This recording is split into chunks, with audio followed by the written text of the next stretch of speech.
Separate live from jazz.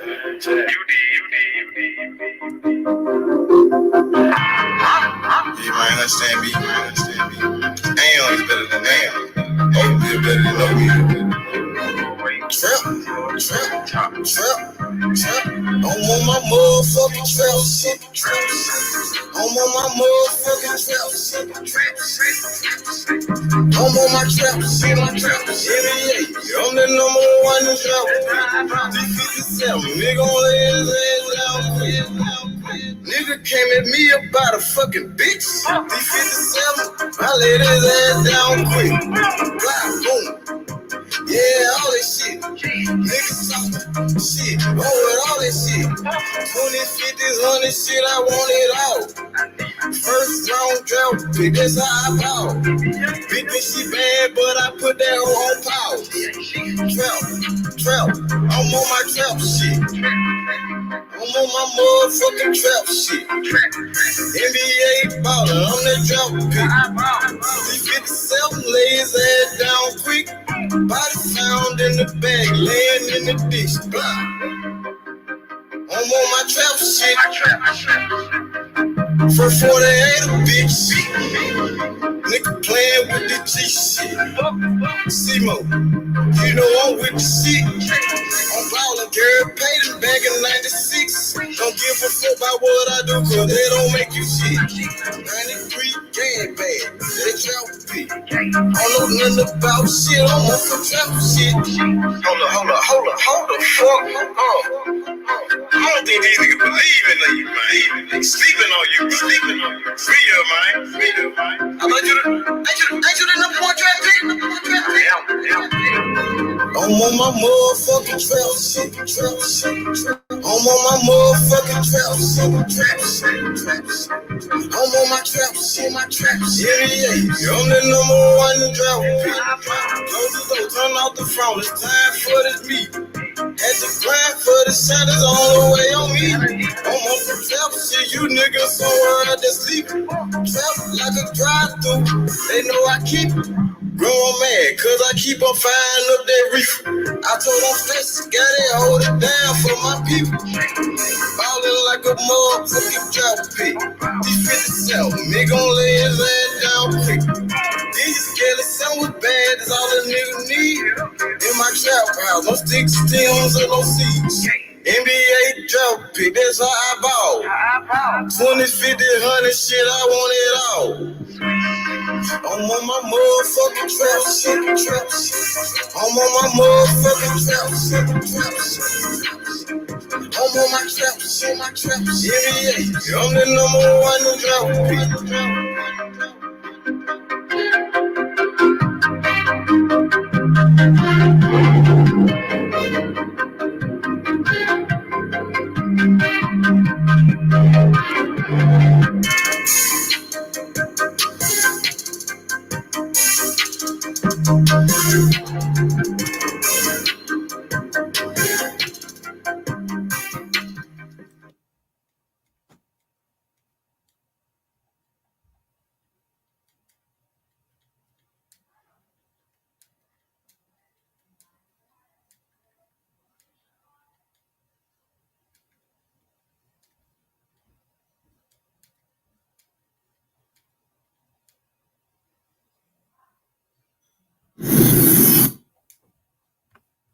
Right now, get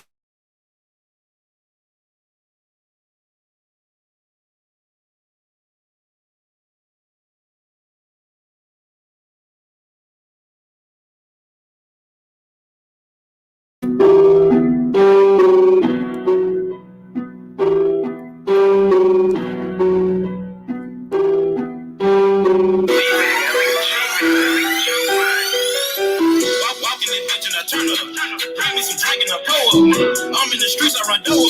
Speeding so fast I can't slow up. Speeding so fast I can't slow up. Speeding so fast I can't slow up. I spin it so fast I can't slow up. I'm in the streets, I run door.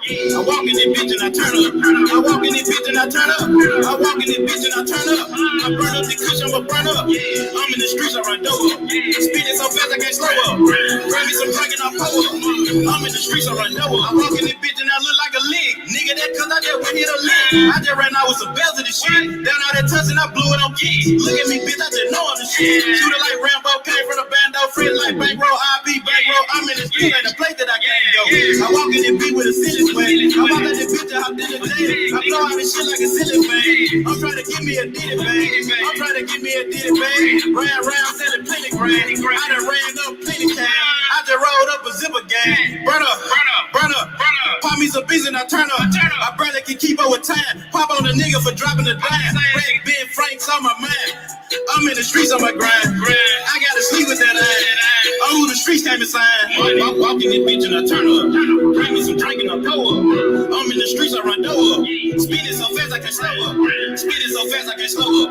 Speeding so fast I can't slow up. I spin it so fast I can't slow up. I'm in the streets, I run door up. I walk in this bitch and I turn up. I walk in this bitch and I turn up. I walk in this bitch and I turn up. I burn up the cushion, I'ma burn up. I'm in the streets, I run door up. Speeding so fast I can't slow up.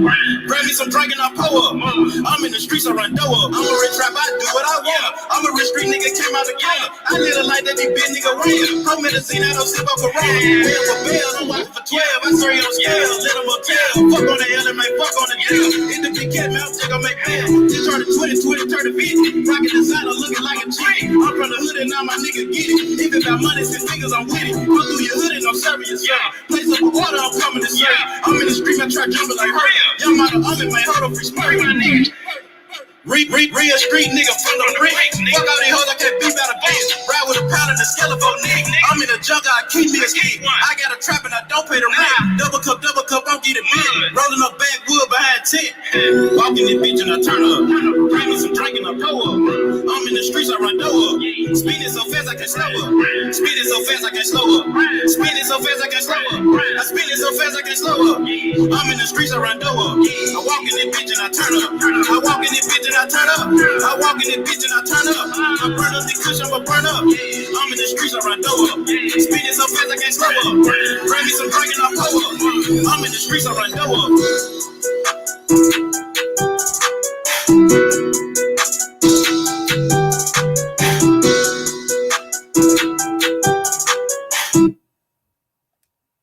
We should file a claim. Just it?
So a lot of weed nigga about a whole field. I was 18 nigga with my own crib. I was 19 when I went and did time. All the fuck shit nigga, I ain't got time. I'ma keep me a bitch nigga about mine. And I shine on Oprah without trying. And I smash that pussy without buying. When the cop comes so what it ain't mine. Your mouth low, nigga, will drop down. I'm a young man nigga like John Gotti. He say shit nigga, you ain't call about it. Yeah, fuck out the paper, I live for the shit. I'm getting to the money, I just got a piece for the shit. Better believe we gon' eat. Nigga, I'm talking about a feast. I want a meal like me. I've been up about a week. I'm chasing these meals, I'm chasing these meals. And I live like the rap niggas already. I ain't even never had a deal. I'ma take care of bills, I'ma crack me a seal. I'm chasing these meals. Look how nigga live. Street nigga, what it is. What it is. What it ain't, nigga, fuck what you think. I just pulled up an 8 out of pint. I'm a little nigga, but I got range. What it is. Still in the trap, still in the field. Still how I live, nigga, what it is. What it is, nigga, what it is. I've been having money, no deal. Say you gotta pay the SSL. No seal, nigga, no deal. street nigga in the street for real. Stacking please gotta pay the bill.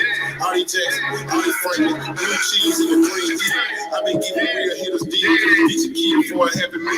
We grown now, I'm your pappy's kid. That fuck shit to get your mammy drink. Hell stop the motherfucker. Tell your boy motherfucker. Girl, shit dick so you a bitch in your son. No deals, I ain't coming through. Street saying start dropping please. They want that real shit, all that fake shit. I can't deal with them copping please. Money with me, I support the real. Shooting shots like the party team. When he was on, I supported him. I took the streets back, now I don't see him. I'm chasing these meals, I'm chasing these meals, I'm chasing these meals. And I live like the rap niggas already. I ain't even never had a deal. I'ma take care of the bills, I'ma crack me a seal while chasing these meals. Look how a nigga live. Street nigga, what it is.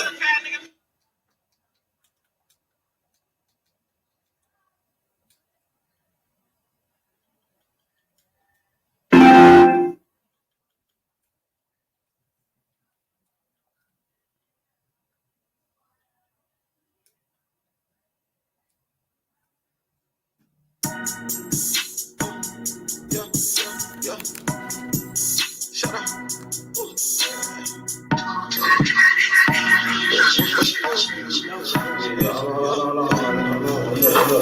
I wouldn't hear any play with this shit. I wouldn't hear any play with this shit. I wouldn't hear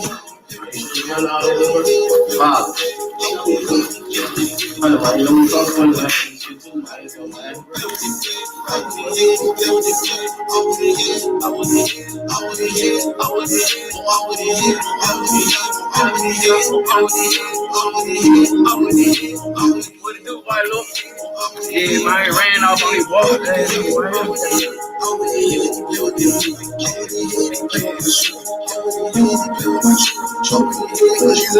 I'm whipping this food, they looking on you. I keep that calm, ain't talking about you. You play that I do, they don't see you. Then I act like I never knew. I hate to say it, but no one will feel. Last night, man, that shit just got chill. Come through your block, they got me some shots. They thought it was dead, but we let them live. Choppers on deck, and we shoot and kill. I thought they was better fucking off my hip. These niggas I killed, no got no time. Family the feds, they want me for real. Raising pig to my nigga, dog. I'ma hold it down to the hood, dog. Do what it take to get us on. Man, the shit is up.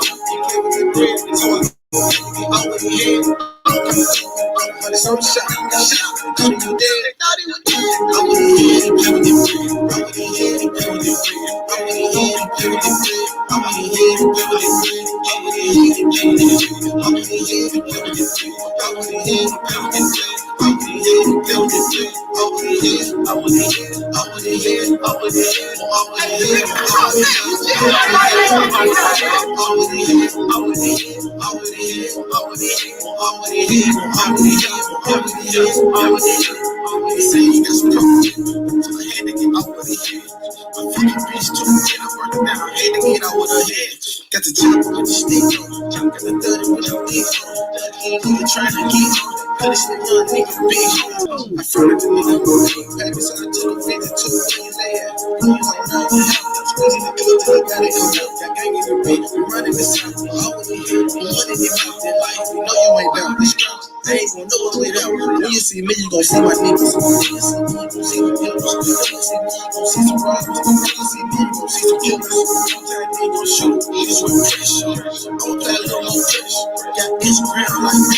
Tell me know everything on the issue. I wouldn't hear any play with this shit. I wouldn't hear any play with this shit. I wouldn't hear any play with this shit. I wouldn't hear any play with this shit. I wouldn't hear any play with this shit. I wouldn't hear any play with this shit. I wouldn't hear any play with this shit. I wouldn't hear any play with this shit. I wouldn't hear, I wouldn't hear, I wouldn't hear, I wouldn't hear, I wouldn't hear, I wouldn't hear, I wouldn't hear, I wouldn't hear, I wouldn't hear, I wouldn't hear, I wouldn't hear, I wouldn't hear, I wouldn't hear, I wouldn't hear, I wouldn't hear, I wouldn't hear any play with this shit. I wouldn't hear any play with this shit. I wouldn't hear any play with this shit. I wouldn't hear any play with this shit. I wouldn't hear any play with this shit. I wouldn't hear any play with this shit. I wouldn't hear any play with this shit. I wouldn't hear any play with this shit. I wouldn't hear, I wouldn't hear, I wouldn't hear, I wouldn't hear, I wouldn't hear, I wouldn't hear,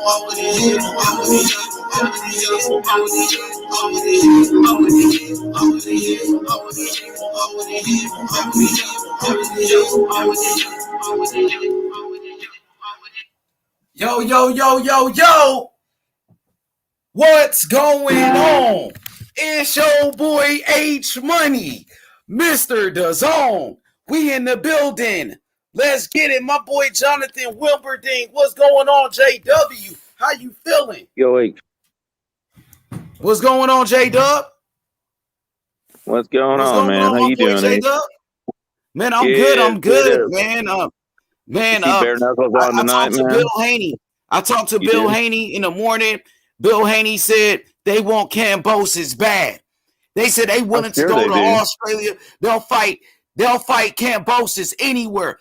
They want Kambosos bad. They want Everybody Kambosos. wants Kambosos. Everybody wants him. Everybody wants Kambosos right now, man. They all want a piece of that. Man, that's crazy. Who you think gonna get the fight then? You said everybody want him, but who do you think is gonna get this fight? I don't know. It's looking Who like really if wants him, Loma, though? if They say Loma that wins they want him. tomorrow, he may have the advantage. You know, Oh, it may be Lomachenko? Yeah, if he wins tomorrow, I mean not tomorrow, but on Saturday, it's they're gonna be leaning towards. But I don't know. Haney is a good matchup for him. You know, I think it's a toss up between him and Haney.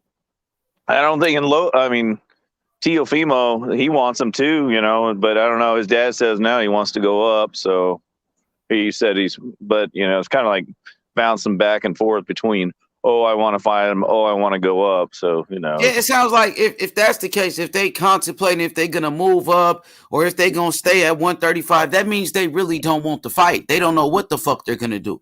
So It sounds like they really don't want the rematch. Now, as far as Vasily Lomachenko, I seen today Lomachenko look hungry, man. I saw him at the press conference. Lou DiBella is the promoter of Richard Comey. Lou DiBella is also the promoter of George Kambosos.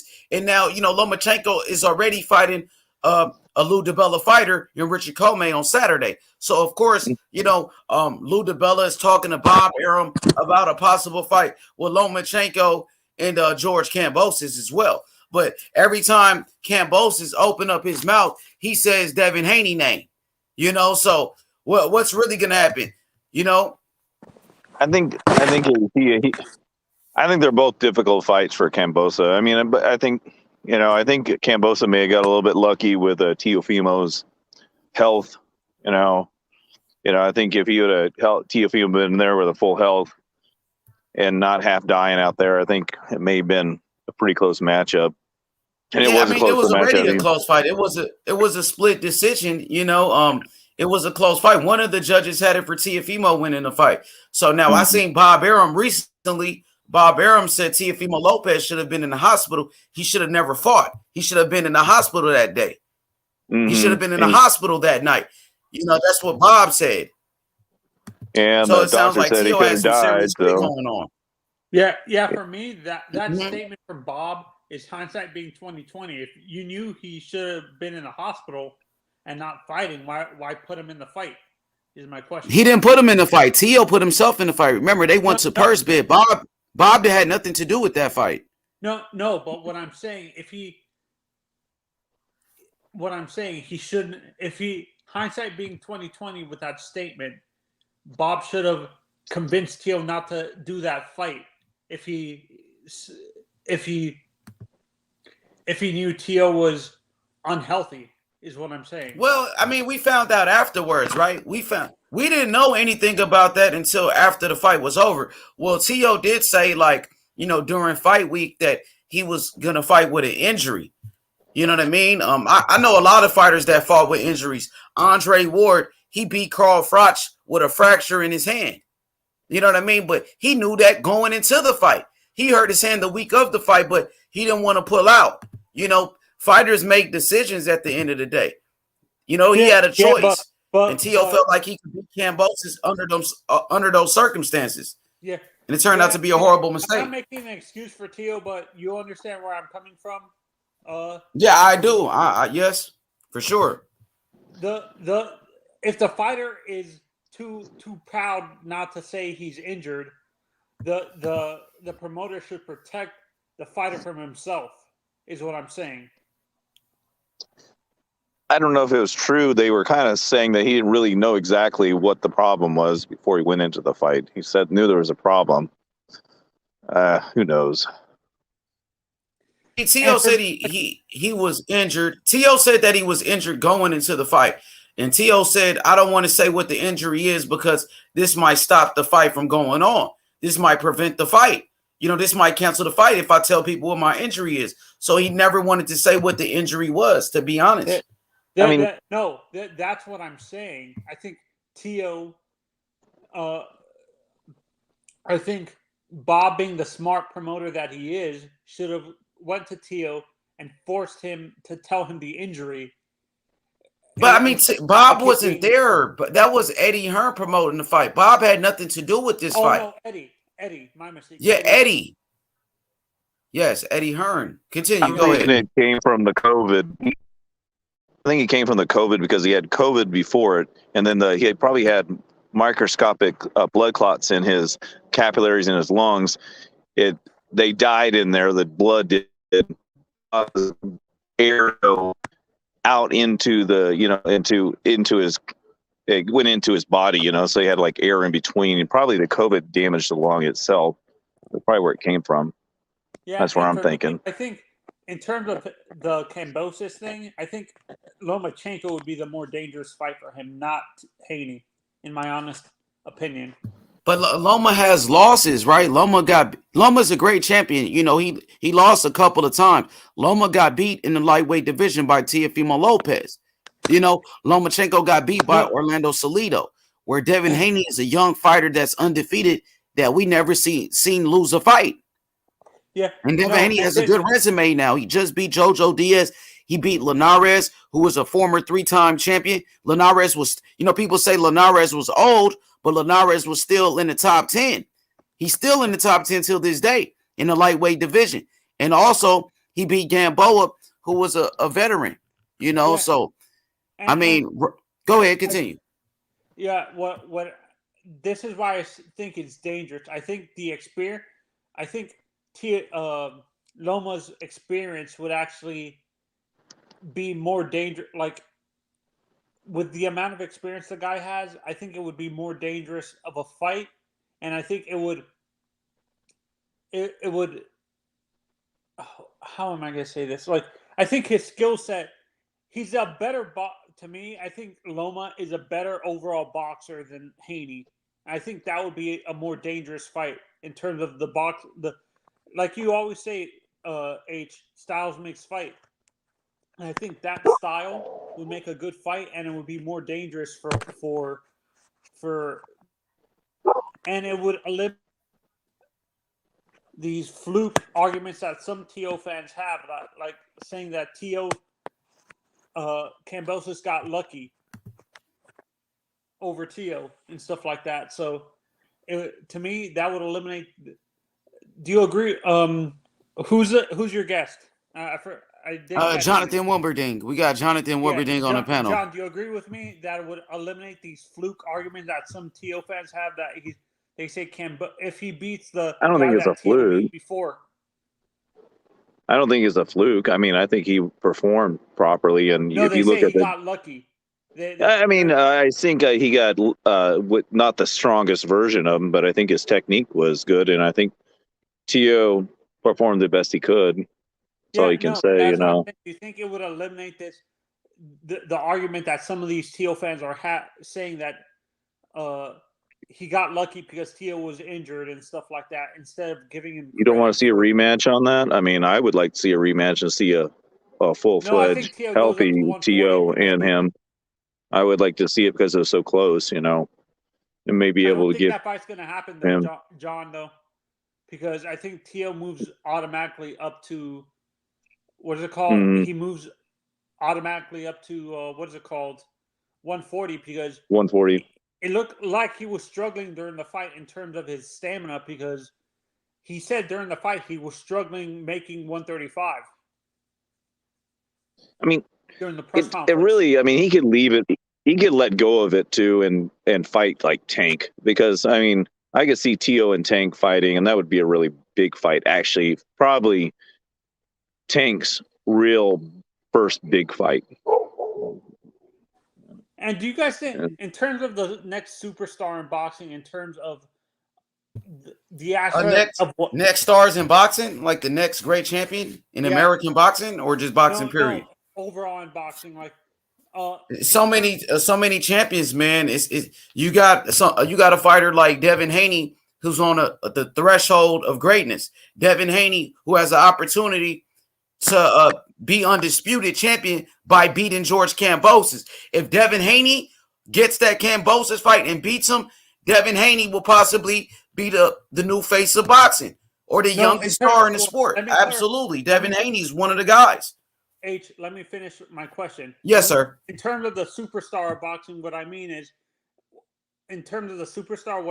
what Manny did during his career, where he dominated 8 divisions during his career and won championships. Do you think there's ever going to be someone like that? It's possible, man. You know, you never know what can happen in the sport of boxing. Or do you think Manny's a once in a lifetime fighter? That's possible too.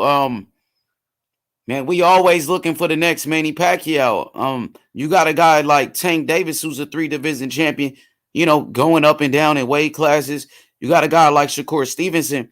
You know, Shakur Stevenson, I could see him being a multi-division champion. He's already a 2-division world champion in only 17 fights. Man, these guys got so much potential. Look at Canelo. Yeah. Canelo's going for a 5th division world title already. Yeah, for me, if I kind of wish Virgil started at 140. Like, I understand he's big, but I kind of wish he started at 135 as a fan of his, and he could have done what he would have had the potential to do. Actually, not starting. Oh my God, how am I gonna say? What Manny did was he started at 118 and he was able to go up. That's what I'm talking about. Like, do you think there's gonna be a fighter like that, or do you think he's not even boxing right now where he can start at 118? I don't think there's going to be a fighter as entertaining as Manny Pacquiao. Did you see him when he was young? Man, that guy was absolutely nuts, so crazy, man. He's just going after people. He threw so many punches. Punches. He was exciting. He was knocking motherfuckers out, you know. So Manny Pacquiao he's a special fighter. But now, look, you got somebody in the chat, 24 Geezy, who's an amateur boxer. He said, "I'm gonna break Manny Pacquiao record, future 9-division champion right here." That's what he said. He said he's gonna be the one. But Geezy, what division are you in? I think he's like lightweight, isn't he, or featherweight? Geezy's a very good boxer. He's from Philadelphia, the hometown of Bernard Hopkins, Joe Frazier, Jerron Ennis, Meldrick Taylor. So many great champions that came from Philadelphia. You know, I think Jerron Ennis, he's the future of Philadelphia boxing. I think so. Ennis is a beast, bro. What you think about Ennis? Honestly, I like Ennis, but I'm still like skeptical with him because of the competition he's faced. He just beat Thomas Delorme, who was a former a contender, a world title contender. Also, he beat Sergey Lipinets, who was a former world champion as well. Okay, yeah, but tonight. I'm discrediting the win, but do you guys think the Lipinets? What up with my bros, man? What up, Taco? Hey, Talk. What's up, man? Is it something wrong with the value, man? That shit seem like it's low. What I sound like? I'm good or I'm low? I'm low. Good. It just sound like it's low. For real? I don't know. Probably check your phone. Maybe it's your phone. I don't know. But I ain't got nothing low on my end. I can still hear you though. You're low to me. Okay. Yeah, and I was talking about. H, you gonna watch Bare Knuckles tonight? It's tonight, Bare Knuckles. The event going on. Yeah, now we got the event going on right now. You breaking up, Jonathan? Right now they're fighting. Okay. I said they got Bare Knuckle going on right now. Where is it? BKFC? Is it the Bare Knuckle Fighting Championship? The one that Paulie fought in? Yeah, same one. Oh, I didn't know. Shit, I didn't know. We probably transition and check it out later. You know, so Taco, pretty much I talked to Bill Haney today, and shout outs to Bill Haney. Bill Haney said they want Kambosos. He said that's the only fight to make. You know, he said Devin Haney is the #1 contender right now to face Kambosos. Right now, Kambosos is the number one lightweight in boxing. You know, I feel like Devin Haney he's the number two. Like, he's the number two lightweight in the world. Some people got Lomachenko number two. Right now, I got Kambosos number one, Haney number two, Loma number three. But some people, I believe, like my brother Anthony says, he got Loma number two over Haney. What you think about that debate? Man, I got Devin Haney number two, bro. He got a loss. You got to drop him down. I understand he lost to T.O. He still took an L, bro, so you got to drop him down. Devin Haney got to move up. That's what we do when they take losses, bro. You got to move a person down a couple of spots. The reason why I have Loma, I like his resume at lightweight. Honestly, that's why I have him at number two over Haney. Yeah, I'm going to try to cut back, bro. Okay, so who's his best win at lightweight? You would say Lomachenko. Linares in his prime.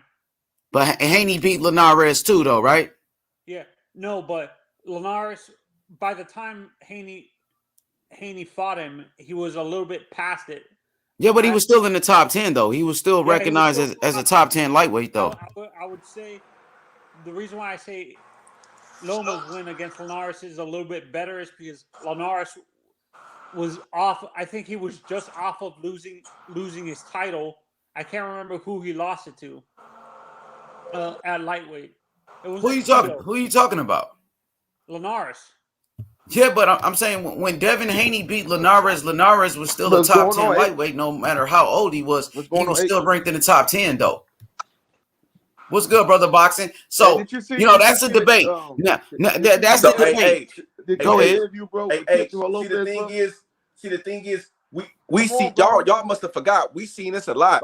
How many times? Wait, hold on. He was talking, brother. How many times? You come in after Taco? Go ahead. How many times we see older fighters pass the change? It's the changing of the guards. That shit been happening throughout boxing. You feel me? Muhammad Ali took losses when he was older. You know what I'm saying? Sugar Ray took losses when he was older. A lot of the fighters when they get on that older path, Manny Pacquiao. You know what I'm saying? So we can't go on discrediting fighters because they fight an older fighter that was a great fighter in his day. We can't do that. When they fight, and he gets some credit. Like, let's stop taking credit for these fighters, because if that's the case, then we can't give Ugas credit. You know what I'm saying?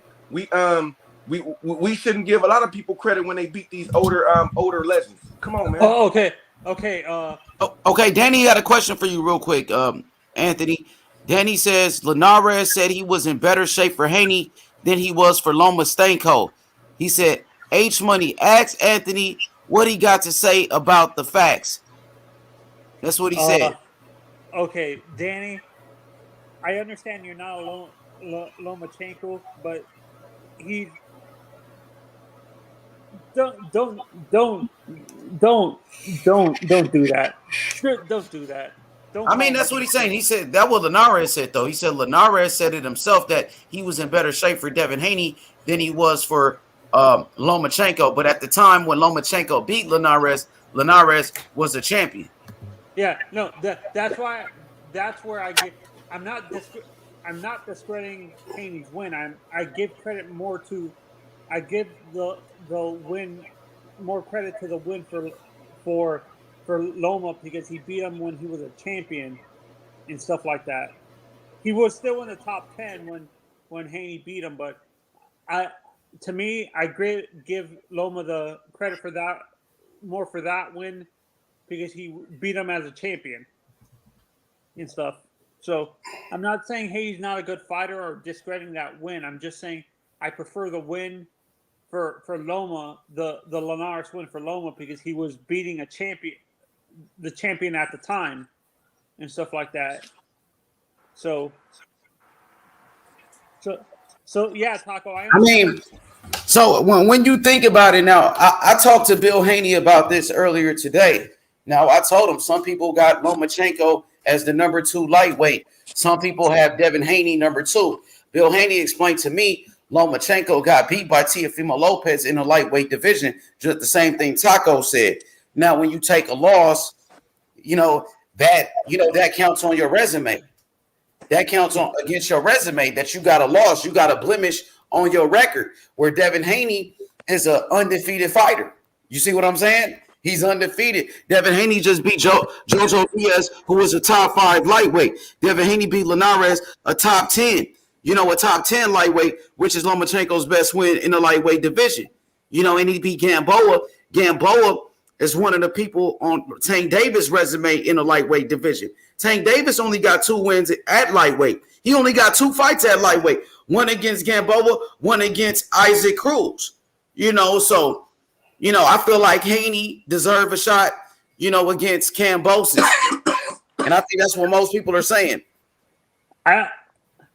Yeah, I see what you guys are saying, but I would prefer, for me, the Loma fight would be actually a lot better for Kambosos to eliminate some of the arguments that these fans are saying that he got lucky. Why do you feel that fight would be better? Where I think unification and undisputed is more important. I agree with EJ. Yeah. Yes, and I will clear up this whole mess with this undisputed thing. Okay, I agree with you that the undisputed would be better, but when I look at it from the perspective of a person who doesn't watch boxing all the time, I want to eliminate. There's boxing fans that say this fluke, he got lucky and beat Tio on a bad day and stuff like that. So to eliminate that argument, he should beat the guy that Tio beat to take that to null and void that argument. I agree. Nah, man, you gotta let the young fighter get some win. Like when can we praise the young fighter? The young fighter been doing everything he can to step up. He tried to become Lomachenko mandatory. He elevated himself to franchise. He tried to fight Tio and all that shit. Couldn't get the fight. Why is it that we gotta keep on waiting for this young fighter to get his shine?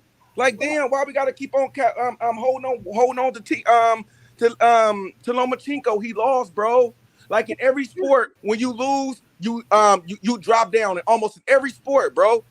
Like, nigga, even in the pound for pound rankings, nigga, when you lose, you drop down off the pound. You don't probably drop off, but you drop down spots, and that's the same thing. When you lose, it doesn't matter to the caliber of fighter you lose to. When you lose, you take an L. The next person, if you second and you lose, the third place person should move up if he keep winning. My issue is why Loma's still on the pound for pound list. You know what I'm saying? Talking why just be on the pound for pound list. That's my issue. And he lost. Listen, I would love to see Loma. Well, let me answer this question real quick. If you go out in history and look at the pound for pound list, just because you took a loss, it never automatically take you really off unless you just get demolished. Most of the times you would drop down, but then you would stay on a pound for pound list. Like back in the day. I remember a couple of pound for pounders dropped, lost, and then they just dropped. They didn't drop out of the pound for pound, but they just dropped down. Okay. Brother Boxing, what's good, Brother Boxing? What's up, Brother Boxing? All right, my thing is this. Why are you stressing about Loma getting a chance at the belt? Because if Haney and Kambosos, bro, what we said is, bro, that was a fucked up situation that Top Rank and Lomachenko and his team did to the 135 pound division. That was a fucked up situation. That's all they started it. All right, but look, let them start it. All right, but this would finish it. How was that finishing it? If anything, finishing it is going to go fight Devin Haney and right in your wrong. Yeah. That's what I'm saying. About. Come on, Comey. Come on, bro.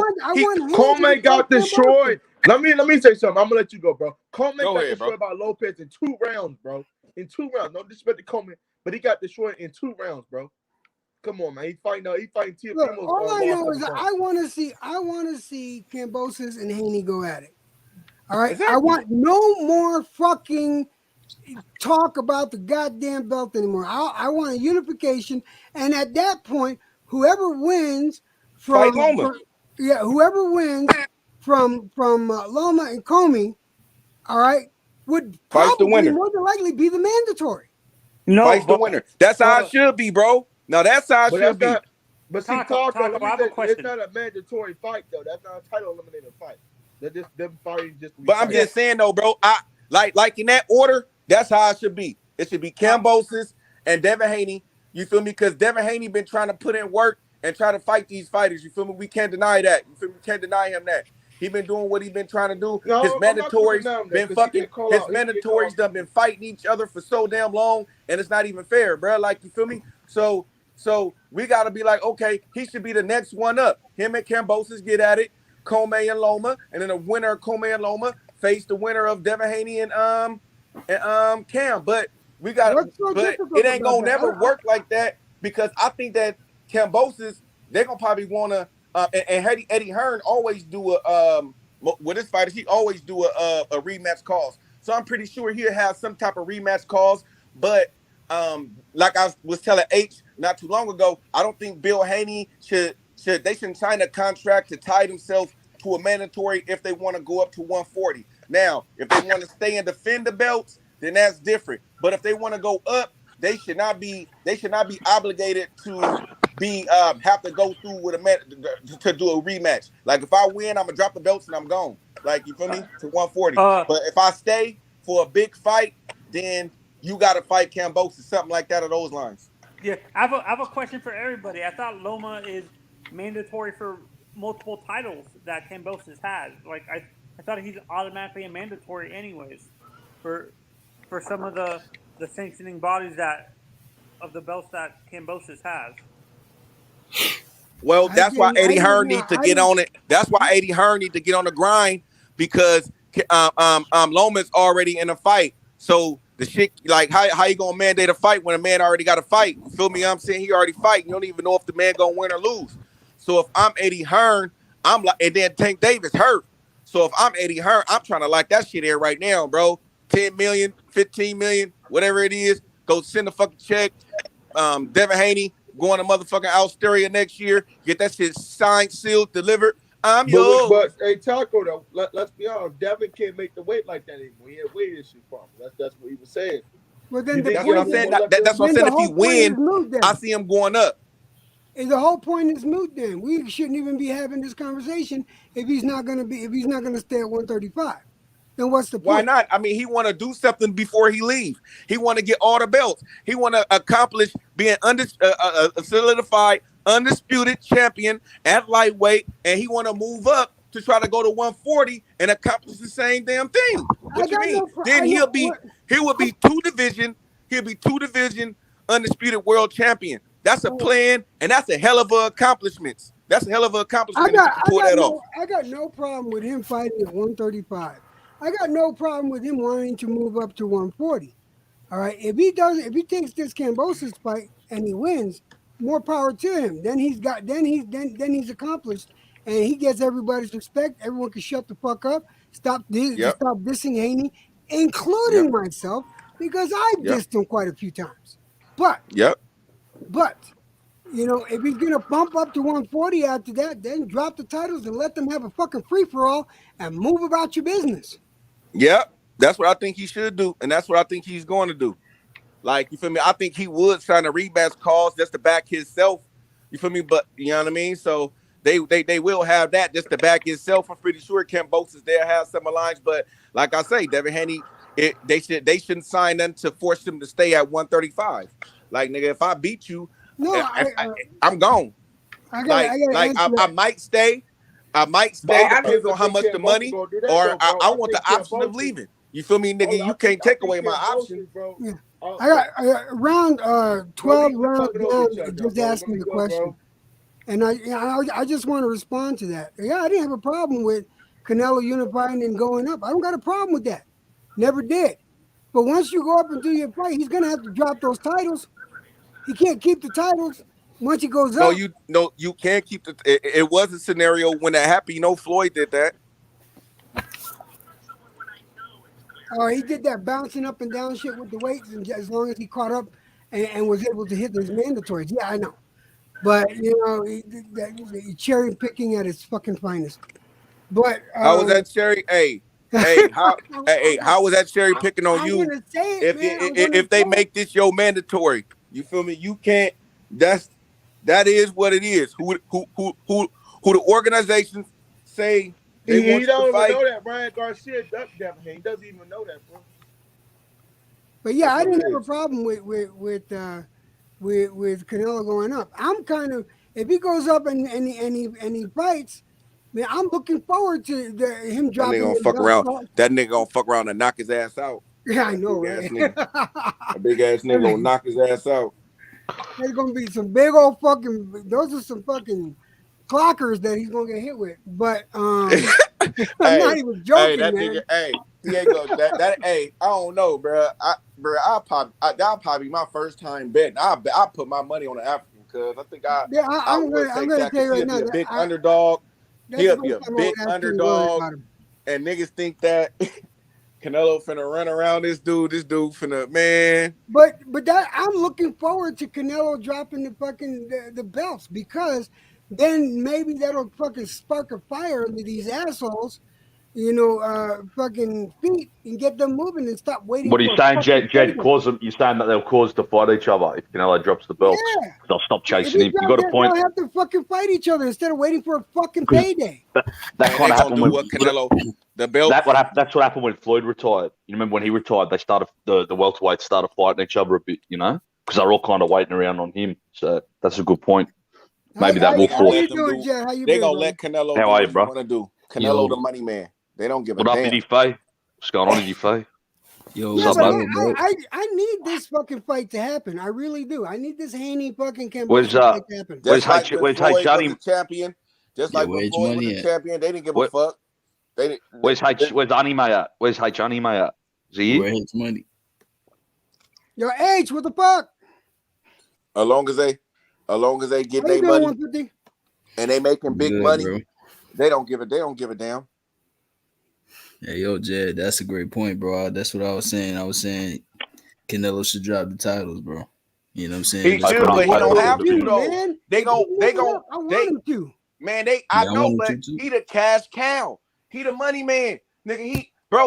They kissing his ass. They like, nigga, you can't blame all on Canelo. Nigga, I don't think Jed is like what he's saying. Look, the organizations can say, hey, you mandated, you have a mandatory. They could do that, but if they gonna do that to Canelo, but I don't think Jed's saying he should drop the belts. I think Jed's just saying if he did, it would cause these lads to fight each other instead of waiting around. He's not saying that he should drop the belts. He can do what he wants. Yeah, man, who want to fight each other? Listen, Canelo's in a position. Who do y'all think in a position right now? Check it out.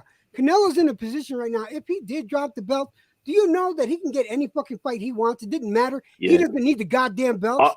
He can still. Andre, Carlo, Golovkin, all these 160, 68 pounders, they're all waiting on him. They need to start fighting each other. Like Golovkin, Andre, Charlo, Benavidez, Benavidez playing beautiful.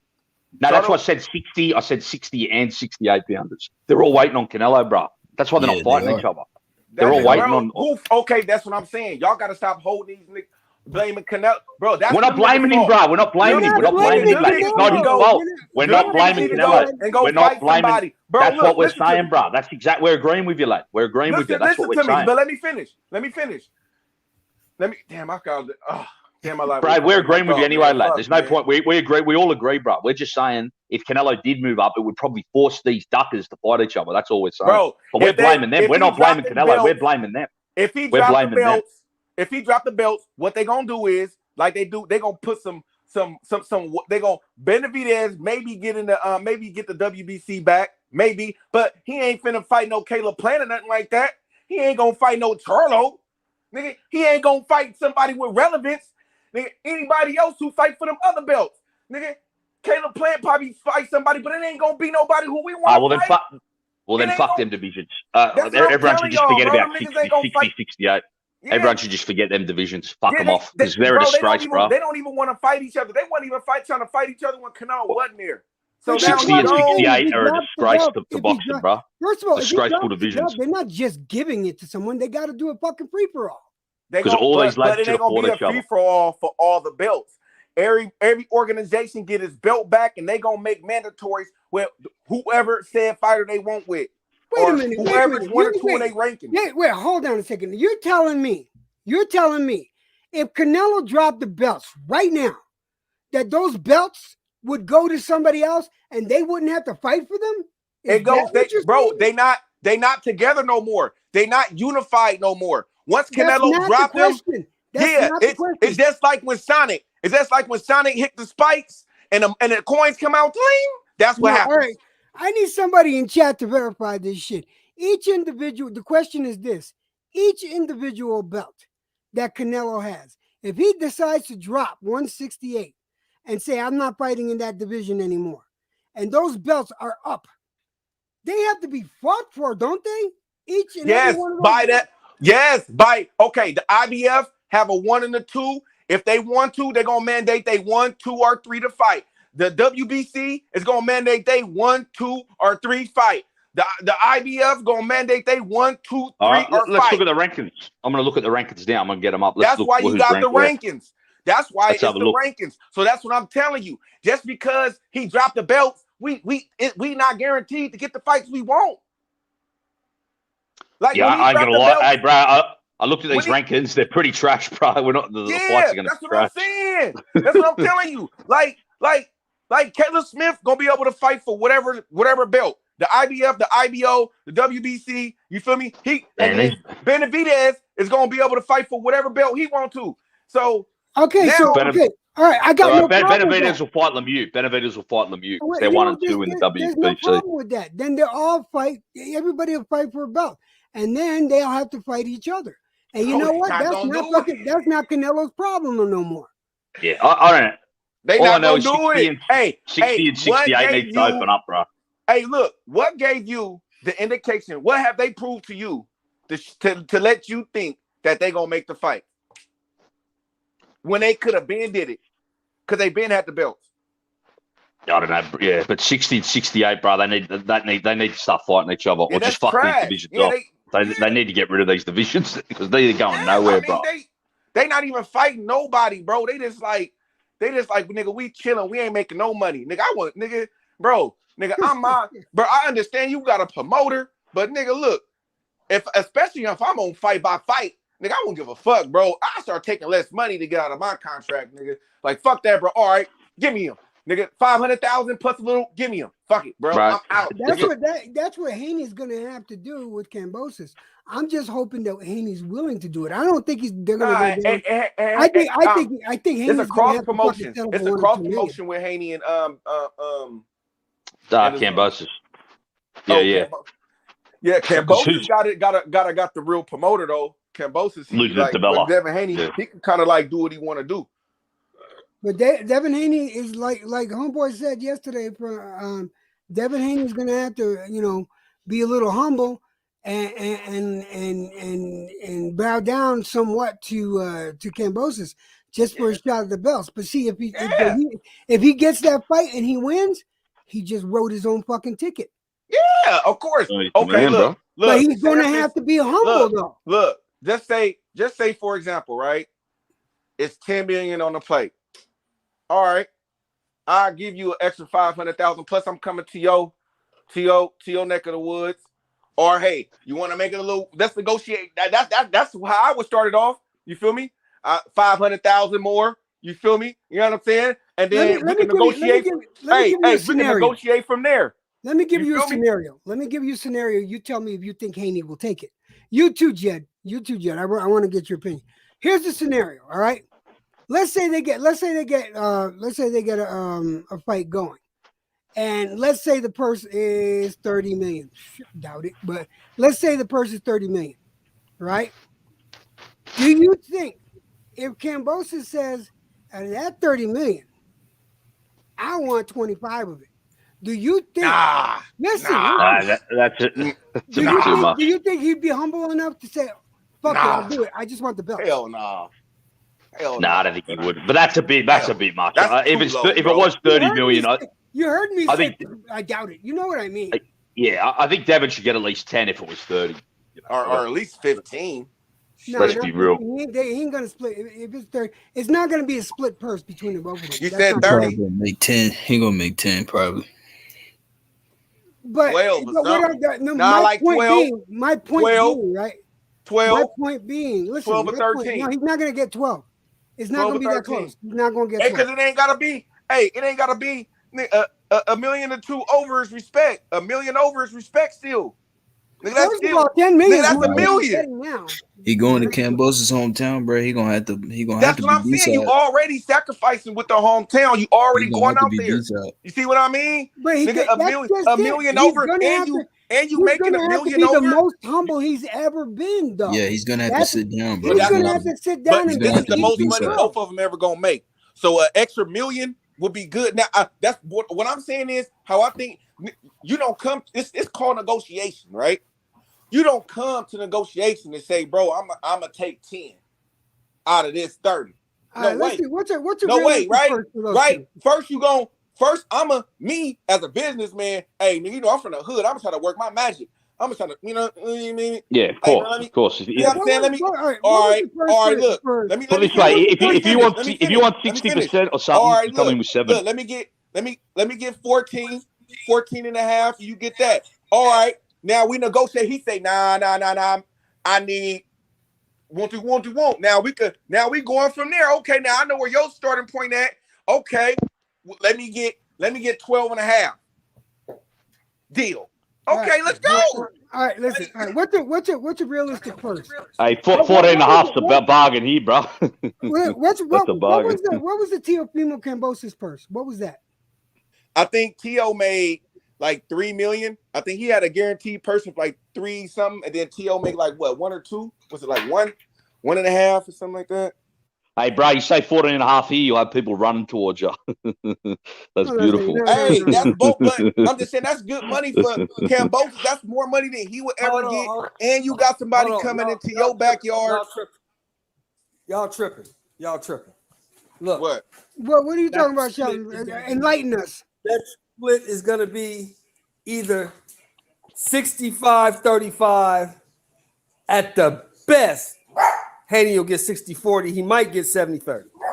That's what I said, Joe. That's what I had. I had third. So that's what I had. I had 33%. Haney getting 12 million. That's not happening. No, that's not going to happen. Hey, we don't know. I'm just saying. We do know. We do know. That's the thing. Chelsea, you know, I'm just looking at it from my point of view. Nigga, okay. You feel me? I'm gonna try to wine and dine and fandangle. You feel me? Of course you negotiate, bro. If you want 40%, you start at 50. I got a couple of little chains over here for you. I got a bro, of course. If you go in somewhere, I got some fresh swoopy thing. I'm trying to make this. Yeah, bro, we get what you're saying, bro. We get it. We get what you're saying. If you want 50%, 40%, you come in at 50. You're gonna always come in higher. That's how negotiation works. The point is that the realistic thing is this. Kambosos got one. He's gonna get the lion's share. Yeah. That's just the way it works. Yeah, no, that's just the way it works. No. For sure, Sheldon. I know that, but what I'm saying is, I just don't think. I'm just saying and I think Bill probably thinking the same way. They ain't gonna come to negotiation just gonna be like, all right, I'm gonna accept 10 and you get. Yeah, of course not. Yeah, that's not how negotiating works. Yeah, like now, bro, can we? I'm gonna start a little high. That's what I said. I'm gonna start at like 14 and a half. Okay, that's a little bit. All right, see where your number is. Then I could kind of okay, bam. I got a couple of little sausages, a couple of little broccoli, some of this, some of that. You know what I'm saying? A little rasp and pizzazz, and we can make it work. Here's what could come back and kick you in the head, though, because then the counter offer to that would be, well, listen, since you don't want to see my way here, I can just go fight somebody else for half the money. Because Loma, it ain't gonna be because Loma. I think Loma more of a line got a guaranteed perf with Top Rank, and then now you dealing. I think you dealing now. You gotta go deal with. Haney gotta be humble, man. He's gotta let Kambosos take the lion's share of the purse, just so he can fucking get those belts if he can win. All right. Let me tell you this: if Kambosos say, "Hey, this is what the price is," and if he come out in the back and say, "This is what it is," boom, you feel me? Like you gotta figure out his number. This is what's called negotiation. You gotta figure out his number and where it's at. You feel me? So they gonna come by. Look, we feel like this fight is gonna make this amount of money. We trying to pay you and him this amount of money. Boom. Okay, Kambosos, what do you feel? And if he want to be, and if he don't say his price, You feel me? Then you gotta go out there and say yours. All right, look, it's this. Let me get this. Bam. Then he gonna be like, nah, I want it to be won't. You feel me? And that's just negotiation. That's just how I have to go. Just like Amir Khan. Just like when they try to say Amir Khan and Bud. You feel me? And Amir Khan made more. Amir Khan came to Bob sent him a contract. Amir Khan said, "Nah, I need a little bit more." Then what happened? They made it work with the pay-per-views over there across the seas to give him a little bit more money. So it's negotiation. When T.O. was finna fight Lomachenko, T.O. was like, "Nah, bro, I'm gonna need me a couple of little more dollars." And they found it. What's Haney's best? Teofimo. Loma could have said, youngster, fuck what you talking about. I don't want to fight your ass no more. I'll go ahead and go fight Devin Haney. What's Haney's best purse right now? Here's the part you're missing. Here's the part you're missing. He making more than any other lightweight. What part's missing? What part's missing? Oh, boxing historian, drunk ass. This is to your point, Taco. Haney got something that Kambosos won't. The last piece of the puzzle. So that's gonna give him a little leverage right there. It's a little and Shelton. That's what I'm saying. They both gonna make the most money that they ever made, right? Facts. That's a fact. So you making $1 million, you making $1 million more than me? Like I said, say if it's a guaranteed purse for the both of us for $10 million. You feel me? You making $6 million. I'm making $4 million. That's cool. Like what you mean? Like I don't like that. Nigga, I made a whole. That's $1 million. That's not gonna happen. Really? I'm just saying. Both making 6 and Devin's making 4. That's perfect. That'll work. That's an easy sell, especially when they don't have to fight at, because the line will damn near cover that. You know that Kambosos will fuck him on the gate, right? But no, that's what I'm saying. See, the guarantee. Kambosos probably won't give up more than 10% of the gate. Oh, that's cool though. See, the guarantee will be low. The guarantee will be low, and but everything else on the back end would be high. See, they won't ever. The guarantee is gonna be low regardless. So that's why I say it's gonna probably be a guaranteed purse between like 5 to maybe 10 million. You feel me? Like 10 to 12 million. You feel me at most? You know what I'm saying? Because they want it to be low because they want to make the back end money because that's not reported. You feel what I'm saying? Well, it is reported, but you know what I mean? The taxes. Yeah, bro. Did you see on Fight Hype today, bro? Teofimo Lopez Sr., bro. Did y'all see that, bro? No, I didn't see it. What did he say? I don't watch Teofimo Sr. I don't want to hear anything you got to say. They talk what did he say? Bro, don't cut me off, man. Damn. Shit. Y'all niggas like to cut niggas off. Hey, man, stop cutting me off, man. Stop cutting me off, man. Oh, so drunk ass. Bro, it's like, the man is emotional, man. They took the win away from the kid, man. He won. And he's emotional now, man. And I'm not sure what's gonna happen. Now what he say? He's talking about he shouldn't be fighting that night and stuff like that. So now he's he said that was a stupid mistake that you did. Like on stage. So now what he said is he's piling on the excuses, is what you say. No, bro, no. We can't say that, Sean, because the doctor did come on and say that. That's true. That's true. We can't say that though. It's being reported. Okay. So it's not like my boy Wilder. I can tell you what we can say. Hey Sean, we can I love say Wilder, for bro, sure that. Hey, hold on, Sean. I'm trying to make a joke, bro. It ain't like Wilder's situation with the autopsy and shit like that. No, it ain't like that. I don't think that will ever be equal. That was no, bro. And I love Wilder, but he should never say some dumb ass shit like that. Yeah, but Teofimo dad said mistake. We should have took the fight. Blah blah blah blah. Okay. All that's hindsight 2020. The bottom line is you got to rebuild. Focus on that. Forget the loss. The loss is over. That's not happening. No, but see, people like I don't understand. Like a guy takes a loss, his career over. That shit like sounds like some new age boxing fans, bro. That was no. That's not what I said. I said the loss happened. I'm not talking about you, but I'm just talking about in general how people are. Oh yeah. I hear you. Man, that's some new age boxing shit, though, man. No, that's some casual boxing shit. That's what that is. Not some new age fucking boxing shit. That's that Floyd Mayweather era boxing shit. Anybody takes a loss, they're not good anymore. They're fucking over. They're done.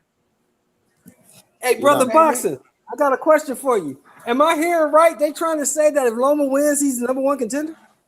I don't even understand that, but this not even a title eliminated. They never even said that. They just I don't. What the fuck is that? How is that happening? He just fighting Comey to get the. I think he's trying to get the.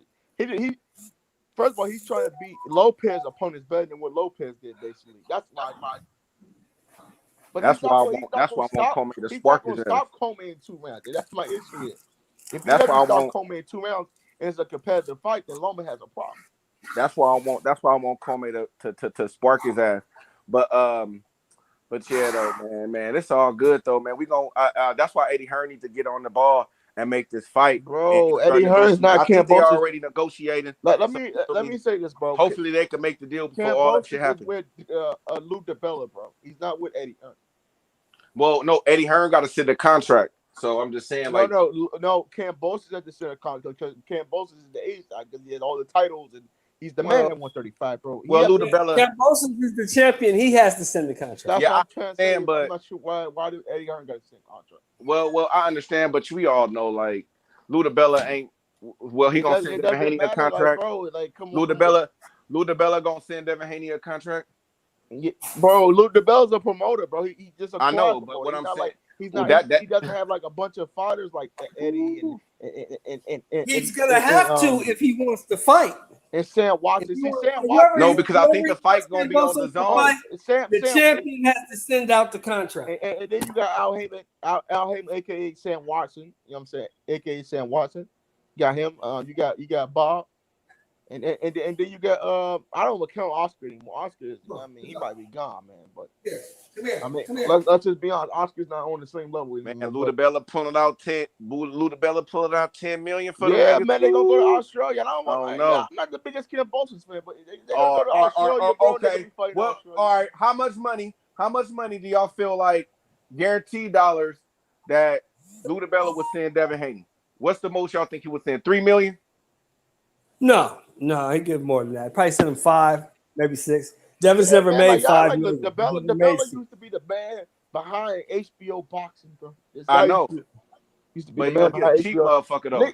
Niggas act like Lou DiBella don't, man. He bro. But it's not him. See, that's the thing. You got to remember. No. Lou DiBella Lou DiBella. He may not be a good promoter, but one thing he did do was pay his fighters, bro. Can't say that shit, man. I ain't say that's what I'm saying is DiBella not coming out of your fighters. The investors your fighters.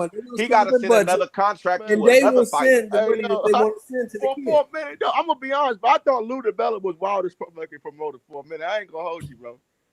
That nigga was like the biggest Wilder fan of all time. That nigga was backing up. Wow, he said everything, bro. He said everything, bro. That nigga was funny as hell, bro. Hey, Lou DiBella, yeah. I think if he send Devin Haney $4 or $5 million, we going to Australia. Australia, they can make the most money though, but nobody cares. Who will watch that fight? Let's just be honest. Over here, I do. Everybody watch that fight. Man, nobody gonna fucking watch that fight, bro. Ain't no 6 or 7. Okay, what fight they gonna watch, bro? You are crazy. Everybody's gonna watch that fight. Hey, bro, hold on, Joe. We're not talking about us, bro. We're talking about the casuals, bro.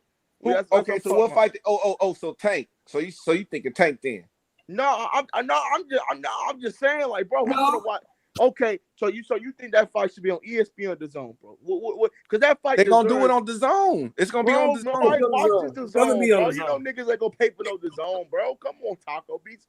I know it's gonna be on DAZN. They watch. But you only gotta pay $19 for DAZN. You can pay $19 for real. It's more convincing to have somebody pay $19 legally streaming that shit, man. Hey, it's more convincing to tell somebody you could get the subscription for $19 than what they did for Bud shit. Nigga trying to charge a nigga $120-something and shit, nigga. See, the problem is, bro, everybody knows ESPN Plus, bro.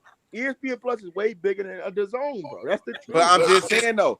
But you could convince somebody to download an app for $19 though. Man, you can't, man. People with the technology and shit now, when we got technology and shit, like people watch these fights illegally, man. Yeah, that's what I'm saying. So it's gonna get streamed. Hey, it's gonna get streamed no matter if it's on pay-per-view, ESPN, Nigga, it could be on ESPN. Nigga, still gonna stream the fight. Yeah, because you got to remember something. Neither one of those dudes, Haney or Kambosos, has a relationship with Top Rank. My issue is, like, let's be honest, guys. What would you want to have over here in America, though, bro? Because Australia, let's just be honest, man. A lot of us is not gonna be up here. I'm gonna let you brothers go. Everybody's not gonna be up here no 6 or 7 o'clock in the morning watching boxing, bro. I don't know how they gonna work that out, but they gonna have to work that shit out. That's what I'm trying to tell you, Taco, and that's what I'm trying to tell y'all. They gonna go. I'm trying to tell y'all.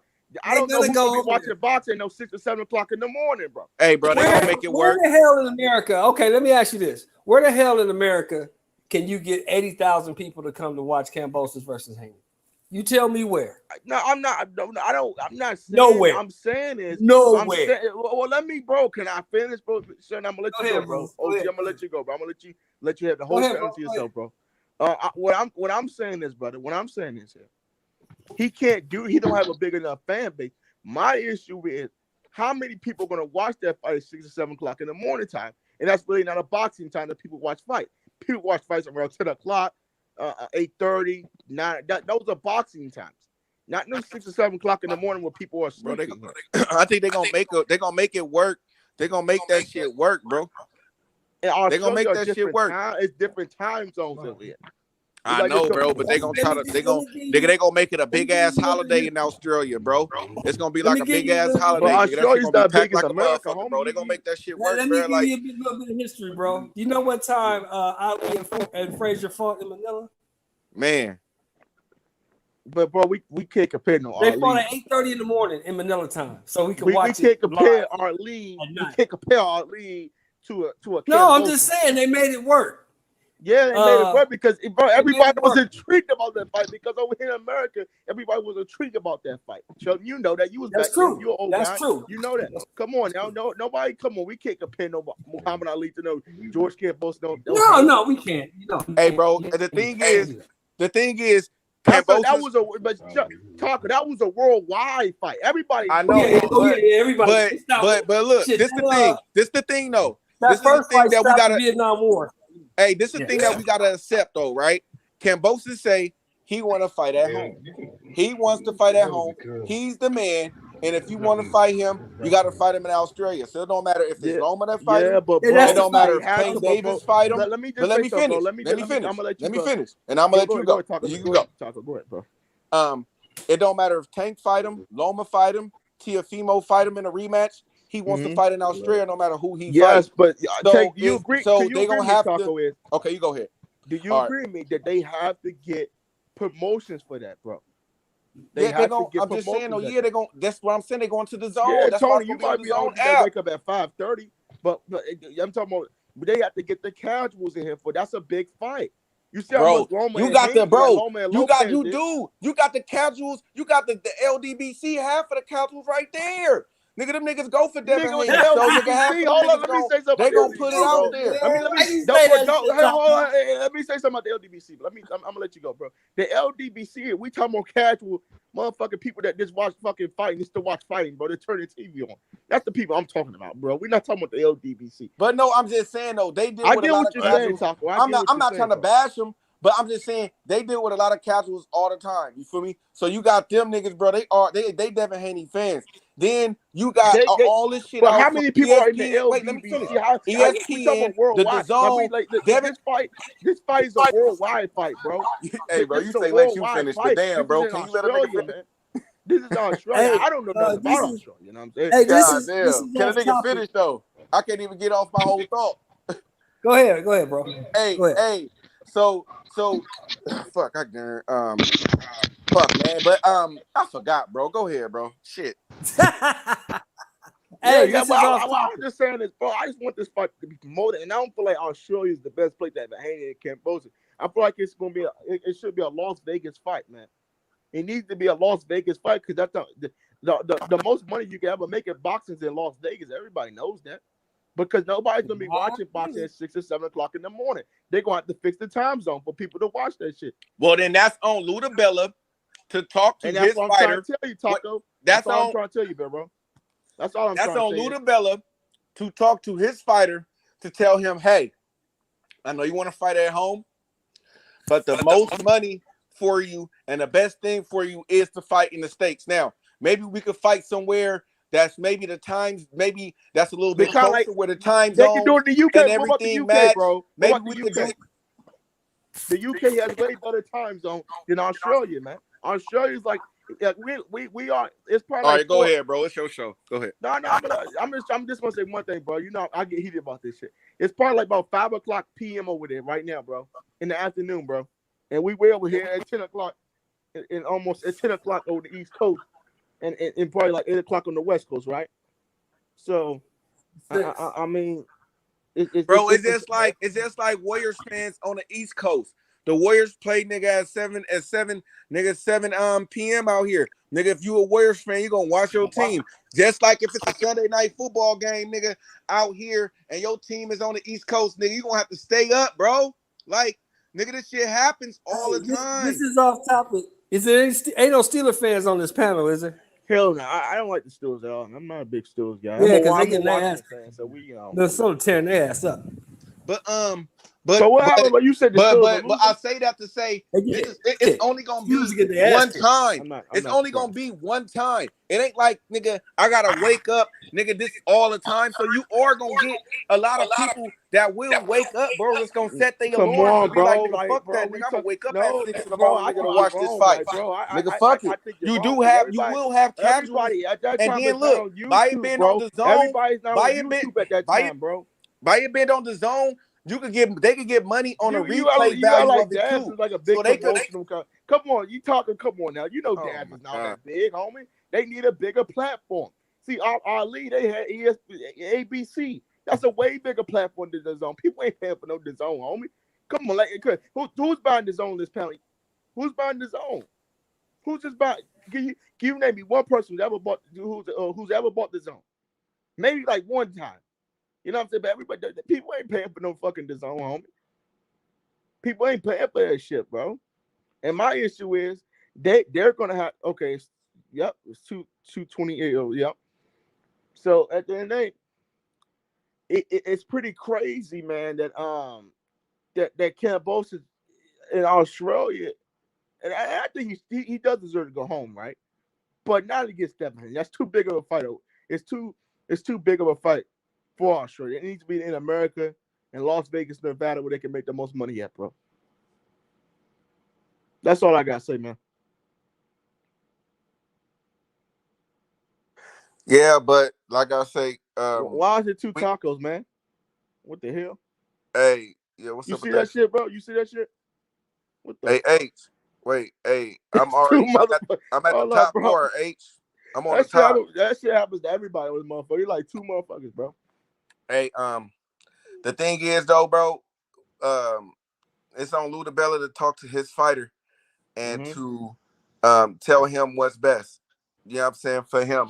Now, if Kambosos is his own boss, he said, and everybody go look at the video. Yeah. He said, and I respect Kambosos for saying that though, bro. He ran the show. That's what Kambosos said. So now, is he gonna be stubborn enough to do it and say, forget it? I don't care about the revenue. I don't care about all that and extra there. We gonna make money. You feel me? Because people over here is gonna watch it, and you feel me? I ain't worried about America because I'm worried about my country right now. Fine, bro, I'm worried about my country right now and bringing. I bought the belts home, and I want to fight in front of my people as an undisputed champion, and I just did something great. So I don't care. Now this could be Kambosos. Now it's on Kambosos. What did he want? And if Kambosos say that's what he wants, then Devin Haney need to oblige. Period. Man, look here, bro. All I'm gonna say is, I just think that I think he does deserve an Australia fight. I think he needs to fight somebody that we do not know and we don't care for, bro.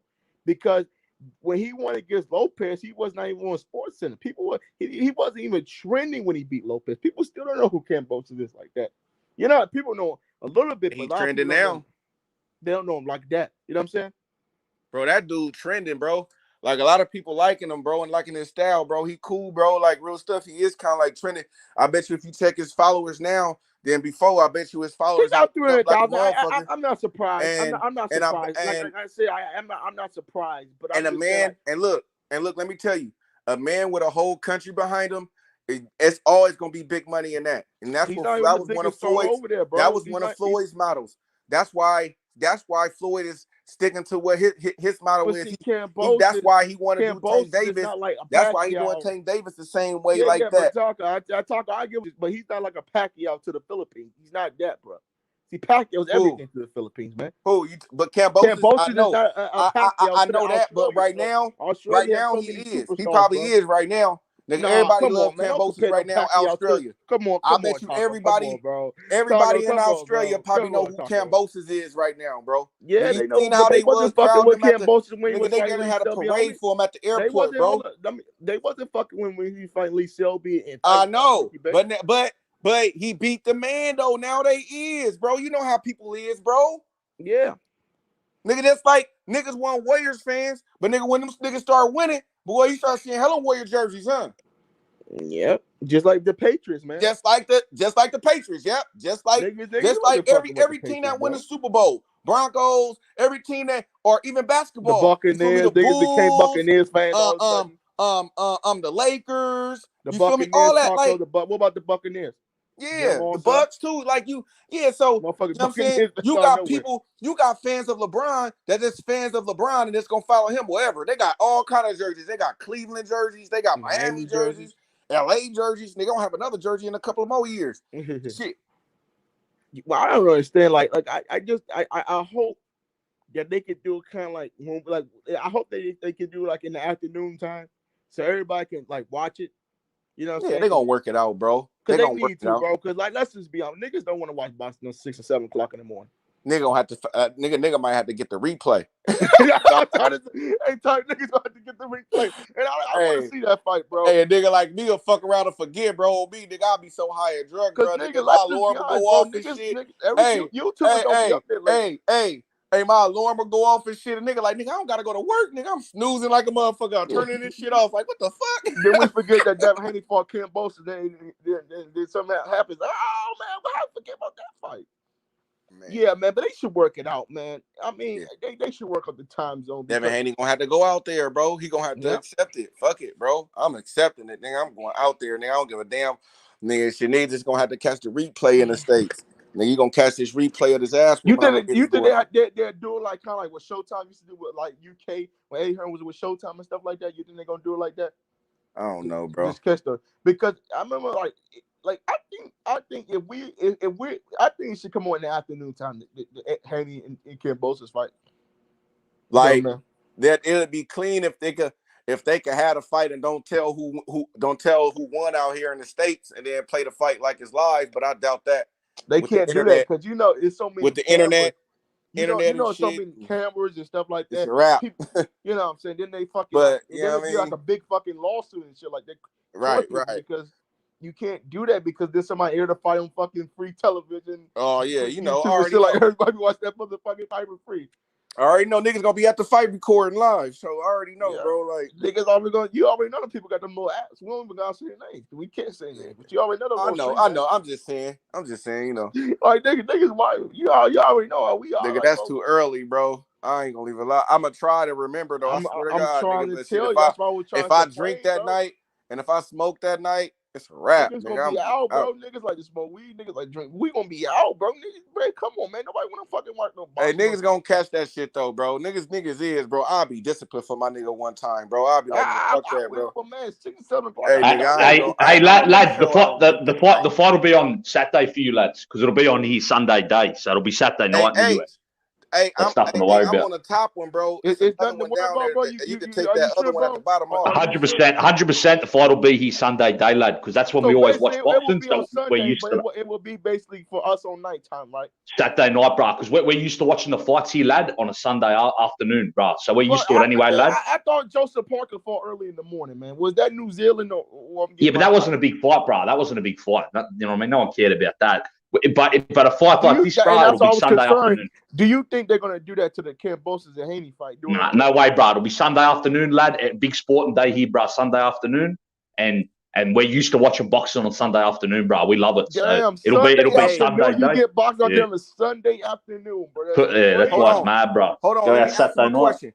Hey, So if that's Sunday afternoon your time, what is that? Saturday our time? Like Saturday night, bro. Saturday night for you, lad. Prime time. It's all gonna work out fine, lad. Because like I said, your fights are always prime time Saturday night. We have to watch it Sunday afternoon anyway. So we're used to it. We like it like that. Bro, I was getting confused with it because the last fight I saw that was early, that was Joseph Parker and stuff like that. Yeah, that wasn't a big fight though, bro. No one give a fuck about that, really, you know. Hey, bro. Hey, I want to ask you. Hey, man. So you from Australia, right? Sydney, yeah, Sydney, lad. Okay. Hey. How's it living out there and everything, man? Is it good, man? Yeah, all good. You mean what? What you mean with like the lockdowns and that? Yeah, man. Y'all good out there? Yeah, that shit's over now, bro. In my city, at least. That shit. I never really listened to it anyway. To be honest, I still did what I wanted, but just for legal what? Yeah, that lockdowns are finished now. Oh, okay. But yeah, I still was living my life is anyway. They like kind of like Lee Strickland now? Hey, bro. They getting more stricter or they Nah, lockdown's over in my city now. It's over anyway. Hey, but I wasn't listening to it anyway. Hey, and I want to ask you. I want you to have a disclaimer out here because we did have this guy on here. And he was kind of fat. He was talking about the food and stuff. Man, will you let this man know that y'all got some good food out there and some nice chicken? This motherfucker, I was like, bro, how you gonna say they ain't got no chicken out there? Nah, I was there. I was there that day, bro. I must have come on after you, lad. I went up to KFC and put the KFC on the screen that day, bro, because I was going to KFC for lunch. So I said, yeah, we all eat chicken up here bro. I mean, they got everything out there, basically. Right. I'm like, bro. I don't think you go nowhere in the world where they ain't gonna have no chicken, bro. Like he talking about octopus. That's crazy, bro. He talking about y'all eat octopus. He talking about y'all eat everything, bro. Nah, he's watching national. I always say, bro. Here, nigga, what the fuck, bro? I always say, bro. So many lads watch too much National Geographic. You know, they don't know. They don't know what the country's I do though. I'm a big Steve fan, bro. I still fuck with Steve, bro. I was watching. You know, bro. I didn't even know who the fuck he was till I come on here, bro. The American lads had to tell me about him. I didn't even know who he was. Oh, bro, Steve was the man, bro. I ain't gonna lie. Yeah, I didn't even know the lad, bro. Because I live in the city, bro, so I don't know nothing about the country life. You know what I mean? Nah, he was just the crocodile hunter, man. That nigga was crazy. Yeah, I've looked. They told me who he was. Yeah. Oh, you watched some of his videos? They told me who he is. Yeah. Oh, okay, yeah, man. He got a bro. That nigga did y'all crazy, see that? Bro. Did y'all going to see that fight this weekend, bro? Outside of boxing, man, that UFC card, man. Anybody fucking with the UFC card? Yes or no? Yeah, I like it. Who is fighting? Charles Oliver versus Dustin Poirier, bro. You're probably talking. You probably don't even know who those guys are. I know Justin Poirier, but I probably won't. Oliveira's the champ now. He won the vacant title when Khabib. Bro, I don't know, man. That's a 50-50 fight, bro. Yeah, I don't know either, bro. UFC like that. If it ain't no big names, I ain't really. I heard y'all who y'all got in Jake Paul versus Tyron Woodley rematch. Man, Jake Paul gonna beat him again. I never even watched. Look, Jake Like Paul got no knockout clause, man. Y'all know that, right? Man, how you not gonna knock somebody out though? Like no. Jake Paul got no knockout clause, man. Bro, how you not gonna knock him out though? Like, what if he hit you with one punch and he get knocked out? He said he don't want to be knocked out. Taco, the man said he ain't gonna. No, but what I'm saying is, if you hit him with a punch, how you not gonna knock him out? They gonna fake it, bro. They gonna cut the screen off, bro. They gonna end the show, man. If he knocks him out, they end the show, bro. It's over. But no, what I'm saying is, okay, how they gonna take some of his like? No, man, I don't have to get my lawyers in this shit, bro. How can we have a fight? He couldn't take none of his money. Like, nigga, we in here, nigga. If I hit you with a punch, nigga, you drop, nigga. Oh well, nigga. No, man, you know they gonna rob T Wood. They gonna rob him, man. They not letting Jake Paul lose. Hey, man, T Wood need to come out there and say, "Fuck this shit. I'm finna knock this nigga out. I made money on the last one. Nigga, I'm gonna make some money. I'm finna knock this nigga out." Man, you know they gonna rob T Wood, man. Y'all already. He need to knock that nigga out, man. He need to knock that nigga out. This is how sad boxing become, Taco. They want a YouTuber to win. They want a YouTuber to win. Hey, they tried to get Fury with that shit. That nigga was like, "Man, nigga, I'm trying to knock your ass out, nigga. What the fuck?" That's why Fury pulled out, bro. The man wanted to knock him out. They like, "Oh no, you can't knock or Jake Paul." Man, that dude ain't gonna never get knocked out, homie. That's in a contract, man. I don't care what the fuck he said. They can't have. Well, look, this is what I think they got in the contract. If you have him beat up, you can't finish him. Yeah, like but because if you catch him when Jake Paul was hurt. If you see Tyron Woodley hurt him, right? He didn't go for the kill at all, bro. if you know who Tyrone Willie is, Tyrone Willie always goes for the kill, bro. He didn't do nothing, bro. He just let Jake Paul recover and stuff like that. He didn't finish him, but hey, we know that. Hey, man, look, that was that time. I'm just saying he need to catch his ass, knock his ass out this time. He can't go out like that.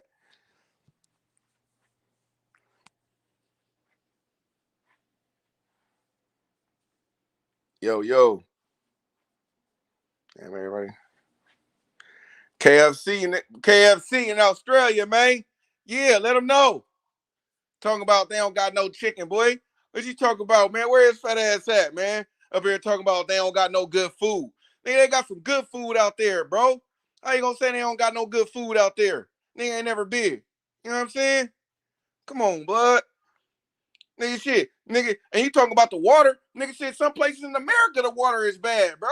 Nigga, yeah, like the water is good out here too. Nigga, you can't go drink your water off your faucet pipe. It's a Mexican place here, and then we've got another chicken store. Yeah, that's crazy. You talking about chicken? I see that though, bro. That shit look cool. What's kind of like is it like one of the biggest cities? I know Kambosos is from Australia, right? Yeah, Kambosos from Sydney. Yeah, Sydney's the biggest city, lad. Okay, Sydney and Melbourne. It's kind of like LA in a sense, like right for you guys over there, right? Yeah, pretty much. On the water.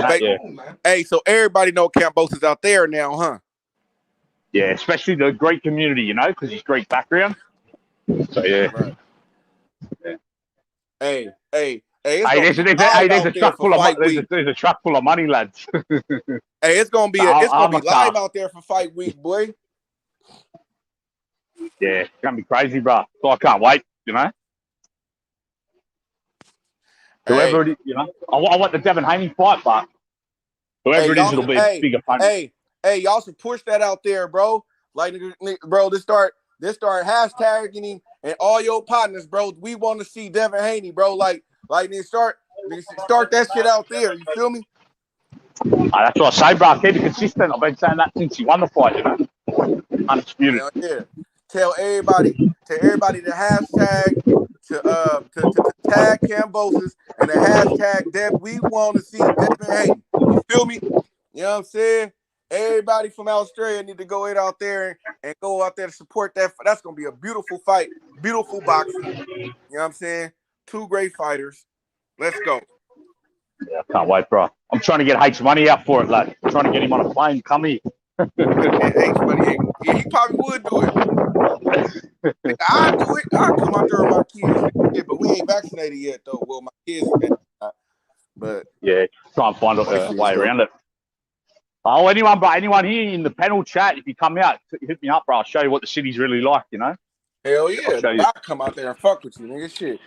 I'm that type of nigga, bro. I want to go. So do you guys I'm that type of nigga, bro. I want to see what the hood look like, nigga. Yeah, I'll take it out 100%. Wherever hood at, that's where I want to be at. You feel me? Because I love the hood, bro. Like, nigga, you feel me? You know what I'm saying? I feel comfortable there, bro. Like, that's my comfort zone, bro. I feel like I don't gotta, like, I gotta watch my back, but I don't gotta worry about too many. You know what I'm saying? I don't know, bro. I just feel safe, bro. I know what to look for, bro. So, nigga, I'm used to that environment, bro. Oh, bro. Anyone that comes here, that's where I'll be taking them. Oh, marvelous, bro. Shit, man. Catch me an idiot. That's why I do. Once I get my band, once I get my money right, I do want to start flying out and meeting up with everybody. You feel me? I want to go out there and go fuck with Memphis out there with my nigga H. You feel me? In the hood. You feel me? You know what I'm saying? I want to go out there and go fuck with Sheldon. I want to go fuck with everybody. You feel me? You know what I'm saying? Yeah, that Shelton's the same. I'll tell him to come here. I talk to Shelton on the phone, you know. I always ring him, say, come out here. Drunk ass. So where you from in the US, lad? What city are you from? What city are you from in the US? If he try to fight me, though, nigga, I'm going to whoop his ass. He fucked up. Yo, do y'all smoke weed out there in Australia, bro? Do y'all smoke weed out there? Yeah, of course, bro, of course. What do you think? Man, they smoke weed. Hell yeah, they smoke weed. I don't myself, but everyone, you know, everyone loves it. I don't really. Growing out there, some good too. Yeah, they got the hydrate. Yeah, me myself, I don't like it. But rain a lot out there. How y'all winter? Yeah, it's raining now, bro. It's summer, but it's raining. You said how's your winter out there? How's your winter? women. Oh, because we're so like multicultural. You know what I mean? We've got so many people from everywhere. So there's a mixture of all type of women. You know. Cool. We've got African women, Middle Eastern women, Mediterranean. You know, European, like Celtic women, heritage, the Aboriginal women here. We've got everything. Now then, lads, how we doing? What's going on, bro? How we doing? We like women with wheels on. If you know what Yeah, I'm that's what I like. Yeah, that's what I like too, lad. That's what I like too, bro. What's happening then, lads? What's going on, bro? All right. Yeah, all good, bro. You all ready for the weekend? Yeah, look forward to it. You all ready for the weekend? Yeah, I'm looking forward to the fight, bro. My 135 division's been fire last week. Best I've probably ever seen it.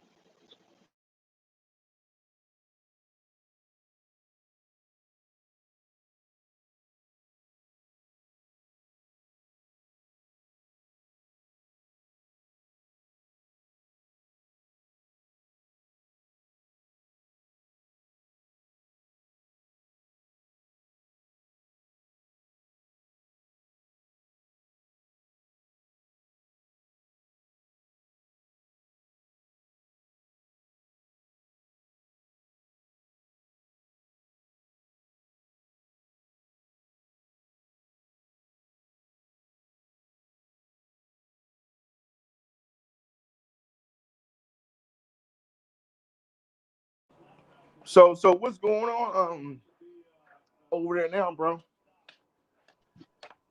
What's going on? What? Nah, it's something meant to be summer here, lad, but it's fucking winter. It's raining. So what time is it over there now? It's 10 to 2. 10 to 2 in like middle of the day. I told so middle of the day. Friday. Cool, man. Friday, middle of the day. So over there it's Friday, so we still. Yeah, you're still in Thursday. You're still behind.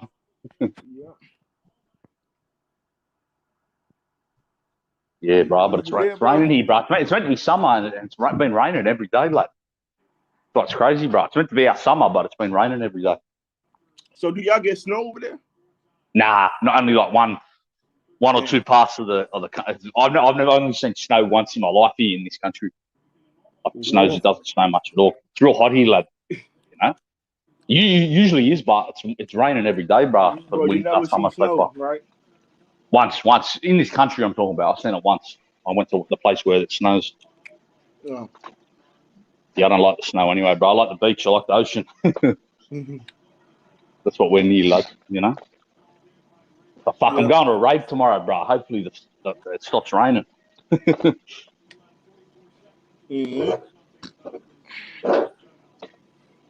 So what's good, EJ? What's good? My boy JK. What's good? What's up, hey Johnny May? What's going on, bro? Man, nothing much. I just got back from the store, man. I went to the local gas station to get something to drink for the house. Get a cigar and stuff like that. And when I'm leaving the store, I'm coming out the store. I see like 8 police cars on the lot. In Memphis, police, man, they listen. You'll be at a store just shopping, and police will just run up on a lot at a gas station and start checking everybody's ID. So when I come outside, I see all these goddamn police. I'm like, damn, nigga. I'm like, what the fuck? You know what I'm saying? I just come out the store, man, just get me a drink and shit. When I come out the store, I see 8 police cars. They on everybody on that fucking lot. I'm like, damn, I'm just shopping. And the motherfucking cop just staring at me. One of the cops just looking at me, like licking his chops, like, we gonna get you, boy. You know what I'm saying? I'm like, damn, I just walked straight to the car. While I'm going straight to my car. Y'all know how Memphis is, man. Listen, I'm going straight to my car, and then like somebody on the lot try to run off because the police was on the lot.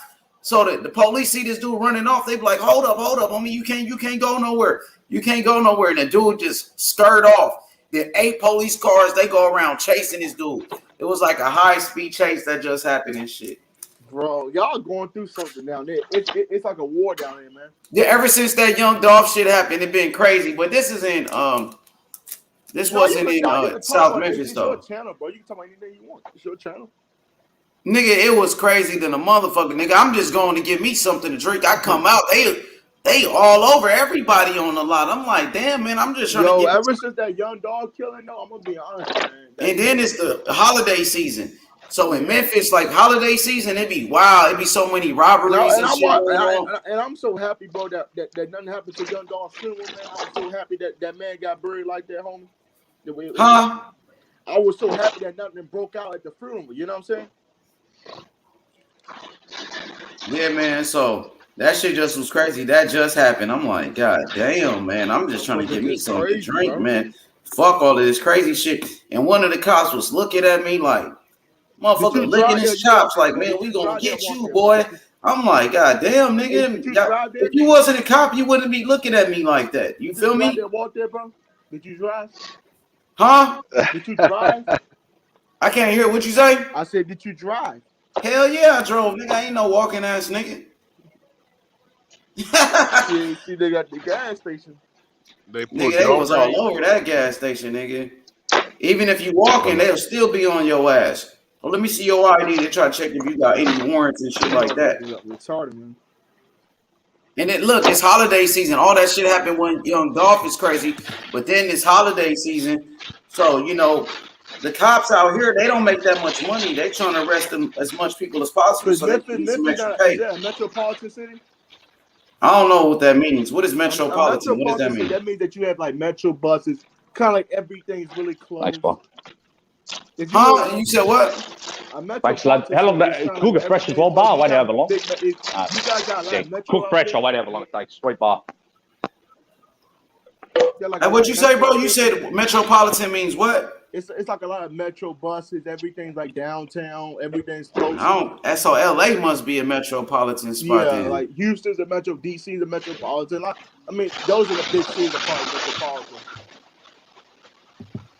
You got some background noise, somebody. All right. I think that's Paulo. Paulo got some background. What's good, Paulo? What's good, IB? What it is? What's up, IB? What's going on, bro? What up? What's up, fellas, as well, lad? Historian, brother boxing, Australian player, Jed, H. Moolah. What up, my bro? What's good? What's good? Hey, JK, you seen Kambosos come back to Australia? You seen the the welcome he had? Did you take a look at it? I saw that. All the Greek community met him at the airport. It's good to see. You know, you got appreciated. Yeah, I don't know. It looked like there was about a few hundred, maybe 1,000 people because they're lining up even out the front. You know, I saw on another video. But yeah, they all welcomed him home. So was that like the national airport that he was at, or just like a regular airport? How many airports do you guys got in Australia? Oh, there's one like nearly every city. I think it was the one in Sydney, the main one. The main one in the city. But yeah, it was good to see, bro. He got what he got. You know, he deserves that, especially from the Greek community, for his own people. He represented for him, so salute to him. Was it both communities though, like the Australian community and the Greek community that came to show support to him? You would say? Yeah, it was both. Yeah. But the Greek community were at the front, you know, because that's his family and his cousins and the area he grew up in, you know. So they got to show the love first, you know. They're at the front of the line because that's the community he comes from, you know. Mm-hmm. I know Lomachenko today was talking about fighting Kambosos. Lomachenko looked hungry, man. He was like, man, I want to be undisputed. He said, I'm rededicated. He said, since I lost to Lopez, Lomachenko said, you know, he's rededicated to the sport. He's hungry. He wants to be undisputed. That's what he's saying. And then you got Devin Haney, of course. The man that says he's willing to go to Australia to fight Kambosos. I think Lomachenko said he's willing to go to Australia too, if I'm not mistaken. Yep. So Loma. Oh yeah, Loma. Loma's starting to think Loma might get it, lads. What do you think? I think Haney gonna get it. I talked to Bill Haney in the morning. I think I think Haney will get it because I think that's what. Kambosos Is he keeps saying his confident? Is name. he? Are they confident? Kambosos keeps saying Haney's name. Kambosos is the one that wants to fight Haney. He keep bringing him up. You got some background noise. This way, What, you outside or something? Yeah, it's all background noise. Yeah, that's Paolo. That you got a whole lot of shit going on. Is it bad? Is it? Yeah, it's bad. You sound all right now, but before it was. But yeah, I think it's going to be Haney, bro, because they're launching the zone here as well. I think that's what Eddie Hearn wants, Kambosos, Devin. I think everyone's on board. So I think that's what will be next. Man, that's good for Devin Haney if he can get that fight. Yeah, and like Loma could still fight the winner. Lomachenko could still fight the winner, you know. We could still see all these fights. Everybody wants a piece of Kambosos. Everybody's saying his name. Then you got Tank. I heard Bob Arum says the WBO. They will order the fight with Kambosos and Lomachenko. But I heard, doesn't Kambosos got like 100 days before he fights a mandatory or something like that? How does that work? Yeah, I'm not sure. I did hear that as well. I'm not exactly sure how that works either with the politics and the sanctioning bodies, but yeah, that's what I did hear as well. I know Haney wants that fight bad, bro. Man, that's what you want from a young fighter, bro. You want these guys to go fight the best, and that's what Devin Haney is trying to do. George Kambosos is considered the #1 lightweight in the world. Devin Haney wants to fight the best. When Lomachenko was the guy, Lomachenko was the #1. Haney wanted Loma. When Tio was the guy, Haney wanted Tio. So Haney's just keeping the same energy with whoever got those belts. That's what I'm seeing. That's what I noticed. And that's what I like. He keeps the same energy all the time.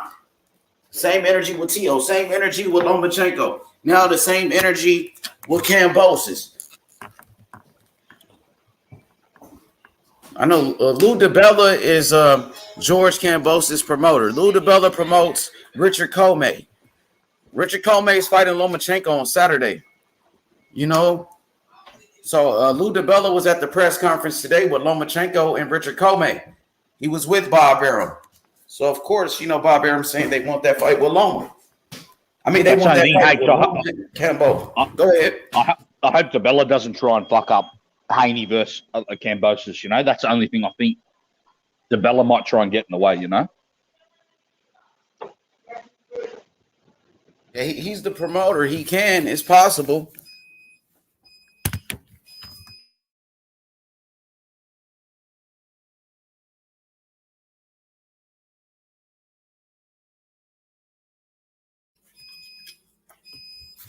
It's possible he can get in the way. Shit, DiBella got Kambosos. Kambosos is the man right now. So, of course, DiBella trying to flex his muscles and shit. DiBella trying to, let the people know the value of a Kambosos. DiBella hasn't had a high-profile fighter like that since Deontay Wilder left him. Yeah, you're right, bro. He hasn't had no one for Wilder and probably Sergio Martinez, but he's probably had like only 2 in like 10 years or even longer. They had Hopkins at one point. Then Hopkins ended up fucking him over. Right, yeah. Remember Hopkins lied on him and he had to sue Hopkins for a couple million, I think. Oh yeah, I do remember that. Yeah, but back in the 90s, DiBella was like one of the biggest promoters in boxing, but he just fell off. Mm-hmm. He's very smart, very intelligent. He has experience. And now he has a big-time champion in Kambosos.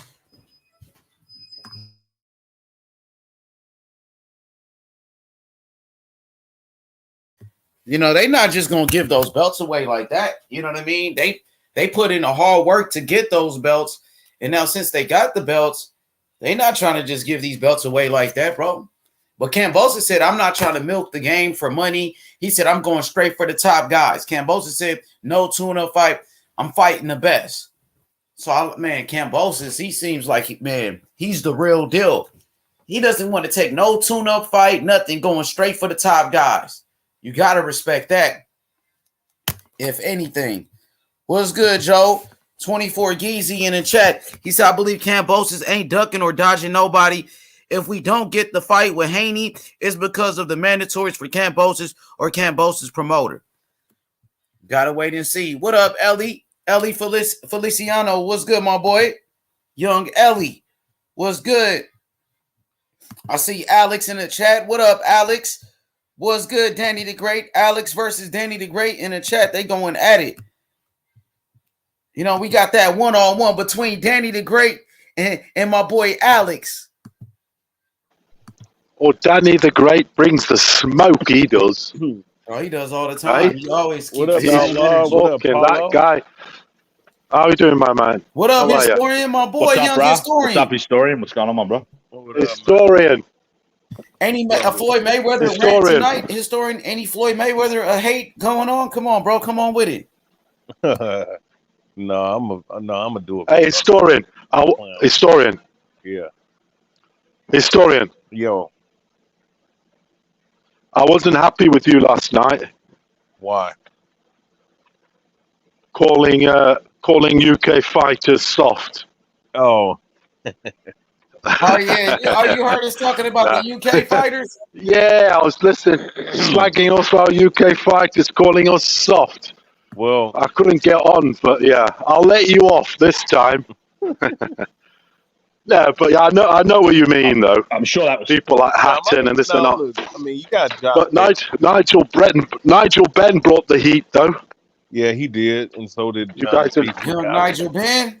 Oh yeah, he was bringing that smoke. Yeah, Chris Eubanks back in the day. And don't forget about Lennox Lewis, even though he represented Canada. Yeah, Gerald McClellan. He beat Gerald McClellan. He beat a few great fighters. Ben. But I know what you mean. Overall. Yeah, don't forget about Lennox Lewis. Lennox Lewis was a real killer. Oh, he's top 3 ever, isn't he? Heavyweights. Yeah. Top 5. Who, Lennox? Isn't he? Yeah, Lennox Lewis top 5 heavyweight all the time. Top 5 is kind of high. I don't know. You got Muhammad Ali. Easily. Muhammad Ali, Larry Holmes, Joe Louis. Shit. Who else? George Foreman. Holyfield. Holyfield. Frazier. No, I have Lennox over Holyfield. You got Lennox over Vander. Vander's resume at heavyweight's crazy though as well. I can see your point. Holyfield was a 5-time heavyweight champion, though, right? Yeah, Lennox does have a case for 5-time. I think he was 4-time. 3-time. I think he was a 5-time, wasn't it? Close to it, yeah. 23-time heavyweight champion. No, Holyfield was a 3-time 4-time heavyweight champion. I think he champion. was a 5-time heavyweight champion. Well, he got robbed against the Russian member as well. He should have been. They robbed him, so he really should have been one more. Heavyweight all the time. Ali's always going to be number 1. Yeah, Lennox might be top 5. I got Ali. You got Larry Holmes. Joe Louis. Joe Johnson. No, Joe Louis. Right? Joe Louis. Yep. Jack Johnson. Yep. Yeah. George Foreman, Lennox Lewis. Joe Frazier. Joe. I think Joe and George are probably. Ali's over Frazier. Yeah, I think I'm gonna be honest with you. Lennox is a tie for me between Lennox and George. Yeah, I think Lennox is like top 5, 6, 7 around there. You know. Yeah. Then okay, so 5 could be either George or Lennox, and then 6 and 7 can be Joe Frazier. Yeah, that's right. I have Lewis at 5 about there. Man, I'd have Holyfield above Frazier even. I'd have Holyfield above Frazier. Oh, definitely. I think Holyfield's resume heavyweight's crazy, bro. Frazier's only got the Ali win, really. Because of his title defenses. The title defenses were better. I'm just looking at the guys Holyfield beat. Larry Holmes. Holyfield's arguably a top 10, but then, what I'm saying, but then, I mean, do we rank him over Rocky Marciano? I can't rank him over that. I would. You think you would? Shit, wins over Ezra Charles and Archie Moore and what's his name? Well, Holyfield got some great wins. Holyfield beat Mike Tyson. Holyfield beat Mike Tyson. Holyfield beat Riddick Bowe. Larry Holmes, even though it was an older Larry Holmes. He beat George Foreman, an old George Foreman. He beat Michael Moore, Holyfield. Who else he beat? Michael Moore. He beat Ray Mercer. Mercer, yeah. Ray Mercer, Holyfield. Man, he got some good wins. Michael Dokes. And he was even moving say up. Buster Douglas. Yeah, knocked out Buster Douglas. The man who beat Mike Tyson. He beat the man. But wait a second, Buster Douglas isn't the all-time great heavyweight though. He was the undisputed champion, the man that beat Mike Tyson. Holyfield knocked him out. It's the older man who beat the man though, isn't it? And don't say he wasn't very good, because that's like saying Kambosos isn't very good. Okay, but let's deal with Joe Frazier. Okay, but even with those wins, I still don't rank him over Joe Frazier. Yeah. Joe Frazier did beat Muhammad Ali. Like, I mean, it was a very close fight. He beat Ali. The only one he couldn't beat was George Foreman. You know what I'm saying? He beat Jimmy Ellis too, right? That was he knocked him out. Yeah, he knocked him out. Jimmy Ellis. But Frazier is a legend. Remember, beat Joe. He beat Young. He beat Corey. He beat Bugner. But he didn't fight Ken Norton, Ron Lyle. He missed a few fighters. He didn't fight Ernie Sabers, but I think he might have been slowing down by that. Because around that, after the second George Foreman fight, he was slowing down. So, but Ali and Foreman fought them all. You know. Frazier is a legend. I got him top 10 as well. But no, George Frazier. You know what? George Foreman and Ernie Sabers never fought. They didn't. No, that's true. But Foreman fought Ken Norton, Ron Lyle, Jimmy Young as well. Well, yeah, he lost to Jimmy Young, though, but he fought him. Yeah, Jimmy Young outboxed him. His defense gave him problems.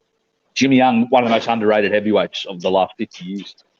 Very good boxer. Yeah, one of the best defensive fighters in heavyweight division history, and he had a really good jab too. Give Ali a tough fight as well. Yeah, he did.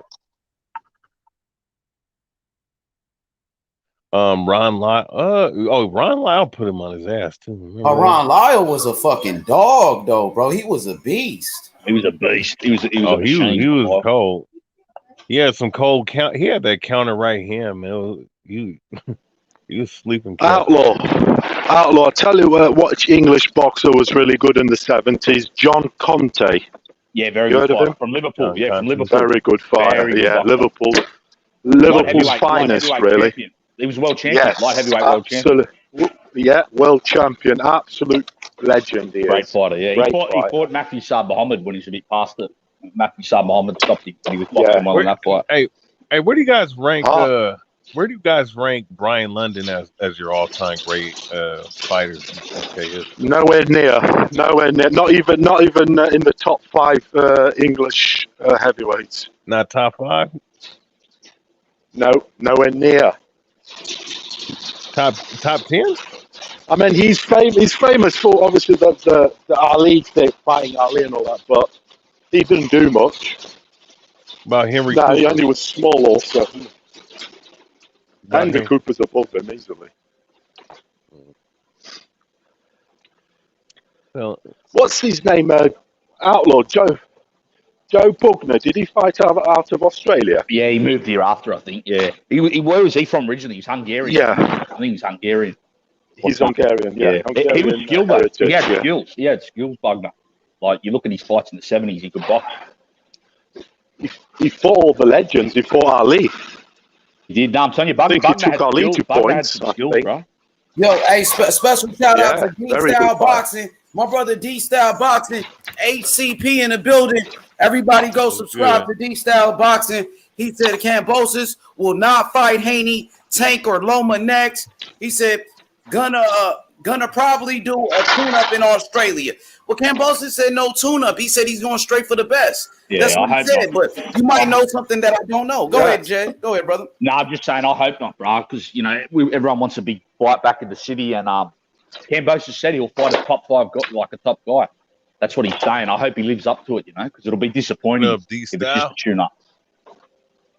But yeah, it's like this though, man. Like Devin Haney and Kambosos look like that's a done deal to me, bro. I know Haney wants that fight bad, bro. They want Kambosos bad. Haney really wants to be great, man. He wants to be one of the best fighters in the world. And the way he does it is by beating George Kambosos. That's a chance at Devin Haney making history by becoming the youngest undisputed champion in the history of boxing. It's a chance at Devin Haney being on the pound for pound list by beating Kambosos. You know? Oh, yeah, he goes there for sure. Yeah. If he beats Kambosos, no doubt he's on the pound for pound list. It's looking like Loma or Haney, though, isn't it? Haney or Loma, that's what it's looking like, I reckon. Yeah, especially if he came out here and beat Kambosos. If I'm Kambosos, I'm gonna be honest. But I mean, if I'm Kambosos, to put the undisputed thing to rest, you got to fight Haney, man. You know what I'm saying? I think that's where the money's at right now. You know. Yeah, I agree with the story, and that undisputed debate's long overdue. We need to get that settled. So I think Haney's a fight to make. So I think that would be that's gonna be the fight. To me, it's already done. It's a done deal. I don't see. You think Haney the fight is a done deal? I'm thinking it is because if I'm Kambosos, right? What are the fight? I mean, Lomachenko, nah. Teofimo isn't gonna get it. He don't want the rematch. He said he's moving up. And then you have these other guys. They're not really. Unless the only other guy would be Tank, but we know what's going on over there with Tank and Floyd Mayweather Promotions. They're not willing to put him in there with nobody, man. You know what I'm saying? Nobody that they, nobody with any belts. I don't know. It seems like they interested in the Kambosos though, Tank and his team. Well, they bet. Well, it's like this. I can see them being interested, but he's gonna bow down to his promoter, which is Mayweather, and I don't think Mayweather wants to take that risk for that fight, man. Unfortunate for Tank. So to me, I think Haney is like an 85% chance of it happening, bro. And I might be being generous. I really should say 90% chance that fight's gonna be made. I think so too, bro. Hearn wants it. The Zone, Haney. I think Kambosos even wants it. There's no reason why it shouldn't happen. To me, the only thing is the Bella or a mandatory, like the lad in the chat that could derail it. That's the only thing I see fucking about. Yeah. Yeah, I mean, Kambosos, he's interested in a Devin Haney fight. Kambosos is the one that started saying Devin Haney's name first. During the fight with Teofimo Lopez, even before he beat Teo, he said, Devin Haney, if I win, I would like to fight Devin Haney. Then after the fight, he called out Devin Haney. That's Kambosos that keeps saying Devin Haney's name. And Devin Haney responds, said, yes, I accept the challenge. You want the fight in Australia? Okay, I agree to all terms. Let's fight. And then you have Eddie Hearn, who's pushing for that fight, the promoter. They showed interest in that fight first. And then you got DAZN, the network. Why do you think so? Well, let me finish. Now you got DAZN. Why do you think so, Abe? Listen, now they got DAZN, the network, pushing for this fight with Devin Haney and Kambosos. DAZN, Kambosos was at the Devin Haney fight versus JoJo. Kambosos was a special guest. He was a part of the broadcast for a reason. Yeah. And after the fight, Kambosos met up face-to-face with Devin Haney on camera, talking about fighting each other. He didn't do that with Tank.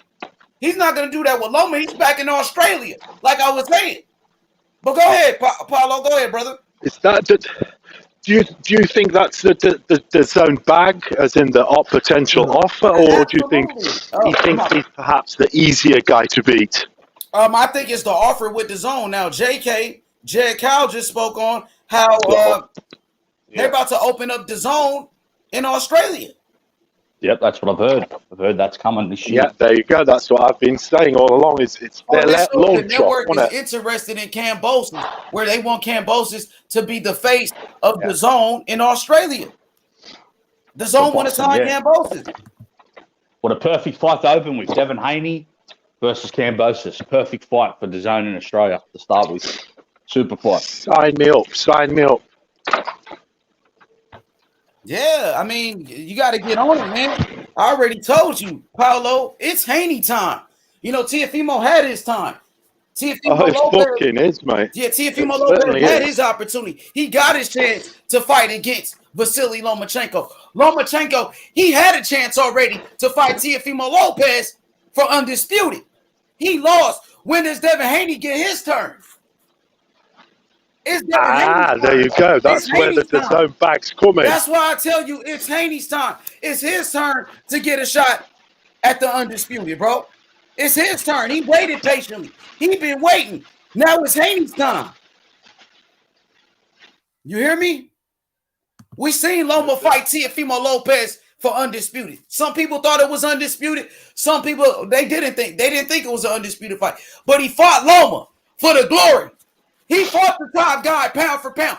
Kambosos, he got his chance to fight Lopez. When does Devin Haney get his opportunity like the rest of those guys? Loma had his chance already. He came up short. True. Now it's time for Devin Haney. It's Haney time. He gets his shot at the fucking belt. Why not? Why not, brother? Yeah, it's next in line. That's a good argument, to be honest.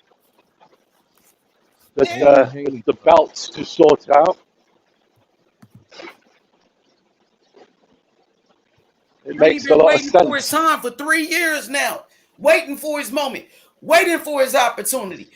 Calling out the best guys. Nobody else was calling Teofimo Lopez but Devin Haney. None of those guys. Not Ryan Garcia. Ryan Garcia wasn't calling out Tio, but Devin Haney was. Tank Davis never called out Teofimo Lopez, but Devin Haney did. And he met up with him face to face in Fresno, California, at Mikey Garcia fight, and the whole world saw it. When Devin Haney and Teofimo Lopez, they came face to face. I give Teofimo Lopez all of his credit. Teofimo Lopez, he was a great champion. I think Teofimo Lopez will come back and be a champion again. Teofimo Lopez was on the pound for pound list. He was considered the undisputed champion. But he had his time. He had his moment. You know, and he lost. He lost to Kambosos. Everybody was talking about Tio versus Haney. Now, hey, man, you got some background over. Come on, bro. Because you got to go on mute, bro. Yeah, what's going on over there, bro? Yeah, you gotta use that mute button, bro. It's there for a reason. Gusto, what's good, Gusto? Yeah, man, you know we gonna cook. It's Haney time. Haney versus Kambosos. Devin Haney agreed to all terms. Kambosos said he want to fight in Australia. Devin Haney said, okay, I'll fight you anywhere. That's what I want to hear. That's what Kambosos want to hear. Kambosos said, I want Devin Haney to be impressive. I want Tank Davis, to have a good fight, and I'm going to pick between those two. He said, whoever has the best performance, I'm going to fight next. Haney or Tank Davis. And Kambosos said Devin Haney had the best performance. Kambosos said Devin Haney had a better performance than Tank Davis. So all roads lead back to Devin Haney then. If that's what Kambosos said. You said you're going to pick who had the best performance this past weekend. Was it Devin Haney or Tank Davis? You said Devin Haney. Let's make it happen. And Kambosos, he's that type of guy. He's that type of guy. He'll fight anybody throughout his whole career, Kambosos. Going to people's backyards. He's Australian. But he came to America and he beat Mickey Bay, Devin Haney's trainer. Beat him. Yes, he did. In America, in his backyard. Go ahead, historian, cook on it. No, I mean, yeah, he did. He beat Mickey Bay. Forgot the other guy he beat, but it's like, man, he came up there and he took those 3 belts from Lee Selby. Lee Selby from the UK beat him in his backyard, beat him in his country. And Lou Selby too. Yeah, man. So it's like, I mean, and mind you, he's coming from Australia and he took those belts from Teofimo Lopez, man, on Teofimo Lopez home turf, bro. Think of that. Yeah. You know what I'm saying? He did come to his city, New York as well. That's where Lopez is from. Yeah, in his country, in his own city. Mm-hmm. In New York, bro. And won the crowd over, too. Yeah, he did. They're booing Lopez at the end of it. So it's like, man, I respect Kambosos, but I mean, I do disagree with the Kambosos Buster Douglas comparison because when Buster Douglas, when he beat Mike Tyson, Buster Douglas already had 5 losses on his record. Yeah, it's nowhere near that, H. They're getting carried away comparing it to that. Yeah. Exactly. I mean, nobody's look 42 to 8. What is it? 8 to 1 versus 42 to 1. I think. Yeah, and 42 to 1. There ain't never gonna be a lopsided and Mike come Tyson from was a behind dominant victory champ. like that. And Mike Tyson was a dominant champ, like had been champ for like 5 years, destroyed everybody in the division. You know, there's no one left. Because Holyfield had just moved up, hadn't really established, so there was no one even left really at that time. So that was a way bigger upset. Well, you know what? Big George was around, but from what I was hearing, that Mike Tyson didn't want that fight, bro. He didn't want the Big George fight. Yeah, George just started his comeback like late 80s, yeah. Around that time. Because I think he didn't get a shot till like... But you know what? There were talks about it, though, and Mike, from what I was hearing, Mike said was the one that said no to the fight. Could be right. He probably knew how dangerous George was still and knew he wouldn't get much credit, you know? Because remember they were writing George off when he first come back. Thought it was a joke, you know? I mean, and he went on to become champion. Yeah. You know what's crazy about George? Because he couldn't see when he was younger, he didn't get enough credit for, you know, his defense was actually underrated by guys because everybody saw him as a slugger, but he knew what he was doing in terms of keeping guys at range because he had an 81-inch reach, you know, and that cross-arm defense was hard to just crack through just punching like that. And then when he opens up and starts slugging, you know what I'm saying? He was able to, you know, do what he can do. But when he was old Foreman, he was eating left hooks from. This dude was eating punches, the best punches from all the tough heavyweights at the time, bro. Yeah, couldn't drop him, couldn't hurt that motherfucker was built different. So, but I mean that's one of the opponents he could have had. But I mean, there were, you know, I mean, Razor Roddick might have been around, but you know, there was really nobody else to. Huh? Do you remember Foreman fought Lacusta, Canadian? Did you ever see that fight? Fought the Canadian champ, Ken Lacusta. I vaguely remember that one. Yeah. I vaguely remember that. They brought me. My father was the number one heavyweight. They brought him over. What was his name? Razor, not Razor Roddick. Who? You said from what country? George was Foreman. George Foreman. Now George Foreman fought Canadian champ on his comeback. Oh, okay.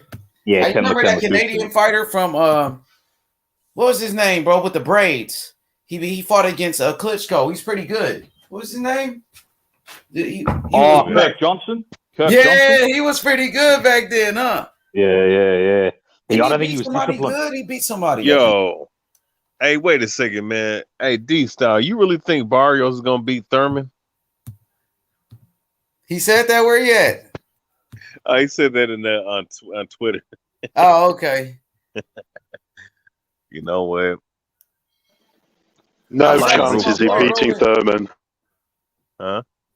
Keith Thurman, Barrios. What y'all think about that fight, man? I think that's a good fight for Thurman, but I think Thurman could be washed up, though, man. You know, man, Thurman's a con man, bro. And then you got Barrios coming off a knockout loss. Thurman is a puncher, man. You think Thurman can knock out Barrios? But okay, here's the thing, though, right? When Thurman had a good left hook, right? That's what he was known for, his left hook. Question is, though, with Keith Thurman, when's the last time he actually stopped somebody? That's years ago, bro. That's a long time ago. Plus, it might have been what Jose Soto Carras, or was it like once upon a time? He's fucking knocked out. Or was it what's the name? Luis, my boy from Puerto Rico. Collazo, Luis Collazo. Yeah, he kind of quit on the stool though, didn't he, Collazo? Remember, he wouldn't come out. Yeah, Luis Collazo I don't know how he was still fighting at that time, bro. Nah, he's a weirdo, bro. He hurt Thurman and then quit. He hurt him to the body and then he quit on the stool. He did hurt him with a body shot. Collazo's a weirdo, bro. He's got skills, but something, I don't know, he holds him back. Yeah, Luis Collazo, that dude kept fighting until too long, bro. I'm not lying. I think he's still fighting, though. Is he still fighting or what? He was a good fighter, bro. He's giving Staniosis work. Did anyone see the Staniosis fight? Collazo was lighting him up. Then he fucking quit in the corner again. Quit for a headbutt or something. So what you think about Stanionis versus Ugas? Good fight. I favour Ugas, but yeah, I'd be interested in it. Yeah, I got Ugas. Ugas one of my favorite fighters right now. He's one of my favorite. I got Ugas in that, and I've got Thurman to beat Barrios. I know Thurman's a bit fucked with his injuries. He's not quite the same guy anymore. Even his motivations are not the same. But I'd still have him winning. I find Barrios a bit basic, to be honest.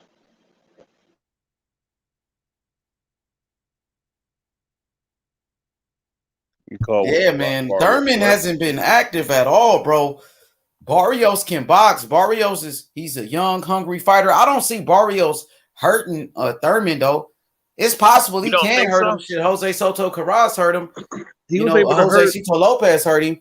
But Barrios is not the bigger, like he's not a big puncher like that. He got decent pop, but he don't have great pop. Thurman is older too, right? So I don't know, man. That is a pretty good fight though. Man, hey, yeah, that might be a 50-50 fight, not gonna lie.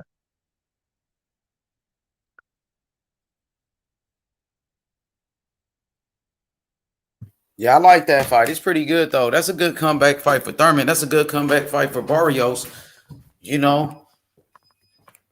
Let's see what happens, bro.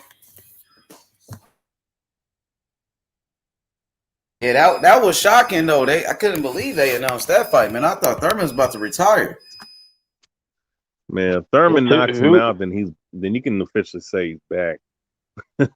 But what Barrios is it? Which Barrios is it? Mario Barrios, the one that fought. Oh, the one. Thurman better knock him out. That's a bad look if he don't. But I could also see Thurman losing because of ring rust and his age. That he's aged well. He hasn't been fighting. Yeah, I would be shocked, bro. Who knows what Thurman's got left, bro? I don't even, This guy's so inactive. What, 2 fights in like 5 years? Who knows what he's even at? What level he's at?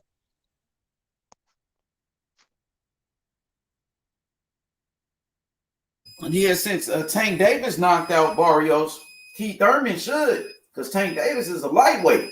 Exactly. You know what I mean? Exactly. It'd be a bad look if he doesn't.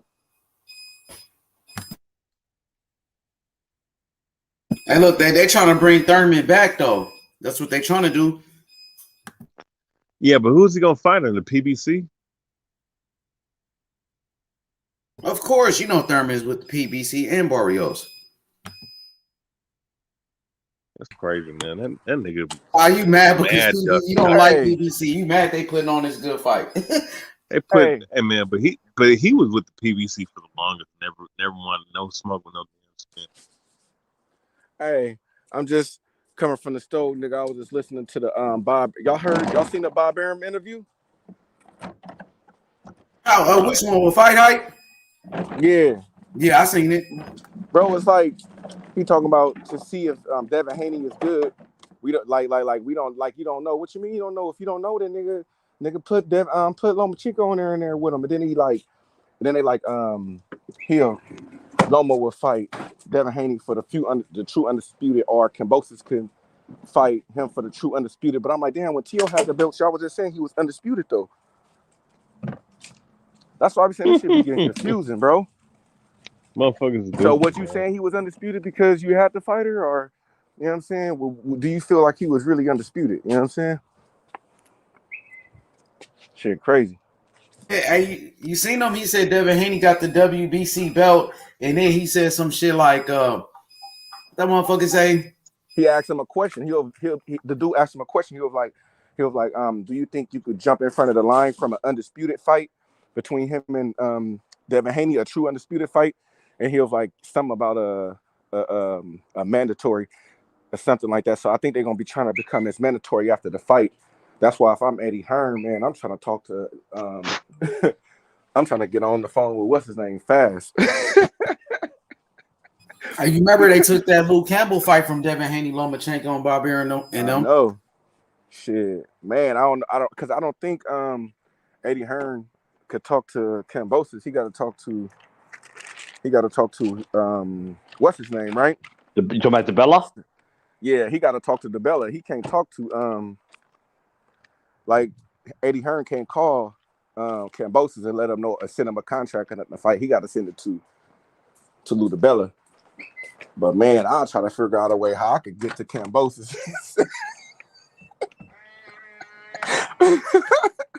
Man, with these phones and shit now, bro, I swear, bro, I send a girl up out there with a contract on the phone or something. Meet this nigga over here. Something, bro. Show him this contract.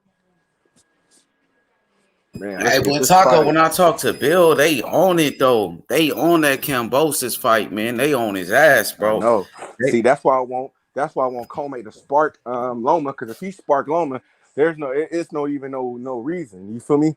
I mean, what he gonna do? Put Comey in there? Put him in there with Comey? Like that'd be some old black ass shit, bro. If he did some shit like that, and then Kambosos said he don't want to fight. If he want to fight the best, they need to be fighting Devin Haney. But that would be some fuck shit if they was to do some shit like that. Yeah, it's so many so many rumors out right now. Then you got Tank Davis saying that, he want to fight, I guess, like the WBA. Didn't they order the fight with Tank and Kambosos or something like that? I can't help you guys. No, you can't help me with this. It's too heavy. See, you got Tank Davis and the money team. You got, that's a potential fight. Nobody knows what's going on with that shit. Yeah, Tank. I seen the when on Ellie Setback, bro. Channel. ES News. Tank was driving away. He was like, he'll fight Kambosos, but he don't want to fight for the belts. He say forget all them belts. I think he said he'll fight him. He doesn't even care about the belts. He said he'll fight him without the belts. But yeah, I think it gotta be for the belts. I mean, you know what I mean? He don't. That's what they gonna do it for the belts. Mayweather already said, they saying that. They trying to value the belts. They like he don't want to pay no sanctioning fees. He like, nigga, them. He want the belts because if you see him, he looking at it like this, H. So, yeah, you pay, but you're gonna pay more. He want the belts because they gonna call him undisputed if he beat Kambosos. Mayweather, that's what I'm saying. H, just think about you can have. Listen, you're gonna pay sanctioning fees, but you're going to make more money as a champion than not. Just you know think what I'm about saying? it though, right? Even if he was to beat Kambosos without the belts, and if he beat Kambosos, but everybody would still consider him undisputed, but he won't have to pay no sanctions fees though. You feel me?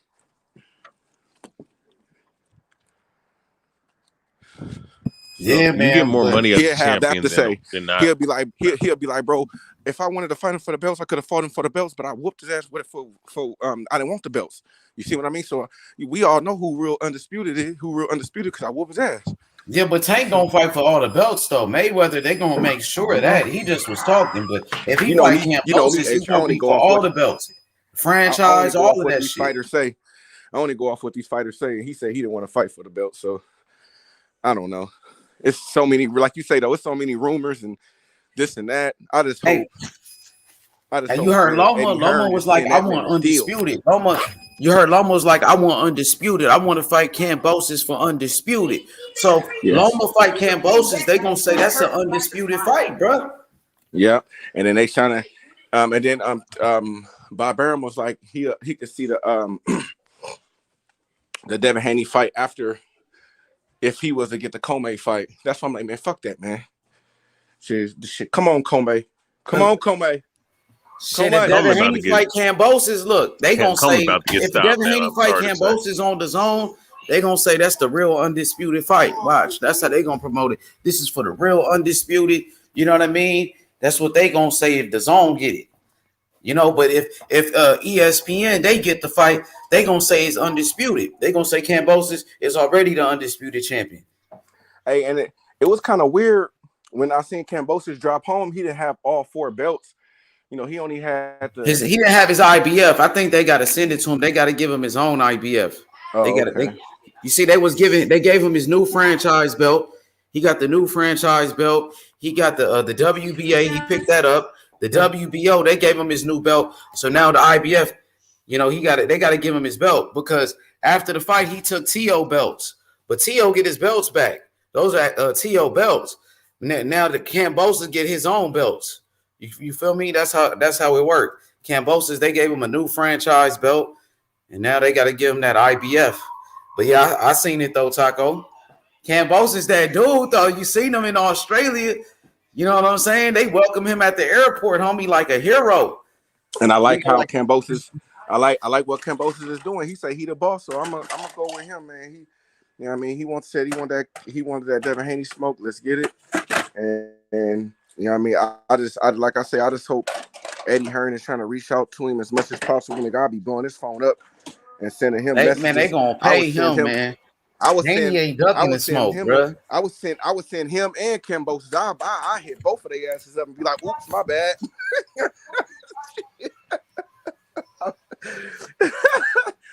Just so Kambosos can see the numbers. You know what I'm saying?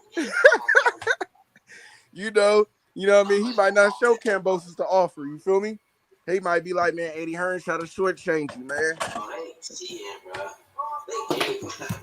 Forget that. Yeah, Eddie Hearn got that money, bro. No, that's what I'm saying. He worth that money. He could put 80,000 people in the stadium, bro. You're gonna make your money back with Kambosos.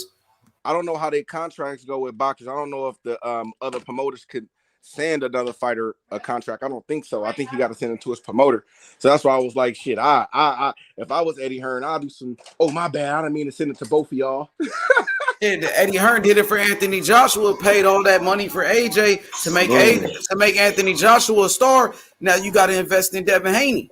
Man, for real. Show that man the money. I don't care how much it is, nigga. Let's go. AJ keep losing anyway.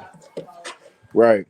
That'll make your well, I don't know if Canelo's still with the zone or not, but that if you consider Canelo still with the zone, that would give you two champions, something that, man, I ever did that shit. Yeah, but damn. Yeah, I think Canelo a free agent. Canelo ain't signed to Eddie Hearn though. Devin Haney, that's his boy. That's his fighter. Eddie Hearn, he signed Devin Haney when Devin Haney was only a prospect, bro. When he was only 20 years old. So Eddie Hearn believed in Devin Haney in the beginning and gave him that bag. Right. Now, just like all these other fighters trying to get that back, and I don't even know why they trying to downplay Devin Haney like he not a big fight. Like, dude, how you gonna say this man not a big fight when he down there making more money than all you niggas? Like, I don't get that shit, bro.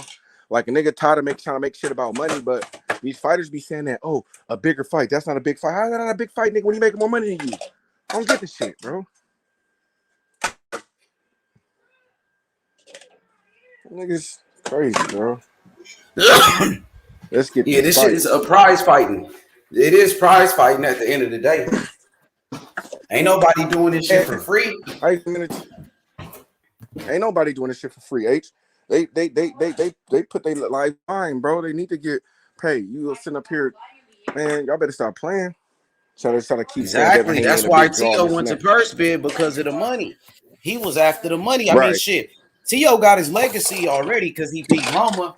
You know what I'm saying? He earned his stripes, but once he got that legacy, then he went for the money. Then he went to the purse bid, and then that's why his dad now, T.O. Senior, saying, "Man, we should have never left Top Rank. You know what I mean? Top Rank was treating him good right there, but they was kind of shortchanging him, and he was chasing that money. You know what I mean? But I still think T.O. gonna bounce back, though.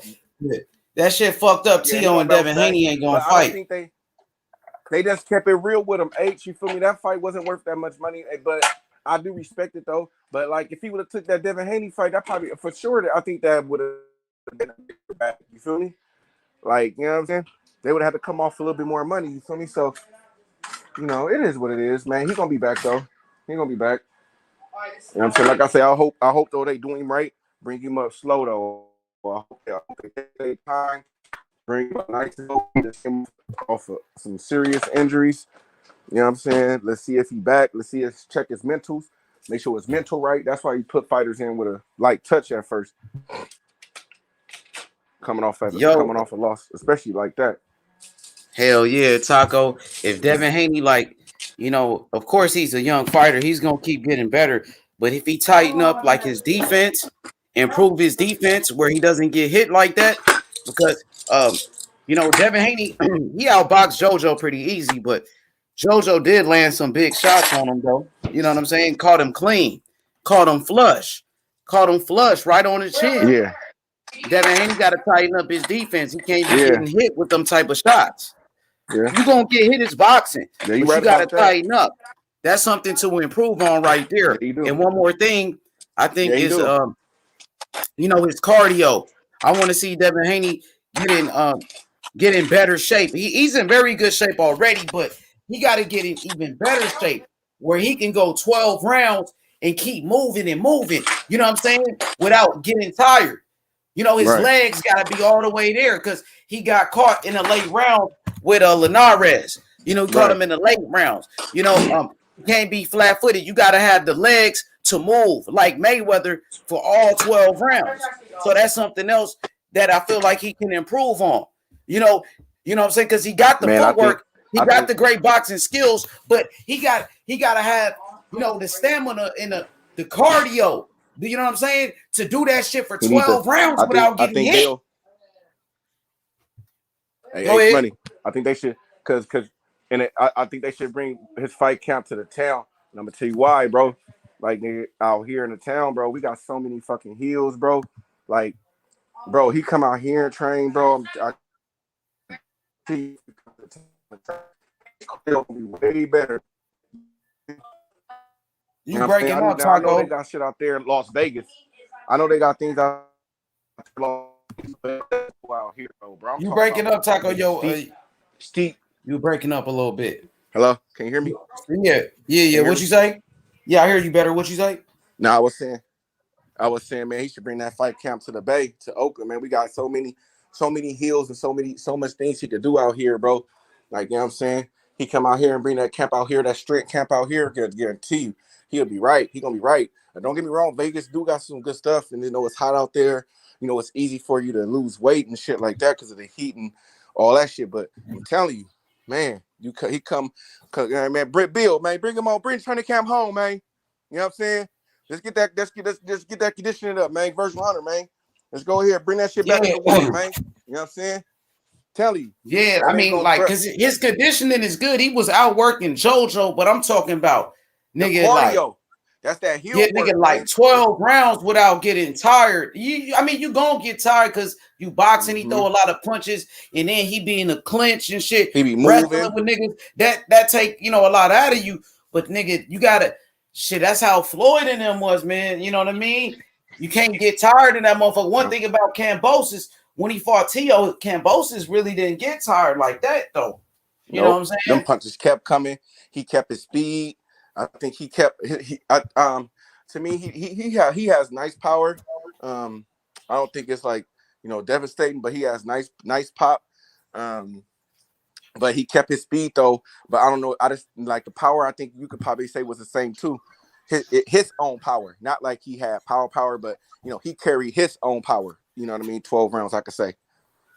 Yeah. See, one thing when Devin Haney fight Kambosos, he got to have his cardio all the way up because you got to match. Because Kambosos ain't gonna get tired. Yeah. But then too though, I think that's a different fight though. Too though, I don't think that Kambosos is gonna be like trying to high guard him and do that. I think they both gonna be boxing. You feel me? It's gonna be I think it's gonna be a master class. Because he seen Haney get hit by JoJo, and JoJo was a little dude. But he might come at Haney try to land some big shots on him. I think he can still box and catch him with that punch. H, you feel what I mean? I think he don't have to go in a high guard to catch him with that punch. I think he could set him up with that punch by doing other things. You see what I mean? Like educated movements, throwing this, throwing that, and then come over the top. You know what I'm saying? You don't think they'll come in like Linares did? How Linares fought Haney and caught him? Yeah. You don't think Kambosos try to do what JoJo did? I think that Kambosos is stick to his style. I think he should like implement it in certain times of the fight, but like all the time for the whole fight, I don't think he should do that. You know what? Shout out to Devin Haney, man. Shout out to this, bro. The more I hear about it, the more excited I get for this fight. I think Haney, I really just believe Haney. When JoJo says that he thinks Haney will walk through Kambosos, I'm listening. I'm like, damn, JoJo. JoJo's a solid competitor. He's giving Devin Haney his props. So I just think Devin Haney not gonna overlook Kambosos. I think he's gonna bring his A game because he knows what the fight entails, bro, and how much is on the line. So with Devin, I think Devin's ready for that fight. I think Devin seeing, and I don't think nobody will be shocked at what Kambosos can do, seeing what he pulled off against Tio. So Kambosos put the whole lightweight division on alert, and now they're going to treat him like the top dog, and now he's going to be the hunted, just like the other guys are. So they're not gonna take him lightly. They're not gonna have an off night. They're not gonna go in there with injuries. They're not gonna go in there saying, "Oh, this dude's a bum." He's not gonna be a 10-1 underdog. So yeah, man, I that's the best thing that could have happened is Kambosos upsetting Tio, because for Devin and for Loma, for everybody else, they're not gonna take this guy lightly. They know what he can do. You know what I mean? So now, shit, I think you're gonna get the best Devin you can see, especially if he fights in Australia. He definitely gonna bring his A game because he know he got to really outbox this guy to get a decision overseas. So yeah, man, shout out to your boy Devin Haney, man, for even wanting that and even being willing to go overseas. Yeah, man. What you think about Loma this weekend though? Because Loma's saying he want that fight too. Now, you know, Lou DiBella is the promoter of Richard Coleman. Lou DiBella, go ahead. Your boy Loma also said he got real skills. He said he told Tank Davis, "I got real skills." So he still want the Tank fight. He was calling out Tank. He was saying that, you know, I like what he did against Isaac Cruz, but I got real skills. He said I would have beat him. That's what Loma said today. Damn near. That's what he was insinuating, that he would have beat Tank. Yeah, but he also won old boy though, man. Oh yeah, now he won all of them. He said he won Haney too. He said he felt like he could beat all of them. He said he wanted the best fight. He said he'll fight any of them. But he said he's not even happy Tio lost. He said because he know how that shit feel to lose all your belts. He said he's not happy about Tio losing. So I guess he wanted to rematch Tio. But yeah. Man, that's crazy, man. YB, my man, how we doing? What's up, brother? How's it going? All right. Yeah, man. Shout out to my boy. Good. Well, do you know that podcast with Tunde and Spencer Fearon? Oh my gosh. Yeah. Yeah. What is it called? Yeah. Stamina for sale? Yeah, they did one today with James Cook, the three of them. It's quite good, actually. Just an hour, just going through it all, just tapping each other on the back. Give it a watch, it's decent. Or James Cook, you get to know more about him. That's my boy Cook, the trainer, the assistant trainer for Yard. That got him right for this. That's the one. Fight. Yeah. They got the three of them on the podcast on YouTube, the YouTube one, and just commemorating each other. Pretty good, actually. Man, him and Spencer. Yeah, James Cook. That's the Jamaican. I like Tunde and Spencer Fearon. You do? Yeah, they're good. They're a good laugh. I wonder why Spencer Fearon don't train nobody, because he got a lot of boxing knowledge, man. Spencer Fearon has a lot of boxing knowledge. Yeah, he knows his shit. Definitely knows his shit. But then he's always been into the, let's say, journalism and TV. He's always wanted to be on that side of things, talking it rather than. Okay. But obviously, having been a boxer, it's one of those things. Trainer takes a lot of time out of you, doesn't it? Yeah. It's a full time, isn't it? Man. But yeah, he likes the TV limelight. You know what? A lot of them do, don't they? Now, let me ask you. Now, are you guys excited for?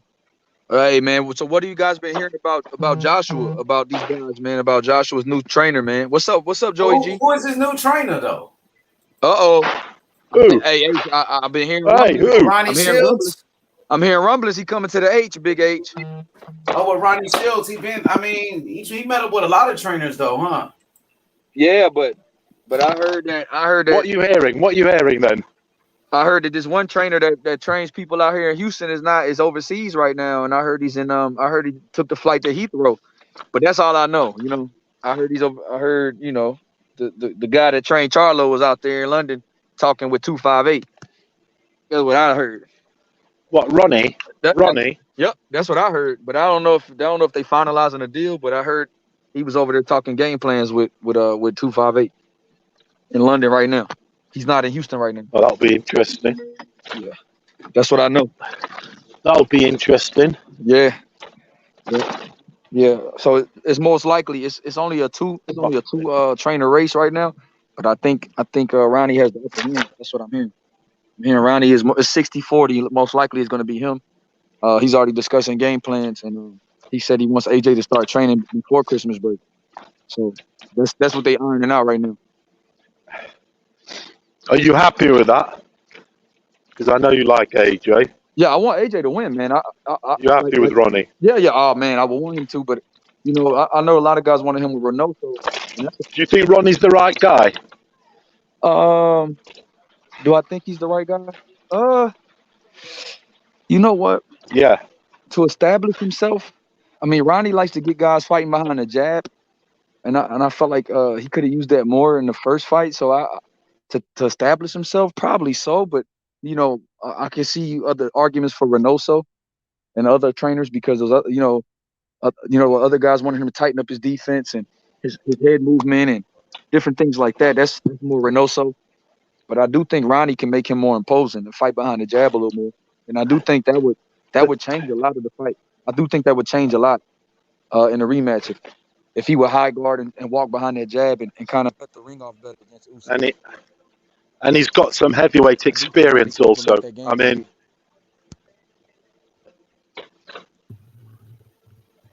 wait, what you say? Ronnie's got the heavyweight experience also. Hey, go ahead. What you said? Hey, go ahead, Paulo. What you say, Paulo? I was just going to say that Ronnie's got heavyweight experience, training. So he's trained obviously heavyweights, whereas Reynoso obviously would still be good, but he's kind of busy, isn't he? Everybody's mentioning him, Reynoso. But like I said, Ronnie's done it with heavyweights, hasn't he? Yeah, Tyson and Ronnie had, like you said, Ronnie had experience with Tyson, with a lot of guys, heavyweights. So yeah, a lot of heavyweights. So it kind of makes some sense. But Reynoso's working with, I think, Frank Sanchez right now, so that's why a lot of people want Frank. I mean, want him to work with him for Frank Sanchez, but so maybe.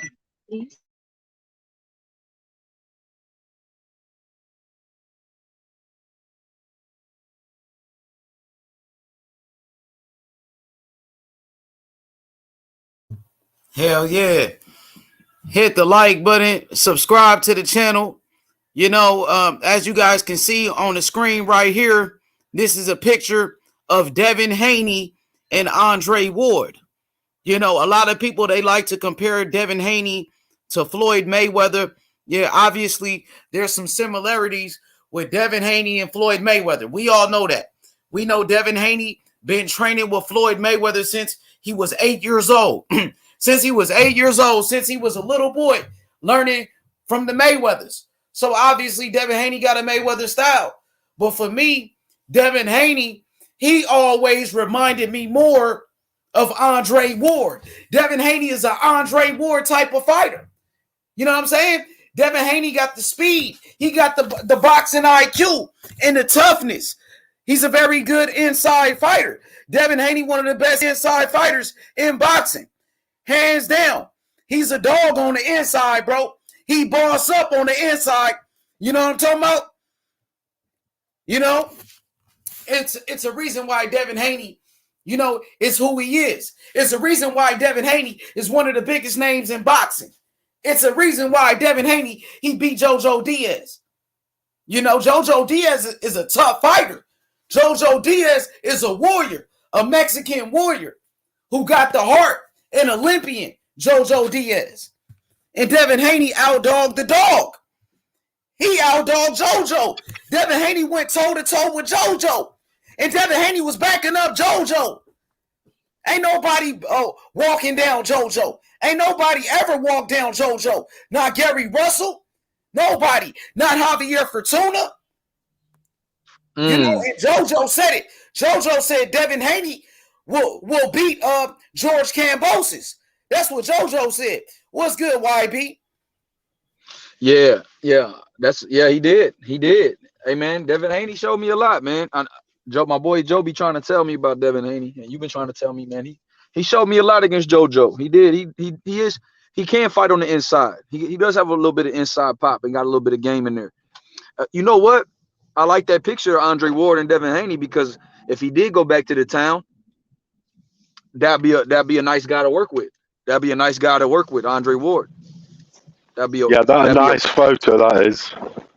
That would be a nice guy to work with, though. Get some good sparring over there where Andre, where Virgil Hunter and them are, and work with Andre, watching him train and shit, man. That would be nice, bro, for the city too, for Oakland, for the Bay. When was that photo taken? I mean, it was a couple of years ago when Devin Haney was a teenager. You know, Devin Haney used to always go train with Andre Ward. Andre Ward used to teach him how to box on the inside, the inside fighting, how to be a dog. That's that Oakland style, inside fighting. You know, Andre Ward, Virgil Hunter, man, you know, some of the best ever, some of the best in the history of boxing. Virgil Hunter, bro. Trainer of the year, Virgil Hunter, bro. You know what I'm saying? And remember, Bill Haney always had a relationship with Virgil Hunter, Andre Ward trainer, because of course Bill Haney, he was incarcerated when he was a youngster. He went to jail. You know what I'm saying? You know, and Virgil Hunter I think he was a probation officer. You know, and he was a mentor for Bill Haney. And Bill Haney always, you know, got a relationship with Virgil Hunter. I told you, Bill Haney called Virgil Hunter on the phone. I was on the phone with him. You know what I'm saying? He called him, you know what I'm saying? He set it up where Bill Haney set it up that Devin Haney was going to go train with Virgil Hunter. You know what I mean? You know, work on that, you know what I'm saying? Work on that defense and shit. You know what I'm saying? Tighten up his defense with Virgil Hunter and Andre Ward. But I don't know what happened. You know what I'm saying? I don't know what happened, but they talked about it, and Virgil's like, okay, for sure, bring him down here, because he always used to go down there and train with them. But he got to go back, though. You know, he started working with the Mayweathers and, you know, learning different styles and all of that. But that Andre Ward defense is sharp, though. That's what you call that prevent defense. You keep your hands up. You know what I mean? The Mayweather shoulder roll, you keep your you know what I'm saying, your arm down, and you block with your shoulder. You feel me? But with the Andre Ward defense, they keep their hand up, though, that left hand up. You feel me? So, yeah, it's called the prevent defense. It's like fisticuffs, how they used to fight back in the day. You know what I'm saying? It's kind of similar to that. But, yeah, it's a good style, though, bro. That shoulder roll, man. Yeah. I love that style, though, H. I love that Winky Wright style, that goddamn. I heard you talking last night about the H Money style. Winky Wright was one of my favorite fighters too. That's why one of my profile picks. He's always up there because his style really made me like boxing. The way he used to stay in that high guard, jab, catch shots, walk people down. Even in that Jermaine Taylor fight, he walked a power puncher down, and against Tito Trinidad, walked him down, hands up, high guard, off the jab, everything off the jab, everything tight. You know, like you said, H, it's beautiful to see be able to do the shoulder roll and high guard. You know, different types of defense that would really suit a fighter with Devin Haney style. You know what I mean? Yeah. So it is awesome. And T.O. need to do that shit too. Yeah. Shit. T.O. need to work on the fucking high guard. All of them young cats do. Because T.O. got the power to fight in that style. If that motherfucker would use the jab and fight in the high guard, he'd be a fucking problem. And Devin Haney sitting in that high guard on the inside and you know, shooting back, catching and shooting on the inside with the high guard, instead of shoulder rolling, where he can get more opportunities, not just with the right hand, but with the left hook, or check left hook off the high guard, that would be nice, because Devin Haney is dynamic with both hands. Yeah, especially when you, you know, walking somebody down. When you walking somebody down, you want to come in with your hands up. That's what Winky used to do. Because Winky at first was a slick boxer, but he said for that Fernando Vargas fight, he had to change his style. And, you know, and put pressure on him and walk him down and come in with the high guard. That he said that's when he started fighting like that. He said it because they kept robbing him. You know what I'm saying? And he got robbed in that fight too, H. That was a fight he should have got. Remember they robbed him in that one. That was a hell of a fight. He did. Shout out to. Go ahead, H. No, you good. Go ahead.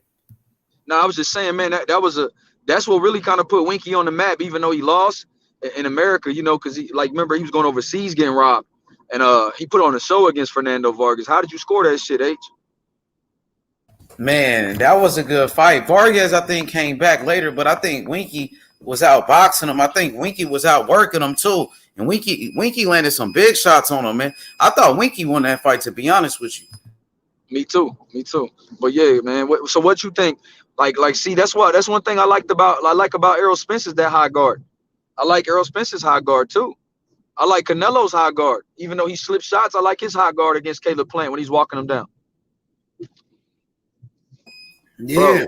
See, Canelo be finesse with it too. Canelo got the head movement, the body movement, waist movement, all of that shit. You know what I'm saying? Make his high guard even better. You know what I'm saying? So some people, when they do the high guard, they be like a fucking deer stuck in the headlights, bro. They just be stuck in the high guard, just standing like that. You know what I mean? I don't know if you noticed that. Some people just come forward with their hands up and just trying to come forward, and they be getting outboxed and shit. You got a slick box. Joshua Clottey, remember that? Yeah, Clottey. Yeah, Clottey. So you don't want to be like a deer stuck in the headlights. That's why when Canelo, Canelo with the head movement, with the waist movement, slipping shots, bobbing it. So you got to be able to slip too with the shit. You know what I'm saying? Like Winky, that's why Winky was so skilled with it. Winky will finesse with it. Head movement, all of that shit. He knew how to, a bob and weave and all of that shit, bro. He has skills with it. He has skills with it, bro. That's what I'm saying. Winky was a hell of a fighter. But Winky, he made that style like famous, really. And the way he did it was on a different level. Joshua Clottey, he knew how to do it too. He would be effective with it, but sometimes, like you said, he'd be stuck in that shit. He'd be stuck in it. That's how Manny Pacquiao was able to pick him apart. You got to know when to do it. You got to know when to do it. So that's when you applying pressure. You got to be smart with it. You got to work. You got to really train with it. Look how Ugas do it. Ugas. See, Earl, he do it good, but Earl got to work on his head movement. Porter was able to catch him and shit. But before that, Earl defense was pretty good, though. Like, I think that was the only fight where he was getting hit a lot. I think Kell Brook hit him a couple of times, too. Right. But his defense, for the most part, is pretty good. But Porter make it tough on everybody. Yeah.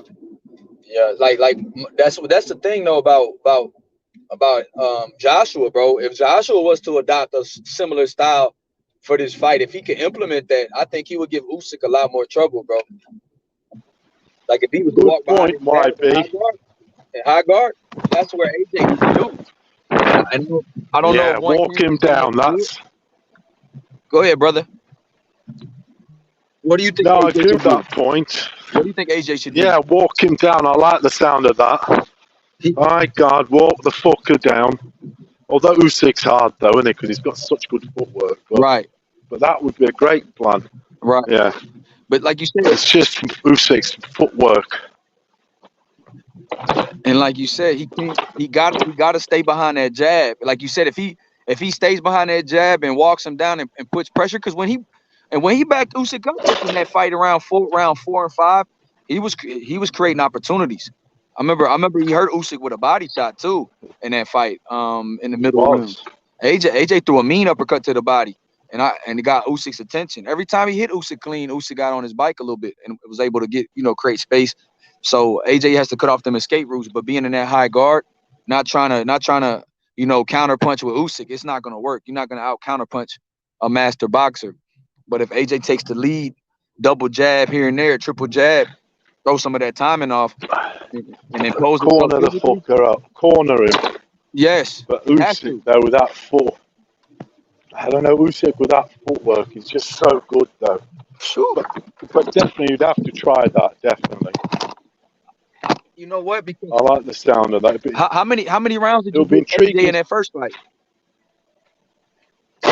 Sorry? How many rounds did you give AJ in the Usyk fight when they fought? 2 or 3. I probably had like 4. I gave him 3 or 4. I gave him 4. Like I had 3 or 4. Yeah, something like that. I'd say then about 3. Something there. Okay. 3 definite. Okay. See, I gave him 3 or 4. So You don't think like with a different aggressive style he could potentially win 2 more of those rounds? That he let Usyk off the hook? Because there was a couple rounds where he started off nice and Usyk would close the round strong. So yeah, it needs to have an early start. Don't need to start early, putting that pressure on. But it's once again, it's that tank. The boy needs to go to the road and get some fucking road work. I wonder how much road work he does. I know he's a big heavyweight, but that doesn't mean anywhere. I'd love to know how much actual road work he does. He needs to go to the road, my friend, like Riyadh has done. Get that fucking stamina up. Yeah, I believe that. I'm not sure about his size, what size it should be. Right. I don't think he should come in too big. But once again, the tank then goes. Right. It's it's the compromise, isn't it? You come in a bit bigger to try and bully him, you're going to have a worse tank. So I think that's fundamental, getting the weight right. Don't ask me what is right weight-wise for him. Maybe a little bit, I don't know. What do you think about the weight thing? What weight would be suitable? Like coming bigger or smaller? Maybe about the same. Maybe about 3 or 4 pounds smaller than what he was in this fight. But I don't mind him being in the 230s. I just think, like you said, he needs to have road work behind it.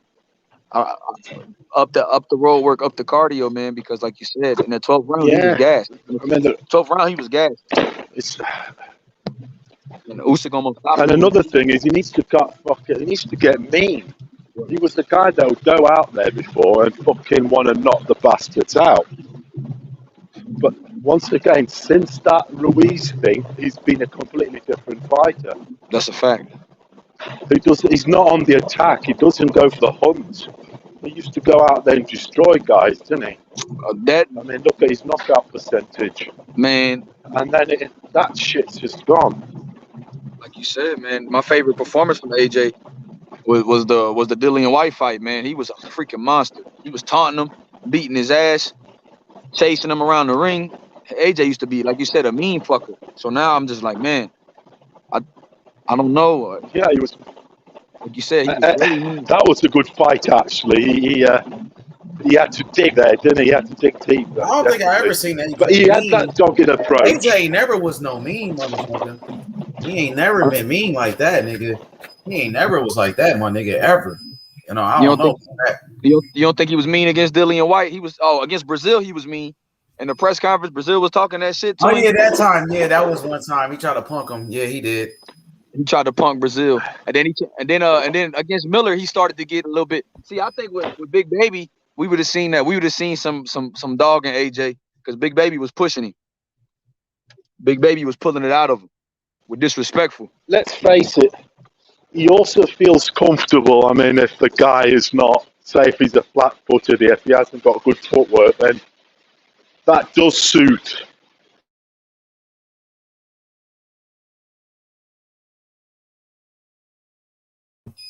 Yo, you went out, bro.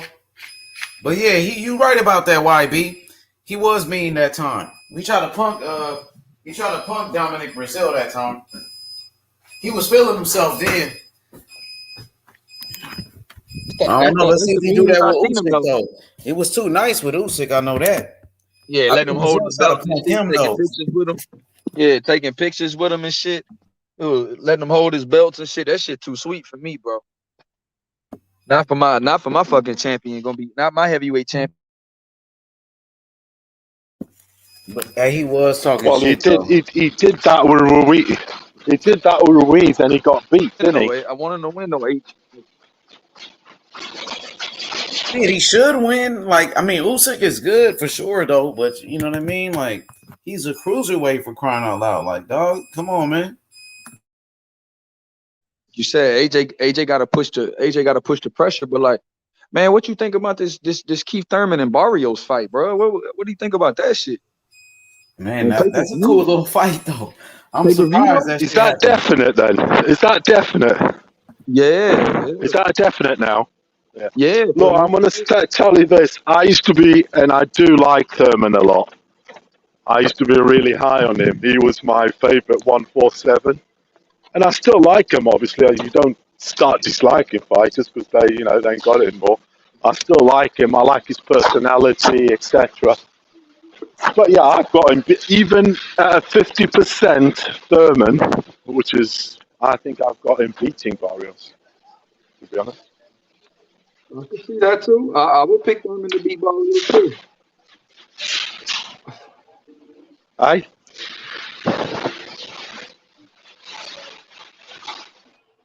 Yeah, hell yeah. Yeah, man. He better win, man. It's a must-win situation for him, but he gonna make money whoever he fight because he a big name, but he need that shit, bro. Or Usyk, man. Usyk can box though, bro. Usyk got skills for sure, though, bro. You know what I'm saying? If AJ not on his game, if he come in there bullshitting, Usyk gonna whoop his ass. I know that. If he come up in there playing this shit, he gonna get fucked up like he did in that first fight. It could be worse this time too, because Usyk done figured him out already. Usyk figured him out, bro. He know exactly what he gonna do. He was going for every fucking feint on Usyk. Every time Usyk did a feint, this nigga was biting for that shit. It was like a fucking pro versus an amateur in that shit. Like Usyk just looked way better than that motherfucker. Like way better. I mean, Usyk, like you said, he's a master. But if AJ was to win, and let's say, do y'all see AJ? Y'all think AJ could stop him? Yeah, hell yeah. I think he hurt him a couple times. I think he can stop him. He was going to the body. He was roughing him up at certain times. Yeah, he can. But Usyk got footwork, bro. But AJ is naturally the bigger guy. Like, you know what I mean? He should stop him. If he was to stop him, it'll be legendary, though. That'd be a legendary comeback for AJ. That'd be legendary. Shout out to AJ, bro. You think so? I mean, beating Usyk 3 times. Because Usyk is a cruiserweight. Like, I felt like he should have won, man. Like, you know what I mean? I feel like if he beat Usyk, he just doing what he was supposed to do. But you know what's gonna happen, H, because he lost so bad that people gonna big up like he's they gonna hype him up. But like me, just being like I really know my boxing shit. To me, it's like, yo, he just beat the guy that he was supposed to beat in the first place. That's if T.O. get a rematch. Well, T.O. get a rematch with Kambosos and beat him. Like T.O. you was supposed to beat him in the first place. You know what I mean? I thought AJ was supposed to beat Usyk. That's what I thought. He was the favorite. He was, the favorite going into that fight, bro.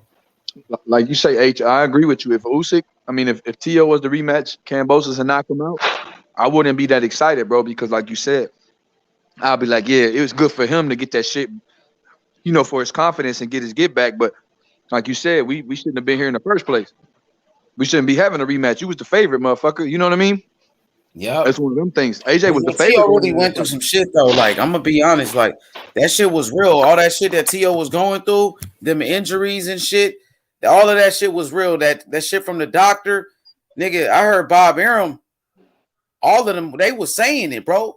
They was like, yo, T.O. should have been in a hospital. He should have never been fighting. That man should have been in a hospital. So that shit is true. That shit is real. Yeah, Bob Arum did say that. Bob Arum, and Bob Arum didn't have nothing to do with that fight. So if he, he could have trashed T.O., but he didn't. You know what I'm saying? So he could have been like, man, this excuses. You know how Bob is. He an honest dude. So if you fucked him over, he gonna get at you. So like you said, H, if Bob's saying that, I believe it. You know what I'm saying? Bob, everybody's saying it, bro. They like, yo, I don't even know why. If he said if I was a part of the team, he said Eddie Hearn and them didn't detect that shit because he didn't have nothing to do with T.O. as far as his promoter. It was just a one-off. He was like, if it was promoted on ESPN, we would have pushed that shit back and took care of him, and not let him do that to himself. That's what they said. That's what Bob was saying. So yeah, H, you got a good point. That shit is true. Like people say, oh, excuses this, excuses that. These are facts. These are not excuses, bro.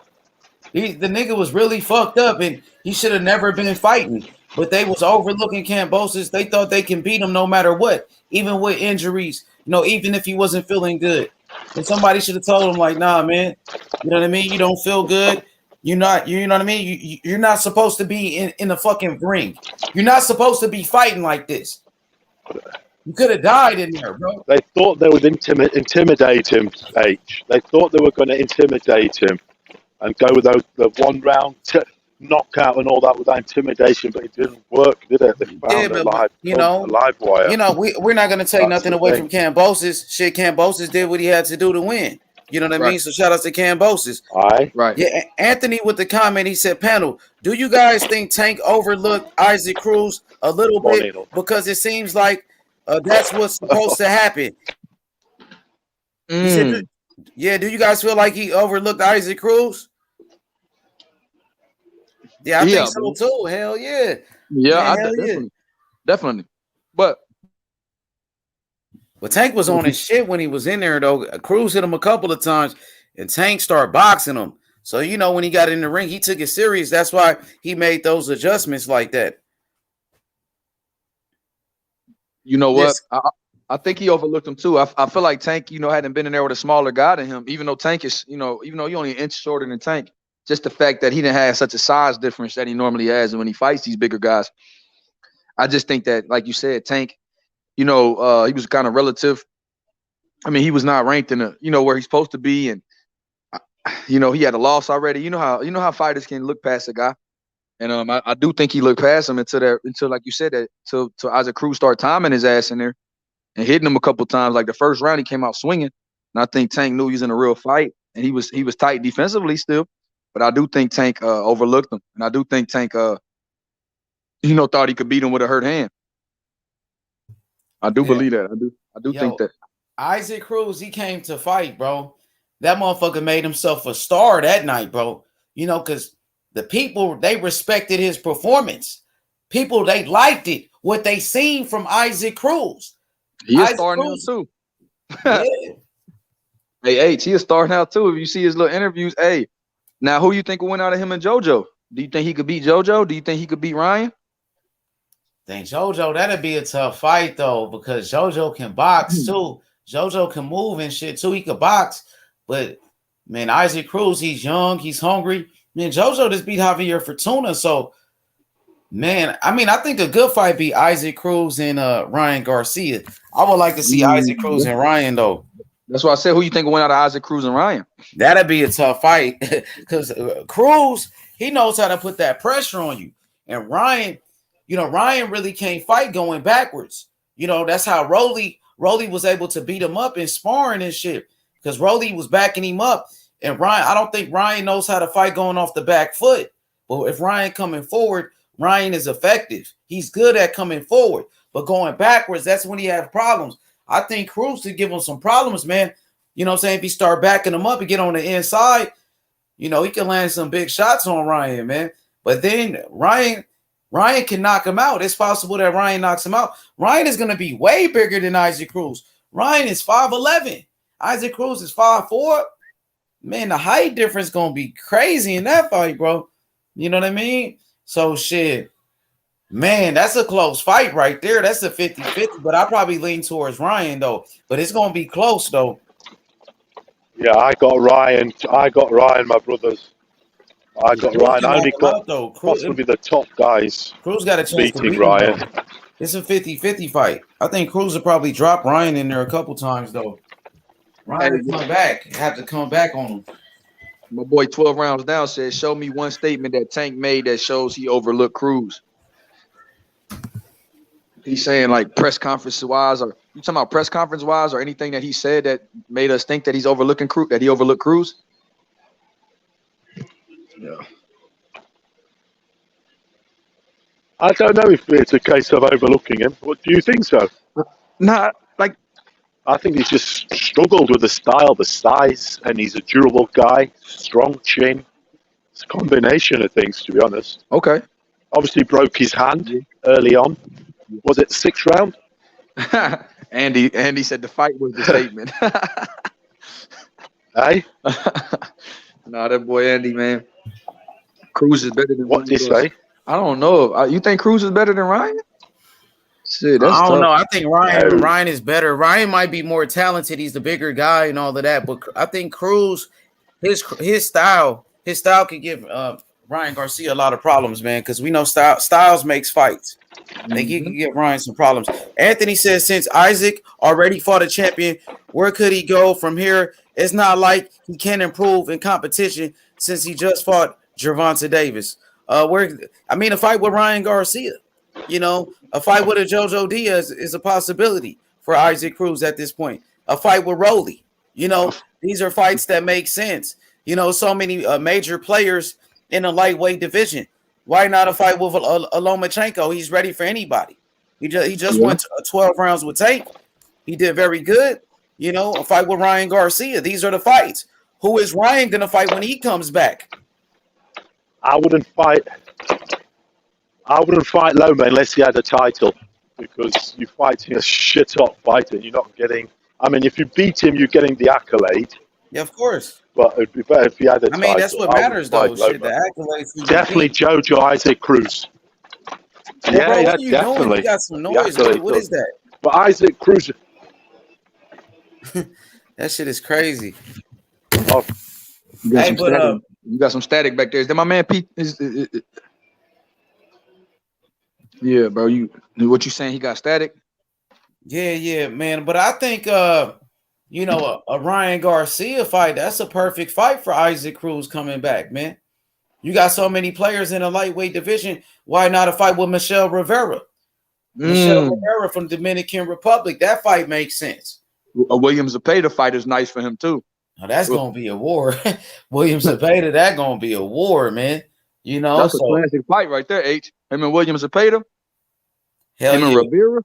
Man, I like Cruz a lot, though, man. I like him, man. He's a likable guy, man. He's a warrior. He come to fight. He's only 23 years old, too. That motherfucker young. He's the same age as Devin Haney. He's gonna be around for a long time, man.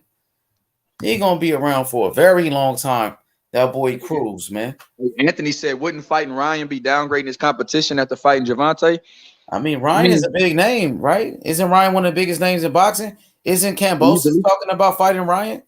Easily one of the biggest names. Tank want to fight Ryan. So wouldn't you fighting Ryan do?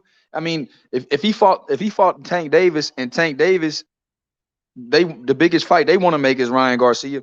What does that tell you about Ryan? It's not taking a step down. You're trying to build your name. You know what I'm saying? So Isaac Cruz is going to build off his popularity if he can upset a guy like Ryan. Yeah, and Ryan Garcia, he's a top 5. He's a top 5 lightweight. Undefeated. Shit, undefeated. Yeah, he's a top 5. Hey, I'm high on Garcia. I am. Me too. I really am high on him. But a lot of people aren't because of the Instagram and all this bullshit. But I'm high on the guy, man. Who y'all got? Cruz or Zepeda? Cruz or Zepeda? I'm gonna probably go with Zepeda. Zepeda. Man, Cruz could probably knock him out too. I seen Zepeda get dropped before in a fight early in his career. He got dropped. He was hurt too. So Cruz can knock him out. This is a slugfest. But I'm gonna go with Zepeda because he's the bigger guy. But you never know. Good hands. Cruz can get him too, because Zepeda get hit a lot. Zepeda do get hit a lot. And Cruz, like you said, man, if he applies that constant pressure and his chin is as durable as it showed up in that Tank fight, it's going 12. It's gonna be a 12-round brutal fight, though. A brutal fight, goddamn. Yeah, I agree, G. I agree. 24 Geezy. My young shit by split decision, I agree. Hell yeah. Who's Tank? Who is Tank gonna fight next? Man, it might be Kambosos from what I'm hearing, man. Kambosos that's a strong possibility right there, man. You really believe Floyd and them gonna do that to Dev? Go take Dev's fight. Goodness, you seen what Leonard Ellerby been saying? Man, Tank is they fighter. They only worried about Tank. Right. And then Devin Haney is competition. They in the same weight class, bro. So, they in competition with each other. So, of course, they will do that to Devin Haney.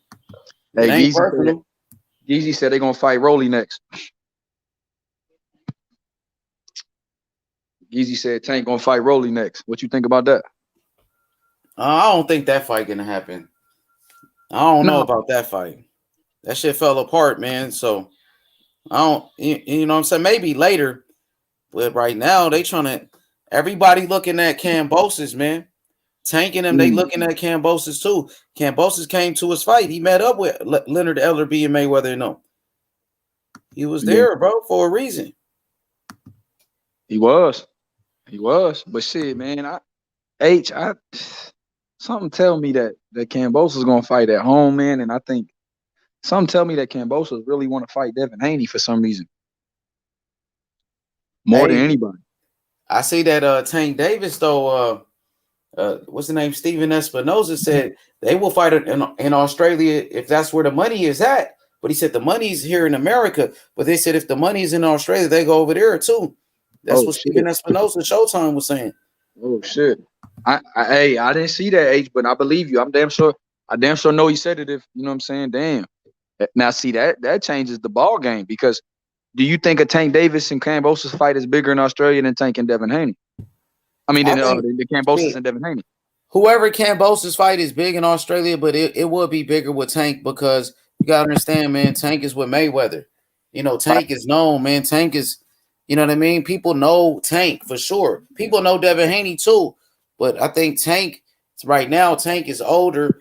Tank is more of a attraction. You know what I'm saying? Tank he's gonna be with Mayweather, bro. Mayweather gonna be there. This is gonna be at Mayweather Promotions. You know what I'm saying? So yeah, Mayweather make it bigger for sure. And you know what I mean? Tank as well. Tank is more known than Devin Haney right now. That's huge. Right, that's huge, bro. Yeah. Dang. Yep, but you know, right now, everybody's interested in fighting Kambosos. He trying to cash out too. Man, what about a Pitbull Cruz versus Comey? That's a nice fight.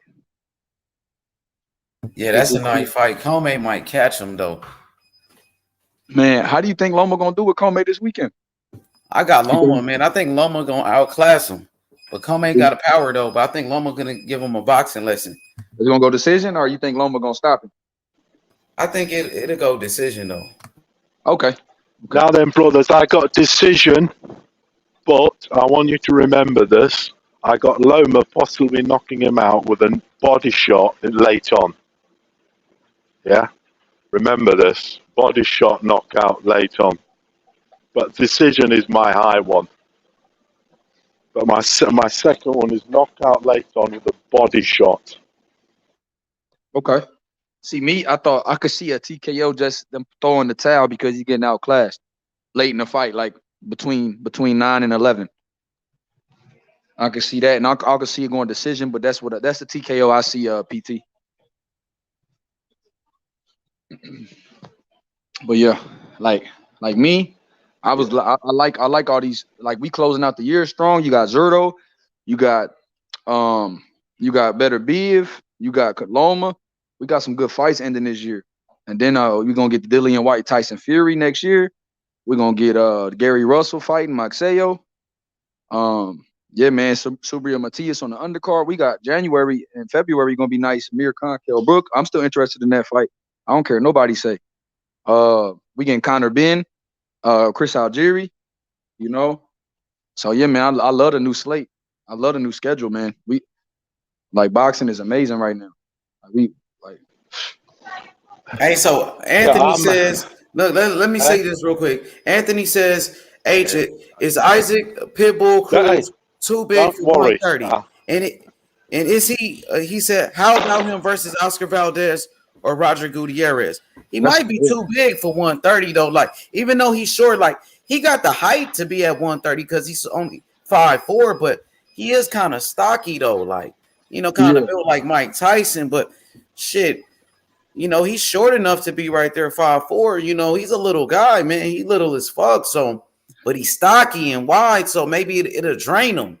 But yeah, those were some good fights. Isaac Cruz, Oscar Valdez. What if Valdez go up to 135? That'd be a good fight, man. That's a hell of a fight. That's a hell of a fight. I mean, looking at his frame, YB, you think he could go to 130? Just looking at his frame or not? I do think he can make 130, but he, like you said, H, he got a wide body, you know what I'm saying, that's why they call him Pitbull. He built like a fucking pit bull. He's like a little monster. Like you said, he built like a little tank. That's why it was crazy to see Tank have trouble with him on the inside, because dude was so strong. So I don't know. I don't know how much more weight he can cut, but if he can make 30, him and Valdez and Gutierrez, fight of the year candidates, bro. Almost anytime Isaac Cruz is involved in these matchups with like a Zepeda, a Valdez, a Burchelt, it's gonna be fight of the year candidates. And I heard Burchelt is coming up 35. Imagine him and Isaac Cruz. Miguel Burchelt. That's a dog fight. Yeah, that's a good fight right there. But Isaac Cruz, he might, man. What about a rematch with Tank? The way they liked it, that fight, the way it's controversy behind it, the way they talking. Some people thought he won, so fuck it, do a rematch. If Tank don't get that George Kambosos fight, he might as well do a rematch with Isaac Cruz. People like that fight. And Cruz is a star now, bro.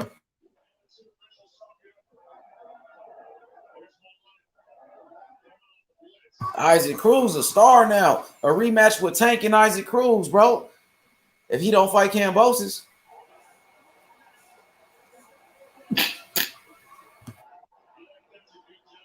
Oh my God. Oh my God. Pitbull, aka Lil Tank. Facts, T-Pop. Hey, Andy C. Napoleon was only 5'5". He conquered damn near all of Europe. Yep, Napoleon complex. All right. Yes, bro. Some people really thought Isaac Cruz won the fight. Isaac Cruz, he was celebrating like he won a fight. They say he a star. He at the Laker game and shit. Man, fuck it, running back. If Tank don't fight Kambosos, he might as well do a rematch with Isaac Cruz. The rematch is gonna be bigger. I like Isaac Cruz too, man. I think that, people really believe that though, bro. I went to like different. I mean, I hear different people say they thought Cruz won or it was a draw. They said, I don't know how you could.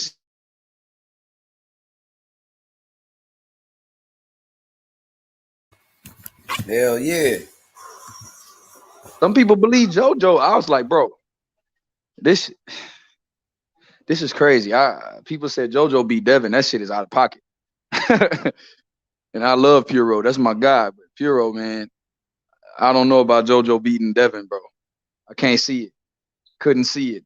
Never see it. Yeah, nah, I disagree, man. Devin Haney won the fight. You know what I mean? It was three judges. Judges. It was a unanimous decision. Listen. It was a unanimous decision. All three judges gave it to Devin Haney, man, and it was a wide margin. So, you know what I mean? Come on now. Hey, you know, since Tank had a close fight, a lot of the Tank people ain't been on here as much. You know, since he didn't knock out Isaac Cruz, I noticed that a lot of the Tank, you know, people that were talking so heavy, they're not on here as much talking about what Tank gonna do to the top 10 contenders and show you what he gonna do. Yeah. If they owe money, man. Some of these guys owe money. They've been betting this shit. Come on, bro. Hey, Luzano, you said Jaime reminds me a little bit of Diego Corrales or Rafael Marquez. Who said that? Anthony. Nah, yeah, he's more like a Antonio Margarito type of guy. I could see that too. That's what I think. I could see that too. Bro, I got you, Anthony. Here go the link, brother. He ready to cook, man. My boy Mazzano finna hop on. Shout out to my boy AM. Talk to me, bro. Hell yeah, man. What's up, Davis? Man, tell you what, though, guys, I'm looking forward to this weekend. Me too, bro. That Loma card's nice. Prospects. Big baby. You got Xander. It's prospects, isn't it? Yeah. I love my favorite fight out there is Xander Yavaz. Xander? Oh, Xander. Yeah, I love him. I do. Yeah, I'm very high on him. It was nice to have the trainer, wasn't it, the other week? Yo, Anthony, what's up, Anthony? We got. Okay, hey, what's up, bro? Hey, man. I'm gonna tell you why. Manzano. Talk to us. This is why I say Jaime reminds me of Corral, because there's not really a fighter I can compare him to in the middleweight or the division he's in right now. That's why I compare him to smaller guy. The way he fights reminds me a little bit of Corrales or Marquez. Like, speak up, Anthony. Can you hear me? Can you hear me? Now I can hear you. Yeah, I brother. hear you. I hear you, Anthony. Go ahead. That's better. Okay, That's better. Yeah, well, what I was saying, I'm talking through an iPad microphone. You know how unreliable those can be sometimes. You got you a microphone now, man. You professional, man. You ready for this podcast? Yeah. Oh no. What I was saying is the reason why I compare Jaime a little bit to Corrales and Marquez is because he doesn't. The way he fights is more like the lighter divisions, like those guys, because he's a volume puncher that really does not have a. He has power, but he doesn't. He relies on more on the volume instead of his actual power. Do you guys agree? Hello, are you guys there? Yeah, Manzano, I agree, but Diego was a true power puncher though. So that's the only thing, you know, when at 130, when Diego and Floyd fought, like Diego was known as a killer knockout puncher, and was, you know, so I'm comparing him, YB. I'm not comparing him at a young age to Diego, like at the same age. I'm comparing him more to the Diego as he got older, where Diego relied more on volume than his actual power. Yeah. As he moved up, yeah, you're right about that. Especially at 35, you for sure. Do you agree with the Marquez one though? Hell yeah, I agree with Marquez. But do you see where H is coming from about the Margarito? Yeah. Oh yeah, I see a lot of Margarito in Jaime. I agree. That's a better comparison than Corrales. I agree with you. He's a mixture of Marquez and Margarito, to be honest. Because Margarito wasn't really a power puncher, right? Yeah, I agree. Now, like you said, Margarito broke you down with volume. Yeah, and for me, I'm not saying he has the potential to, like. That's why I was saying, if he improves his defense, I think Sebastian has the potential to be like an Usyk in the heavyweight division if he goes all the way up that high. Because or do you think his frame is too slight to add that type of weight, even though he's young? Ooh, you think Fandora going up to heavyweight and being like Usyk? That's tough. He's young enough. He has the frame. I mean, he's taller than shit. He has the frame for all of that. It's a difficult. That's difficult to project. Or the max for me, I can see him maybe going to not heavyweight. Maybe what's the weight above super middleweight? Light heavy. Yeah, light heavyweight. You can see him where Bivol and all them are, like Kovalev. Yeah, he will fill out at light heavy. He will. I could see him going to light heavy for sure. Yeah, because people. Do you think he can get seriously hurt by Demetrius Andre, if he goes up to middleweight? Seriously hurt? Yeah. I don't. Or Charlo. I mean, do you think that he won that? Do you think he won that fight against your boy this past weekend? Andre? No. I'm talking about. Do you think Fandora won his last? Do you think Fandora won his last fight? Yeah. Are you thinking? Yeah, but I saw the weaknesses you guys were talking about. That he doesn't protect it. He's a taller fighter that doesn't protect the middle of his body, because if he faces elite body punchers, he can get seriously hurt. And would you say Andre and Charlo are elite body punchers? Yeah, that was a very close fight, that Fundora fight. I had Fundora just winning it. But I can see people on the back of the score. I know. I think so too. I asked YB this question, and I need your honest opinion. Do you think there's ever going to be a fighter like Manny, where he starts at like 118 and he ends up winning a title, multiple titles at a superstar like Manny? Or is Manny a once in a generation type fighter that he was able to do that? He might be, man, but it might be a fighter, like I told you earlier, that can do it. But right now it looks like, he's the only one, man. He holds the record. 8 different weight classes. That's crazy, bro. Hey, Canelo trying to have something to say about it. He trying to be his fifth weight class. He trying to move it to cruiserweight.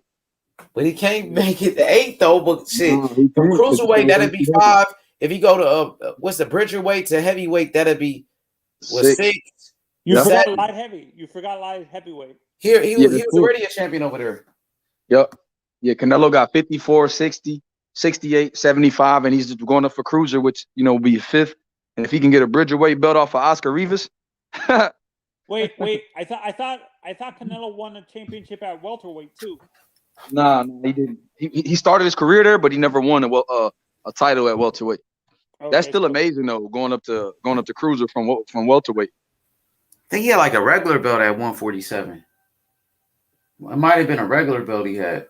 Yeah, he never won a real title. But yeah, that's still amazing starting your career at 47 and fighting at fucking. But I heard Manny Pacquiao, one of the belts he won when he fought Ricky Hatton, it was for the IBO in the Lineal, I think the Ring magazine. But it wasn't Yeah, and for me, like I said this, I think the guy who might be able to do that is not even in the pros just yet, because it's too late for some of these young guys. Like I don't think Haney or Shakur are big enough to be at super middleweight. I think they're too small for super middleweight, to be honest. When I look at them, at best, I think they can be at middleweight, but I think super. What about Jaron Ennis? Jaron, maybe he's big though. He could probably go up to shit. That nigga big, man. So at 147, from 147 to 154, 160, 168, 175. I can see him stopping at heavy. He got to go all the way to heavyweight. Hell yeah, to be like Pacquiao. Hell yeah, to be like Pacquiao. Yeah, for me, I think the one guy that might be able to do that at welterweight, maybe. I think is Virgil the same height, or is he a little bit? Yeah, I think they're the same height. Him and Jaron Ennis, or Ennis might be a little bigger though. They're about the same height. I think. Virgil didn't win the belt at 40, right? He never been the champion, right? No. Well, if Virgil would have had a belt at 40, now you talk, because they got 40, 47, 54, 60, 68. That's 5 divisions. 75 is 6 divisions. You get what I mean? He could have, if even winning the belt at light heavyweight, make him a 6 division champ, which is fucking impeccable, bro. That shit hard to do. Goddamn. And maybe what's cruiserweight again? And what's the weight at cruiser again? I think like 200, 200, 195 or something like that. What is it? 205? 199. Yeah, 176 about 199. And then Bridger starts at 200 to 225.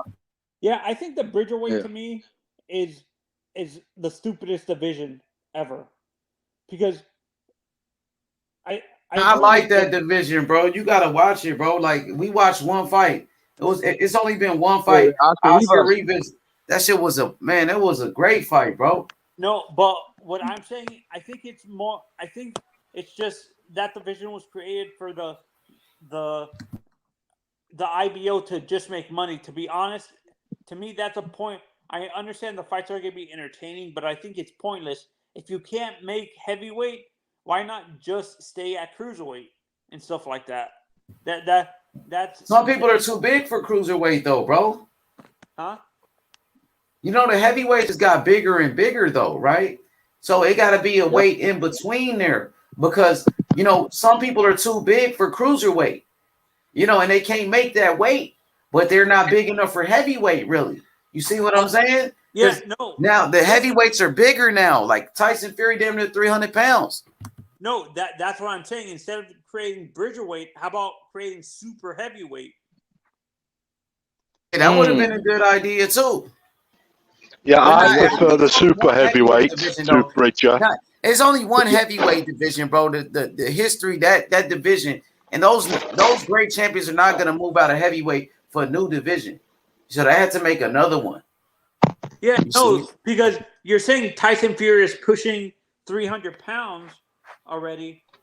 That's why I'm saying super. I think it would be. But they're not gonna have Tyson Fury fight outside the historic heavyweight division, bro. No, they want to keep. You know what I mean? So that'd be Fury against who else? Fury won't be able to fight anybody then in the super heavyweight division. Heavyweight's where it's at. That's where the prestige is. And I don't like the Bridgerweight. It was a great fight, the Bridgerweight fight, Rivas, but I don't like the weight. I like it. I think innovation is good for boxing. We gotta make boxing better. And I think that weight class right there, it already provided us with a great fight. And I'm looking forward to seeing more fights in the Bridgerweight division. That's where I think guys like Michael Hunter, they should be fighting at Bridgerweight. People like Michael Hunter, the undersized heavyweights. Yeah, that's what I'm gonna ask you guys. Why is it that the amateurs? I understand it's amateurs, but can you explain why the amateurs has super heavyweight, but the pros don't? Can you explain that to me? Say that one more time, brother. Why is it that the amateur, when you look at the amateurs, they have the super heavyweight division in the amateurs, but when you get to the pros, they don't have that? Can you explain that for me, please? That's because they don't have a cruiserweight division in the amateurs. Oh, so the super heavyweight division is what the cruiserweight division is in the pros. Right. So after 178 in the amateurs, you go straight to heavyweight. And then super heavyweight starts at 201. So all the heavyweights that is the heavies.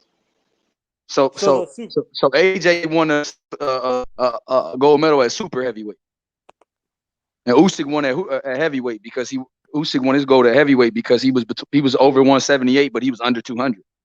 And Wilder won his bronze at heavyweight because he was 199 when he won his bronze medal. Yeah, can you explain the weight discrepancy between the amateurs and So look, what heavyweight is as an amateur is what cruiserweight is as a pro. It's over 178 to 199. Just like cruiserweight is 176 to 199. Yeah, then you got Bridgerweight starting at 200 and go up to 225 now. That's the new weight. But anything over 200 was a heavyweight. So super heavyweight is anything over 200 in the amateurs. So that would be like what the real heavyweight division is in pros. So you think if the Bridgerweight was around when a guy like Tyson, because Tyson and AJ and what's his name, Deontay started in the pros, do you think it would have actually helped them adjust a lot better to the heavyweight division if they had the Bridgerweight when they first started? As prideful as Deontay was,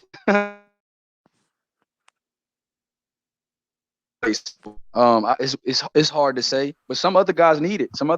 That's why I'm not, like they say, man, when you fighting guys 50 pounds more than you're supposed to lose most of the time, unless you're a crazy puncher like Tyson, or or Deontay Wilder, or you just got some freakish athletic ability like Mike Tyson used to have. But I mean, Tyson would really be the I think Tyson is a poster boy of the perfect poster boy of the Bridgerweight. That would be the perfect poster boy of the Bridgerweight division because he was his weight was, he was built like a fire hydrant, but his weight was more of a cruiser.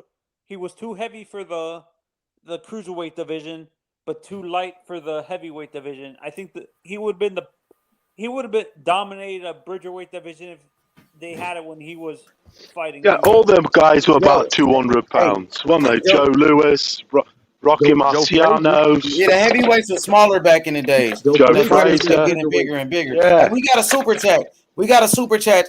Shout out to my boy Sly Tendencies. He said there's 4 to 5 belts per division. Let's not throw another wrench in an already massive problem. Fury has proved that he's got more than power. You know what I'm saying? Fury showed it. Fury got more than, size. He said Fury got more than size, bro. He already proved it. Fury is, a phenomenal boxer. He's one of the toughest guys in the sport. You know, somebody got some background noise. Fury is a hell of a fighter. I'm not. I agree with you. So I'm not saying he doesn't have the. It's not just his size. I'm saying I think the super heavyweight division, like instead of having the Bridgerweight division, I understand the tradition of the heavyweight division, but I think the super heavy. It would have made more sense to create a super heavyweight division instead of the Bridgerweight and stuff like that, and having the traditional heavyweights being the guys from 200 to 230, and then from 235 to like 250 and 300 and above would have been the super heavyweight division. I think Tyson having all those guys in the super heavyweight division that are above 240 would have made more sense instead of creating that Bridgerweight division, is what I'm saying. I understand what you're saying, but I would have preferred them create the super heavyweight and having the traditional heavyweights being from 200 to 225 and the low 230s is what I'm saying. Do you guys see where I'm coming from? Oh, for sure. Like you make a good point. Like, but it's just so hard to do in theory because you want the best fights to happen. So if just think about the best heavyweights of our era, like Tyson Fury, he wouldn't, he wouldn't have a chance to fight Wilder or somebody if we wouldn't have some of the great fights we got. So that's the line you draw in the heavyweight division. It's kind of hard. What you're saying, it's a double-edged sword. Basically. Right. Because some of the best fights that ever happened wouldn't have happened. But at the same time, there's a lot of dudes that lose purely based on size. The size disadvantage once they hit over 200 pounds. Some guys shouldn't even be in the ring with some of these other big skill guys. And so it looks like mismatches out there. Like okay, a David Hay versus a Klitschko at the time.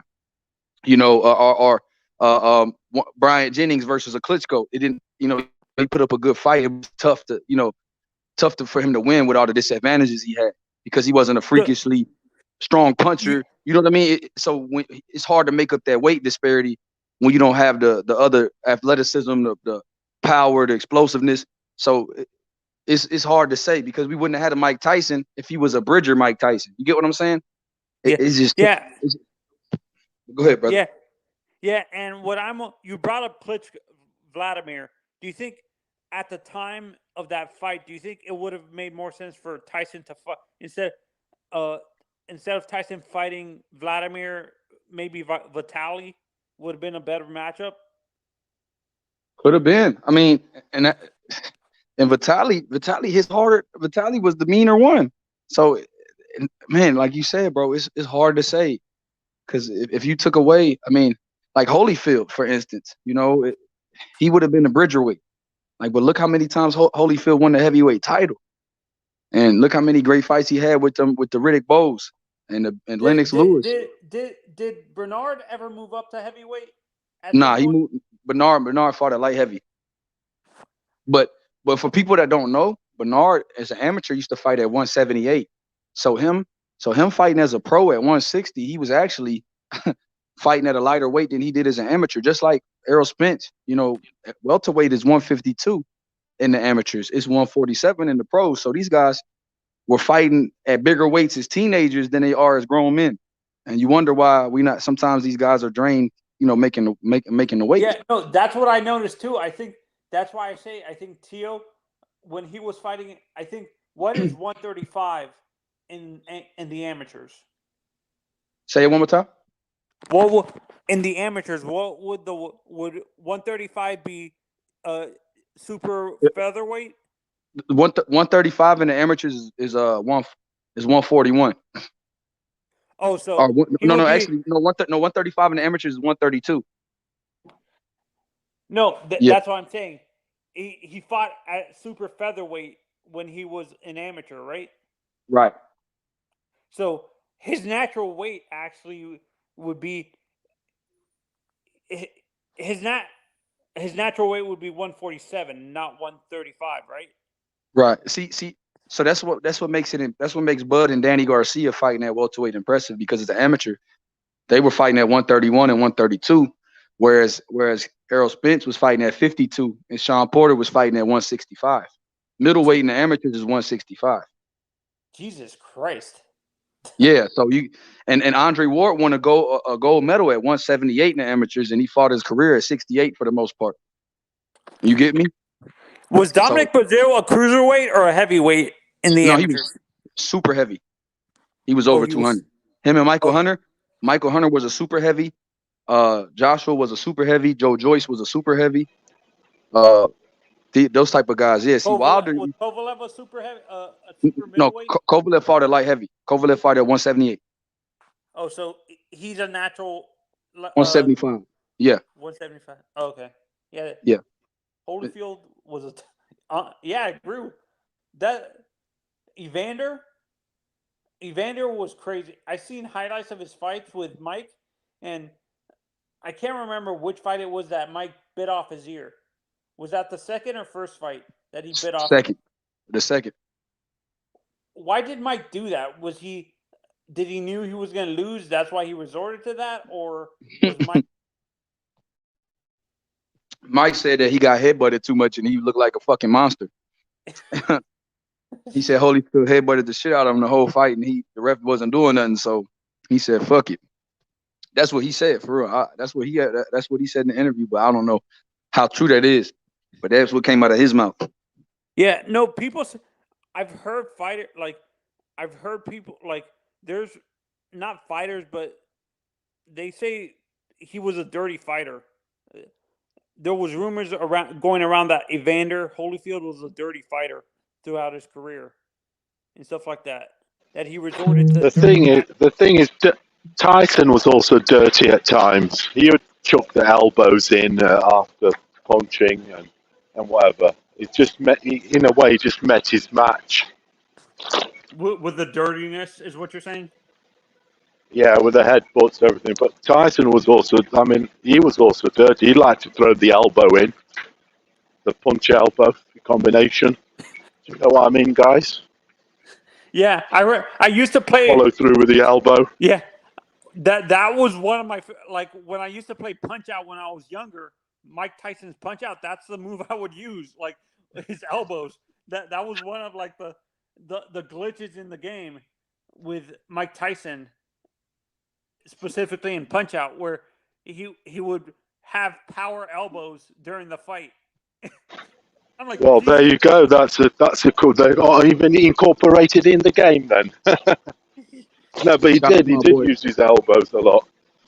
Who killed him? Did you guys ever play Punch Out when you guys were younger? Hell yeah, yeah. Mike Tyson. Look, your boy Jonathan said definitely Holyfield was intentionally headbutting people. He said you could tell he trained that. Yeah. Oh yeah, I've always said there's nice skills, and you've got to also, to be a great guy, you've got to have the dirty arts, and he was a great guy for the dirty arts. Holyfield, probably one of the best. Would you say Oscar was dirty in a sense? Fury's got the dirty arts. Fury's got the dirty arts also. Would you guys say you need that, which AJ doesn't? Would you guys say Oscar was dirty in a sense too? I would say Oscar. Trinidad was hitting boys below the hips. You know what I'm saying? To break their movement down.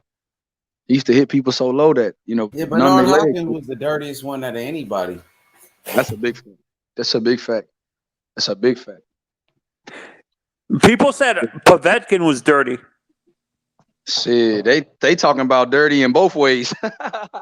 And you ain't seen Klitschko was a dirty bastard at all. You ain't seen a dirty fighter until you watch Bernard Hopkins fight. Hey, Anthony, they talking about Povetkin. They talking about dirty in the ring and dirty piss too. That boy pissing dirty. They talking about both ways. Oh, which Klitschko are you talking about, Paulo? Vitaly or Vladimir? The Vladimir. Okay. Hey, Vladimir was dirty. He liked the old head thing, didn't he? The fucking bend your head down, your neck down. Oh yeah. Put the weight on you. He did that to nearly everyone. His opponents were always smaller than him, and he always bend their heads, didn't they, down with the neck and all. They put his weight on him. Aaron Pryor was one of his biggest tricks. Aaron Pryor? Aaron Pryor was dirty as fuck. I love Aaron Pryor. That guy's He was a fucking. monster. But you He need beat the that shit out dirt, though. You need the dirt, a bit of both. You do. Aaron Pryor was just a Is street it monster. harder to be like? That's what I'm wondering. Like the dirt. I'm not talking about the illegal steroids. I'm talking about like the style of fighting. Do you think you can you be successful as a top level fighter without not having a little bit of dirt in your style? Like, can you be a clean fighter and be super successful? Or I think you can, but you still need. You still need the I mean, you boxed, didn't you, YB? A little bit, yeah, amateur wise, yeah. What?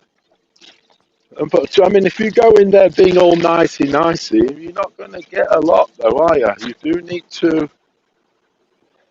Like with all sports, you need a bit of the rough in there. Otherwise, it's all too nice. Man, the other guy's going to bully you, if you get me. Man, look, some of them gyms teach you how to elbow when you throw a hook, man. Like some of them gyms teach you how to hold people's neck down in the clinch. Like, yeah, man. Some trainers spend time on it. You're gonna be surprised. Yeah, that was Vladimir's biggest thing on the clinch, the head down. Yeah, I just read a biography on Jim Brown. He could have been if he didn't go to football, he would have been an elite boxer because he won a whole bunch of medals when he was younger, like amateur, junior medals and stuff. As a boxer, he would have gone pro if he didn't stick to football. He would have gone pro as a boxer. Better Beaver got a little dirt to him too. Yeah, man. The guy, shit, Marcus Brown's about to see. Shit. Hey, Anthony, what football player you said? Jim Brown? Yeah, Jim Brown. If he didn't go to football, they said he would have. Yeah, in his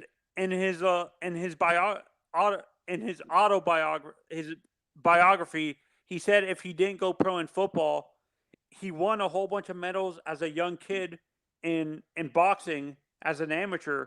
He would have gone pro. He would have gone pro at the same time as Muhammad, Joe Louis, and all them. That's crazy. I didn't know that. I know he was good at every fucking sport he tried though, because he won a lacrosse state championships and national championships and all type of shit. Then he was great in basketball. He qualified for the Olympics in track, didn't he? Yeah, that's what I'm saying. The dude was amazing, an athlete. Yeah. How successful do you think Bo would have been in a sport like boxing?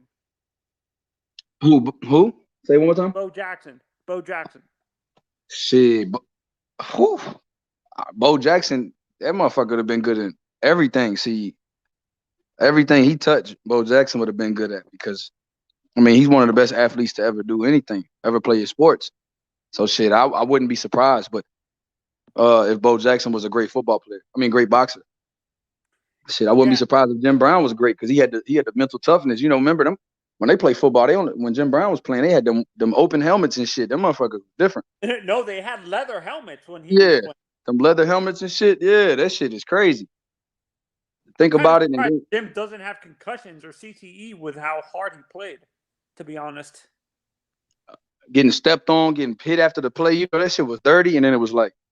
It was kind of still racist at the time. So playing football, being, going across the country, getting hit late, man, it was, yeah, bro. Yeah, me and YB,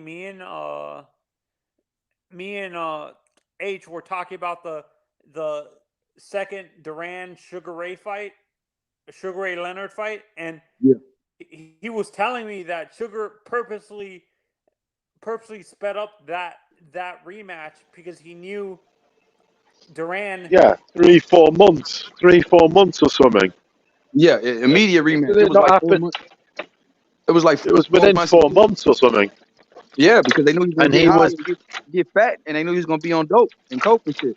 He was going to do everything. Yeah, and they knew he would be. He was eating. Well, we all know the story, don't he? He was doing his tour, wasn't he? He wasn't training or anything. He was overweight. too short a time to cut the weight. Yeah. He was drained. He was like Tio basically. The way Tio was, yeah, that sort of shit. Drained everything. That was the same shit. Should have never fought him straight after like that. But that's why Sugar was one of the cleverest boxers ever, in and out of the ring. When H said that, I thought he was exaggerating. I thought that was just an exaggeration. I didn't know he actually did that. No, that's true. And the boy Duran got up to 190 before the fight. He got up to 190 before that fight. He had to cut 55 pounds in the sauna. Yep. You think feet like that he was just doing what, fucking tours and fucking across the Panama and just enjoying himself. Everyone was. It was party time, wasn't it? He was eating. OG Shelton would tell you shit. OG Shelton know more about it than anybody, man. OG Shelton tell this man about Duran and his escapades outside the fucking ring. Yeah, Duran used to give like 200 pounds because when he was young, he was poor. He was so poor, he was hungry all the time. So once he got some money, one of his biggest vices was eating. He loved to eat. Yeah. So after he loved his food. Yeah. And he would get up to like 200 pounds. So what Ray did after he whooped Ray ass, right? Ray had a month where he was depressed and just couldn't believe he lost. And then he started, getting info on Duran. He found out this motherfucker that went home, been drinking, fucking, and then blew up to 200 pounds. He told his lawyer, go get that fight. I need that fight within 6 months. I need that rematch. Because he knew that Duran was horribly out of shape. And it would take him, it'd be a miracle if he could get back down to 47 from 200. Yeah. But Duran did it. YB. He got it in less than 6 months, though, didn't he? What did he get in 4 months, Shelton? Yeah, like 5 months. They fought 5 months later. Something like that. They fought 5 months later. Yep. YB, I have a question for you as a former boxer, amateur boxer. I'm not sure if this is true or not, but I was reading an article saying this was talking about combat sports athletes. They said they were interviewing like 2 or 3, like maybe a whole bunch of combat sports athletes, both male and female, and they said that having sex before a fight actually gave them more energy. I'm not sure if that's just a rumor or if that's actually true. Shit, OG Shelton was a fighter too. OG Shelton, do you believe that? Did you ever have sex before any of your fights, OG? Hell no. Number one, I was too young. And number two, you were always taught that you don't have sex during training camp because it weakens your legs. That was the old wives' tale. That was the tale that old school trainers use. You don't have sex during training camp. You got to build that testosterone in you. Yeah, deprive yourself of everything. Why you anger? Why you think Marvin Hagler used to lock himself away in that hotel in Brockton, Massachusetts for 3 months and leave his wife, his family, lock himself in there and train, get ready for the fight? That's what the reason why I asked that. Do you think that's more of a new generation type of thing, like a new generation, like most definitely? Yeah, hey. On my amateur fights, brother, I didn't have sex either. I was so scared of my coach finding out and clowning me and saying he wasn't gonna work with me because I'm not taking it serious. If he'd have found out I was having sex, I just was scared that if I lacked energy or something, he would figure it out. Because my coach was like a mind reader, man. So he'd be like, "Son, you bullshitted last night," or "Son, you didn't drink enough water," or "Son, what the hell you ate after the weigh-in?" So my coach was like I don't know. He just had Hawkeye, so he had great senses, so he knew if something was off. So. And I was so scared of because everybody always told me that it would drain you, like the same thing OG Shelton just said, like it would drain you. So me, I never went against the rules either, bro. Like I never tried it. So that's I couldn't tell you. Like an old Taoist belief. You generate enough ki and you don't have sex because you get it to the point where your semen comes to the point where it overflows, and then you end up becoming it nourishes your whole body, and you become like where you can go forever. It is not an old wives' tale. It's, and you know what, Jonathan? You know what? It's kind of coming back with Taoist belief that goes back thousands of years.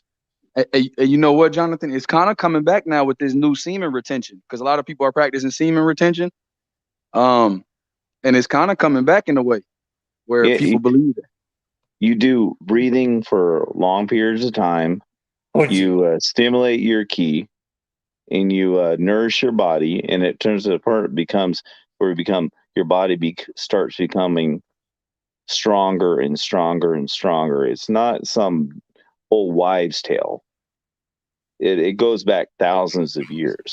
The old wives' tale is we was a in the hood. We didn't know nothing about that shit you talking about. We in the neighborhood. We didn't know nothing about that.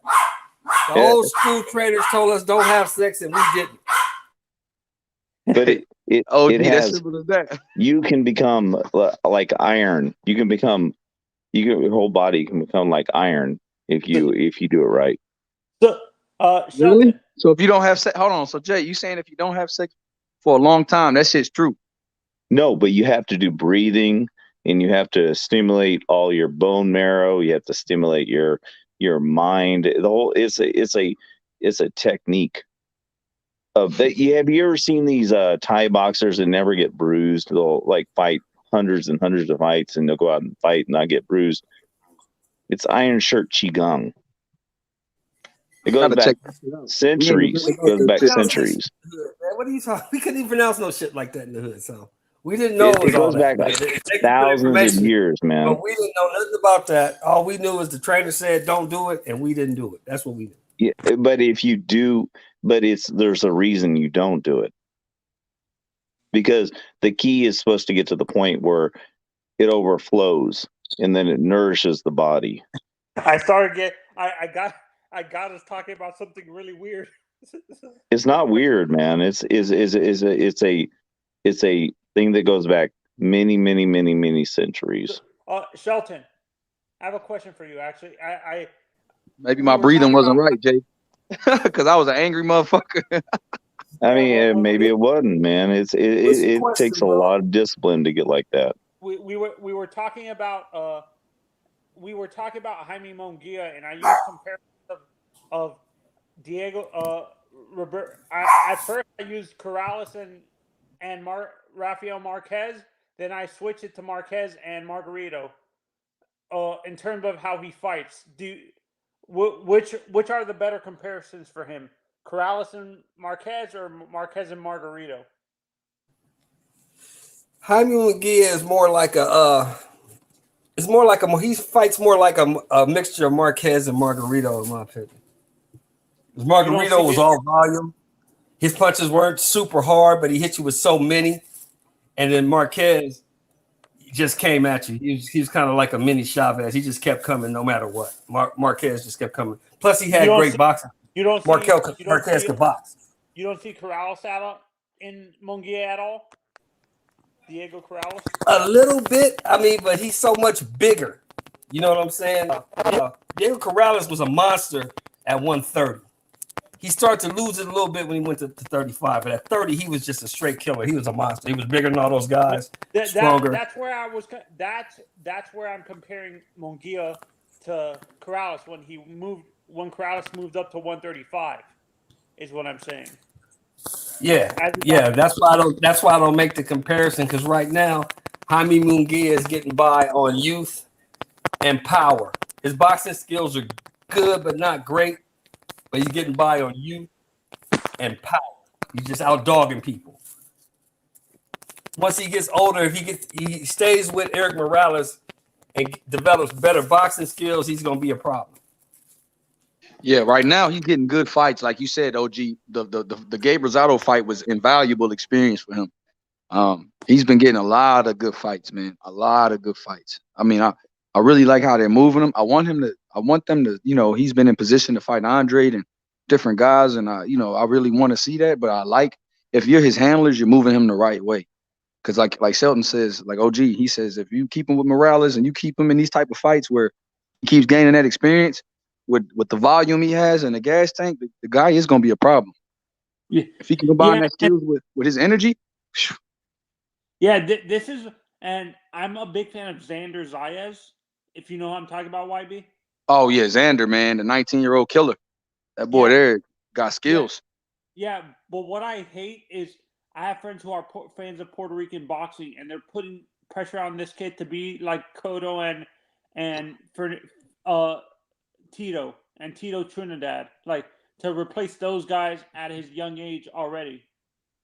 Well, you know what, Mazzano? That's because Puerto Rico's best boxer right now is Amanda Serrano.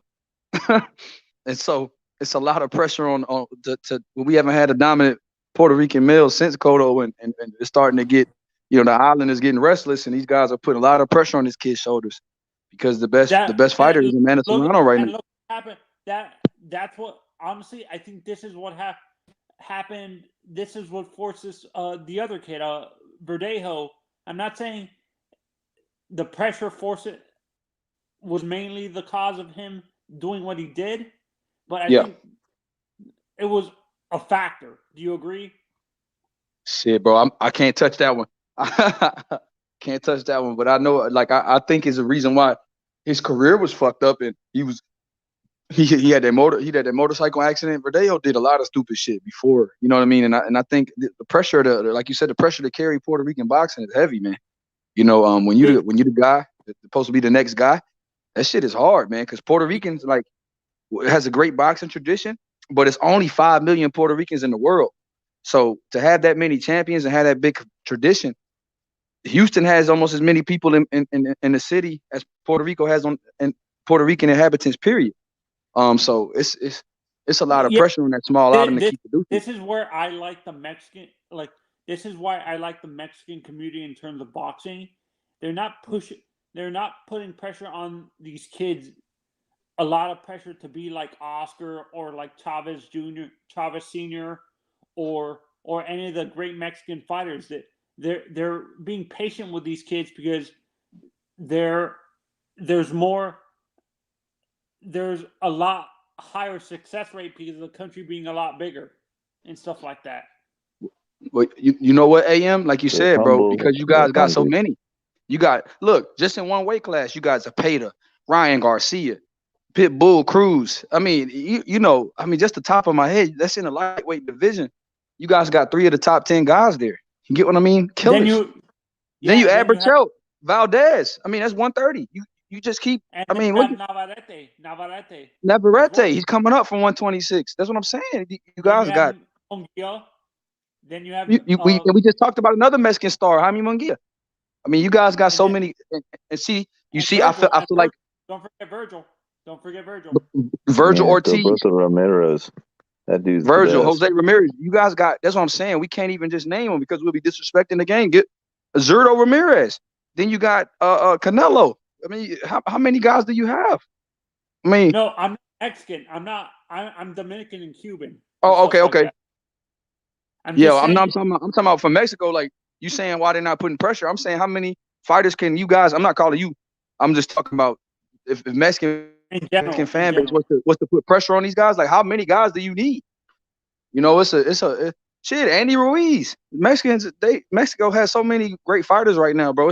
They have a rich boxing culture no matter what. So Puerto Rico, you see Berlanga's feeling it. Berlanga's feeling the pressure. Shit. Yeah. There's a lot of pressure on Edgar Berlanga.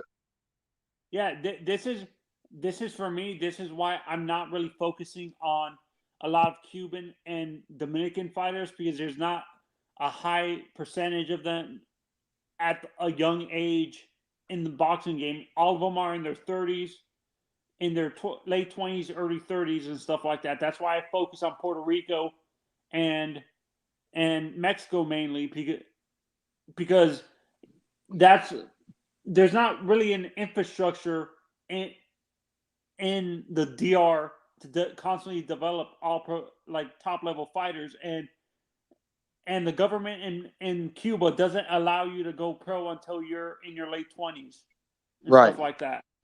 So that's why I focus on for me. That's why I go towards Puerto Rico and Mexico because of my country. The two countries my parents are from are not really focused on that sport. Really, they're more focused on baseball and stuff like that. So, hey, brother, shout out to you, Planta No Power, my man. Shout out to my brother, man. My boy AM, bro. Cuban and Dominican, man. I'm half Puerto Rican, brother. So. Oh, you're Puerto Rican? My father's from PR, man. So that's why when you were talking about the island, What part of Puerto Rico, by chance? Do you know? No. My father's from Mayagüez. Oh, okay. My dad's from Yeah. Santo Domingo in Yeah. the Oh, DR. your dad's from the capital. Yeah, man. I got cousins out there in DR, man. That work in like resorts and stuff. They Puerto Rican, but they went to the island. Yeah. Yeah. No, They went to DR. and like I said, like this is why I focus on Puerto Rican fighters and Mexican, because the tendency of Cuban fighters to go in later, they don't have a long prime and stuff like that, and you don't really know how old they are, because I'm gonna use my brother as a perfect example. You don't really know how old they really are, because they lose when they come into the country. They have to create what is it called, a birth certificate and stuff like that. So they have a fake birth certificate, and that's not really their actual age. Because honestly, when I look at what's his name, Ugas, I think he's in his 40s. Actually, I don't think Man, he's in Ugas look old as shit. But you know who look older though? That fucking Rigondeaux look old as shit. Guillermo What? Rigondeaux? Yeah, I agree with you. He looks old, bro. 40 years old? Come on, man. Bro. Like him and Ortiz, bro. They pushing it. I think the younger fighters, that's why I'm so excited with the two young fighters coming out of Cuba. Morel. Morel, and who's the other young kid? My God. He's in the light Andy Cruz. Cruz is Mexican. Andy Cruz. Andy Cruz, the guy from the guy that beat Keyshawn Davis for gold. Yeah, Andy Cruz. He's mid-20s, man. The dude is a monster. Yeah, it's rare that you see guys from Cuba come out at that young age. The government rarely lets them out that early. That's why I'm so excited about those two guys specifically, because it's rare that the Cuban government in general allows those guys to come out that early. I wish Ortiz would get a couple of really big fights before he retires. Hey, he got Charles Martin, man, pay-per-view. I know you're excited about that, Jonathan. Yeah, I think he deserves a couple of really big fights, like an AJ fight. Why not a Fury fight? Give him a couple of good fights. No, I think King Kong needs to retire, honestly. You don't think he deserves a couple big fights, couple big paydays for all this sacrifice? How about him? How about King Kong versus Usyk? Whew. Oh, that's a close fight. Oh man, super close. 5-6 years ago, bro, we be talking about something. Usyk versus Luis Ortiz. That's a tough ass fight, man. That's a tough ass fight. Yeah, and both southpaw. I'm not sure if you guys agree with this, but have you noticed that most of the fighters coming out of Cuba follow the European style, like the Russian or like Eastern European style? Is it because a lot of Russians went into that, the Russian trainers went into that country and influenced the way the federation taught their fighters? Is that the main reason? I don't know. Have you ever watched the Romero interview where he talks about how the top fighter gets like a top person in the Olympics get whatever the things that they do, that gets a house and food, and then the person in second gets food, and the person gets like 1 or 2 meals a day, the third, and the next person gets like 1 meal, and then they practically starve the people, and they just fight as hard as they can to get up to the number one position. I read a story about Manny that he had to fight, like he specifically had to fight his way up the ranks, like for food. He was fighting for food most of his life because he was super poor. Manny, Pac-Man. Yeah. That's why he turned pro so young too. Yeah, that's where one of his knockout losses was too, when he was a youngin', real young. Yeah, I think he started at 16 in the pros or something. Like 108 or some shit like that. Jesus, that's nuts.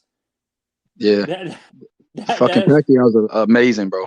But like so tell me, bro. Like I'm not trying to get political, but so do you have families back still in Cuba? I have my mom's mother's sister is still there and stuff like that. Yeah. Your great aunt? Yeah, my great aunt. But we're trying to convince her to move here to the U.S. because she does like her health is not as good as it used to be and stuff. So we're trying to convince her to move in with her son, who lives here in the U.S. and stuff like that. Are you open those borders between Cuba and the United States? That's ridiculous. I'm sorry. That stuff just needs to end. Yeah. You talking about the embargoes and stupid stuff like that? I mean, come on. We should be able to go to Cuba. They should be able to come here. It's stupid. John, you know the reason why the embargoes happened is because Cuba was supported by the Russians. And stuff I know all about it, but man, that's in the past. Just move on. Man, it's 2021. By the Russians too. No, and that government specifically is still funded by the Russians too. So.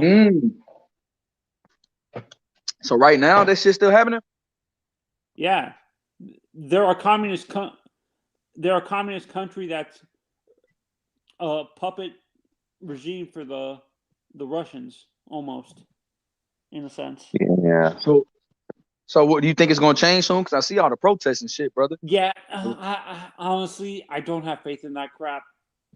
To be honest, it's all bluster. I don't think anything's going to happen. I was out in Vegas, bro, and I didn't know so many Cubans out there in Vegas, but a lot of people out there were protesting. Bro, it's a lot of Cubans here in Houston too. Anthony, where you located at, brother? What part of the states? I'm in Florida. I used to live in Miami. Okay. That's North Cuba. That's North Cuba. Yeah, that's definitely North Cuba. That's facts. Miami, that's of course the most. That's little Cuba, man. That's little Havana. For sure. Yeah. A lot of these people in the world don't like Russia now because they won't go along with the UN. That's mostly what it is nowadays. Yeah, no, and what is it? It's funny, we have a big Haitian population, and there's a lot of Haitian boxers, like young Haitians that are starting to box in Miami too. Okay. Yeah. There's a lot of, because I mean, that makes sense. Yeah, most of the young kids from the DR moved to the U.S. because there's better training, a better infrastructure for boxing and stuff like that. The younger kids, the family send them to the U.S. for the training because there's a better infrastructure because the government is not as like corrupt or anything like that. Mm-hmm. Politics gets involved in sports either way, and I don't understand why people complain when you hear these athletes protesting on certain things, and you don't realize that Muhammad Ali was involved in the civil rights movement.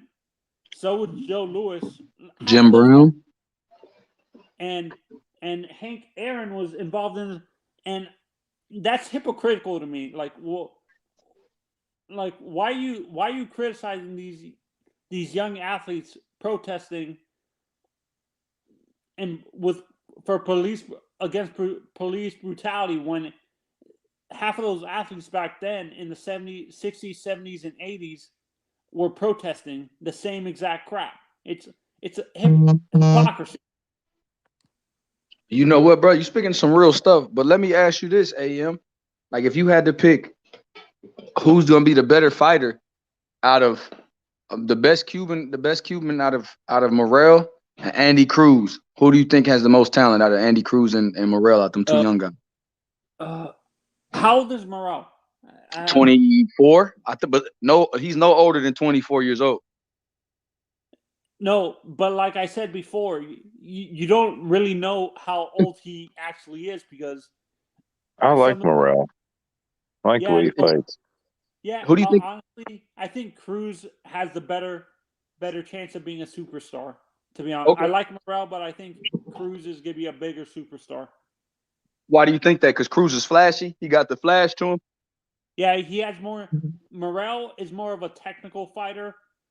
Morrell doesn't really have that type of one punch knockout power. I think Cruz has more of that flashy one-punch knockout power and stuff like that. And Cruz is a showman too. Cruz is a showman because he was showing out, even though Keyshawn and him were in a close fight. He had that flair to him. He was Ali shuffling. He was doing a lot of little things in the amateur fight that I was like, man, Cruz is a character. I saw the one thing I found funny. I can't remember what time he was doing where he was actually dancing doing the salsa in the middle of the ring when he was fighting. Did you see that? Mm-hmm. I'm like, Jesus Christ, man! You're in the middle of a fight. You're not supposed to be doing that. Jesus Christ! He did that versus Keyshawn. That's what I'm saying. The guy is a talented. The guy is talented as shit. Like I mean, when you beat Keyshawn Davis 4 times, bro, you're a bad boy. Yeah, no, that's what I'm saying. I think that's why. I think Morrell's gonna be a star in the middleweight division, but they're in the division he's in now. But he has so much competition that I don't think he can be a superstar. He has David Benavidez, he has Canelo, he has other people in that division. But I think Cruz has a bigger, because by the time Cruz fights for a champion, I think the champions are going to be moving up. Right. That division. But shit, can you imagine a Cruz versus Devin Haney, a Cruz versus Shakur? That's going to be what? That would be crazy. That's what I'm saying. I think Shakur and the guys at 130 move up, and that's who his competition is going to be. Right. Like Valdez. Cruz might give them some problems. Huh? Cruz, I said, maybe giving those guys some problems. I don't know if they can beat them. That would be nice, right, Jonathan? Like Cruz got real talent. Cruz got real talent. He reminds me of Cruz. He reminds me a little bit of Guillermo Rigondeaux when he was younger. Guillermo was the same way. He was really cocky like that, right?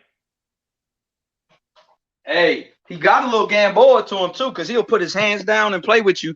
Gamboa used to do that where when he was young, he was super cocky. When he first came over here, was knocking people out.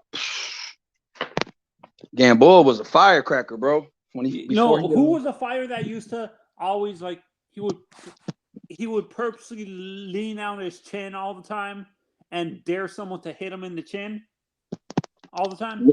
Roy Jones? Yeah, was it? No, it was a guy in the lighter division, in the lightweight division. He wouldn't even use his defense. He would have his hands down at his sides and purposely lean out his chin all the time to dare people to knock him out. Who was that? Who was that? Unless I'm thinking of Nassim that used to do that. Nassim. It could have been Nazim. Nazim, yeah. Nazim was what, 120? Wasn't Nazim a featherweight? He was 126, 130. Yeah. That's Nazim. Prince Nassim was a character. He was a character. Yeah. This is where I fear, like, who's the guy I'm thinking of now? Like, there's a fighter now that I fear is going to become like Nassim, where he's becoming too big-headed with the fame that he's gonna not focus on in terms of all the talent Nassim had all the talent in the world, but as he got more followers, he wasn't focused on the training. I think that's what's gonna happen with Ryan. I fear Ryan's gonna become a Nassim where he's gonna get too cocky and he's gonna get himself seriously hurt and stuff like that. Shit. Oh shit. Wow. I see a similarity there, but I hope Ryan can get his concentration together, because definitely that could happen to him. John, who was the fighter that knocked out Nassim really bad that he changed? Barrera. Huh? Marco Antonio Barrera. Oh, Barrera? Yeah. Okay. Yeah, I think that I fear that's what's going to happen to Ryan, that he's going to get in a firefight with a guy like maybe a Tank and get himself seriously knocked out, or maybe if a Valdez moves up in a firefight with Valdez and get himself seriously hurt and stuff like that. Only thing that will save him is just digging into the trenches, and he's got to dig in. He's got to dig into his training camps because he's going to get hurt. He's one of those guys that just thinks he's better than he is. And he is good, and he will be good if he will dig into the trenches. But he's got to go into those camps hard. In terms of improving Sebastian's defense, who would you think would better help him as a trainer? Because it seems like his current trainer is not improving his defense at all and stuff like that. I think it's more of a mindset. He's got to get to the point where he realizes that this is life or death out there, and he's got to go out there and train in a way like that. He's got to live the life. He can't just be on the internet and just thinking that, oh, I'm going to get followers and these girls are going to like me. Who gives a fucking shit about it? Sebastian. I'm talking about. You talking about Ryan? Ryan needs to dig in. He's going to get hurt if he doesn't dig in now. He needs to. But a good trainer needs to realize he ain't no superstar. He needs to dig in. Only hard work's going to save his ass. Yeah, I think honestly, for me, I agree. I think Ryan needs to I think he's picking up a little bit of Oscar's bad habits. Like, in terms of not. I think as Oscar got older, it seemed like he was not focused on the training as much. That's a fact. That's a fact. That's where I think he's following Oscar's path when he got older, because Oscar didn't seem like he was focused as he got into the heavier weight divisions that he was fighting in. Ryan has a lot of talent, and he has definitely got to work his ass off to protect himself. He has to. With Sebastian, guys, to improve his defense, do you think he has to go to Kronk? The Kronk gym? That's an awesome thought, man. I think he should go with Sugar Hill Stewart, brother. Just because if he went with Sugar Hill, bro, he would put him behind that jab, and he would make him fight, use his length a lot more, because he likes to fight on the inside a little too much for his height. And I think with Sugar Hill Stewart, he'll start establishing him for his height and his presence. How about Eddie Reynoso? How about Reynoso? He has athleticism enough to work with Reynoso, but I think for his physical gifts, I think he would be good. He has more of a Tommy Hearn type build, or one of those wiry type guys that come out there. Marvin Hagler, like a Marvin kind of. Where like he's Tommy, really tall, but he's really narrow in the waist. Yeah, like Tommy Hearns was a 6'1", 6'2", freaking welterweight. You know what I mean? So I think the Crunk style fits those type of guys with his type of length and his reach. And I think he would be a real ferocious. Is he with Robert Garcia right now, by chance? Robert Garcia, he doesn't. Not saying he doesn't work on his fighter's defense, but I think he would just make him a better offensive fighter, which that couldn't hurt. But I damn sure think, man. How about the guy? How about the guy that I forgot what's his name. The guy that used to train Deontay before he switched over to the current guy he works with. You talking about Mark Breland? How about Mark Breland? He would. Hey, shit, man. I think Ismail Salas. I think all those guys, like your boy, the Cuban guy, Salas. He's a hell of a trainer. You see how potent Joe Joyce's jab is, and you see how he did with Ugas. This guy Salas, man, gets you to the fundamentals defensively, but he also could train any style. He could have you going forward. He could have you fighting backwards. And with a guy like that, you have to. Fundora has to use his God-given gifts. Yes, man, he has too many God-given gifts to not use them. Yeah, a different type of fighter. There's not too many people like him. He's a real knockout artist. It's not a very interesting fighter. Yeah, no, that's why I'm saying the three guys I look at for Fundora to improve his skill is, like you said, Sugar Hill, Mark Breland, and Ismail Salat, right? Right. Like I like all of those guys for him, and even Eddie Reynoso. But like you said, would you want your guy slipping and moving with shots? And he will have good sparring there. I mean, you got Canelo. You know, we're going with Reynoso. You have Canelo. You have Frankie Sanchez. You got some guys there that you could work with Reynoso. Yeah, I like. Frankie Sanchez is dangerous in the heavyweight division. People are overlooking that guy, Frank Sanchez. Yeah, but see, Anthony. I mean, how old do you think he is, man? Is he 29? Shit. No, I think he's like in his late 30s, early 40s. I think he's the same age as Tyson Fury. Isn't Tyson in his late 30s? Nah, Tyson's 33, 34 now. Yeah. Nah, he's still. Yeah, maybe. Yeah, that dude is said he's 28, 29. That shit is crazy. Isn't that crazy how young Tyson is? I agree with Paulo. I think Kronk would be the best style for Fundora if he goes to the Kronk gym with Tyson Fury in them. Hey, PT. I mean, Jay, you're right. Tyson Fury is young, considering he took a damn 2-3 year. He was out of the sport for 2 or 3 years and still accomplished the stuff he did already. And you know, you look up. Tyson Fury would look good with like one of those mustaches that curl up, so he looked like one of these guys in the like Snidely old style fighter. You want him to look like Snidely Whiplash? That motherfucker, man, could beat anybody, bro. Tyson Fury is a problem. Hey, what's up, Mr. G? He said Jim Brown was good in basketball, baseball, track. He said in his final year at Syracuse, he earned All-American honors in both. That's what I was saying. I know he was great in lacrosse. I know he said Jim Brown considered boxing after he retired from the NFL in '65. He wanted to get in the ring with Ali, but not just for a sparring match, but for a real fight. Yeah, with Tyson, with some of these like heavyweights, do you think the reason why they start later in their careers is because it's hard? It's actually harder to start younger because it would cause these fighters to be punch drunk. YB?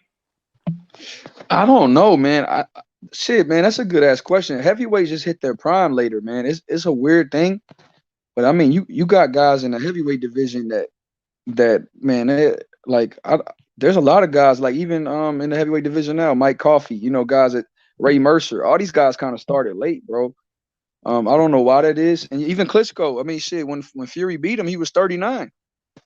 Shit, I mean, you know, yeah.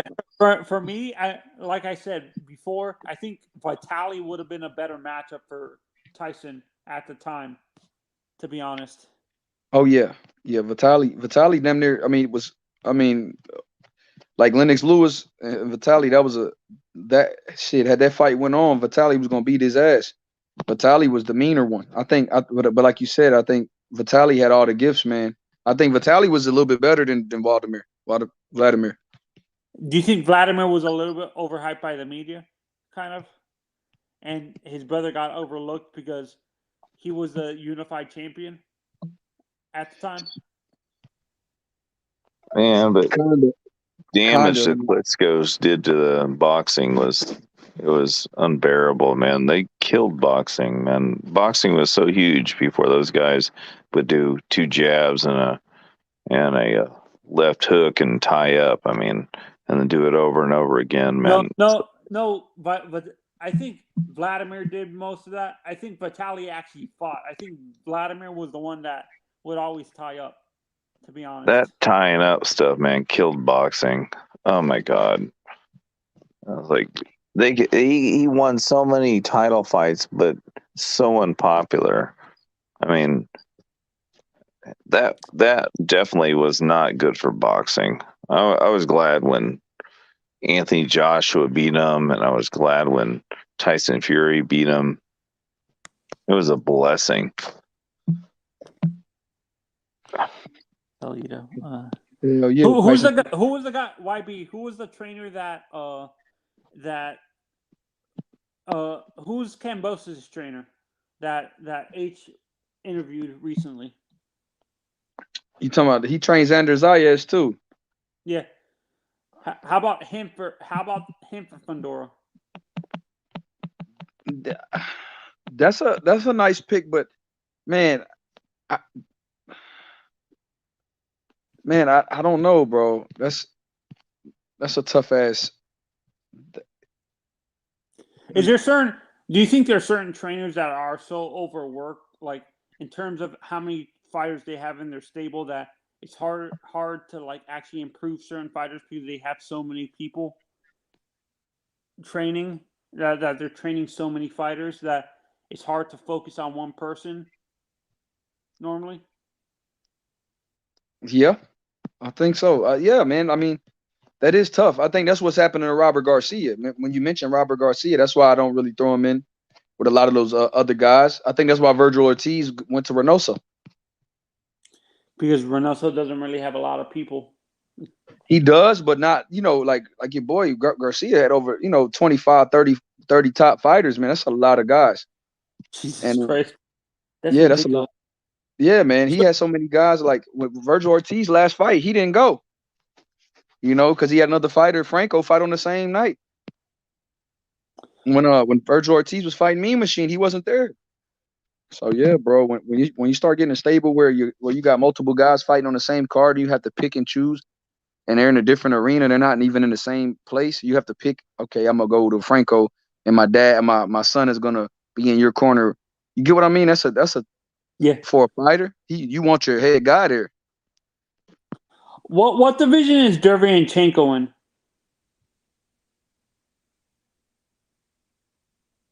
You said what? What division? Yeah, is he in welterweight? No. He 160. Okay, he's 160. He's with Charlo and and yeah. And what's his name? When's Triple G fighting again? Is he fighting anytime soon? I thought he was fighting Murata at the end of this year, but he looks in good shape though, man. I seen some pictures of him. That last fight he fought that Russian dude, he didn't look good. Honestly, I think Triple G, with the amount of wear and tear he has on his body, he needs to retire. With the amount of wars that guy's had, I think the Canelo fights were hard on him. I mean, he put it out there on the first fight, and I mean that was a rip-off draw. I mean, there's no way. They just called Canelo lost another fight on that one, but the second one was close.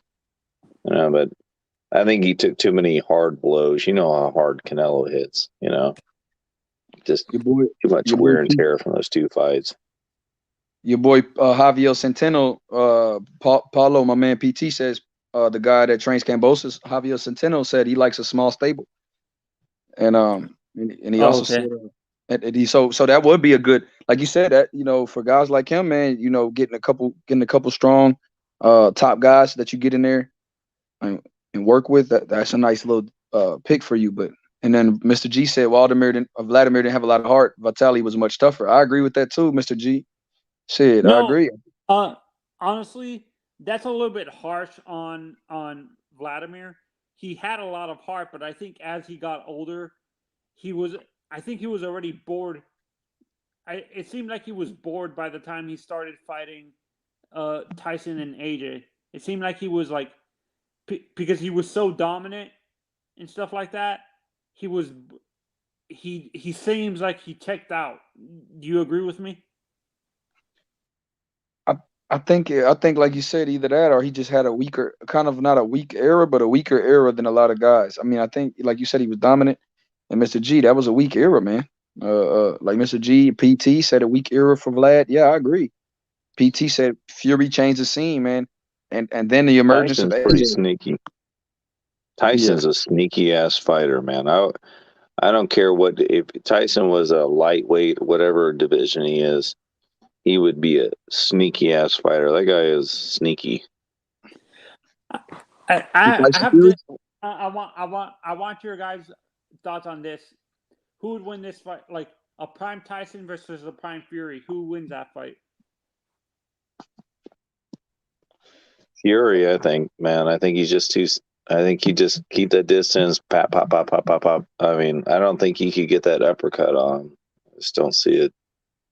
You don't think Fury, even though he's been down, and showed a fucking chin and showed the heart and Fury has a fucking gas tank too, man. So I think that's a hard ass fight, man. You said Mike Tyson versus Tyson Fury? Yeah.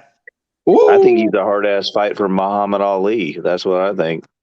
I think Tyson Fury is a hard fight for Muhammad Ali. I don't think he's not an easy fight for anybody. And people call me blasphemous for saying that, but I think that Tyson Fury, man, might decision Mike Tyson. Because I actually have a better one. How about Prime Sonny Liston versus Tyson? I don't know. I think the Prime George Foreman may be a really close fight with Tyson Fury. Yeah, maybe. And Kenny Norton be pretty close. I mean, what about Larry Holmes and Tyson Fury? I think he'd beat Larry Holmes.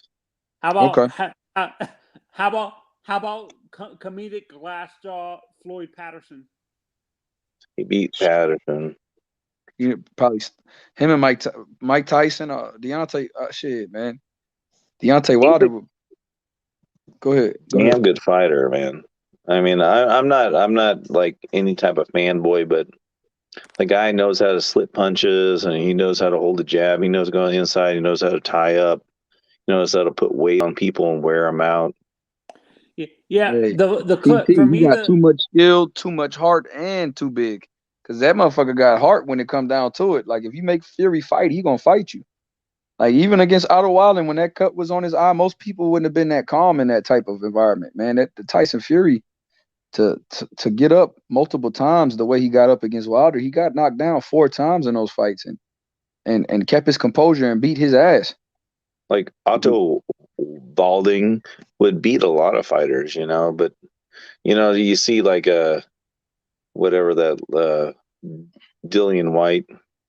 I think Dillian White don't want to fight him. I really don't. I think that's not a good fight for Dillian White. No, I think Otto Walding is better than you think he is. Dillian White's not going to fight him, Jonathan. He's fighting Fury next. That's what I heard today. I mean, he's a better payday. I mean, and Dillian White's not a bad fighter. He really isn't. He really is a pretty good fighter. The more you look at his tapes and look at him and as a fighter as a whole, he's not bad, but he won't beat Fury. No. Hell no. And I'm not trying to diss Dillian White, but I just don't see him beating Tyson Fury. If he does, I'll be like, wow, that was amazing. Probably whoever bets on Dillian White, and if Dillian White won, he'd make a hell of a lot of money. Yeah. But I think it's almost impossible. Tyson Fury's on a mission, man, to become undisputed, man. It's a collision course between him and the winner of Usyk and AJ, man. That's who's going to run it. That's who's going to be the king of the division. I don't think Dillian White's going to beat Tyson Fury to stop that. I think it's going to be like you said. I wonder what AJ's going to do with his new trainer. I wonder what game plan he's going to come in with Usyk. I wonder what adjustments Usyk is going to make, because that's the biggest fight right now in the heavyweight division, because it's going to determine that the guy that wins that fight has more belts than has 3 belts out of the major 4. So that's the biggest fight in the heavyweight division still. Usyk and Joshua too. I think AJ needs to match up with the best fighters for the rest of his career. I mean, if he wins, it doesn't really matter. He's already lost. I mean, I want him to fight Tyson Fury, and I wanted to see him to fight the best fighters. I don't care about anything else. I don't care if he wins. Right. I mean, who cares? And he can always draw the big money and the big car. I mean, it's all about him. I mean, don't you think? I mean, why is he not fighting another rematch between Andy and Ruiz? I mean, there's funny circumstances between both of them. One, Andy says, I can't move my hands, I can't throw combinations. And then the one before that, AJ says, I don't know, I feel horrible, I can't do anything. Both the situations sound really strange to me. And I think both of them should fight again and don't drink anything or eat anything that anybody gives them to them. That's what I think. Because I don't trust these people in the commissions and whatever the people that try to manipulate things. let these guys fight again, and I want him to see AJ fight all the top guys for the rest. And I don't care what happens. And I think he will, though. I think he will. I think if he was to lose this fight, I think him and Wilder could still fight. Yeah, I think Wilder and him should fight. I mean, Wilder says he's going to retire. Why don't you fight AJ before you retire, for fuck's sakes? I mean, you've been talking about it for years. Fight AJ at least. Right. And you've been talking, and Wilder's been talking about fighting White for years. Fight White. I mean, come on. Right. Who cares about Fury? Yeah, and that's the thing, like, you know, and like what we were saying about Mike Tyson, man, you know, back to like, you know, what we were saying about him, you know, because my man Mr. G and then brought up a good point. He said Mike Tyson had a problem with big men who had a good jab, but think about it, not even just Buster Douglas and them. You got to think about I think it was Tillis. I think he went to decision with Tillis, and I know he went decision with Tillis. And he also probably went decision with Mitch Green. And was it Tucker or Biggs? Who else took him to the decision? Was it Biggs or Tucker? It might be Tony Tucker, I think. I don't know, but Tucker took Mike Tyson decision. So yeah, I definitely think Fury could beat him. Fury has the tools to beat anybody, man. And what about Wilder versus Andy Ruiz? I mean, there's a few fights. You have nothing else to prove. I mean, but why don't you fight the fights you want to fight and get done with it? That's what I think. Fight the fights you want to fight, get done with it, get it out of your system, and go on. There's a few fights that he hasn't tackled, and they should tackle. There's like 3 or 4 fights. That's it. Jonathan, that's an in-house fight for him. That's PBC. That's easy to make. Ruiz, and that's still an interesting fight. I would love to watch it. That's selling that's making a lot of money. That's interesting, and who cares what happens? I don't care. Just make yourself 2 or 3 fights and move on, you know. Right. That's an awesome situation, man. You know, and I'm like you said, man, the boxing is exciting, man. You got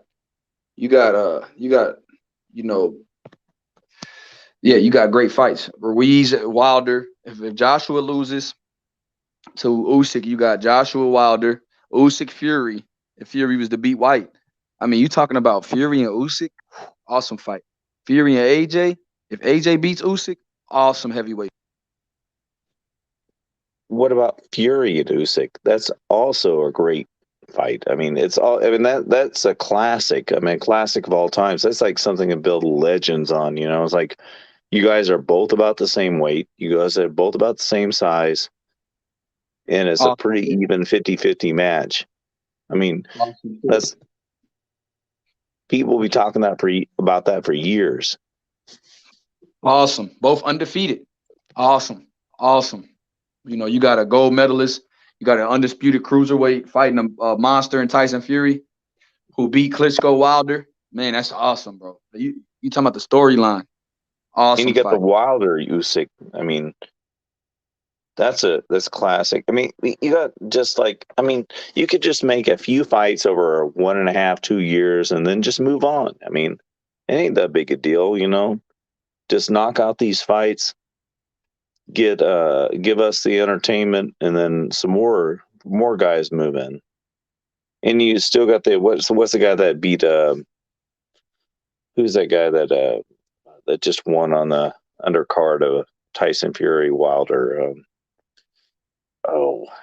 That beat the Polish guy. Oh, Helenius.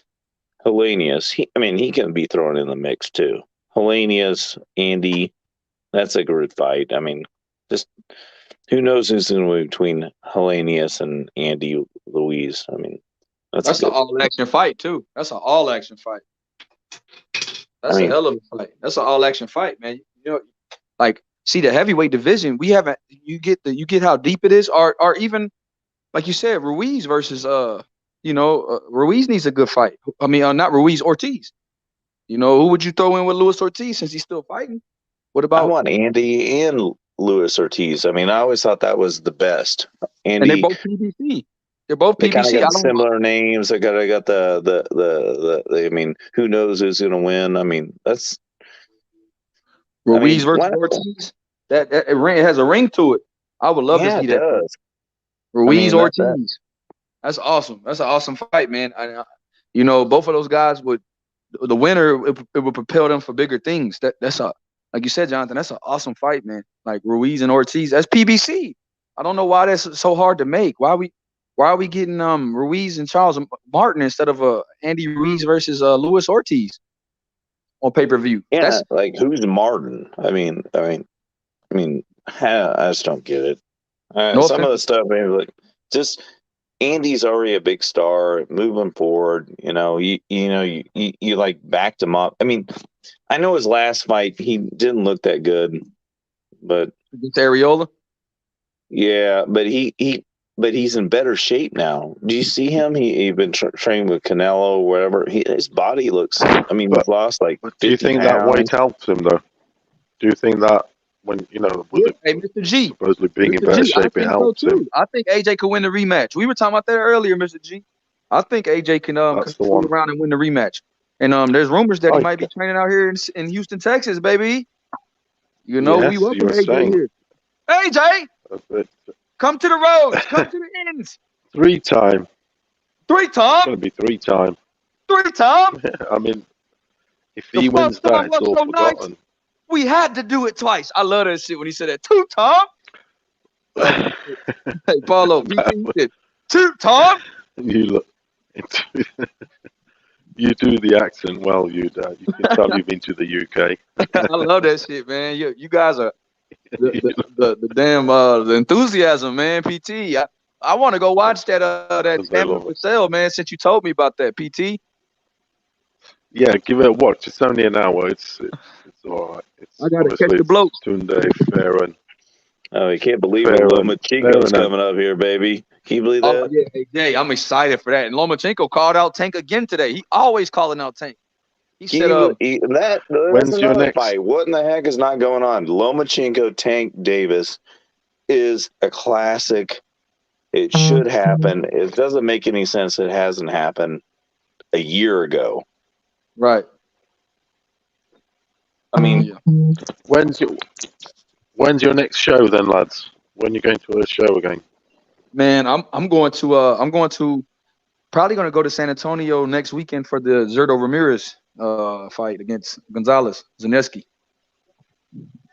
Ooh, that's a nice show. And then Sinisa Estrada, and I'm on the undercard because that's in San Antonio, so it's about a 2.5 hour jump for me, ride. So. Oh, you drive there, do you? Yeah, I'm gonna drive there, and then I probably I wanted to go to this Loma fight, man, but it was so hard to get out there to New York for this Comey, because I wanted to see Xander Zayas in person and Big Baby Anderson. Oh, I do. He wants to go to New York with all the restrictions anyway. They can fuck off. That's what it was. That's what it was, man. It was so much. It was so many restrictions for the Theo fight, man. I hated it, bro. Shove it up their ass. Hey, Jay, I hated it, bro. Is it too much then, is that? Couldn't do shit. I was like, damn. Yeah, man. You know, Texas was like the wild, wild west here, man. We're chilling. And up there, you can't do shit. I'm like, damn. Is it a bit more? Yes. I see why people are protesting in Europe right now, man. Shit, you can't do shit. Yeah, it's absolutely ridiculous, man. Hey, we're immune where I'm from, man. They're where are you from, where they're from. I'm from Missouri, man. You know, all these people, this stuff ain't gonna never stop as long as they keep jabbing. That stuff ain't never gonna stop, man. It's gonna just spread another one. Ain't never gonna stop. Just give you another. Have you guys had your jabs? Hell no, man. I'm immune. You must have done if you're traveling around, especially you, YB. I've already got it a few times. I'm already immune to it by now. I can't get it. I can walk. I can go in rooms with people that have it. I get nothing happens to me. I've had it already. Yeah, I had it for 3 months in the beginning, and then I had it for a couple days. One day. Are you guys going to watch the Conor Ben fight? Are you bothered? At the Zone show. Who? Conor Benn. Conor Benn. Is it a UK fight? Yeah. Oh, what time is it on a Saturday or a Friday or? Yeah, it's on Saturday, so that'll be, say, a late afternoon for you guys. Is it a the MT whatever the MTK or what do they call it? No, it's the zone. The zone. The zone is on the zone. Liverpool. I'll try to see it. See what time it turns on. You know, I try to watch most all of it. You know, I'm the best I can. You know, sometimes I miss some of the events, but you know, it's supposed to be a good fun. Why be on the panel? Is there? Why be on the panel? Are you going to be on the panel? No, it's YB on the panel now. YB. Yeah. Yeah, I'm still here. Yeah, it's me. You watching the Conor Benn? Oh yeah, for sure. Yeah, I want to see how he looks against Algieri, man. You know, a good veteran. I want to see how he looks cutting off the ring. Because you know, kind of been with a lot of talent, PT, but I just want him to kind of calm down a little bit and kind of cut the ring off. Yeah, it's not a box it a little bit and take his time a bit more. I know what you mean. Man, he goes out there a bit full leather. Algieri's a good fighter. He is. He is. I've made a prediction that he doesn't get him out of there. It's a 10-round fight, isn't it? You think so? Wow. Algieri's pretty damn good. I don't. If he stops I know Algieri's got. What if he was to stop him inside the distance? What would that say to you about the thing is, if he does stop him, it's one of those that he won't win either way, because if he stops him, they'll say he's old. He had 1 foot in, but he's old. He's 1 foot in boxing, 1 foot out. Mm-hmm. And if he doesn't knock him out, it's it's one of those. I mean, I suppose he'll have to destroy him, so to speak, 1-2 rounds or something to get that full credit. But I mean, I've seen these old boxers show up sometimes, man. I've seen them like you know, they're like, hell no, I'm gonna box the best fight of my life, even if I'm fucking old. I've seen it happen. I've seen it happen many times. He's got a lot of ring experience with Ben. He's learning on the job, and that's why I don't trust him fully, because he's not that experienced. And they don't care about their bodies being stiff and sore. They just start concentrate, just pump those punches and just move and don't give up and move their feet forward. I've seen it happen. You know, do you guys know when was his last fight? When was his last one? Who? Chris Algieri? Algieri.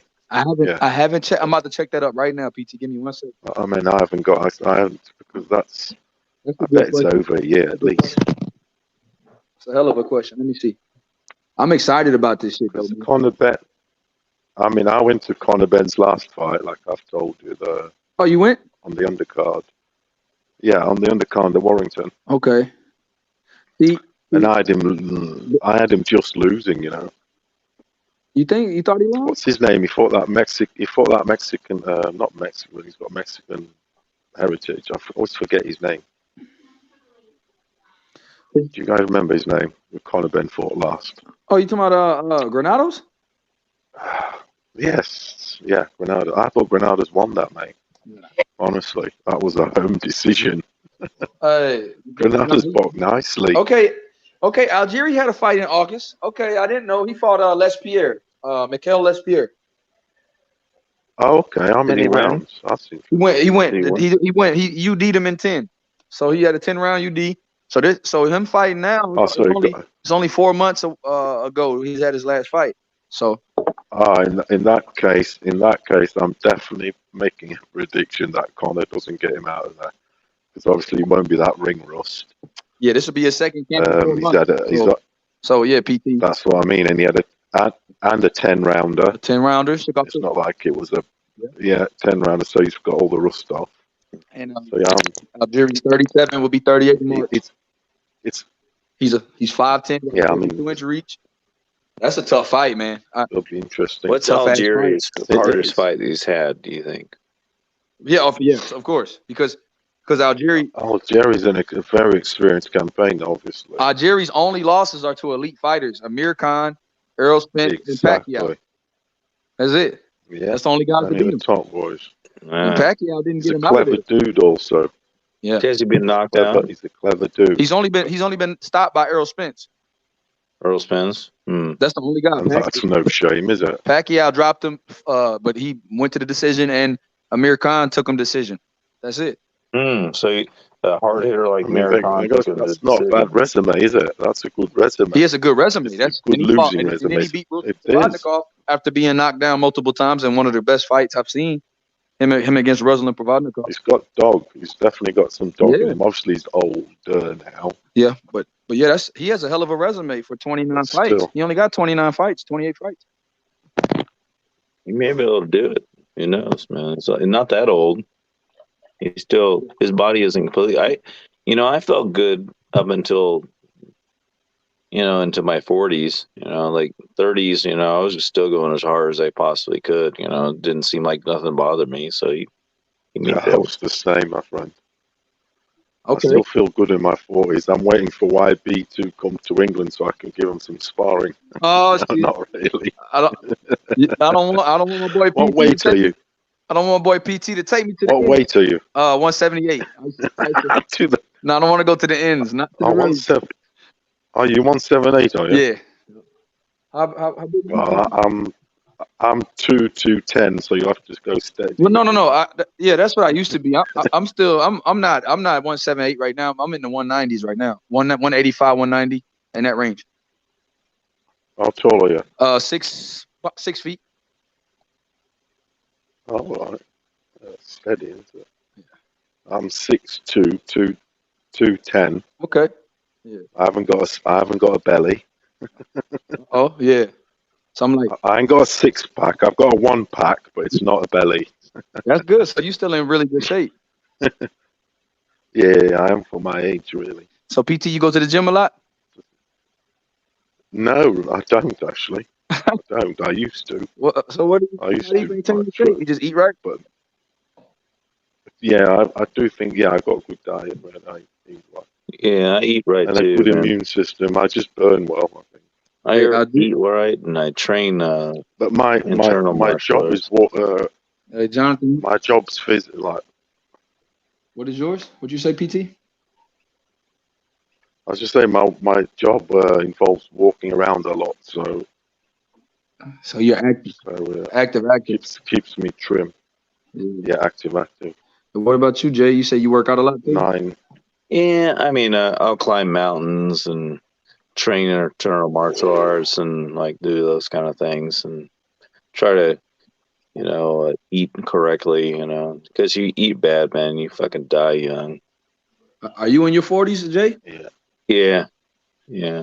So you said you went as hard as you could go late into your 30s, though. Yeah, I mean, I could do 30 miles up a mountain and back down into my 40s, not be anything, like to not just it wouldn't even bother me. Okay. So, yeah, and Algeria's a nutritionist. Algeria is big. I was going to say that. Yeah, he's a nutritionist. I was going to say that with him being a nutritionist, I mean, obviously, I think it's helpful in a sense, isn't it? Yeah. Remember, even fighters like Danny Jacobs and them for the Triple G fight for everything. Yeah, had Algeria be his nutritionist for the Triple G fight. That's what he wants. That's what his job is, isn't it? I think that I saw in an interview in the past. That's what he wants to do going forward. Soto, what's up, brother? Be involved in that side of things. Yeah. If you listen to Glover, he was saying like when you get older in your training, like in your 40s, he had to sleep more. Like he said, he has to force himself to sleep like 15 hours a day and stuff to do the training to recover. Like when you're younger, you can get by with 10 hours and recover. I'll tell you what, I still like my 8-10 hours. I do. I do need 8 hours at least. Yeah, I do like a good sleep. I don't know how people do it. I only have 4 or 5 hours. Fuck that. Used to be able to do that in my 30s and 20s, man. No problem. That's what's up, Soto, man. Hop on when you can. But yeah, bro, I just can't wait, man. After this lightweight, it's the last major lightweight fight, man. Out of the tournament. So I can't wait to see who everybody fights next. If Loma wins, I wonder who's gonna step up and fight him, man.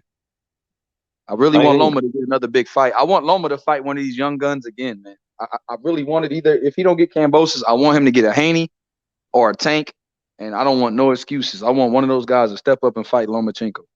If Loma wins, he'll be a hot commodity. It has to be some hot fight after that. If he beats Comey, it's got to be a good fight after that. Has to be. Otherwise, it's just plain just ducking him. Yeah. That's what I'm saying. And so for me, and I'm starting to feel like that. I'm starting to feel like that because he keeps trying to bully Gervonta Davis and thinking I won't say anything to the guy. I mean, he's begging for a Tank fight. That's the fight he wants the most is the Tank fight. He calls Tank out religiously, and for in the competitor in Tank, for him not to want to fight Loma, it bothers me, man. And I really like Tank, but it bothers me. And a weird thing, what if Comey wins? I mean, does Loma just kind of disappear? He probably would. That's the thing. That's why it's a crossroads fight, because if Loma does lose, who else is going to fight him? And they'd be like, oh, he got 3 losses now. He's not important. You know how guys do. As soon as you get a loss, it's easy to write you off. So what is it, Comey and Haney? I mean, is that what it is after that? Hey, Comey, Haney and Comey. Okay, now. Man, I guarantee you, Comey wouldn't have a hard time getting a fight if he was to beat Loma. He wouldn't have a hard time getting a fight or somebody to step up and fight him. I guarantee you. So it just bothers me, man. Yeah, I hope Loma shows up and shows us some new techniques. I hope Loma looks spectacular, so he could get the demand to make these young guys fight him again. Because I really believe Loma could beat one. Like out of the 3 top young guys, I think Loma could beat 2 out of the 3. But if you look at the Loma Nakatani fight, which one beats Loma? Which one beats Loma, YB? I don't think none of them could beat him if he fights in just one of the 3. But I think if he fights them all in a row, I think he'll end up losing due to age. But I don't know who would win. I'm just saying. I'm not saying like if he fought like just out of one of those guys, like let's say he fought a Devin Haney right now, I favor Loma all day. But if you look at the Nakatani fight between Loma, Nakatani was beating his ass straight in front of him. But when he'd go to the side and move to the side and kind of push him off balance, and then he'd get those shots when he was off balance, that's how he beat him. Right. It was like, I mean, what if he can't push a guy off balance and move to the side on him, and the guy can beat him on the front, So you're saying what if he for can't sure, I don't have Kambosos. Comey hits harder what if he can't? I don't have Kambosos beating any of them. Any of the top 5 guys in the 135. What do you guys think? So you don't think Kambosos will beat Ryan? What about Ryan? No, I don't. I'm high on Ryan. With all these weaknesses, I'm high on him. Me too. I'm high on Ryan. I am, my friend. I don't. So what? How would a Ryan fight look like? What about? Ooh. At this stage in the game, I've got God. That's so hard. See, that's the one I think you'll struggle with the most. Believe it or not, even with ahead of Tanks, all them guys, I really do think so. I still think he's the boy Loma now. Now that Tio's gone, I know Tio beat him, whatever. I still think Loma is the boy to beat. You get what I'm saying? Yeah. I still think Loma's the guy to beat.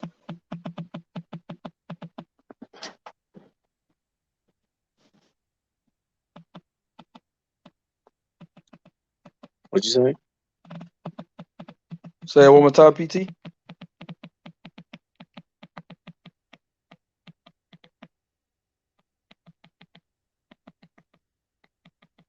PT?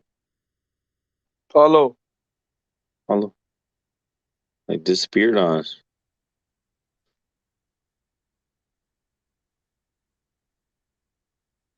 anyway,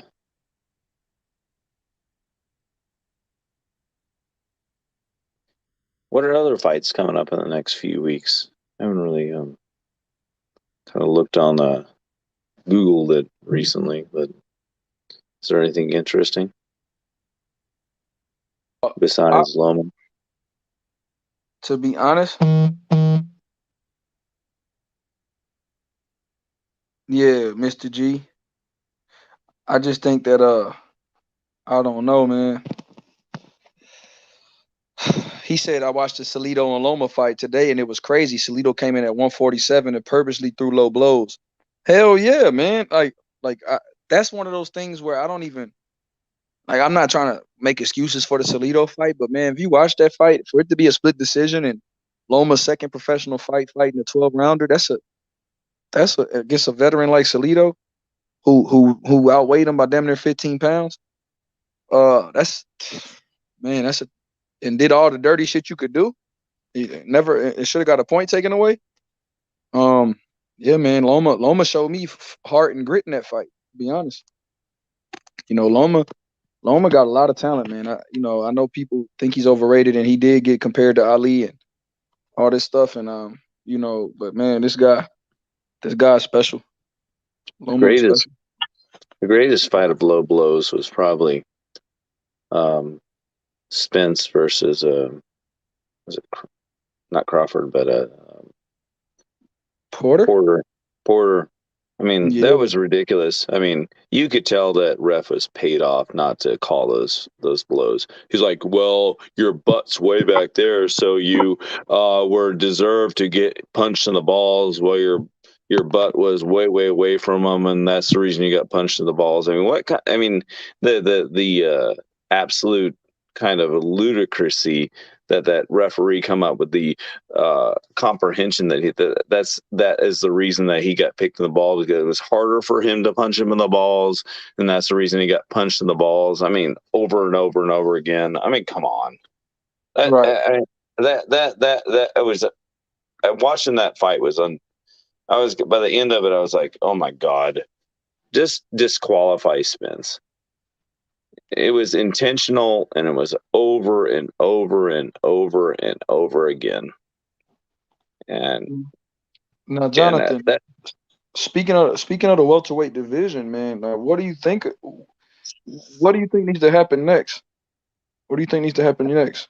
I think we need to pull Boots into the divisions and start giving him some fights. Need to pull him into the mix. And they keep on keeping him way out there. And you need to put Andre. You need to pull him in. These two guys that are just like, oh, they're not getting any good fights because what are they in the zone? I mean, pull them into, and I don't know if Spence is even going to fight any more fights. It seems like he's kind of avoiding things right now. But I don't know if his eye and the Ferrari car wreck has messed him up or what it is, but. He said that when he comes back, he doesn't believe in a tune-up. But now that they forced Ugas to fight Stanionis, the only other belt, he said he wants to fight a champion on his comeback fight. He said no tune-ups. So he said, but he wanted, I think he was talking about wanting to fight Ugas, but Ugas has to fight Stanionis. So Stanionis. I mean, come on. They're making Ugas fight Stanionis, Jay. That's bullshit. Ugas should be fighting Crawford because they still have some beef. Right. And they, like you said, they have history. They had an amateur. Ugas beat him in the amateurs. And that's a unification fight. And he just fought Pacquiao. Why would he have to go back and fight Stanionis? That's stupid. I'm sorry. And then you should bring in Boots. Maybe Boots should beat Stanionis' ass. I mean, come on. Right. Or make Virgil Ortiz fight a Stanionis for a title shot.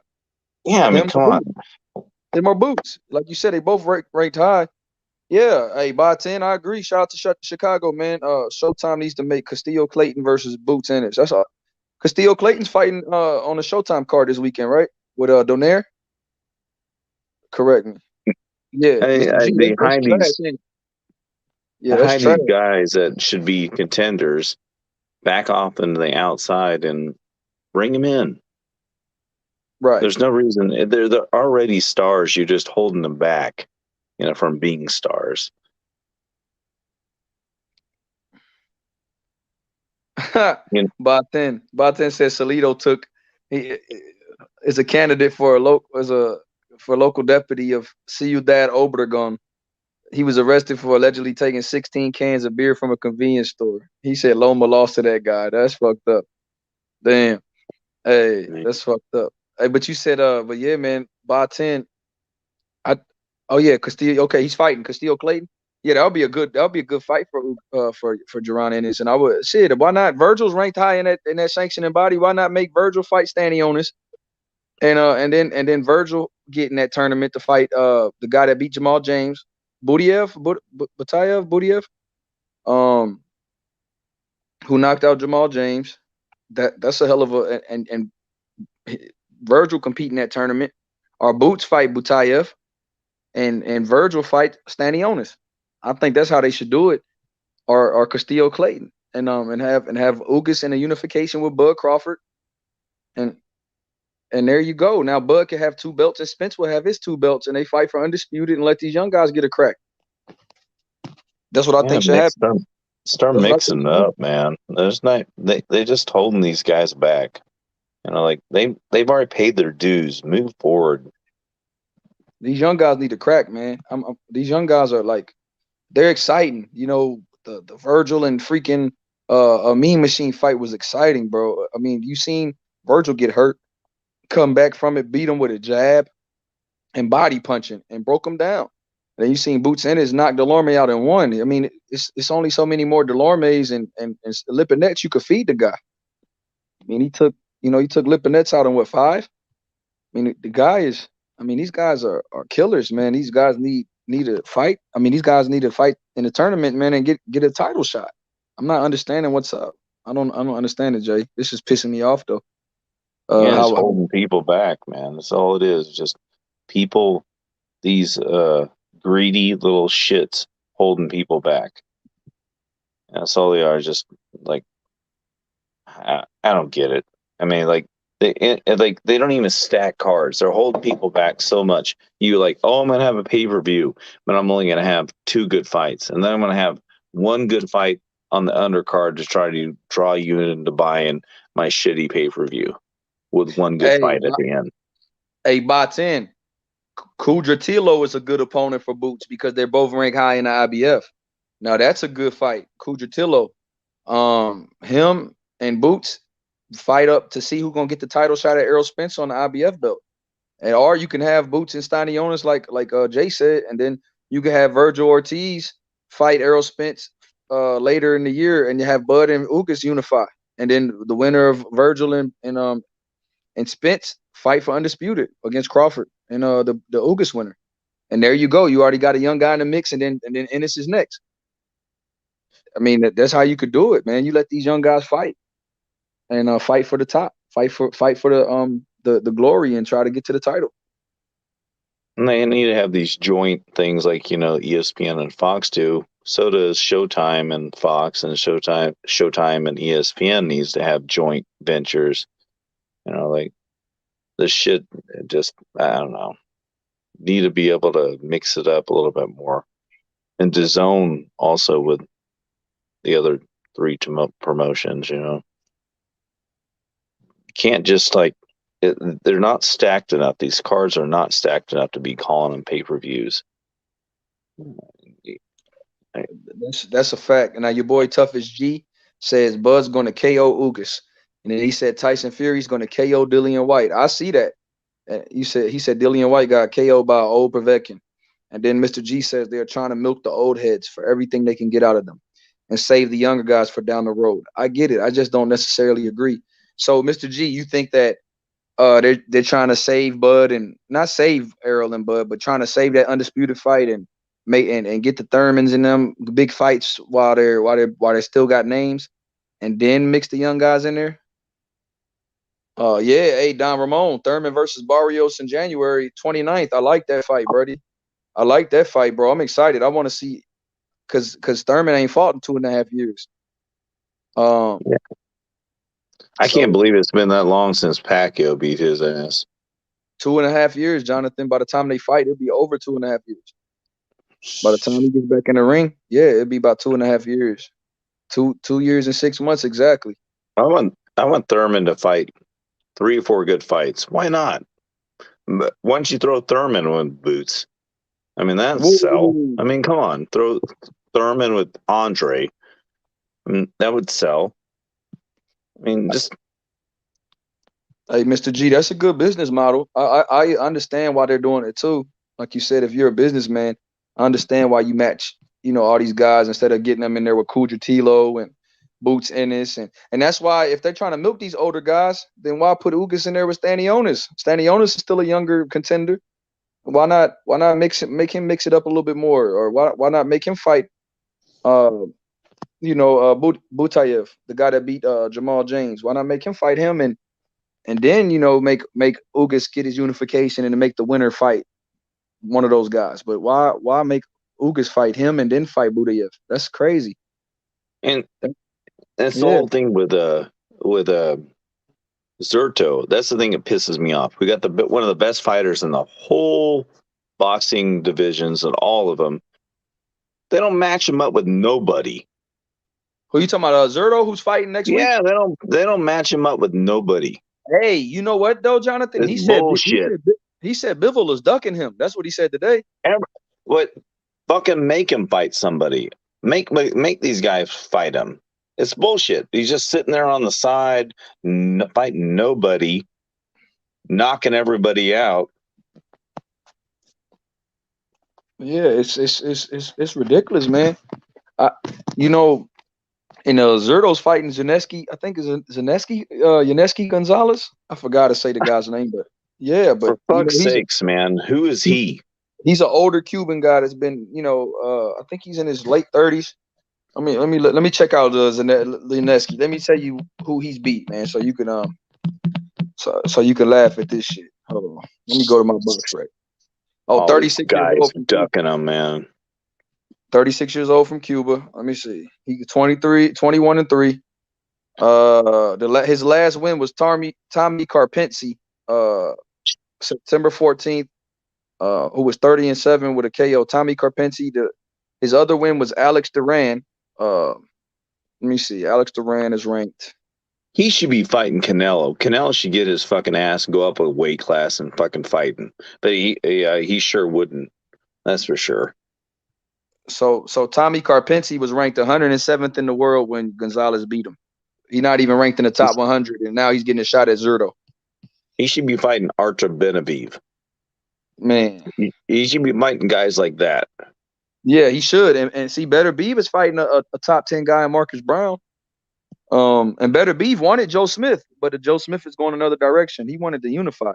And Zerto called out Bivol. He said, I want to fight Bivol next. So the rumor is nobody calling out Zerto. Not a lot of people. Who have you heard calling out Zerto? Who? Nobody. That's a good question, man. I never thought about that. Who? There's nobody calling him out. That's a good ass question. They like to seal their lips when they talk about him. There's nobody. He's like 42-0, but nobody talking about, and nobody even says that they can't even open their mouth.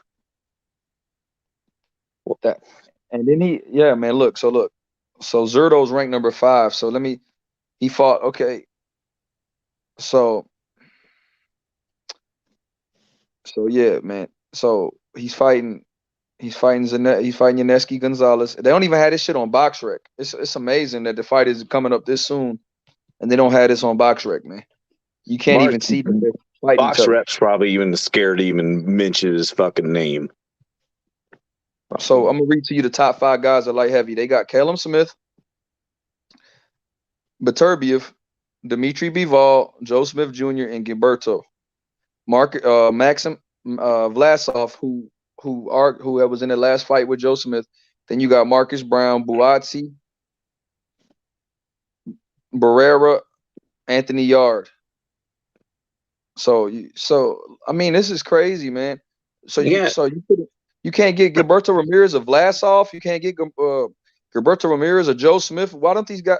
And I think Joe Smith will get his ass whooped by Zerto. I really do. I think knocked out. Yeah, Zerto. And see Dimitri Bivol. Who the fuck is he fighting next? Oh, he's fighting Umar Salamov. Let me see where he's ranked. Umar Salamov is ranked not in the top 10. He's number 15. So why? Come on, Bivol. And Bivol fought Sergey. So Sergey, my man Sergey Ekimov, he was ranked number 39 when Bivol fought him. So you get what I mean? You see how these guys We are need not to mixing promote up like this you said? guy and make these motherfuckers hear his fucking name.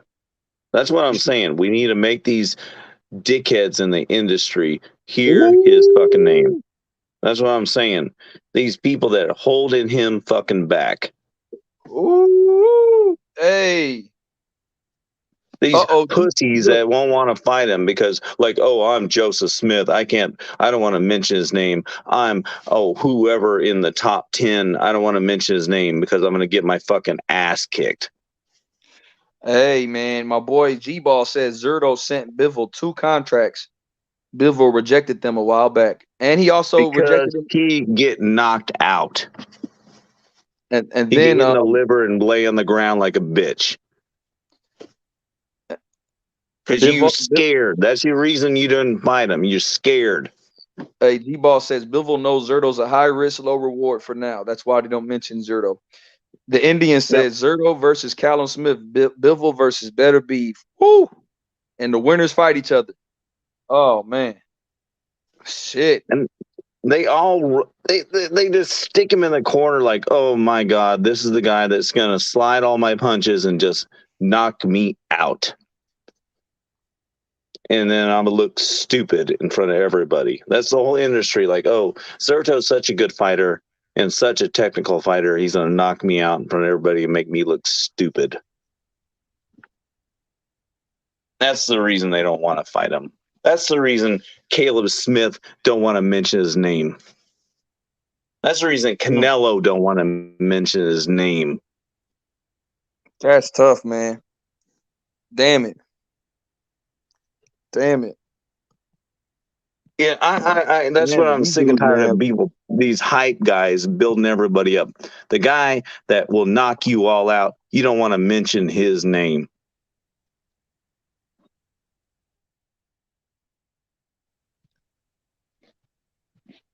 Hey, Baten, that's a hell of a fight. That Callum Johnson, yeah, he did drop Better Beef. That's what you remember. Yeah, and he is a good opponent for Joe Smith. Shit, Joe Smith might be on upset alert against Callum Johnson. G-Ball says they're waiting for Canelo to call them out at 160, 168, and 175. That's what it is, G-Ball. The Indian says UFC isn't killing boxing. Boxing is a cancer and it's killing itself. Yeah, brother. I mean, shit. They keep on hiding the best guys in the back, like Boots. They want to put Boots in the closet, man. They want to slide those boots right back into the closet and shut the door. Hey, you know what? I want Anthony Yard to get that shot, PT. Anthony Yard. Lions in the comp. Yeah, man. Dream it, believe it, become it. I love that, man. That dream it, believe it, become it. Shout out to my boy Tunde. Yeah, man. That's my guy. Andrade back in the back. Hey, Andrade has a fight against his Kazakhstanian gold medalist Janabek, and I think he got ordered by the WBO to fight this guy. He's only 11-0, but he's a tough opponent, and I think he's going to go up to 168 now. So I believe that he's moving up. So man, I don't know. I heard that Andre might move up now. I heard he might drop his belt. You think Andrade is going to go up? He should. He's a bigger boy, man. He should gain about 10 pounds and just eat a little bit more. He said he walks around at 200. He said he walks around at 200. He's a big guy. Oh yeah, he should go up maybe 2 weight classes then. Just eat a little bit more, and I mean, he looks big to me. Looks like he's killing himself for that weight class. Did Andre end up dropping that belt after all? G-Ball. We don't know. That's the rumor. Hey, Tough as G says Canelo is unstoppable. Ooh. I don't think Tough as G, I'm not even gonna lie. I don't think Benavidez beats Canelo. I think Zerto has a better chance than Benavidez at 175. Yeah, definitely. I think Zerto beats Benavidez, and I think Zerto beats Canelo. Wow. I don't think Benavidez beats Canelo. Tough as G, Charlo versus Andre has to be made. I want that fight, but let me tell you something. Tough as G, I think Janabek being Andre's mandatory. I don't think the fight's gonna happen, man. At 160, I think Andre's gonna move up. That's what I heard. The Indian, if Zerto, Bivol, Better Beef, and Smith fight each other, they can do that for 3 years and make boatload of money. And I think, and shit, by the time that happens, Better Beef will be 39 years old. Yeah, I mean, why not? Zerto, Bivol, Better Beef, and don't forget the Lions in the camp, Yard and Buatsi. You know, them boys are not playing. Those are good fighters too. That would be awesome, man. We should have a Super 6 at light heavy. That's what they should do, because this light heavy mix is similar to the mix of when they did the Super 6 at 168. You got guys, you got French contenders that you don't know how good they are yet because they've fought the top guys, and you got guys that you know are good, but they can't get the fights that you want, like Jonathan's saying about Zerto. So if you put them in a tournament like a Super 6, like they did with the cruiserweight, the tournament where they had what they did at 140 too, with Regis and Josh Taylor, what they did there. If you do that, I mean, now you're going to really get to see the Zerto versus Better Beef. You're going to get to see Bivol versus Better Beef. Now you get, Yard versus Joe Smith, Buatsi. You don't know who you're going to get in there. Callum Smith versus Buatsi. You just get a lot of Yard's guys. looking pretty strong. Callum looks good at 75. I think he was killing himself to make weight. Yard is looking really strong. That last fight he fought last weekend or whatever. Oh, my God. Against Lyndon Arthur, that was a hell of a fight, man. And see, holy Yard, smokes. And guess what? Yard is in position to fight the winner of Callum Johnson and Joe Smith, I believe. He's going to get that fight next. He's going to get the champion next. So then you will have either Joe Smith against Yard for that belt or Callum Johnson against Yard for that belt. So then that'll put another face as a champion if Yard was the upset. Yard's looking like he's want to hurt somebody, man. He's like banging on that dude, man. Like, can you imagine? It was painful. Can you imagine Yard versus Joe Smith? Like that, like those guys punching as hard as they are, somebody's getting knocked out. Even Callum Johnson and Yard, somebody's getting knocked out. Imagine Yard or imagine Callum Smith against Zerto. That's man. I mean, you got light heavyweight has some intriguing ass fights. Imagine Better B versus Zerto. That's a tough ass fight, man. Like Artur Benavides is probably one of the toughest guys in boxing today. That dude can take a pounding and just keep coming forward. He's like a tank. He's an absolute tank. He is, and that's the thing. Imagine him versus a guy with that activity of a Zerto. That would be an awesome fight.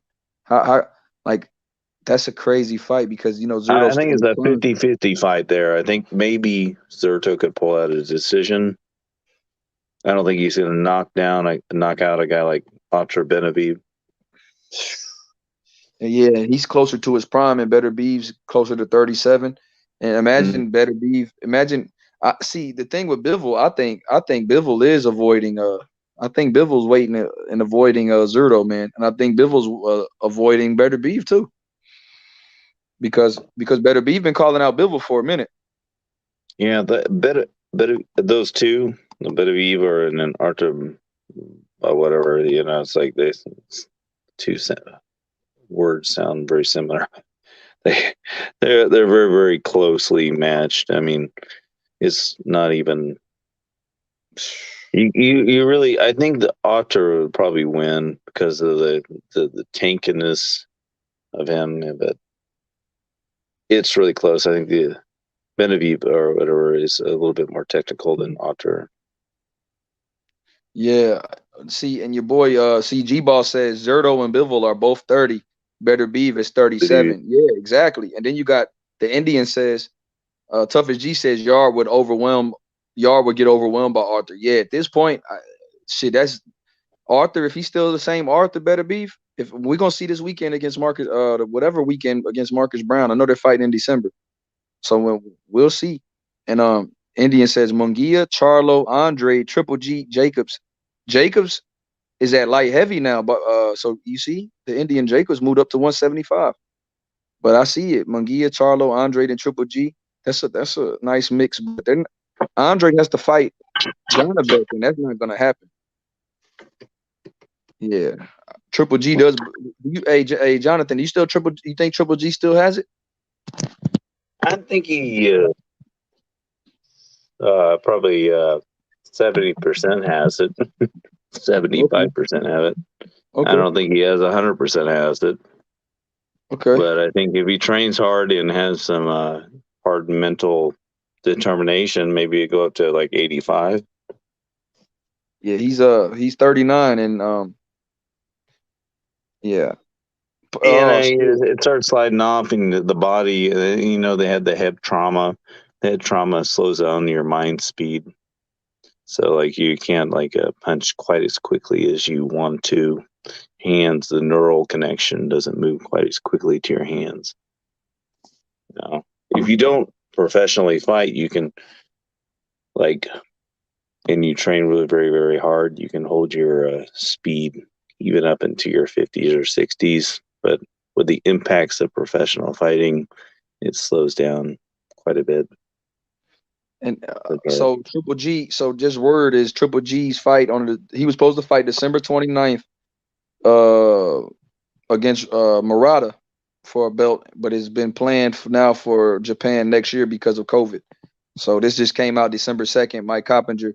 So Triple G will not be fighting this year, man. I thought he was fighting on the 29th. I was excited for that fight, man, because I just like seeing Triple G fight.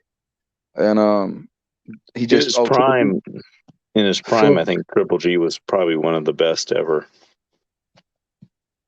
I think, like when he was very, very in like his early 30s, I think he was better than anybody. And I don't think that even a person like Floyd Money Mayweather would like to box him and run away from him. He says, yeah, shit, man. A lot of people didn't want to fight Triple G. The only person that really was calling out Triple G that wanted him was Andre Ward. And that's because Andre Ward is a great too. And Triple G says, I am deeply disappointed that fight in Japan has been postponed. But the health and safety of the public must always be the priority. I look forward to returning to the ring as soon as possible, man. Shout out to Triple G, bro. Hey, lads, when was that postponed then? December 3rd. The Triple G fight. It was supposed to be December 29th, buddy. Is that PT? My man PT? Yes, it is, my friend. When was it postponed? It was just postponed December 2nd. Yeah. So it doesn't have a date now. It's going to be early next year, they say, but they don't know when. No, so you're saying it was postponed on the 2nd of September? The 2nd of December. This month. When was this month? Yeah. Oh, December. Sorry. Yeah. Oh, I didn't know that. No, it's been 5 days or so. Yeah, it just happened I was looking forward to. Yeah, I was. I was looking forward to that. Yeah, he's supposed to fight this month. So I was excited, man. Yeah, I was looking forward to it. I even signed up for the zone, everything, for the whole, because these 2 months, last month, this month, is stacked. So I got I was looking forward to that, see how you'd look. I know Murata, I think he'd beat him, like, whatever, but I was excited to see him back, see what he'd be like. But I didn't know that'd been postponed. Shit. Hey, there you go. What was the reason given? COVID. They said they're not. Oh, yeah. Yeah, they postponed it for the COVID. Yeah, that's the thing. He was upset about it, but he said he got to do what they got to do. But he's in good. He's in good shape, though. I mean, that's a fuck about this COVID thing. You think he's ready to go? You think you put all that training in, and then it must be like the biggest fucking anticlimax. All that training, all that mental, that mental work, everything, psyching yourself up for the fight, everything. That's not good, man. Yeah, I was excited for it too, man. You because man, I love watching Triple G fight, and then you got. Yeah, I like it. Hey, the only thing I don't like about Triple G, G-Ball. I agree. But your boy said, it's like we all know what these fights with Canelo are like. They're a bit controversial, let's say. Certainly the first one. So it's quality. Look how hard it was for Canelo. Oh yeah, they weren't. I thought Triple G won that one. They were close. They were close wins, weren't they? Very close. You could have even given the first to GG. I thought, I did. I did. I scored it to GG. I really did the first one. Me too. But then the second one was different. Obviously, I think Canelo did more. He pressured more and he got more shots in. But the first fight, GG worked him with that jab. Triple G won, and he did get some 1-2s in it. Sorry? To me, Triple G won the first fight. Yeah. PT, I agree with you. I had it. I did have it for GG. I've got to say, I did.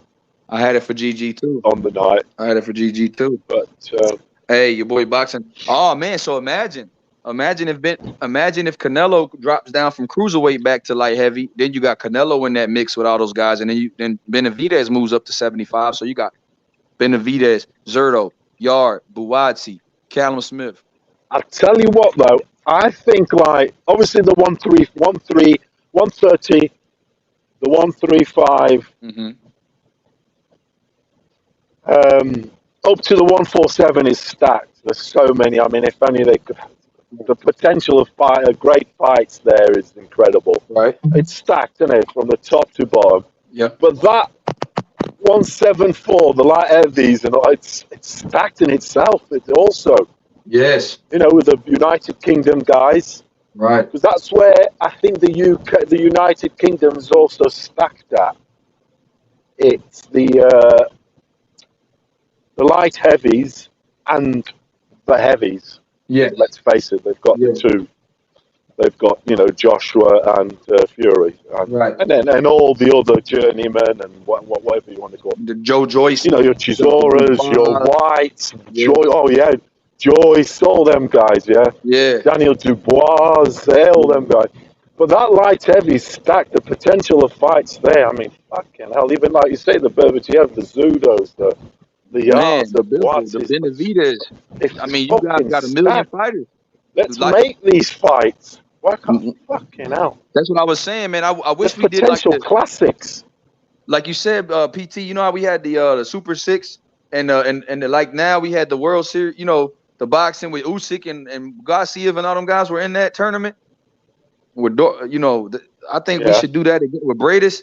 I think we should do that. I think they should have that at light heavy, man. That would be awesome just to have a tournament where the best, because most of these guys are not fighting Bivol or Better Beef.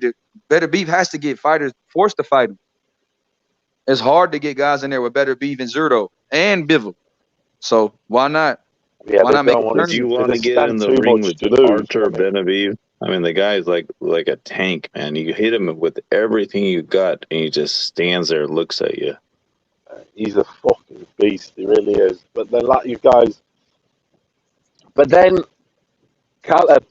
big puncher can get him down. Look at Callum Johnson. Callum Johnson got him down and admired his work instead of and was scared to capitalize on it.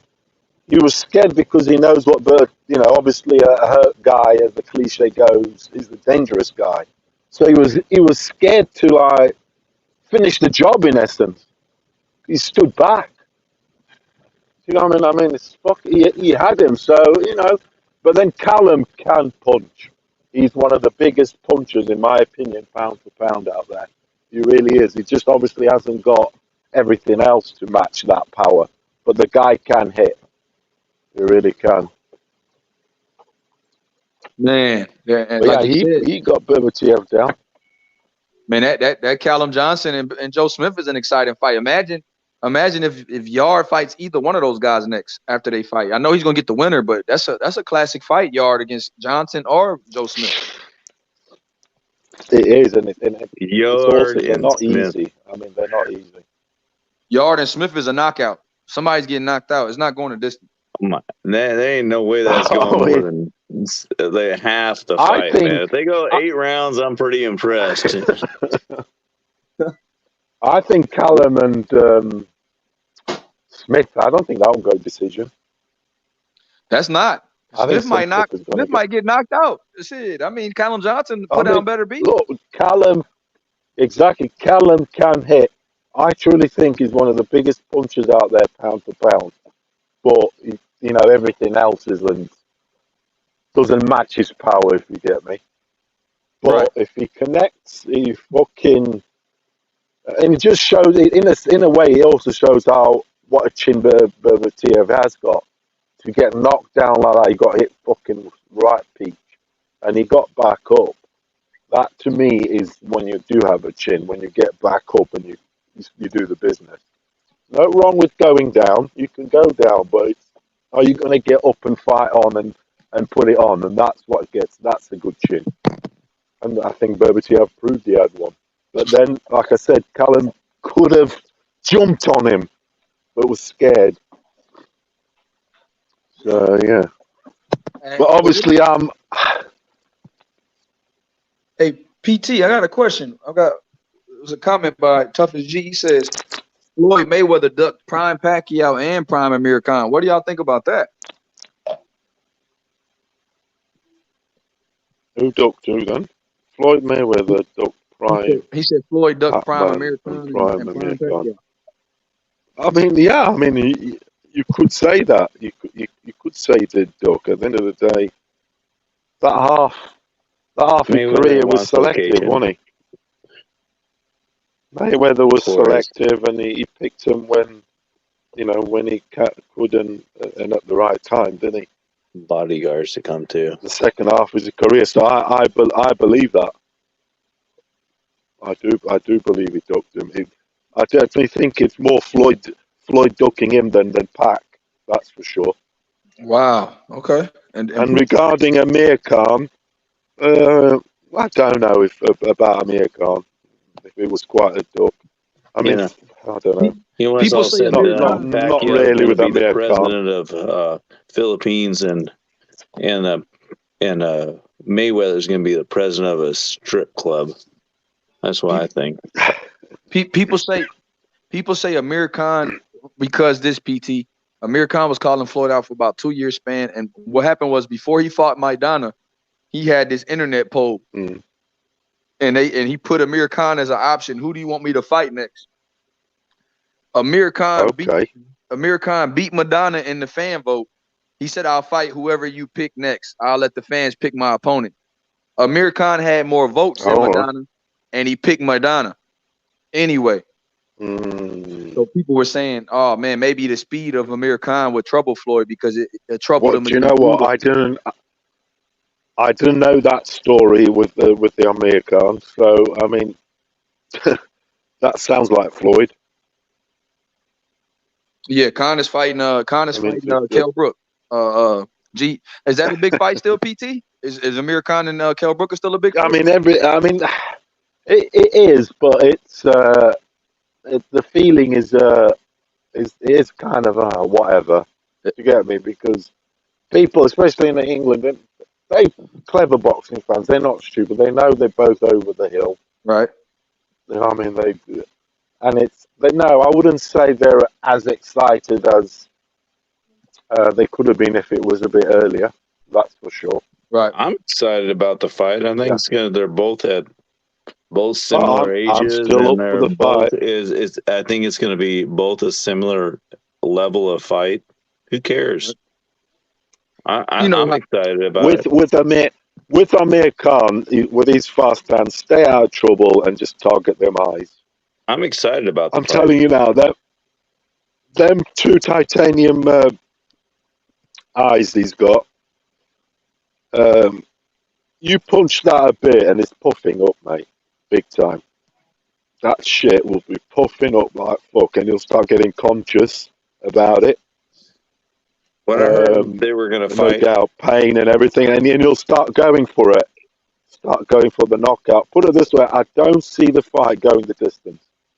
when I heard that fight, my adrenaline started to rise, man. I'm telling you, when I heard Mirkan and You mad for it, are you? Brooks were going to fight, I just started getting excited. What excites you about it? What excites you about it, Jonathan? I think they're the same age. I think they have a lot of good technique, and I think it's going to be a great fight. I hope they don't get knocked out too quickly, but I think it's going to be good. Yeah.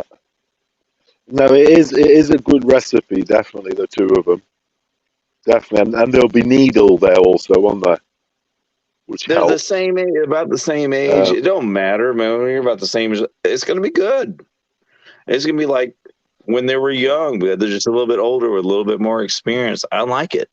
I like it. I like it for their retirement fight. Yeah, go ahead, fight each other, and I like it.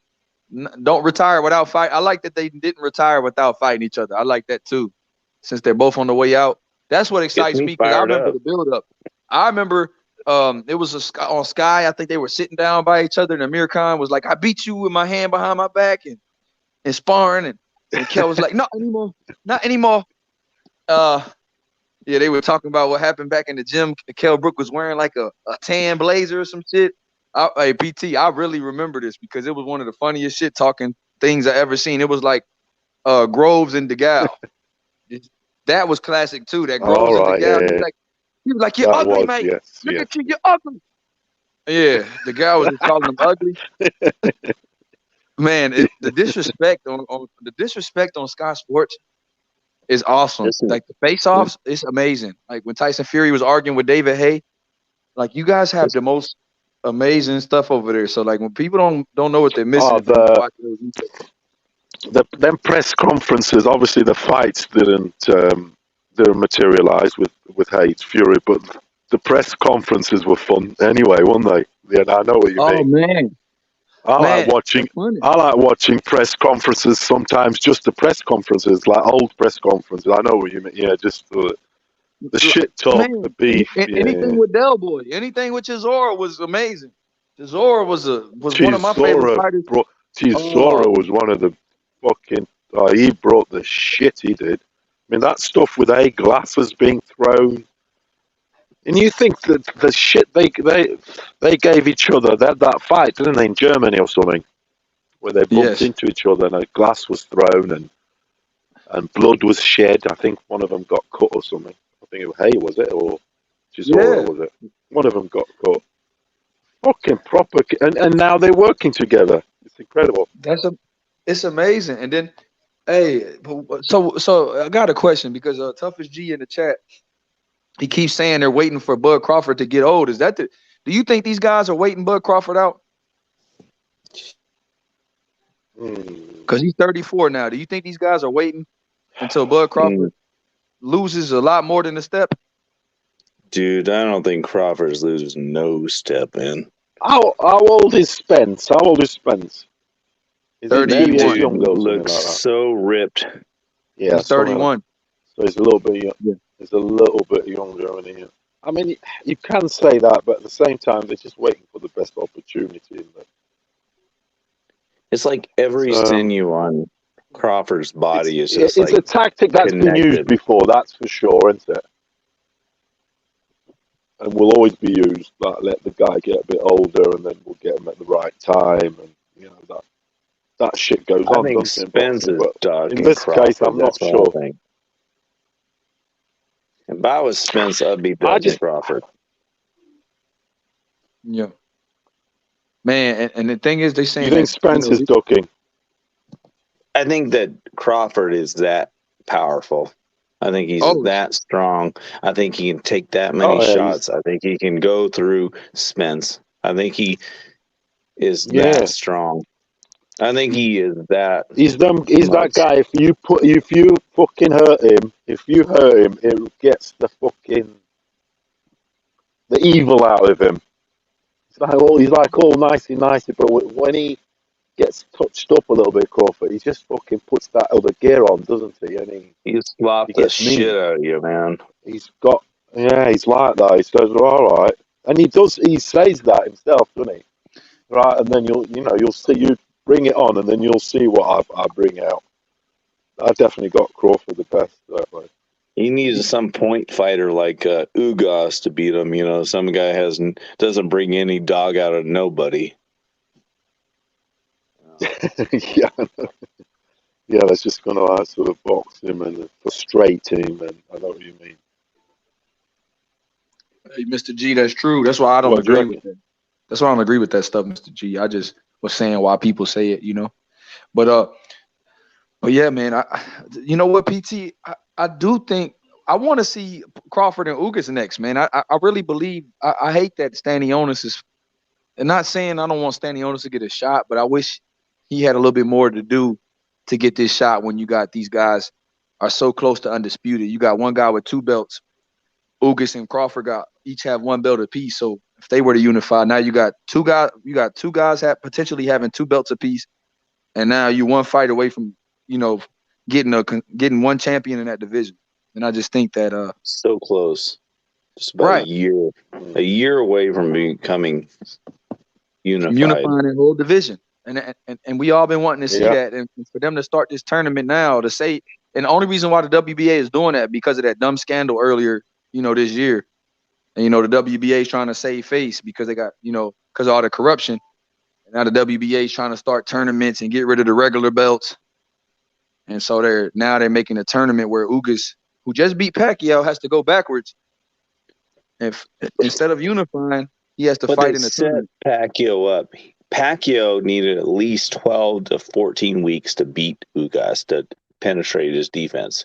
And then, he trained the whole time for Earl Spence Jr.'s so he can rush him and hit him, and then he throw him in with Ugas with 2 weeks or whatever it was. I knew he's going to lose because of the Ugas's defense.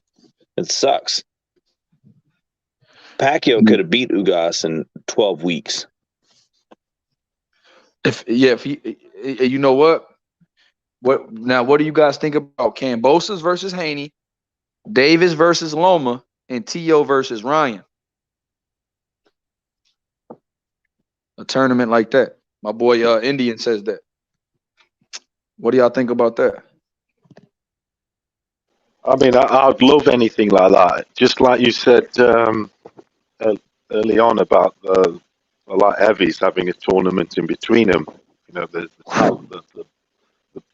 numbers are there, the boxers and the quality, everything. But the thing is, will the promoters and who owns them come together to materialize this?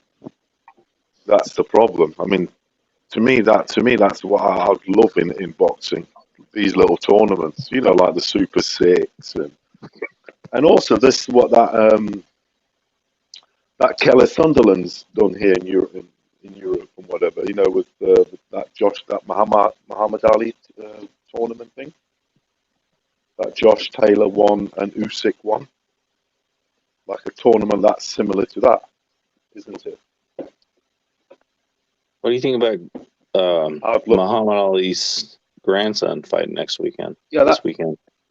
Oh, That's be good. Yeah. Oh, he's fighting on the Loma undercard? Yeah, he's fighting. Think so? Yeah. Oh, that's awesome, man. Yes, yes, him in there. I'm glad he's fighting regularly too, man. I hope he's well busy, isn't he?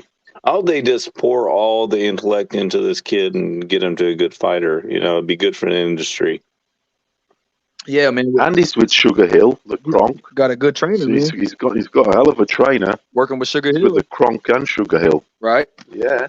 I hope this guy takes in so hard that he fucking got only the best. Feels like he's gonna die every day, man. I want him to go up there and win some fights. It'd be good. Yeah, that Loma undercard is talent. It's youth, isn't it? If you look at it, Xander, what's him? Davis. What's his name? Big Baby. Davis. What's his name? Keyshawn. Oh, Big Baby, Keyshawn yes. Davis. Keyshawn, that's it. Keyshawn Davis, Big Baby, Xander Yavas. It's all talent, isn't it? Up and coming Man. talent. That's why I'm looking forward to the card, because we're seeing the future, and obviously the two old campaigners that headlining. But I like watching, the future. You got the heavyweight. You got Xander. He's 154, isn't he, Xander? Yep. Yeah, and he's moving. Right. He's constantly moving up, though, man. He's a big boy. He is. Yeah, he is. He's trainer. I don't know if you heard the interview. I'm sure we said how far can he go, and he said he can go. I mean, even potentially even 174. He doesn't know himself maximum, because he is a big dude. I know that's a bit stretching it, but that's what he said. He could go right up because he's 19 and he's tall with it. He's still got to fill out. I'm really excited for the guy. I am, Xander. Salute to El Chapo. Yeah, he does have the skills. I mean, like you said, he's a skilled fighter. So, I mean, if Canelo could fight at cruiserweight, shit, we never thought that. We never thought Canelo exactly when Canelo was and he's already 1-5. He's 19 and he's already 154. Right. But the one question I was intrigued to, one thing that I wanted to, I kind of can see nearly everything in him, ability-wise. Obviously, I always like to know what the chin's like, which we don't know yet. But then the power, it's like I asked this trainer, because I was a bit dubious about the power. Does he have pop? And during the interview, I asked the trainer, or Shabby, I said, what is his power like? Now, I know that's his trainer, so he's not going to say it's not good, is he? You can't put that out there, can you? But he said, he punches really, really hard. That we haven't really seen it properly yet, because he's not quite stepping down on his shot, so to speak. Right. And that when he actually does and whatever, and like I said, he's 19. He's a teenager. He's only just turned 19. But with that ability, crazy being that young. They're fighting professionally. It's endless. The potential, all going well. What the obstacles, boxes, and, what can happen. Anything can happen. But I test and potential. Fucking hell, he's definitely the best teenager out there.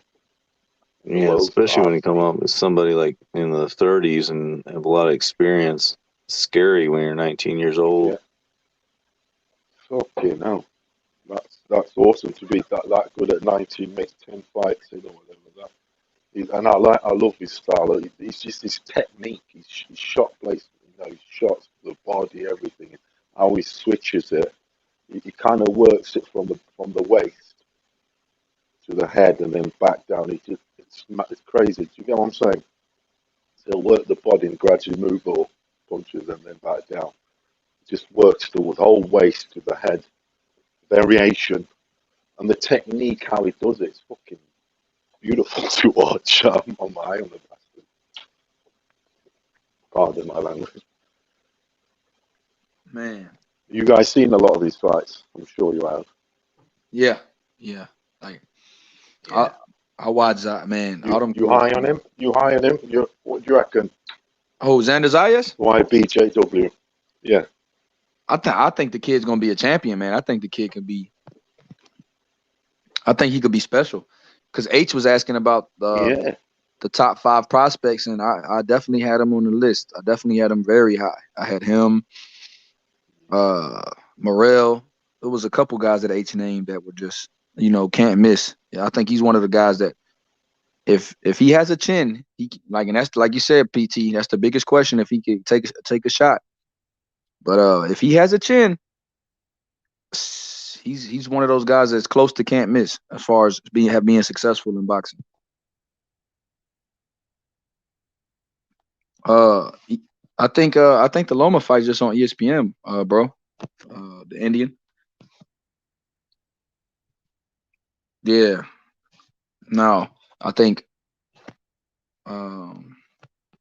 Damn, I just want to see who Virgil Ortiz is going to fight next, man. This welterweight division is hot too.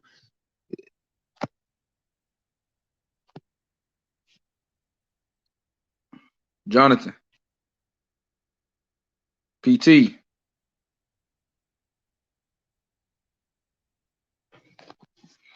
El Chapo, definition of a prospect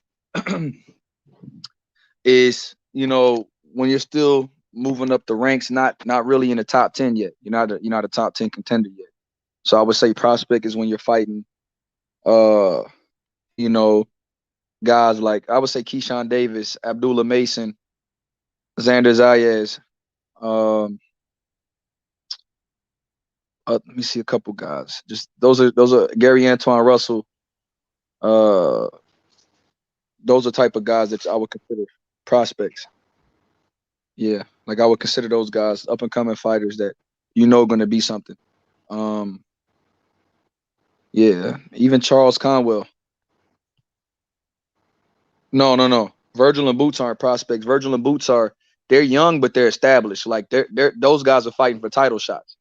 Like those guys are one fight away from a title shot. So I wouldn't consider Boots and Virgil prospects. I would consider them contenders. They're out of their prospect phase. Joey Spencer's a prospect. That guy, I forgot his name. Damn. Another prospect. Like Anthony Yard's not a prospect. Hello? Yeah, I don't know. Hey, Chapo, I don't know why. A lot of people ain't been on, man. A lot of people ain't been on since Theo lost, man, and since Theo lost and since Tank didn't do well. I mean, didn't do as well as they wanted him to do. There's been a lot of people not on here, man. There's been a lot of people not on here.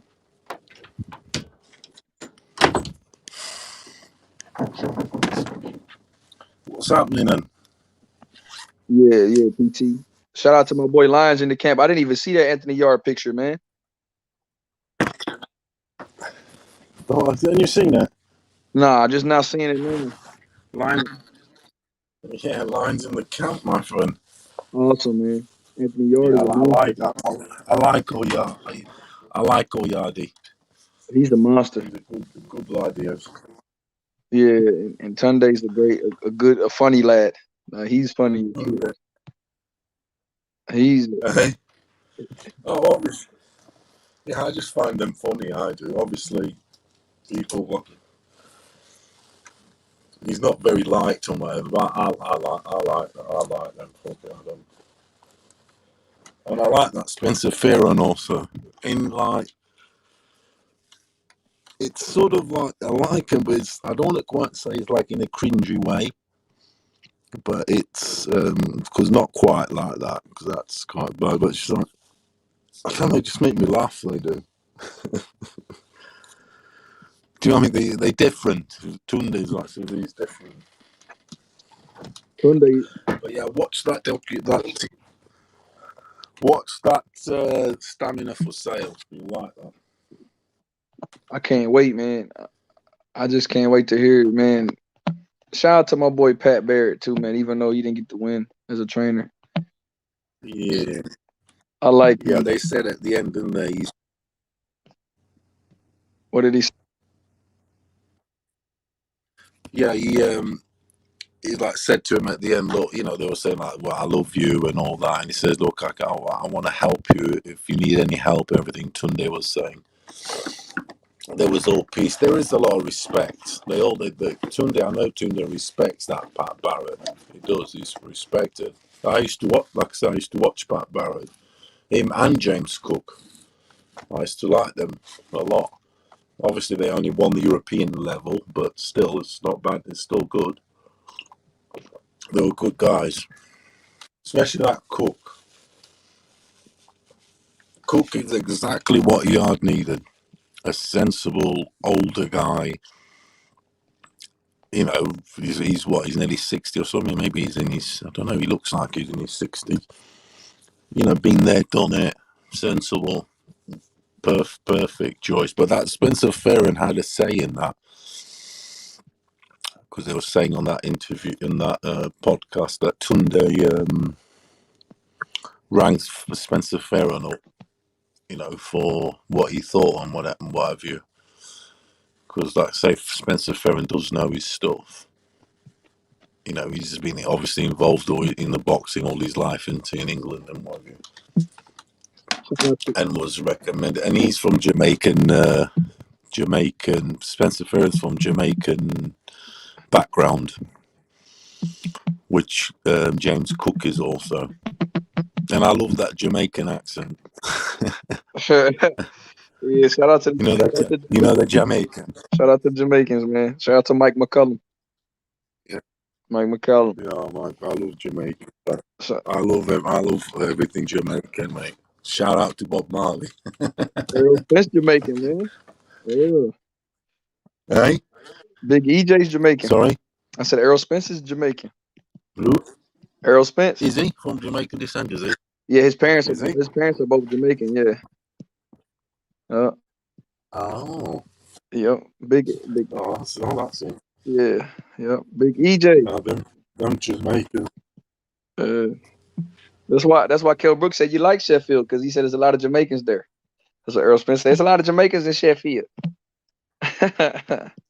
You know what he said? You know what he said? His dad liked it because there was a lot of Jamaicans there.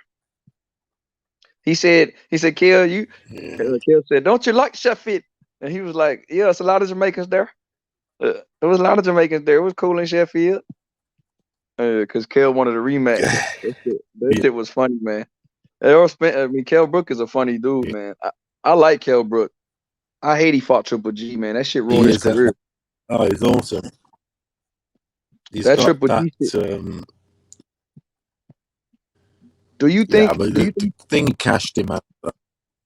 Eddie Hearn cashed him out. He shouldn't. But then it's Kell's fucking fault for taking the bag, isn't it? He shouldn't have thrown him in the lion's den like that against GG.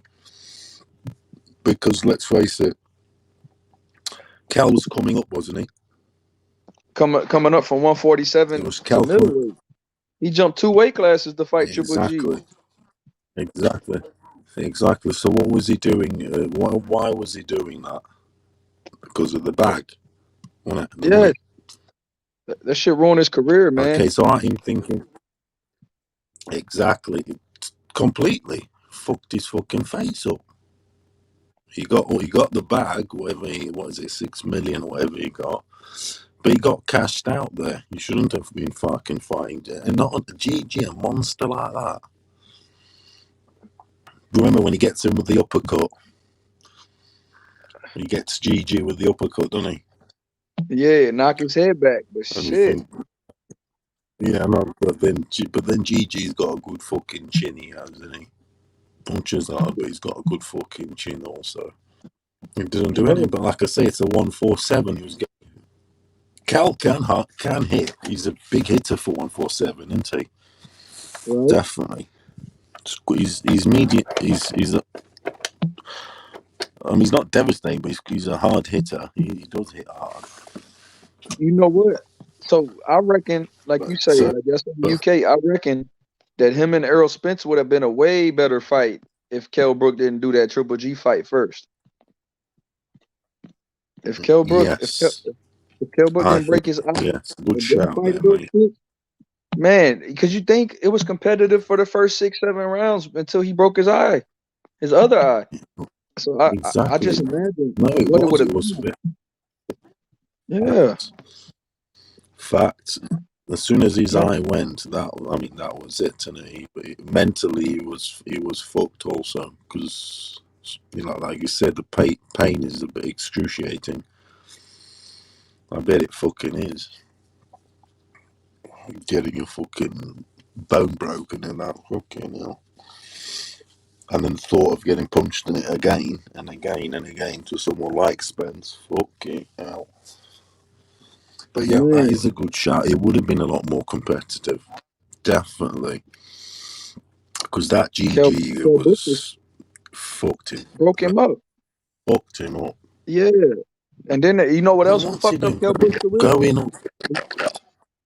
That fucking machete thing. I forgot. You remember that shit when he got attacked by a machete and cut his leg and shit? And Kell Brook was sidelined for about a year and a half after that. Right after he beat Porter, he got cut. Yeah, Yeah, that was fucked up. That was.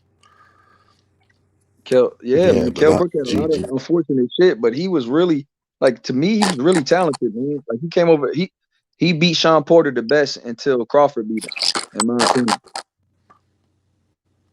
When he came and he beat the undefeated version of Porter. He was the first guy to hand Porter alone.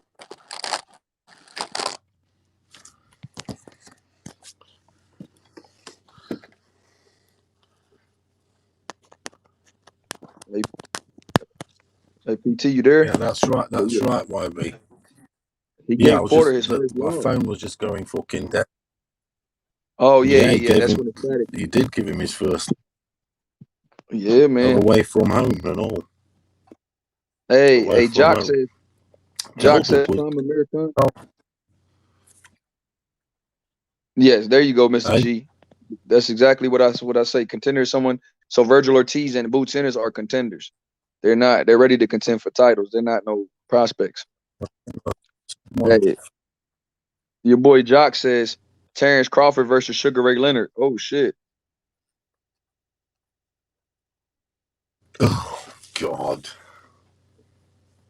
It's hard to say that, but Sugar Ray though. Sugar Ray, my friend. Yeah, I got it. Motherfucker was on another level of fitness and this, that, and the other. 15 rounders. They had the same energy in the first same energy in the first as they did in the 15th round. Hey, and obviously he had everything, didn't he? So I'm Sugar Ray, my friend. Bloody good fight that though. That would be a fucking quality fight. Who you got? Man, shit, Ray Leonard. You gotta go. Who you got? Ray Leonard. I gotta go with Sugar Ray. Hey. Yeah. Now. Yeah, it's one of those. It's easy to fight Sugar Ray because we know what the legacy and the accolades, and we do on Crawford also. But I mean, just look at the Crawford. Obviously, it's amazing. He's amazing, but I don't want to say a little bit of it is eye test because of his resume, because I don't think his resume is stacked, is it? No. With big names. No. So a lot of it, do you know, a lot of it, not a lot of it, a little bit of it is like, it's eye test. It's like, oh God, look at what he's done, and he would do the same to, like, Spence or whatever you want to say. But obviously, you can compare Sugar Ray. Look at the levels he fought, the people he fought. It's a completely different ball game, isn't it? Right. Now, isn't it? Now your boy, definitely Sugar Ray. Your boy Jock says prime Amir Khan versus prime Kell Brook. Who do you have? I'll probably go prime for prime. I'll probably go Kell Brook, man. I think Kell Brook will be the prime Amir Khan because I think he'll catch him, and I think the great because Kell had a mean jab and an amazing right hand. His 1-2 was awesome, and he could time you. Kell Brook's timing in his prime was crazy. So I'll probably go Kell. I totally agree with you. I've got Kell Brook. I just trust Kell Brook more. You know, we know what we know about Amir with his chin or whatever, but I like Kell Brook.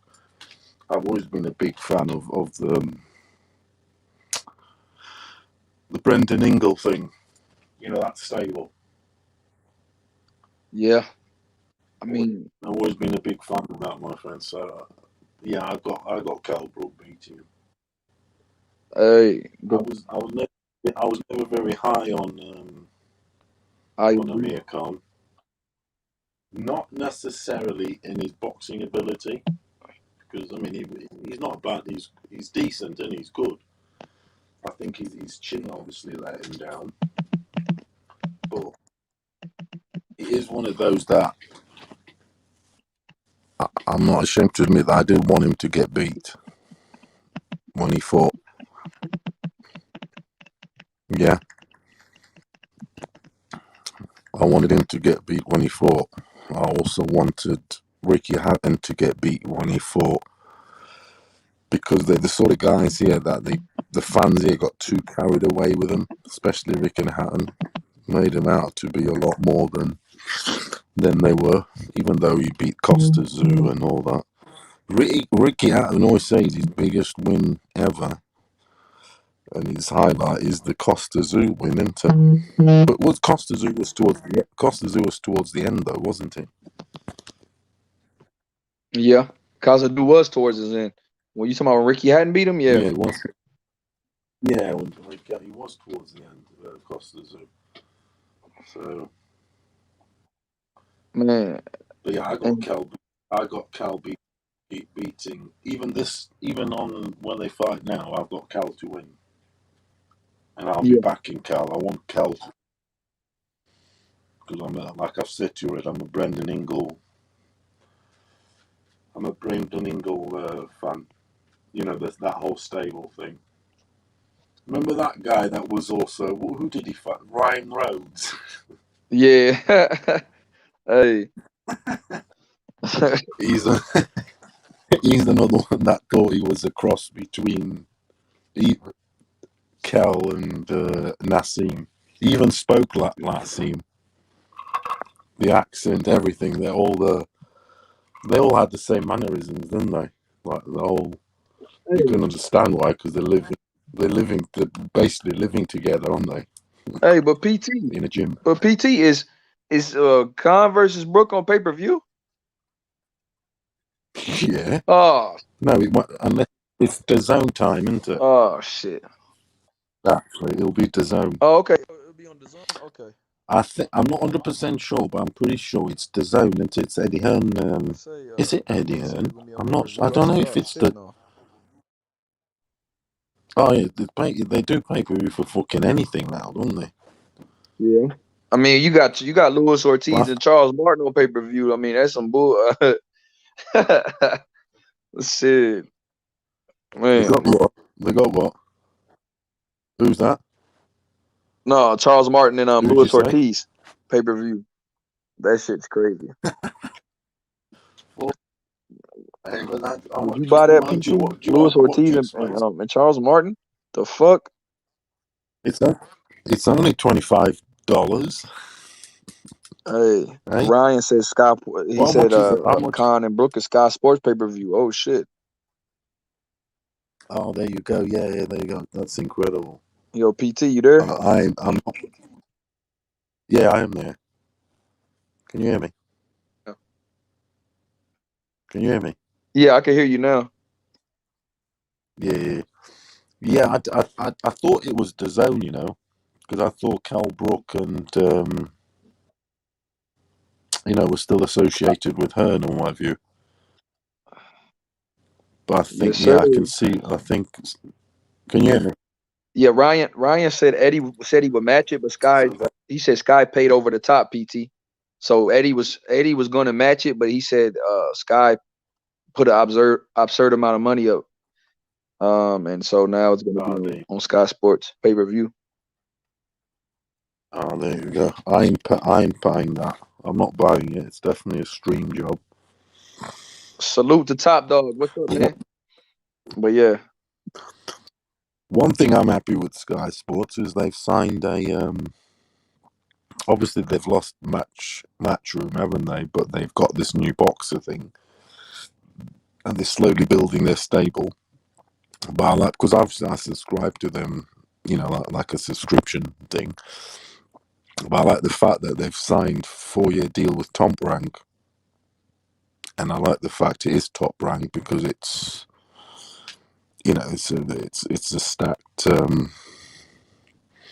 Top Rank stacked, and there's a lot of good boxers on there, so you get some good fights. I.e., this weekend, the Loma card is on Sky Sports and it's for free. Right. So that's that's definitely a good thing. Is the Loma pay-per-view over there? No. It's not? No. Oh, how come?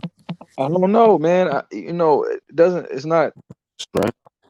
Yeah, it's just. Is it because it's Loma and it's like he's like not American, two non-American guys? Why do you think? And then Charles Martin and Louis, because Loma's with ESPN. See, right. our stuff is on. Look, Loma Come's on regular ESPN, man. Or at 8 p.m. Eastern. 9 p.m. Eastern on Saturday. It's just regular. You can watch it on ESPN Plus, but you don't have to. If you turn on ESPN, it's going to be on regular TV. So, okay. Yeah, so it's a good fight. This is a stacked card for regular ESPN. Anytime. But see, like you said, Lomachenko doesn't move the pay-per-view needle here, man. I don't know what it is about him. Maybe it's because he's not American. Yeah, I think that contributes a lot. He's one of those that if he's fighting an American guy, a good American guy, then it's pay-per-view. But fighting a co-mate, but then with being SPN, they're big business, aren't they? So they can. I don't want to say they can afford for it not to be pay-per-view or whatever, but right. Yeah, but like I say, it's not. It's free here also, which is a good bloody thing. It's a good card, so I'm looking forward to that. Oh, it's free in the UK? Yeah, on Sky Sports. It's a bit like ESPN, like the free with your subscription.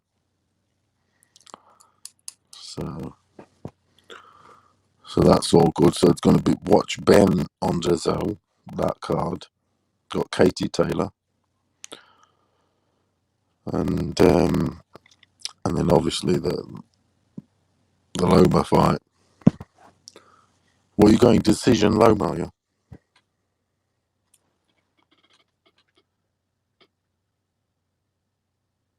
Hey, YB.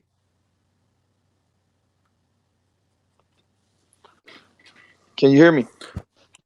Yeah, I can hear you. Can you hear me? Yeah. No, I got Loma by late round stoppage, my man. Probably, I think they'll throw the towel in 10th or 11th. I don't think they might let Comey make it because of pride. He doesn't want to get stopped, but I think Loma, if Comey can't cut off those angles, and he fights stiff like he does, and Loma starts on the attack, Working the body.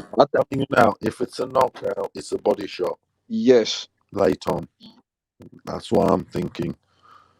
He's going to work that. He's going to be working that body because obviously he's a tall frame, sort of stiff. He's going to. He's not. Comey can box a bit. He's not stiff. Right. Definitely in the stiff. He can move a bit. But I think that he's going to be very prone to the body, and I see a late stoppage. I'm more inclined for the decision, but if I'm calling it that if there's a knockout, it's going to be late, and it's going to be in particular a body shot. I could see that too.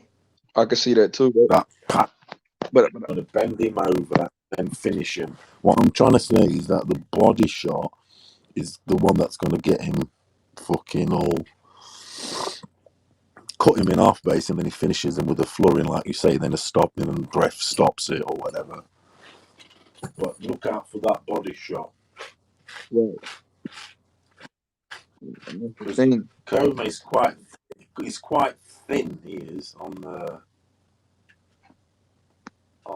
he's 5'8" anyway. He's not that, but he's got a thin midsection.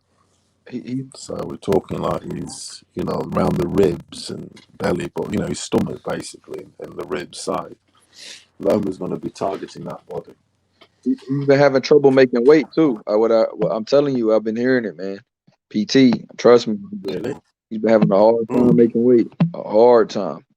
What Comey? Yeah. He's been having a hard camp. I can believe stuff coming out of his camp, if you get me. Yeah. Like a Comey camp, like he's been having a hard camp. Yeah. Is that what you've been hearing? Is it? Yeah, I've been really hearing a lot of it, man. Like a couple guys go to the gym where he goes to that I'm pretty cool with, man, and they said they've been seeing him get worked in sparring, having real low energy because of the weight cut, and he's just not recovering as fast as he used to as far as in between sessions. You know, he's been complaining about his soreness and not feeling as good as he would. So that's why I think Loma might get him with a stoppage, because Loma said he had a great camp. So I'm thinking, man, yeah, Ryan. Loma's gonna make that statement. Your boy Mr. G says. Promoters are like lawyers. They never sue each other than usually have a certain level of friendship or mutual respect behind the scenes. Yeah, they all fucking... I agree with that. They need each other. They just play the game, don't they? They play us all. I think that's why. I think Leonard Ellerby really doesn't like Eddie Hearn, though, PT. He said he was going to slap him. I'd love to see that. Eddie Hearn said, I'm the A-side. I'd love to see that fight. Eddie Hearn said he'll be the A-side. But Eddie Hearn's the A-side, and if he goes with Kronk and he starts using his height and the one... Oh, God. I think they should do that. Would be fun, that would. You got all these YouTubers, everything. Let's have fucking promoters having it a bit. Not Bob Arum. Eddie Hearn said I'm the A-side. That shit's funny. He said, well, if he does, I'm the A-side. He's how he said. He's the A-side.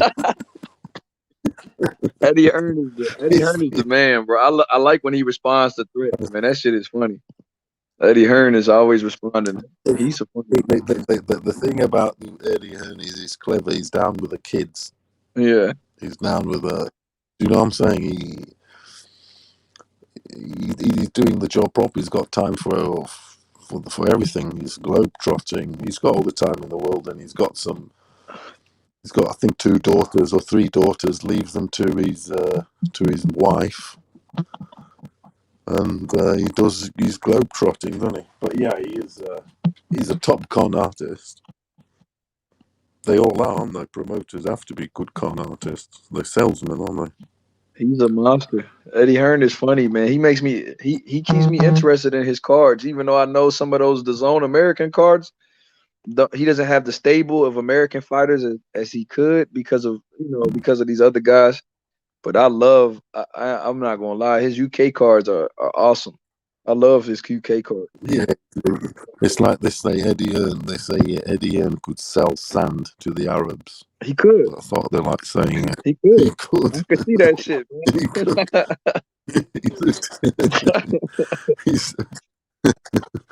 They would buy it, mate. He's a good salesman. But regarding fighting, I don't think he's a fighting guy. Yeah, he said he tried boxing one time and he got his ass kicked. No, I don't think he's a fighting guy. I think even at school and all that, I think at school he would have been a prefect, to be honest. But I don't see him as a fighting guy. Eddie, that's my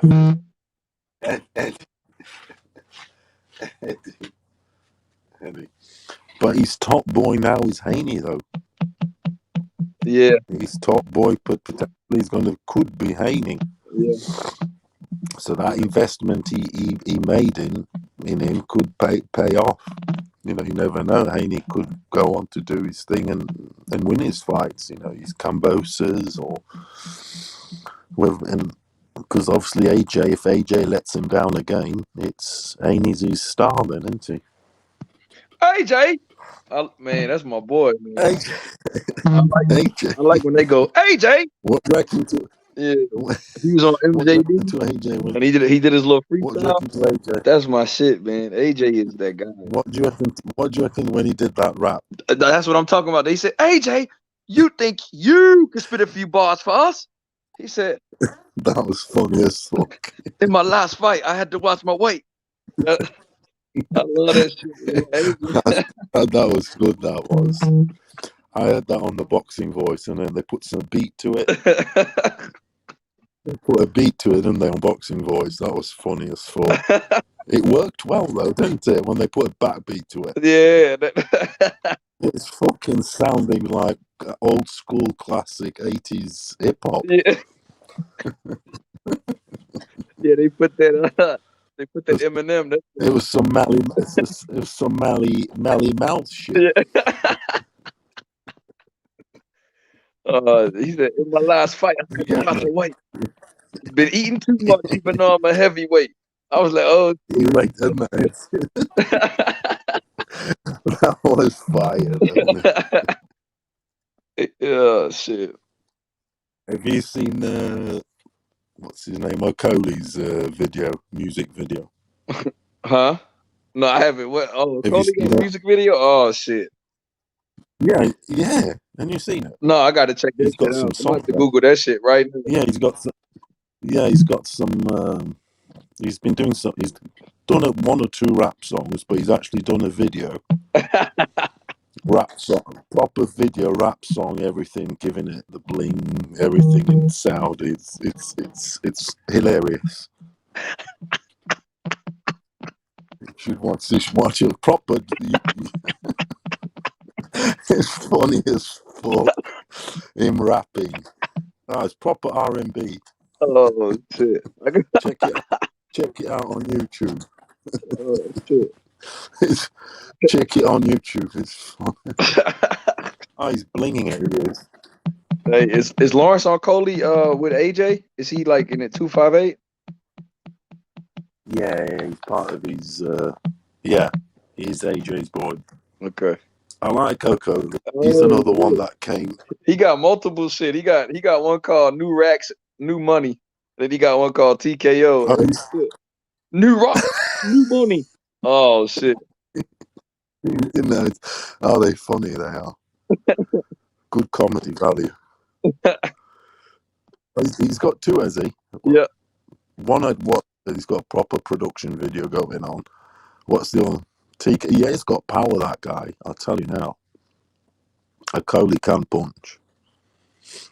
But he's obviously another one that late starter, wasn't he?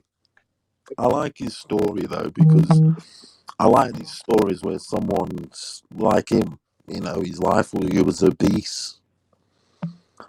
His life wasn't supposedly going anywhere, working at KFC, and then he decides to do something with his life and lose weight by going into a boxing gym, and you know, the rest is history.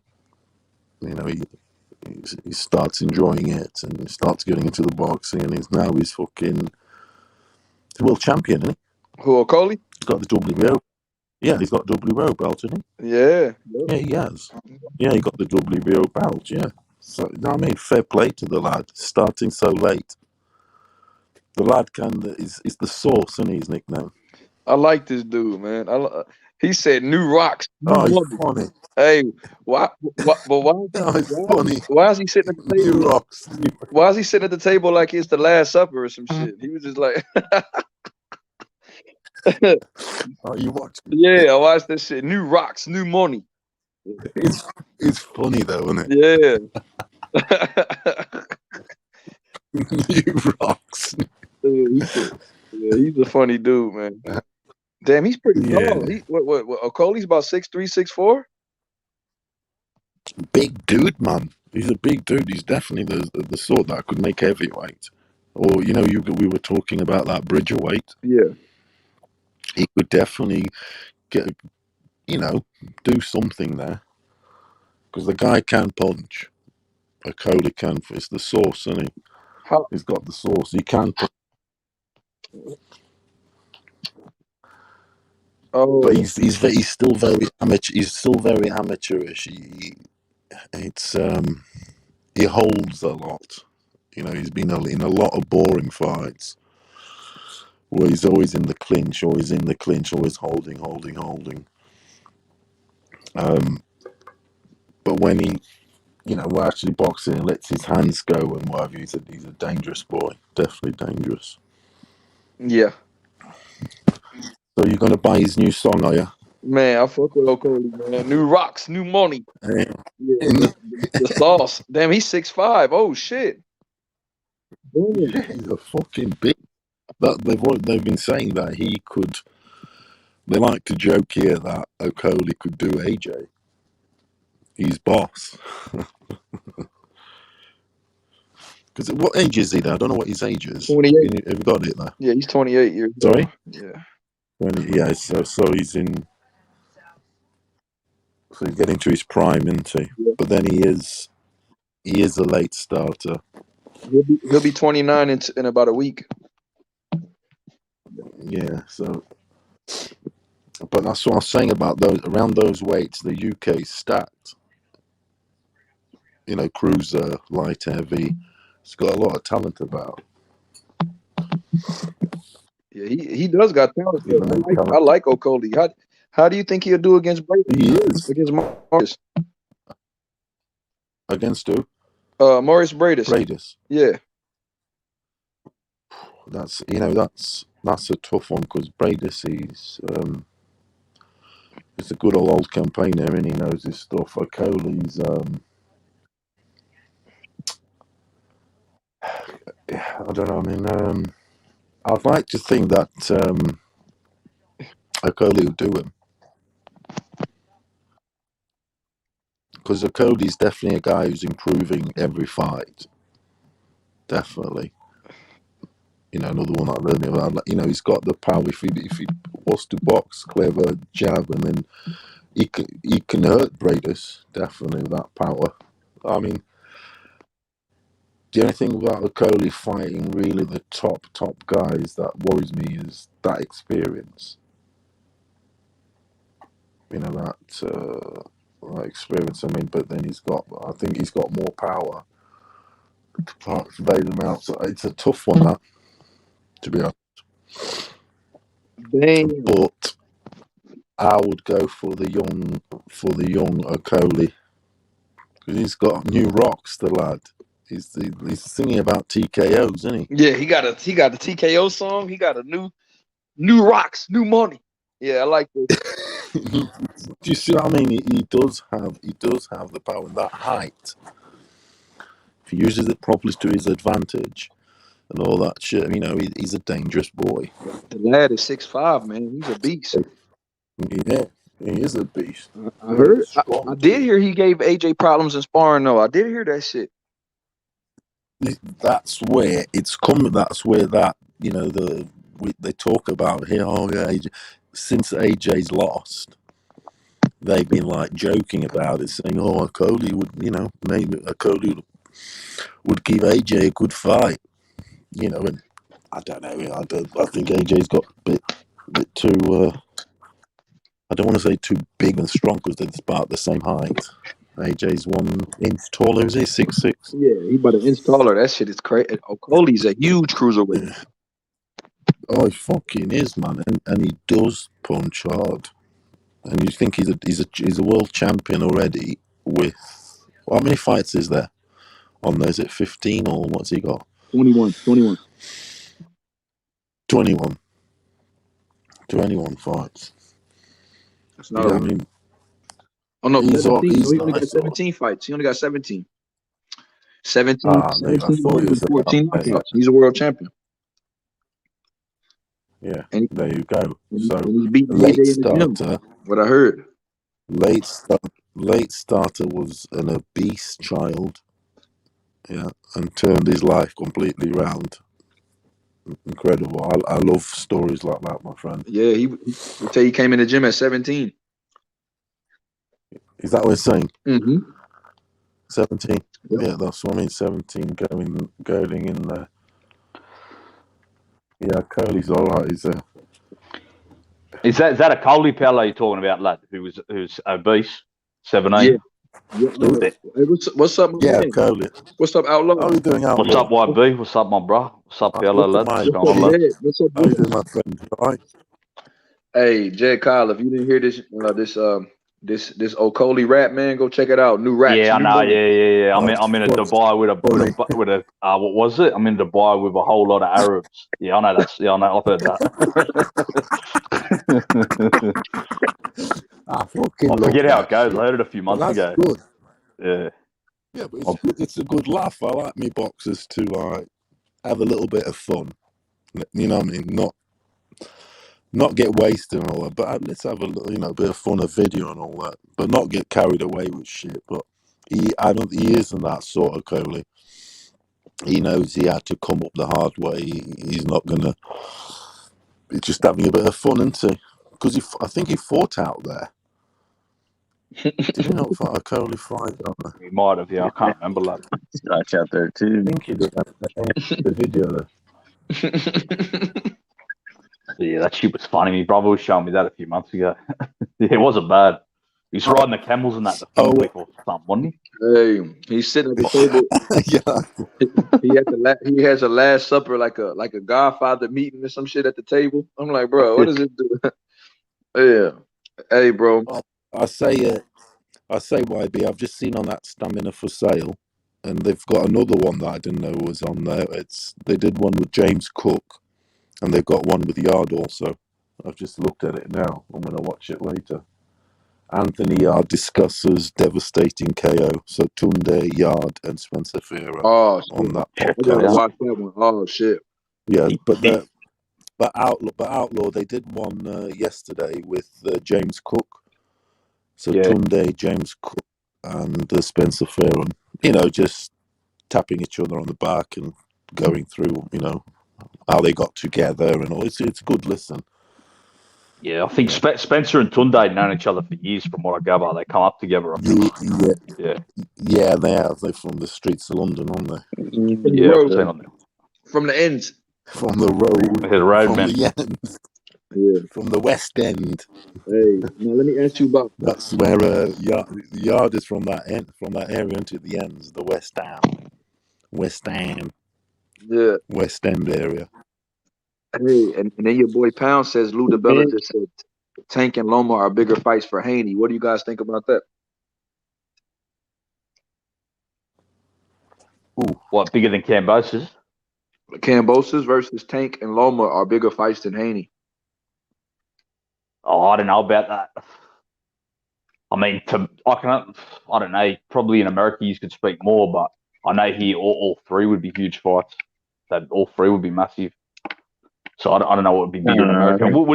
Wouldn't Tank? But isn't Tank the biggest star out of them three? Tank would probably be bigger. Yeah, probably bigger. Haney needs one big fight to get up like that, like one or two good fights. Yeah, kick Ryan Garcia's ass or somebody else, and then he'd be the same. Someone was telling me this week Tank's the most popular fight, like US fighter at the moment. Most well known. It's only because of Mayweather.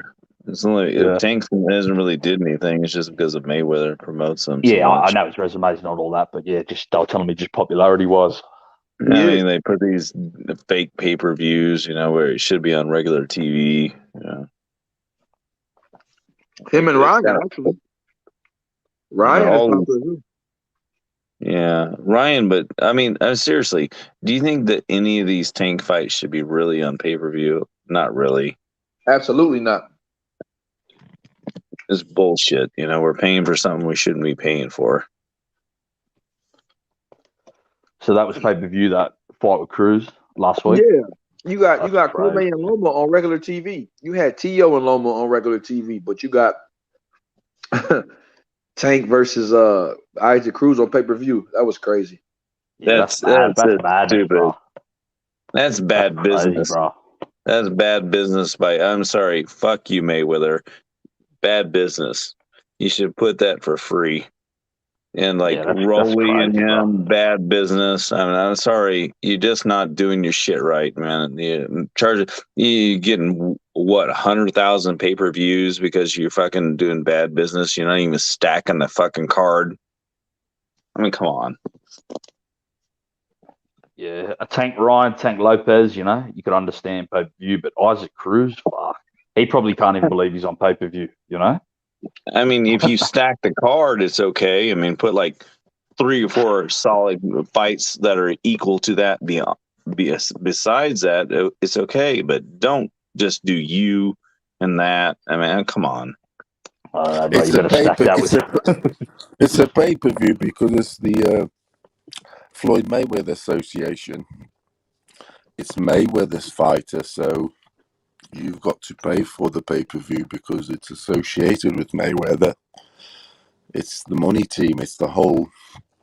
It's just bullshit, honestly. I don't buy it because I don't want to buy his stupid golden fucking watch on his arm. I'm sorry, I don't want to buy your stupid fucking watch. You're paying for him. I ain't buying your stupid watch. But the thing is, it's all gone that way anyway. So, I believe that pay-per-view should be for championship fights. It should be for stacked cards and championship fights. It should be a solid card. What were the numbers? The numbers come back. How much did it sell? Yes. Yeah. What was it? Well, there you go, Brandon Lee. Tell the truth. He said the PBC and what's his name? He said the PBC are scumbags. Yeah, they fucking all are.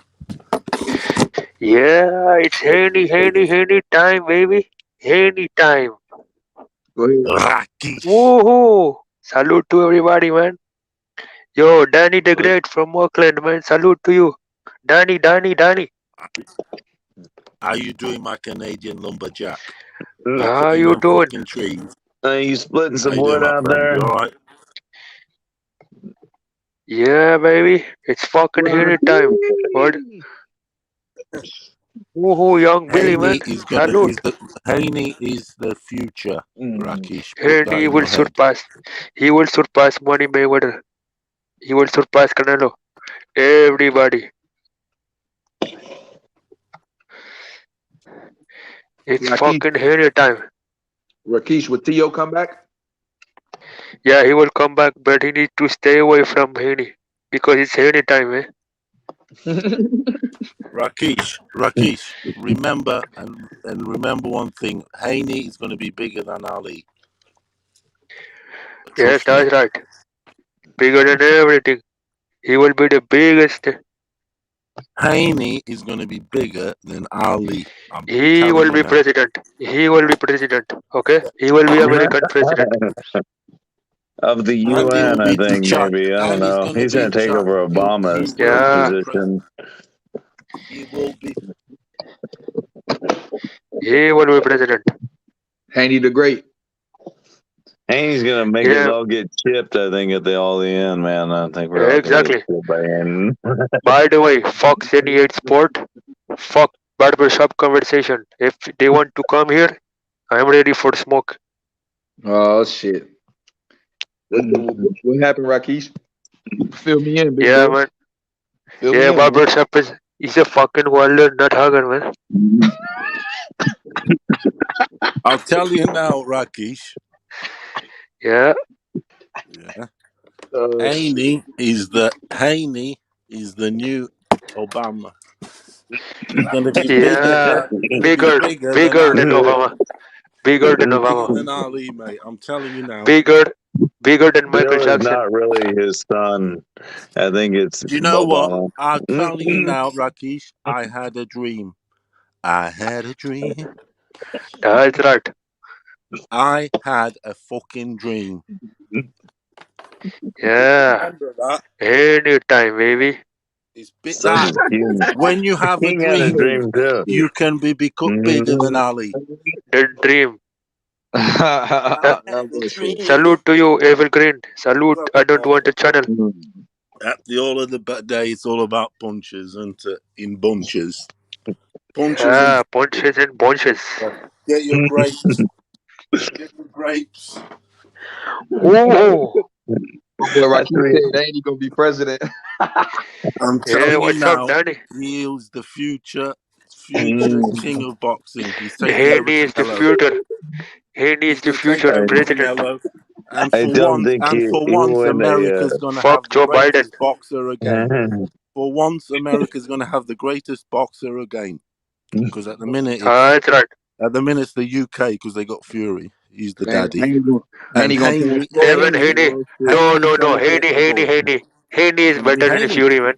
He doesn't want to run against Pacquiao, I'm telling you. I don't think Fury can play with Haney, man. He can beat. He'll beat Fury. Haney will beat Fury. That's right. Exactly. Haney over Shakur Stevenson, right? Haney won't beat Pacquiao in the election, I'm telling you. Damn, Haney over Stevenson. There's only one fighter Haney can't beat, and you all It's ask himself. which one. It's That is himself. what. Yeah, that's definitely one of them. But he can't beat Anthony Yard. Lions in the camp. Dream it, believe it, No. become it. I don't take, man. He's not undefeated. Haney is undefeated, man. That's true, Arakish. That's why you're the 15-round pounder. That's right. That's why. But Anthony Yard is a solid fighter, man. Haney is the future. He's going to be bigger than Ali potentially. He's only 23 years of age. That's right. Hey, Rakeem. However, Ali was already heavyweight champion of the world at Haney versus Loma, Rakeem. Yeah, Loma will get fucked up, man. His eyes would be so swelling, man. They will throw in the fucking towel, man. He will quit on the stool. on the stool. That's right. He will fucking throw his shorts in, man. He will be like, man, I'm done. He will retire himself and having a yeah, he will retire him, man. He will go to retirement home having a straight big after. stool on the shitter. Yeah, big shitter. Big stool. Rocky's still put on the what? Big fucking stool. He's gonna take it to the road, my man. To the fucking road. To the ropes. We're Rope it up. taking it to He the will rope fucking it up road. him. We take it to the motherfucking road, to the ends, lines in the camp, dream it, believe it, become it. Exactly. Haney Not like will Wilder. be Wilder is a Haney's the fake future. preacher. He's going to Australia. He's going to beat Kambosos. Yeah. Yeah, he's going to blind him. Yeah, that's right. Yeah, he's going to blind him. You know what? How? With blistering skill and flurries, Blistering punches speed. and bunches. He's not going to engage too close, but he's just going to be punches and bunches, picking them great. Float like a butterfly, sting like a bee. Yes, you know that shit, bro. I'm just glad you make it to the toilet. But it's going to be a big. Loma's going to fucking have a big stool. Loma's not cooked like that. Loma, you're not cut like that. Yeah, you know. You're not cut like not cut like that. No, he's not. Like that, Well said, YB. Well said, YB. No, he's not cut like that. Yes, good defense there. He's not cut like that. No, Loma, and he's got the dance, and he's the ballet dancer. Yeah, fucking ballet dancer, man. They started He's a fucking dancing. strip What do you teaser. think Loma's going to eat He's a stripper before he goes to the stool? Loma's a pussy compared to Loma's a pussy. He would never fuck with Haney. He think he will fuck with Haney, he will get fucking cooked. Haney's got La Finca. Tandoori style. He's got La Finca, Andre Ward. He will give him the flu. Oh yeah, definitely. You'll blind him. After the beating, man, he won't recognize him. Yeah, he's the Robert De Niro of boxing. The Michael Jackson of boxing. Everything. Michael Jackson? Boxing. I think he's the James Brown. Yeah, that's right. He's the James Brown. Probably doesn't want to get hit. Michael took it all from James Brown. He's like a sex machine. Yeah. He's a sex machine. Don't give me none of that shit. Like a sex machine. Oh, come on. It's James Brown. I feel good. James Brown makes you feel good. That's right. Like a sex machine. He will slaughter him. He will slaughter him, man. Kambosos won't be recognized. He will go from a lion to a fucking cat.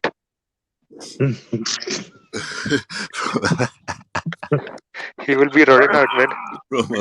For the whiskeys.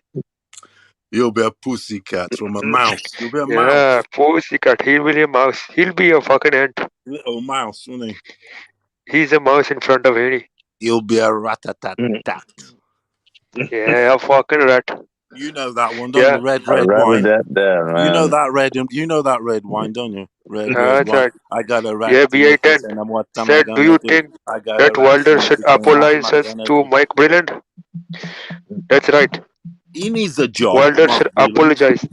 He should do, and we need to get him a boxer. Someone for him to put his hands, because he's in his 60s. We need to get him a boxer so we can put his hands on him and see what he but can do with some. Haney would knock him out. I'd like to see Breland with someone.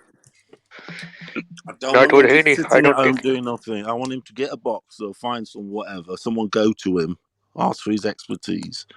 I want to see what Breland will That's be right. like. He could do a job like James Cook is doing with Anthony Yard, like an Yeah. overseeing role. Someone that but a boxer's got to Or trust him he can work for Team Haney. and make sure the people that are doing the water or anything are proper, because I don't want him to let him down. Haney. Are we going to Australia then? He can do the Everyone. rub down. Haney is so courageous. He would fight in Afghanistan, man. He would fight in Iraq. You Everywhere. reckon? Blindfolded? Exactly. With one hand. I tell you what. Even break. Afghanistan, them Angola and all that, you come back amputated. Yeah. It's amputation. He would go to fucking Mars to fight. He would beat He everybody. would bring back the 1,400 refugees, man. No problem. It's amputation time.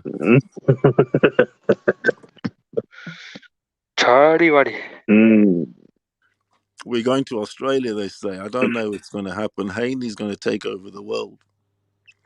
That's right. It's not Gervonta Davis. Yeah, Tank is too small for Haney, man. Haney will fucking slap him around, man. From all around the corners, man. He's 23 only, Haney. If he continues to improve, has a few tacos, he needs to start eating more taco. Because if he can eat some taco, he can start getting a bit of pop. Yeah, Because I think he needs about discovered 5 years of improvement. 5 years to be the top dude. My nutritionalist, and I'm not trying to be funny, told me that you have a taco well made, good minced meats, because I know how to make that shit. Good garlic, onions, all that shit, spices, chili, whatever. You make that good, that give you the pop. It's special pop. If you eat McDonald's, it don't give you the pop. But when I make my taco at home, Haney has more power than Wilder. It makes you pop. Haney has more power than Wilder, man. He just doesn't want to use it. Just one or two, he does. Yeah, he doesn't need to use it. Yeah, he's That's right. Clever, he has more power than Wilder. On a good day, definitely. That's right. It's Haney time. Haney. Hey, Rakesh. Haney versus Josh Taylor. Josh Miller? Haney versus Josh Taylor. Oh, Josh Taylor would take a fucking knee against him, man. He would his eyes would be so big like a fucking soccer ball, man. Like O'Hara Davis did. That's right. He would pump his head with a lot of blood, man. It would be a total domination. A filtration and a penetration. Damn. With a lot of concentration. Exactly. Very concentration. That's key, because with you need a little bit of meditation. You need some concentration within that penetration, because if you're not concentrated, you're not going to penetrate. And to penetrate, you're going to have to be concentrated. So it's a lot of meditation with a lot of penetration, with a lot of preparation. He has a lot of dedication. That's right. Some initiation. But he has to have the indication. Oh, definitely, with appropriation. What? With the perpetration. without indignation. Yes, he will leave with a salutation.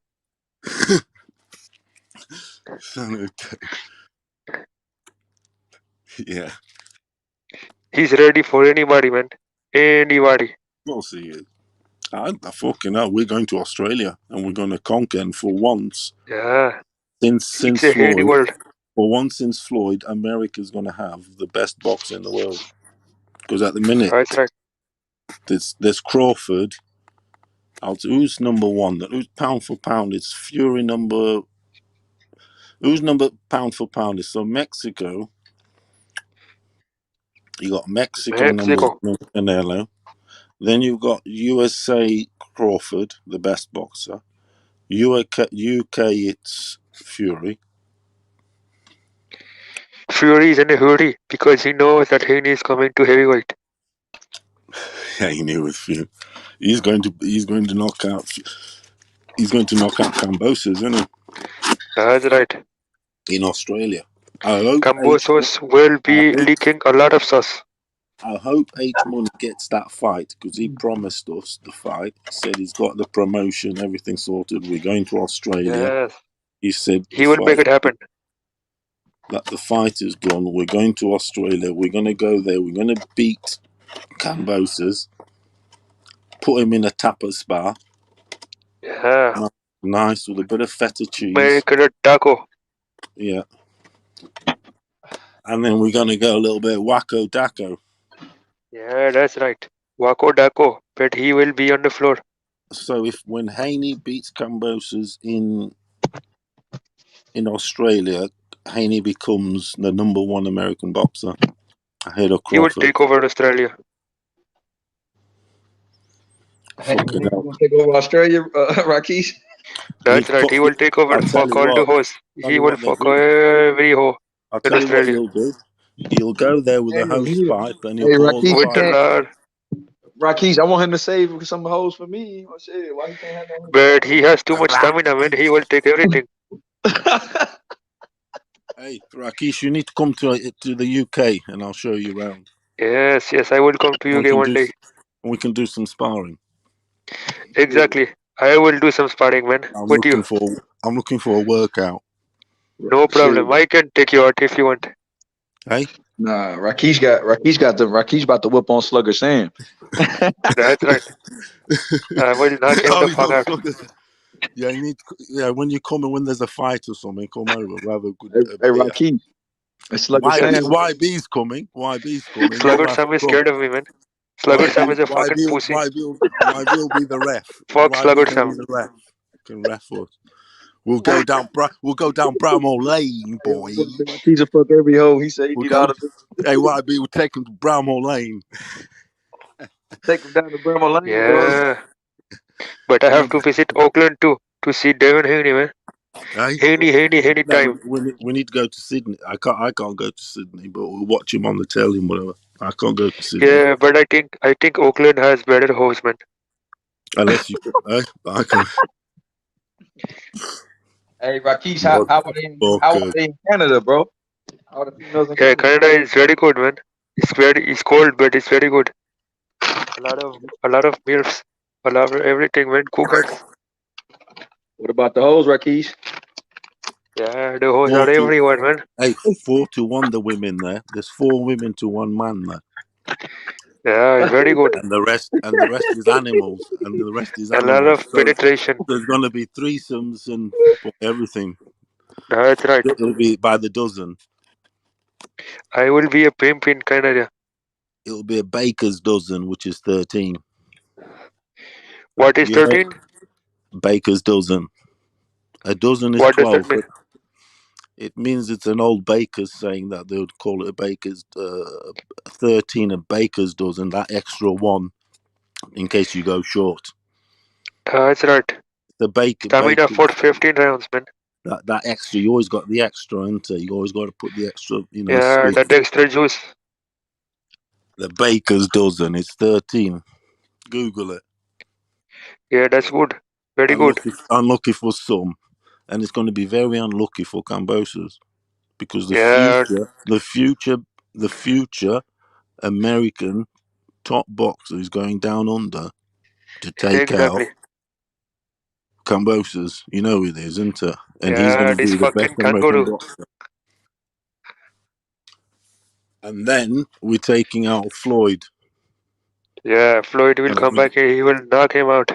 And then we're going to straighten Ellaby's nose. Yeah. A little bit. He will break his glasses. And then we're going to get Eddie Hearn. Yeah, exactly.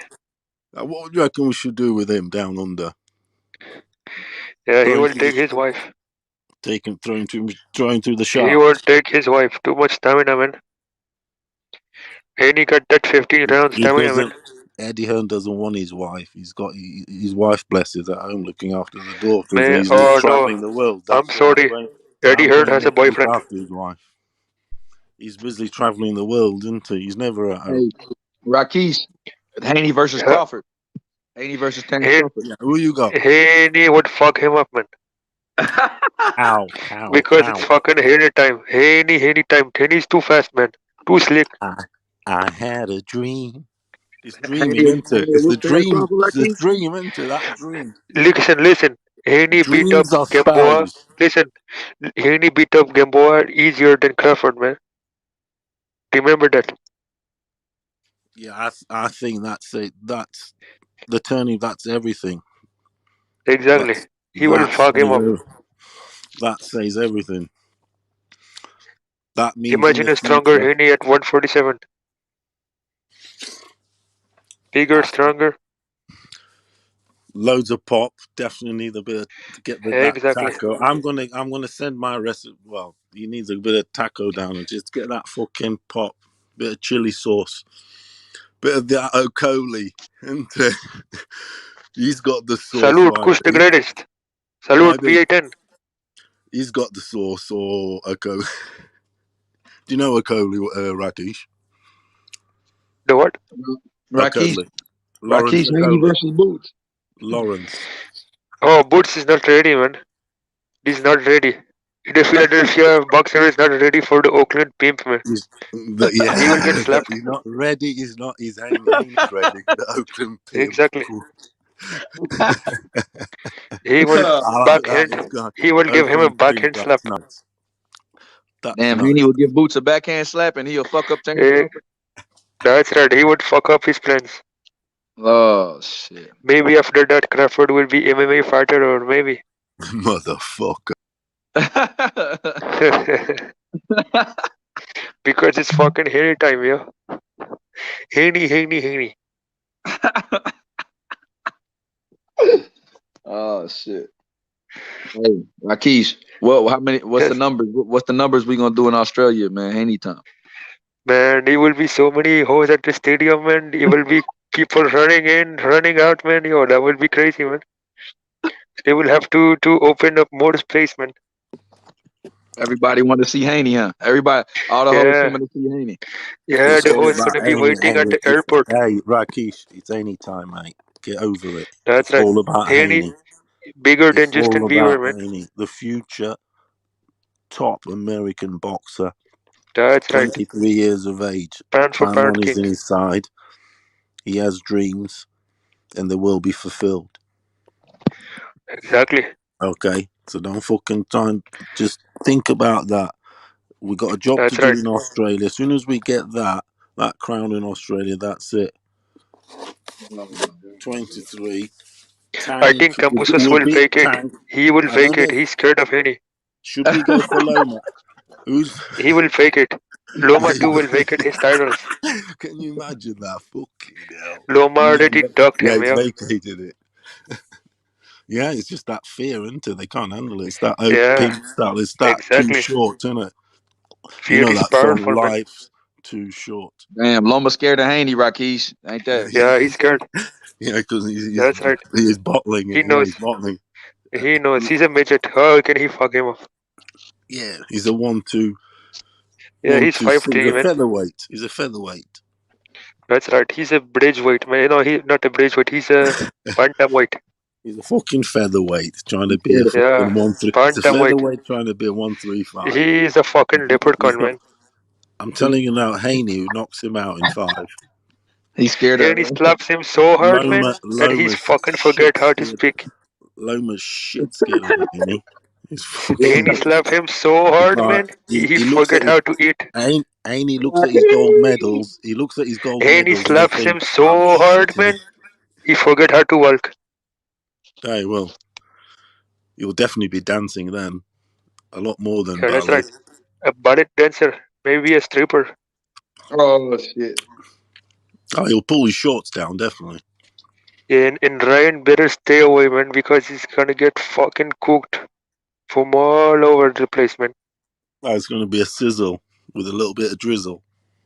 My little whizzle. Yeah, it's be sizzling.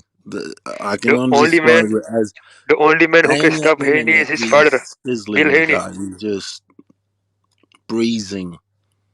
Actually, he is breezing. He's not getting It's a too walk in the park. Yeah, that's what I'm saying. He's giving it like a nice chill and all that, nice shirt. Yeah. Haney's not even putting all his energy into boxing, man. No, Haney he's is not. already beating up everybody. He's not Only even had to 20%, go to man. the well. He hasn't even had to go to the well or anything. Exactly. He's floating. He's just warming up, man. It's that butterfly in a nice little light breeze. Yeah, that's right, man. It's nice, isn't it? With They a would warm shut sun. down Australia for Haney, man. And I'll tell you what, you'll jump in that fucking ocean and you'll eat all sharks in there. That's right. You'll beat all, and you'll beat Crocodile Dundee. He would fuck an elephant. He'll beat Crocodile Dundee. That's right. That's why Guy Spears, man, he need to come back on the panel, man. I would fucking cook him. Who? Who's that? Guy Spears, the Australian guy. Yeah, he's organising the Haney thing, isn't he? He's trying to get some seats. Yeah, he's trying to stop it. You cooked him. You got him revved up. You did. Fucking I will hell, cook him again. No, but you, especially with a little bit of alcohol. Yeah, even sober, I can cook him. It revs the motor. He said, Nate Johnson said Ryan Garcia would knock Haney out cold. Put his light night. Get on the panel, fucking bitch. Get on the panel, you fucking bitch. Come Nate on the Johnson. panel. Tell him to Get come on and here, you fucking pussy. to explain how. To come and explain. Get on here. What he said? Get on here. Come on and explain it. Yeah, come and explain it, you fucking whore. Oh shit, Rakesh. Man. Ryan, really, Ryan? Ryan, really? Really, motherfucker? Don't you, Rakesh? You always bring the dish, don't you? Yeah, I have to bring the dish. I have to break it on his head. Motherfucker, that's how it is. So Yeah. Ryan would knock It's free out smoke, man. Anything for Haney, man. Rakesh, about to smoke this motherfucker, man. Yeah, Nate Johnson, get on, motherfucker.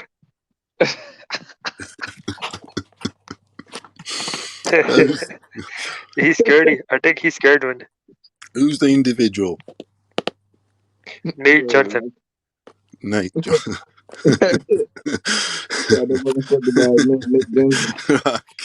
Public announcement. Nate Johnson, get on the fucking panel, you fucking pussy.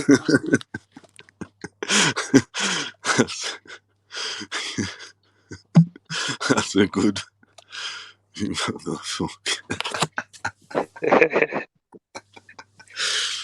Let's go, Nate. Where is he then? Nate, you're better than that. You're better than that, Nate. You need to swing back, man. Haney knocks out Garcia in 3 rounds. With his eyes I think Ryan pulls out the fight. With his eyes no, Ryan pulls out the fight 2 weeks before, and it's the end of the story. Yeah, he pulled his hamstring. Yeah, he pulls his fucking ass muscles, man. From fucking with Oscar de la Hoya. Hey, Nate, get on, motherfucker. You get on. I don't want to hear your fucking text, man. Get on here, motherfucker. When Ryan is done with Devin, Bill will have to give up custody to Ryan Garcia. Devin Haney Garcia will be his new name. When Ryan Garcia will marry Oscar de la Hoya, he will give up his Garcia name and be called Ryan de la Hoya. Oh shit! Hey, Nate, hop on the panel, bro. You know Rakesh is what you call him, Rakesh? Explain the outcome. Come explain it. Yeah. I want to see the outcome because we're all intrigued because I got money on that fight. Yes, BA10. Nate is actually calling the ambulance right now. I got Haney He has a by panic murder. attack. Yeah. He will have a panic attack before the fight. That's what David hated with Fury. He pulled out the fight. Yeah. YB. Yeah. Panic attack. He did pop, but yes. Well said, YB. He bottled it. He had that press conference and he looked at the size of Fury. He thought, "Fuck this," and then he pulled out with injury. David Hay was notorious for pulling out with injuries. By the way, YB, can you hear me? Yeah, I saw that. I heard that. I heard he didn't want I to know shoot. that because those fights I fought very, very closely. They're like it's like life, you know. It's like That's what they and pull he out. pulled They out won't of it, pull and out against Haney. that's what Rakish is on about. That sort of scenario. You'll have a look and you'll think, no, Haney's just too much. He's a combination of Ali, Sugar Ray Leonard, and he could develop the Joe Louis, Hey, murderous Nate right Johnson. hand. Ryan will fucking come in the ring with fucking high heels like Oscar de la Fishnet. Oscar de la Hoya wears fucking fishnets, man. What the fuck you talking about? Fucking pussy. Yeah, but it's sexy. It's like a sex machine, isn't it? That's the Yeah, James but Brown shit. with men only, not with women. Yeah, with woman, bro. He's more like a prince. That shit's mad. That is. You said he's more like a prince. Oh shit, Rakish. With long hair. Oh shit. You're Rakish, you mad ass. Fucking Nate Johnson, Bill man. Haney's customer. He said Nate says you must be Bill Haney's customer. It means The only you've customer is subscribed. his fucking wife. We pimp his bitch in Oakland, man. Oh shit. We have her everywhere, man. You are a customer. Rakish, you ain't gonna come to Houston no more since. Oh man. Yeah, maybe. Rakish, you ain't coming to Houston no more, bro. We will catch TY. We will fucking cook him up, man. He's a fucking Nazi, man. He's a fucking Nazi. Oh shit, man. What happened? Slow and easy, nice and simmer. Yeah, simmer down. We will fucking cook him so long, man. Simmer, nice and simmer. We will marinate. We will marinate that. I don't know what happened. What happened with curation? Yeah, TY, man, I think he had a fucking mental breakdown. He doesn't have his medication. He needs medication.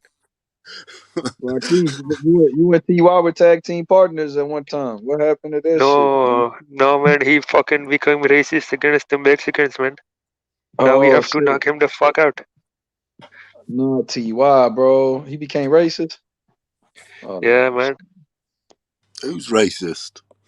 He's talking about TY started saying racist shit about Mexicans when Canelo lost. I mean, when Canelo won.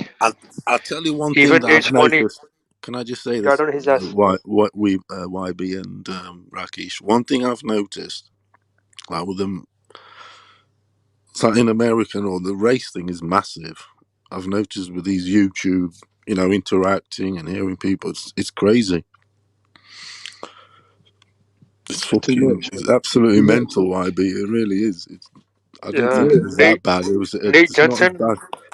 Nate Johnson, I will pimp your mother after the fights in Las Vegas. We will go to the Devin Haney fight in Las Vegas, and I will pimp your mother. Oh shit! We will have her running up and down the strip. He said that Ryan will have to buy some ASICs when they fly. Said, get on the fucking panel, Nate. How much crack you buy from Bill Rakish? Your number one customer. You buy your hash from Bill, and you smell of. Man, these men.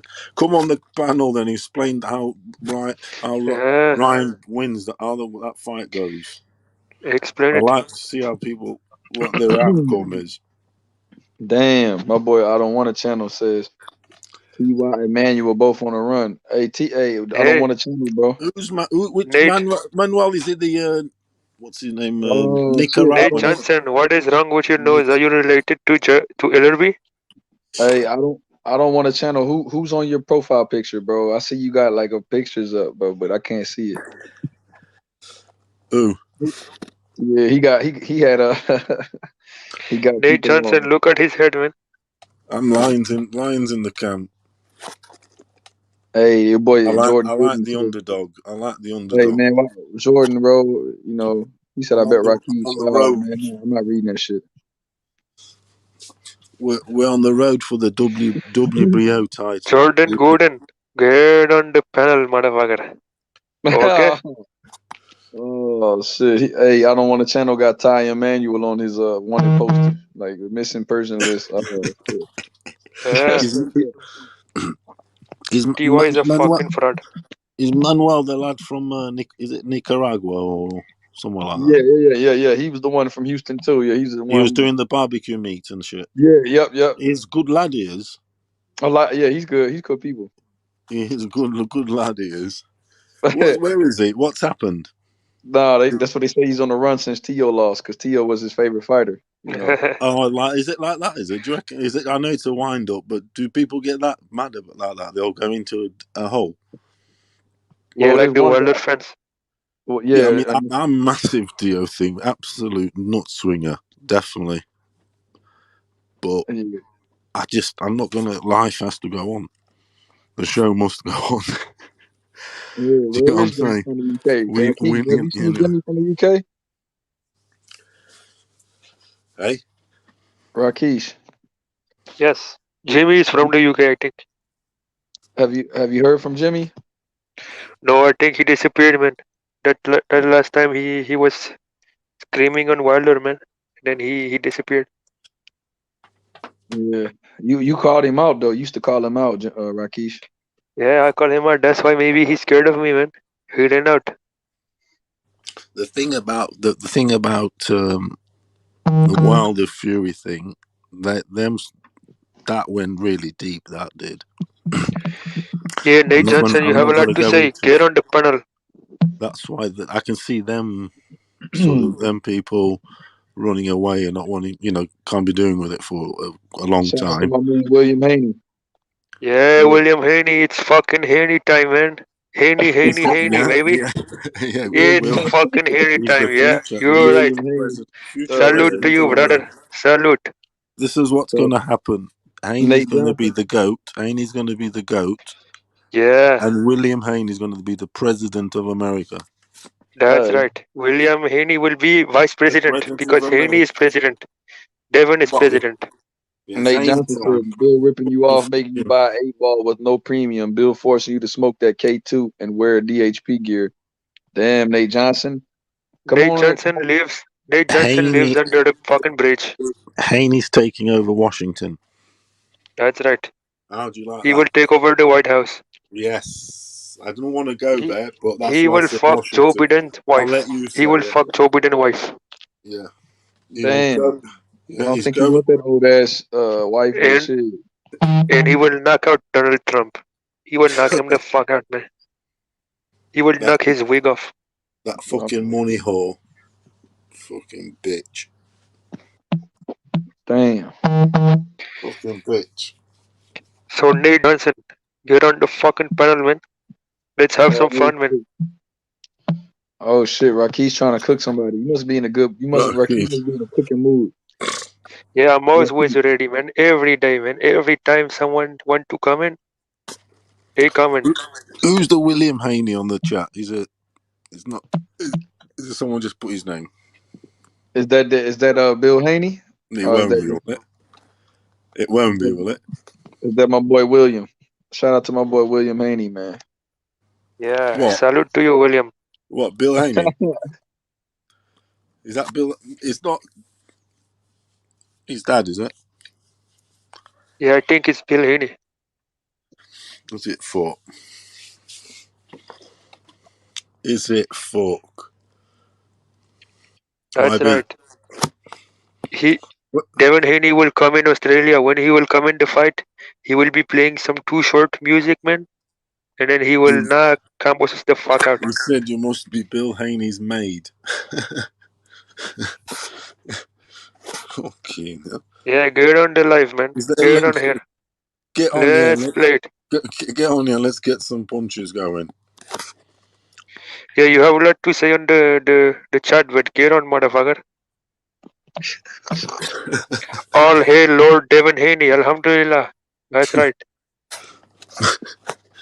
Fucking hell. Motherfucking. Fucking. Motherfucker. Nate Johnson, I take your bitch and I fucking pimp her, man. Oakland style, motherfucker.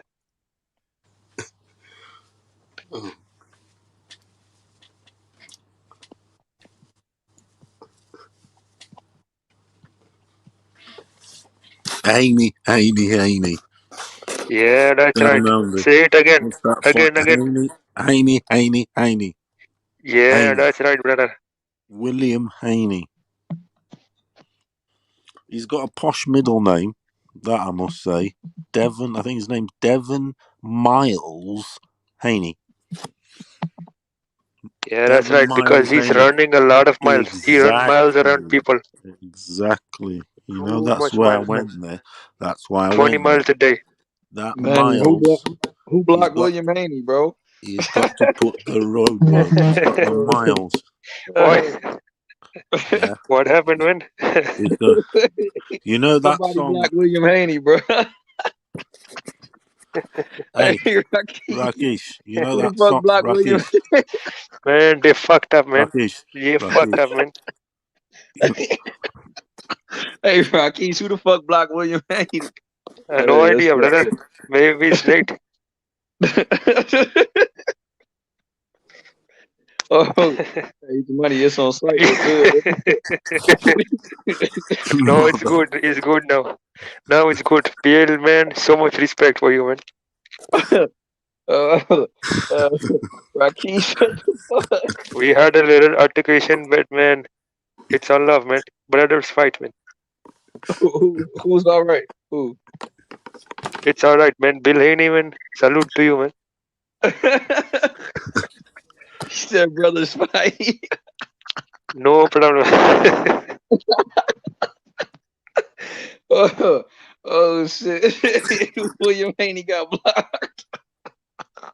You what? Yeah, who the fuck blocked William? Who did? Shit, Nate Johnson. Somebody said H Buddy blocked him now. Hey, H Buddy said that was a fake Bill Haney. Was it actually Bill Haney? Was it Bill Haney? Shit. Was it Bill Haney? Oh shit! I thought that was Bill. Was it Bill Haney? Hey, Nate Johnson said y'all blocked y'all balls. Oh shit! Hey, Nate Johnson said Bill and Devin is double teaming your bitch in your own bed while she's screaming anytime. That's fucked up. We have Nate Johnson, bitch, tattooed our name on her fucking ass because she is our fucking bitch. Oh shit! Hey, he was like, "What the fuck? That ain't him." H was like, "Yeah, that wasn't William." Yeah, Nate Johnson was blocked. Yeah, fuck Nate Johnson, man. Hey, Nate Johnson just got blocked. Yeah, fuck this dude, man. Hey, BA10, brother BA10, block Jordan Gooden. Oh shit! Hey, Jordan Gooden. Oh shit, bro. Rest in peace. Nate Johnson is rest in peace, Nate Johnson, man. Yo, man, he was a good guy, man. He was talking shit to you from the chat. He should have just came on here, man. I would have liked to hear that. That's right. He's knocking out everyone. Hey, R.I.P. Nate Johnson. Hey, Jordan Gooden. Get on the panel or shut the fuck up, Jordan.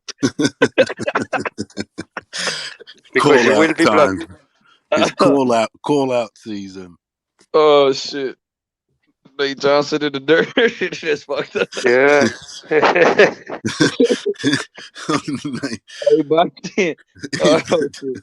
Hey, they sent Nate Johnson to the dirt. Oh shit. Long live Nate Johnson, man. He's in a better place. Yeah. My boy H Money blocked William Haney. He blocked the fake William Haney. Damn. They got trolls using Bill Haney's thing. That's fucked. I thought that was him too. Somebody used William Haney. That's fucked up. One time there was a fake Junior Lopez and he came in and he showed his dick, man. That was fucked up, man. You said what happened, Brackies? One time there was a fake Junior Lopez. He showed his dick and he got blocked. A fake Junior Lopez. Showed a dick pic, bro. What the fuck? Yeah, that was fucked up, man. These motherfuckers troll too much, bro. Oh shit. Yeah, and public message, fuck pigeon. Oh shit, that was pigeon. Yeah, maybe that was a fucking pigeon, man. Oh shit. Do you know that pigeon sent a picture of him putting something in his ass to 150 Dream Team? Someone told me that. He put something in his ass, bro. Yeah, he was putting something in his ass, man. I think he was on Snapchat, man. Pigeon fishnet. Oh shit. Yeah. Oh shit, man, pigeon. What the fuck, bro? Yeah, pigeon can't come on here no more with that shit, bro. Fucking pigeon, man. Did you hear that 150 diss track? That shit was funny as fuck. Yeah, I listened to his song, man. Very good song, man. Fuck pigeon. Hey, PT, your boy 150 dropped a diss track. Yeah, I seen that he had some beef on other channels with other individuals. And yeah, is it like Slugger Sam and that's right. Slugger Sam and yeah, and he did them diss tracks. It's funny stuff. It is 150 Dream Team, best rapper, bigger than Jay-Z, man, bigger than Lil Durk, man. Oh, he's good. Yeah, he's the best rapper, man. Funny as fuck he is. Oh, it's mad. That's what I'm saying. This internet that you can get. Yeah, I love 150. Lovely lad he is. He's a good lad he is. He's from the road on 150. Yeah. He's got balls also. He's got balls. You know, he does put a track on there, but it's funny as fuck. I like all that stuff. That's what. Yeah, I seen it, YB. You get me? Yeah, I can. Yeah. He's a good lad, he is. Oh, 150? Yeah. Yeah, Hardy Kuti. Free push Ice-T, man. It's get it back in blood season, man. It's motherfucking Haney time. Haney. Dream time.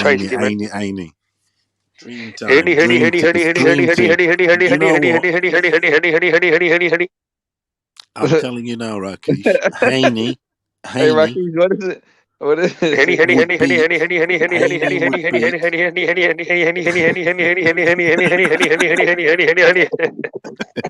That's my 15 rounder. Yeah. You go 15 Too much rounds, stamina, don't you, Rakesh? You go 15 rounds, yeah. don't you? That's what I mean. Old school. None of this 12 round shit. You got extra 3 rounds. Too much stamina, man. I got the juice, man. I have the juice. The old Juicy Lucy. Yeah, Juicy Lucy, loose like a goose. Toughest G said, H Money, I caught Bill Haney on Trill Boxing Talk earlier today. Oh, okay. What's that?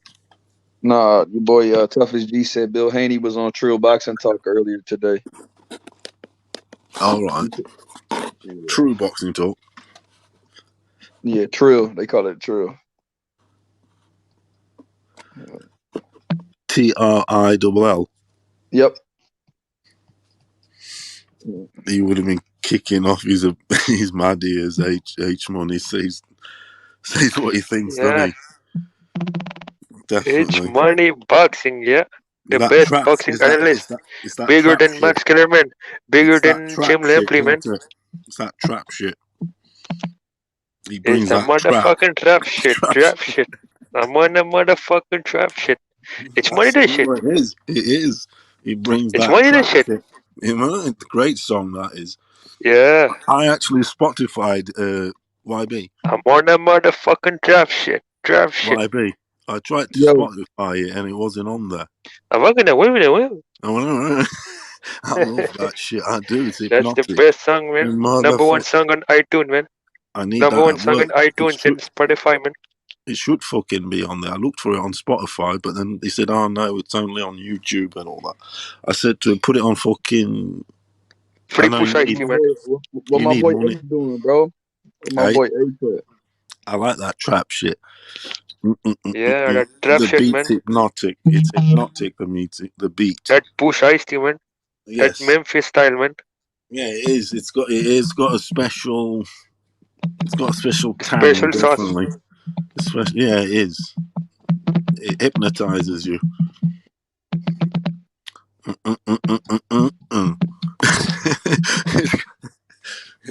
Yeah. It's not on Spotify. I need to put it on Spotify. It's too good for Spotify, man. Eh? It's Yeah, exclusive. It is too good for Spotify. It would blow it. If it was on Spotify, it would blow it up.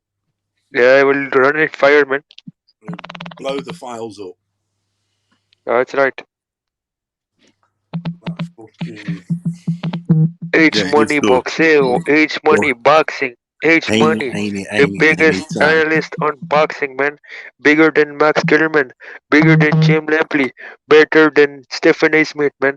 It's H Money Boxing, baby. Man, all them guys ain't shit. They ain't shit. Them lot. Yeah. They have to They're play to. scared of him. They have to. They're Them scared of guys H Money.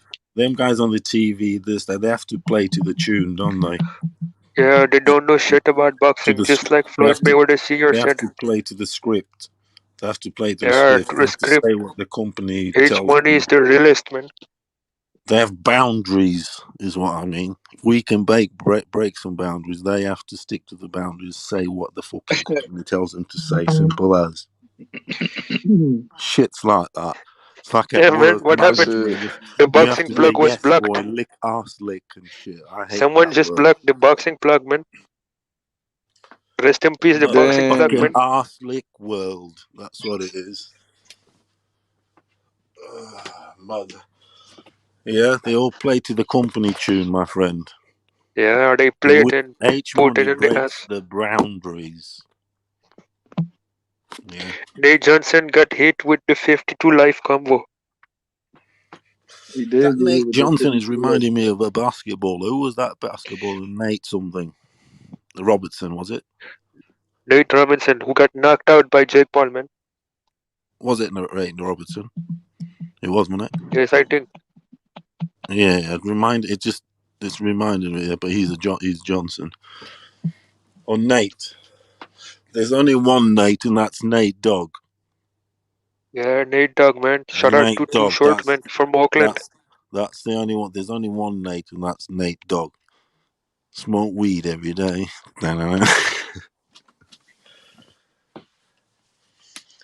YB, do you like a bit of Nate Dogg? YB. In the place to be. Yeah. Can you hear me? Yeah. Yeah. Of course, man. I love Nate Dogg. Hey, what about Too Short from Oakland? Oh, he's one of my favorites ever. That Yeah, album, his Bill Haney's guy, Too Short. His first Too Short, the real album. pimp. His first album, which is Life's Too Short, where he's at a graveyard at yeah, very good, man. Amazing album, that one. Just another day, man. And then his albums got more and more and more pimp. But he Yeah, really, this is perfect style, man. Snoop Dogg copied in a way Too Short style.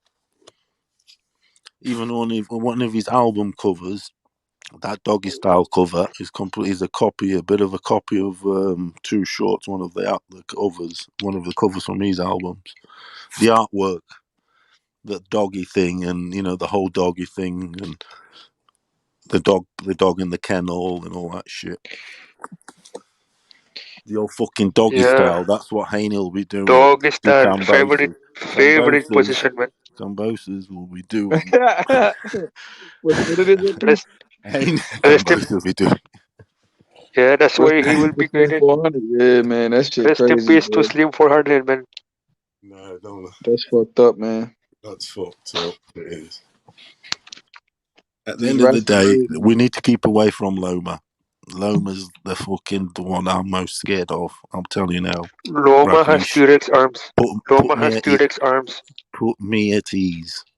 Haney has a 71-inch reach. And I'm scared of that guy. Should we go for him or not? Next. Loma is fucking scared. He will blame his shoulder. Oh, my shoulder, my shoulder. Oh my god. Oh, and do a video or something about it.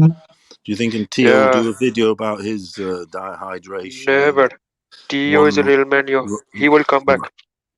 Round 1 tactics. Why haven't you knocked him out yet? Tactics. Yeah. Fucking. It's all about tactics. It really is actually all about tactics. Tactical is more important than anything, man. It is at the high level. A fighter can be better than you, but if you have a better tactic, you will beat him. Yes, exactly. It's tactics in all sports. Look at the motherfuckers and football and all that with the pads and pens stopping every 2 minutes, because it's all about fucking tactics and the right tactics. That's right. You start giving the right. So important. You get wrong instruction. What are you gonna? Well, we're talking like I don't want to teach you to suck eggs, but it's it's what it is. It's fact. It's a joke. That's right. Wrong tactics is everything at high level. Exactly. It's the most important, man. It's because it is. A less better fighter with better tactic can beat a better fighter, man. It's called tactical approach. Yeah, that's right. Motherfucking wrong tactical approach. Motherfucking halfway lost. That's why Haney is the best. Halfway exactly, because he doesn't take unnecessary chances. He stick to the script. Exactly, and that's what you got to do while you climbing the ladder. That's right. That ladder to heaven, you got to be very careful where you step, because there's mine bombs everywhere. Okay. It's not quite Jack and the Beanstalk. There's mine bombs everywhere. You have to be careful. It has to be tactically approached. But if you go in there just jumping willy-nilly, you're gonna get bombed. You're gonna stamp on the bomb. Exactly. Everything is calculated. Do you think MacGyver do you think MacGyver went in willy-nilly? He was, he's tactical, isn't he? He has to look at where the hole is. That's right, the hole, the big hole. Oh, the big hole to the wide open space. To that wide big open wide legs. open space. Exactly, to the wide open space. It starts with a very, very small pinhole. Very tight hole. That's right. Very tight. It's called the wee hole. Yeah, the pussy hole maybe. Not? the clitorial hole. Clitorial. The clitoris all sorts soup. You know the clitoris all sorts soup with a little. The clitorius. The clitoris. Chorius. Yeah, Chorius. The octopussy soup. Yeah, like Mario Barrios. Yes, he's octopussy soup. Octopussy soup for the truth. Motherfucking. Yeah, Haney. Time, motherfucker. Mama said knock you out, Haney. He's gonna be he's on the trail, isn't he? Yeah. He's on that motherfucking trail, I'll tell you. He's on that motherfucking trail, man. Nothing can stop him, man. Nothing can stop him. Like a blizzard. Yeah,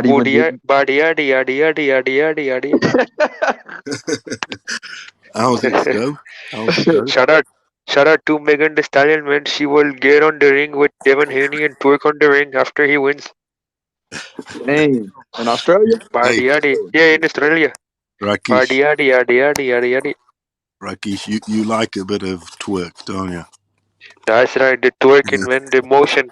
We need some motion, man. Hey, Some motion. motion with a little bit of commotion. Eh? Yeah, a lot of commotion, man. Yes, the commotion. You need the.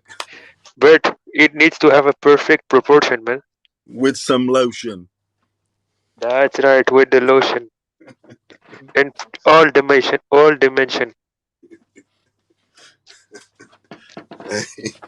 No distortion, man. Only extortion. He's a smooth. That's right. Smooth criminal. Oil. Smooth motherfucking criminal. Rocky. That's right. Rakesh, A lot of activities. What's up with your boy Boxing Historian? What's up with your boy Method, man? What's up with everybody, Rakesh? Yeah, Method is scared, man. He's scared. I think he's in the chat, but he's scared to comment or to say anything because he knows the body yadi is coming for him, man.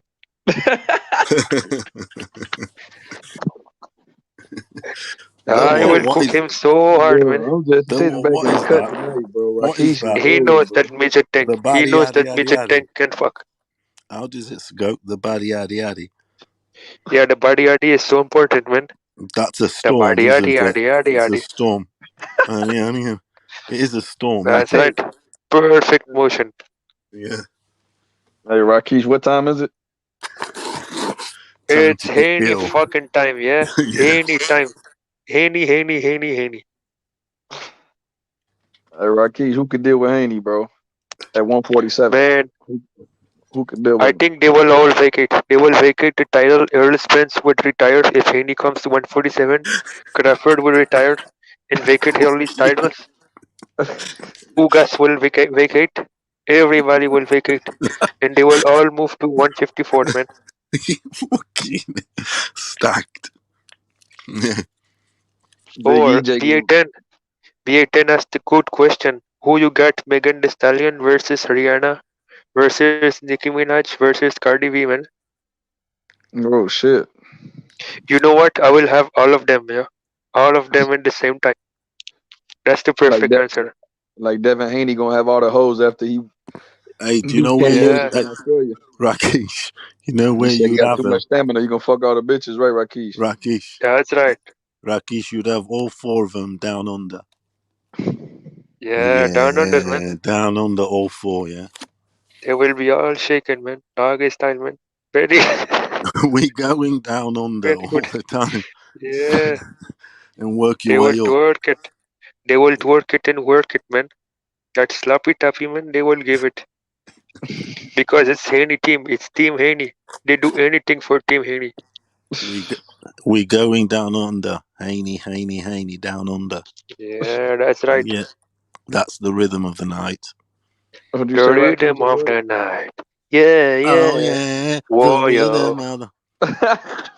the rhythm of the night. Oh, yeah. You know that's the one. What the fuck? You know the... Or Devin Miles Haney. Yeah, Devin Miles Haney. That's you know right. That, you know Lord that Devin song, Haney.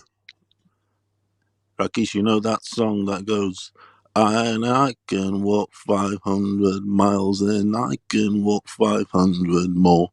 That's Haney. No, I don't know that, man. That's crazy, man. Who made that song, man? Yeah, it's a mad Scottish song. I know about that. Badi yadi.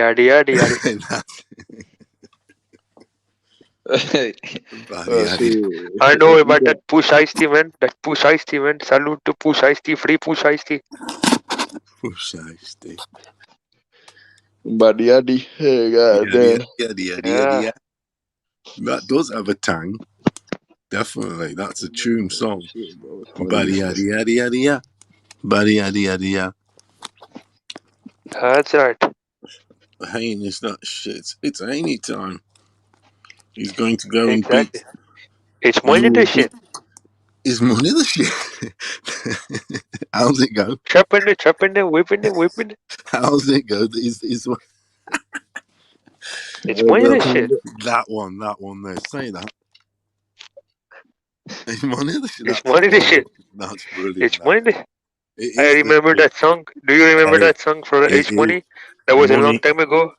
The song goes like this. I fucking a bitch in a tote. I fucking a bitch in a tote. She give me the tap. She give me the tap. She give me the tap. That was a good song, man. That is, he's got quality ones. They should release them. I know it costs money to distribute and put on Spotify and all that shit, but gotta put it out. Tell a friend at work. Yeah, that's crazy, man. That should be number one, man. You know, when you're at work and you share, you're saying, "Oh yeah, this song, yeah, it should be number one or worldwide Billboard number one." Definitely trap shit, motherfucking trap shit. That's yeah. She give me the tap. She give me the tap. Fucking brilliant. That gets you going like for. What do you reckon to a YB? She give me the tap. She give me the tap. I fuck with a tap. I fucking a bitch in a tote. I fucking a bitch. Different bitches location. Yeah, that's H Money song. Yeah, that's the best one, man. He's you don't need this shit. It's money the shit. You say it well, actually, Rakesh. With your tang also, it makes it even better, even more special. It's money the shit. he is. Down under. We're going different bitches location. We're going down under, my friend. Do you reckon it will be down under? It's money the shit. Woo, woo, a fucking a bitch. Woo, woo. Man, H Money. Mr. DAZN, Mr. Top Rank. Yeah, the best fucking channel on YouTube, man. The best channel on YouTube. Mr. DAZN. What is that Mr. DAZN thing then? Is it? What is the Mills? I think I think it's only H Money now. Before there was DAZN. Now it's H Money Box Sale. Box Sale. But still, Mr. DAZN. When it's only down under, if it's DAZN, it's Mr. DAZN. It's whatever. Yeah, that's right. It's whatever it fucking needs to be. That's right. We're not. You motherfucker don't have to be tied to a no cunt. I fuck with the tap. I fuck with the tap. She give me the tap. She give me the tap. I fucking a bitch in a tote. I fucking a bitch in a tote. Different bitches location. Yeah, location. I love this song, man. That is a quality song. I love that. It gets me. It definitely gets me. It definitely gets me going. But I want to put it on my Spotify, on my playlist. I want to put it on my playlist though, on Spotify, so I listen to it at work. So when I can shout out loud in front of every No, maybe if you listen to it at work, you will be knocking out. You will knock out your boss, man. You will knock out everybody, man. It gives you a lot of energy. I might do, because we're allowed to listen to it with headphones. So if I have that on, I might start doing Haney on everybody. That's right. A lot of punches and bunches. I'll be punching in. I'll be on there punches and bunches, definitely. Yeah, ground and pound. Punches and bunches. I love that. Why be you punches and bunches? Punches and bunches. That's right. H Money's punches and bunches, isn't he? Man, H Money is so fast, man. He has a lot of power, man. He has the speed, the power, the footwork, the head movement, the boxing IQ, everything, man. The eye of the tiger. Dun dun dun. The tiger. Tiger. Yeah, the eye of the tiger. Dun, dun, dun. We're back on the street. We're back on the road. Yeah. You got to hit the road, don't you? Hit the road. Yeah, that's right. You got to a little bit of miles. You need to hit the road. Look at Drago. We're using all them machines, all them injections. and you couldn't beat the streets. When you take it to the street, when you take it to the motherfucking road, out in the snow, out in Siberia, take it to the street, you win. Hagler style. When you see his videos, his compilations, he's taking it to the road. Dagler. He's facing the day. You have to go and face the day in the morning. Yeah, simple as. That's right. These boxers nowadays, they're cutting corners, motherfuckers. They want to be in the gym, doing the gym. But not Haney. No, Haney is. Haney I've is on seen his top video. of everything. He's on top of everything, man. I've seen his video YouTube channel, and he's doing the road. He's hitting the road. That's why his legs are so good, man. What do you think his footwork is so fast, man? Look at his legs. His legs are so muscly, man. Because you can't have the chicken legs like Wilder. If you have chicken legs, you will have no footwork. Very good point. His upper leg is quite big, actually. He has a very good legs. He does a lot of squats, everything. Very good point, actually. Very good legs, man. When his upper side matches those legs physically, he will. That's when he becomes the number one. At 140. But he's already number one. But at 140, I feel like his power will be even better. Because he has the reach. He has the 71-inch reach. That's a welterweight reach. That's good. With skills and boxing execution and all that he has. Once again, he will only get better and stronger. With the right tactics also and everything, not just going on there. Imagine Haney at 28. Imagine Haney at 27, 28 years old. He will be a fucking monster, man. I do imagine that. At 23, you're fucking nothing. You're just coming out of teens. Yeah. That's why that's why the guys that do it at that early age, it is incredible, though. That's right. Shout out to Ennis too. 23. But them cunts have started early, though.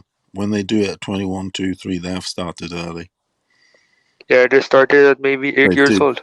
Yeah, 8, 10, blah, blah, blah. Even let's say maybe sometimes 12, you can get away with 11, but yeah. Boxing here in the UK, you're not allowed to do it.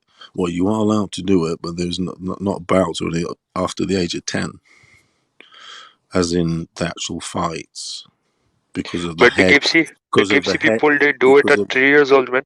They do, yes. They have their own little things in the campsites and whatever. Shout out to the gypsy, man. Salute to the gypsy people, man. Oh, shout out to them. I have many friends of them. They are very tough, man. Many gypsy friends, my friend. They are. They live their way, and that's the way they want to live.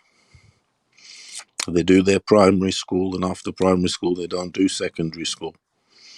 They go and start grafting and working and doing whatever. I mean, that's a bit stereotyped. Not all of them are like that. There's entrepreneurs, there's businessmen, there's inventors, there's everything. But Trent, hey Trent, in the comments, when you say I hate this guy, who are you talking about? Hey, who's this? Tell him to come on the panel. Tell him come on the panel and explain yourself. Come on the panel, Trent. Explain yourself. Let's have a little bit of understanding here, okay? Just come and speak to me. I'm very approachable. And explain yourself. Yeah, no problem. Just come in. Come inside the dome.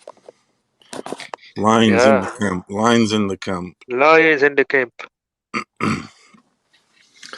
Motherfucking lions in the camp. We got James cooking in the corner now. We fucking salute to Charlo, man. We're fucking cooking now. Yeah. Reggae we cooking, man. Reggae style. You know that word? Reggae nights. Yeah. You know, Jimmy Cliff. Bad boys. What you gonna do? What you gonna do when they come for you? Yeah. When they come on. What you gonna do when they come? That's a tune, that was. That's a good tune, man. That is a good one. Hey, Trent, you want to come in, Trent? The door is open, Trent. Trent, come and speak. Come in here if you have the balls, motherfucker. Come and share your hate. Come and Because explain. if you hate Polo, if you hate me or Come and Polo, you're gonna explain to cook me. you, man. Come and explain to me what hate is. Yeah, get on. Get down on it. Get down on it. Yeah, that's right. Motherfucking get down on it. Get down on it. Yeah. Motherfucker, get down on it. That's what we're gonna fucking do in Australia. We're gonna get down on it. We're Yeah, gonna be man. like All the hosts will be here. we're gonna be like cool in the gang. We're gonna be cool with That's our right. work, and we're gonna get fucking gang mentality at the same time. Yeah, like We're some real cool about hooligans. it, and we're gonna get fucking, get down on it. Get down on it.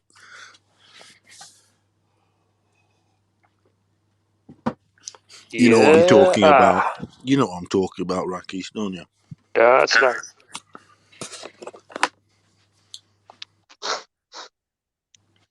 It's money the shit. It's money the shit. That's a tune. That should be number one. I'm telling you now. I fucking a bitch in a toad. I Do you fucking know a what? bitch in a toad. Do you She know give me what? the tap. She give me the tap. She give me the tap. She give me the tap. Do you know what would be my dream? I had a dream just a minute ago, talking to you. Is Haney fighting for undisputed belts in foreign land, and his song is H Money's song for the ring walk, and that's what it Yeah, should that's be, the best and that's scenario. what it should. Yes, it is. Is Money the shit? Just a little fucking melody, could even put 2 of them, 3 of them, well That's remixed, right. Get some trap shit in there because we're gonna trap him up, aren't we? I'm on Obviously, my we're gonna trap him. motherfucking trap We're gonna shit. trap shit. Trap shit. I'm telling you now, he'll go there and do a Mike Tyson massacre on him. Yeah. Yeah, I'm telling you now, and Perfect that's scenario. all I had. It is put H Money's song for the ring walk, and Haney is unbeatable. He's it will be a force of nature. Put it that way. Yeah. It's like That's right. beyond a tsunami. It would be. Junior Delgado, get on the panel. You're from Texas? Virgil Ortiz, huh? He will get knocked out. What y'all talking about? Yeah, All Devin right, my Soto, brother. salute. Salute. Hey, how y'all doing? How you doing, brother? We're talking about Haney time, man. It's Haney time. Haney. Haney? Yeah, Haney, Devin the Great Haney. The He's great. gonna be. Yeah, man. It's Better man. than anybody, man. Yeah, he's a Number good one boxer. fighter.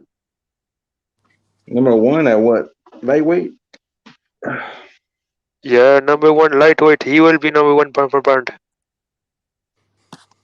Yeah, he has potential. The next Mayweather. Yeah, he has it. Yeah, he has all the skills needed, man. He's a very good boxer. I just think that he gets hit with unnecessary hits at times. I don't know, but yeah, he's a good. We'll see. I want to see him against Lomachenko. See how he does. I'm not seeing that. So who's Yeah, your top? salute, Junior. My top lightweight was Teal. Well, actually, it was Loma before. Who's your top The top 5? lightweight at 135 was actually Loma until Teal beat him, and then I have Loma back. Oh, you did. I like Who was Teal. He your was top? pretty close to go with JoJo. That was a good win, though. That was a good win on his resume. I give props to Devin Haney for beating JoJo Diaz. Yeah, Haney style. Mm-hmm. He's a good boxer. I just don't know about Who's your top 3 135s or top 5? Top 3 is Haney. Well, yeah, top 3. It's like who just I would regardless. say Loma. Second, I'll say Devin Haney for sure. Third, I don't know. Probably Tank Davis. Maybe after that, Ryan fourth. That's fair.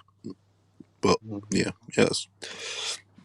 I think Loma's still, everyone's still obviously high on him, and rightly so. I'm fucking still high on him.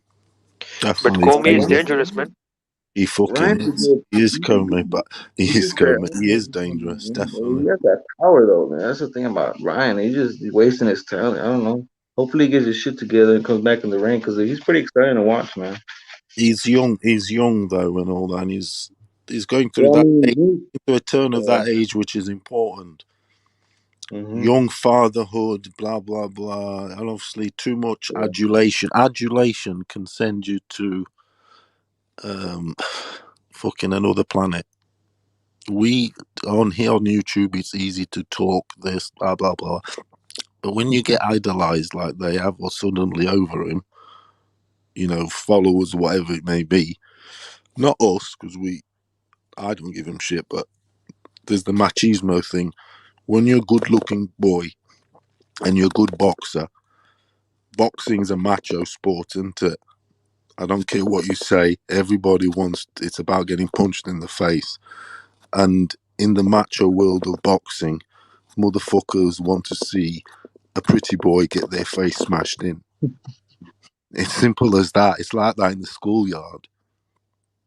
Yeah, it's that in the nightclub. It's like that everywhere. It's how it fucking is. And unfortunately, he's a boxer that is talented, but he also looks like Elvis Presley. So when you got those two forces, and the world we live in with adulation, with fucking instant access, blah blah blah blah, it's too much. It must be an incredible trip. We fucking don't know, but I bet it's a fucking hell of a drug. But anyway, he's still young. If he can come over that, he's a fucking dangerous dog. Yeah. And he's with the right team. He's with the right team to help him come out of that. Reynoso's everything. Because everyone seems to say a boxer that's got issues, send him to Reynoso, send him to Reynoso. Well, he's already at Reynoso. So if he gets his dirty laundry sorted, yeah, he's a dangerous dog. About Haney though, he don't get much respect with that. That whole stupid shit they're saying to the email bill. I don't agree with that shit. Because I feel like the WBC really knows how to elevate a champion when they see one. And you look at Devin Haney, nobody wants to fight him, dude. That's obvious, dude. Like, come on. But we'll see what George Kambosos wants to do. If he wants to fight him, we'll see, man. Like I think I don't know. We'll see what George Kambosos. I think he really wants to fight either Tank or Haney. We'll see. Either way, I'm good with both fights. I don't care. I think just because I think Tank needs to just fight somebody already, like period. And he's a champion, he's a real champion. So yeah, the thing with Tank, it's a pimp show, isn't it? He's been handled like a stripper. Yeah, they're pimping him and using him, and they don't want to engage the big fights already, which they want to start doing because he's already nearly 28. What is he, 27 or whatever? And let's get cracking on. I want to see all the big fights too. Yeah, it's all. Fortunately, it's that whole thing. The handlers. Sometimes if you the shit handlers and not the right, it's just a big one pimp show. You wonder how happy he is because Floyd's just embarrassing. He's just. Oh, man, at press conferences, everything's like, let the fuck it be. Let him. You don't have to be all over him at the press conference, at the post-fight thing, and dude, man, like telling him what to say and whispering in his ear I and like this and him. that. He's one of, I mean, I'm a big fan of That Boxer center of Puncher. attention shit. Yeah, I'm a fan of Tank, man. I love Boxer Puncher. He's one of my favorite fighters, man. Yeah, I love him too. He's definitely one of my favorites, man. I like his style. That's one thing I do go for is just his style. Like I love like Canelo, Tank favorites. I like Theo too. I like Loma. I like AJ.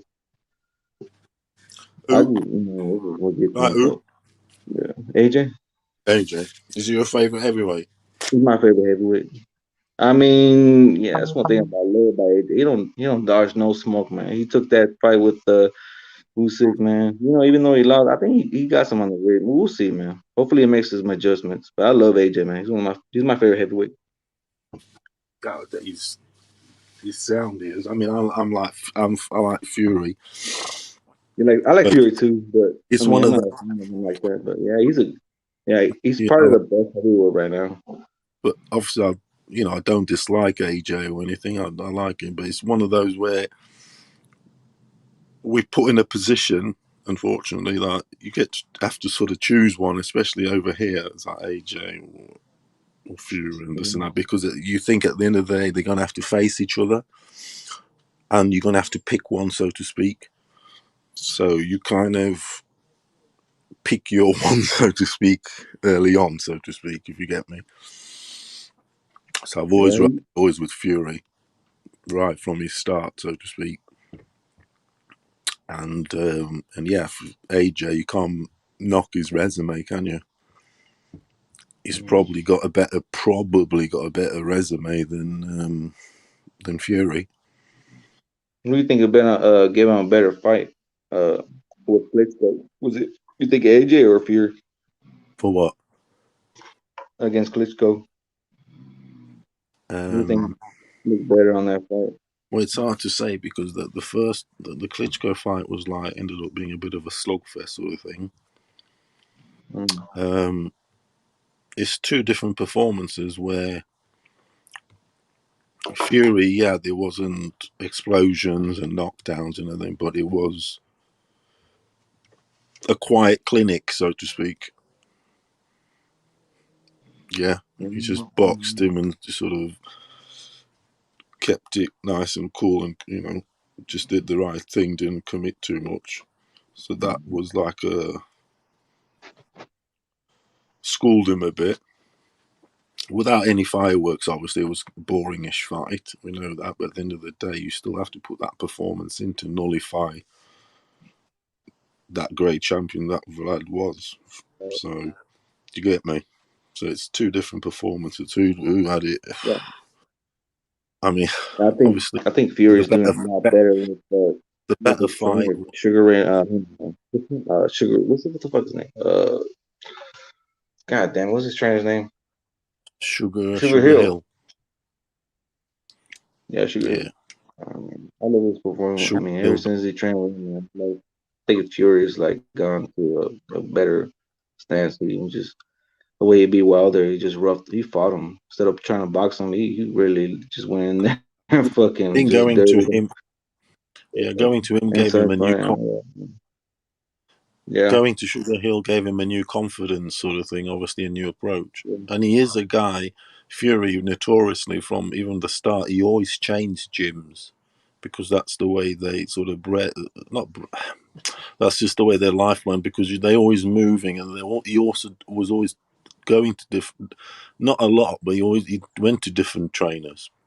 He had that guy who trained him first, then it was his dad, then that Luke bloke or whatever that died, then he went to, then it was the brother, then he went to so he wants to he had that Ben Davison, then he had, which was more of a fitness guy, whatever, then he's gone to the Kronk. So he's always wanting to learn. He's learned from his peers that you got to learn as you progress, and if it means changing camps and picking up different tools as you go along, you do it. Like his heroes did, Lennox Lewis. And also he was always in love with the Kronk thing because he trained at the Kronk, didn't he? That's another thing. He went to the Kronk. He went this and that to learn when he was young. And Manuel Stewart said he was going to be a future champion. That gave him confidence because obviously Manuel Stewart was training Klitschko, and then he tells you, look, you can easily be champion. That gives you confidence, doesn't it? That's a tool in itself.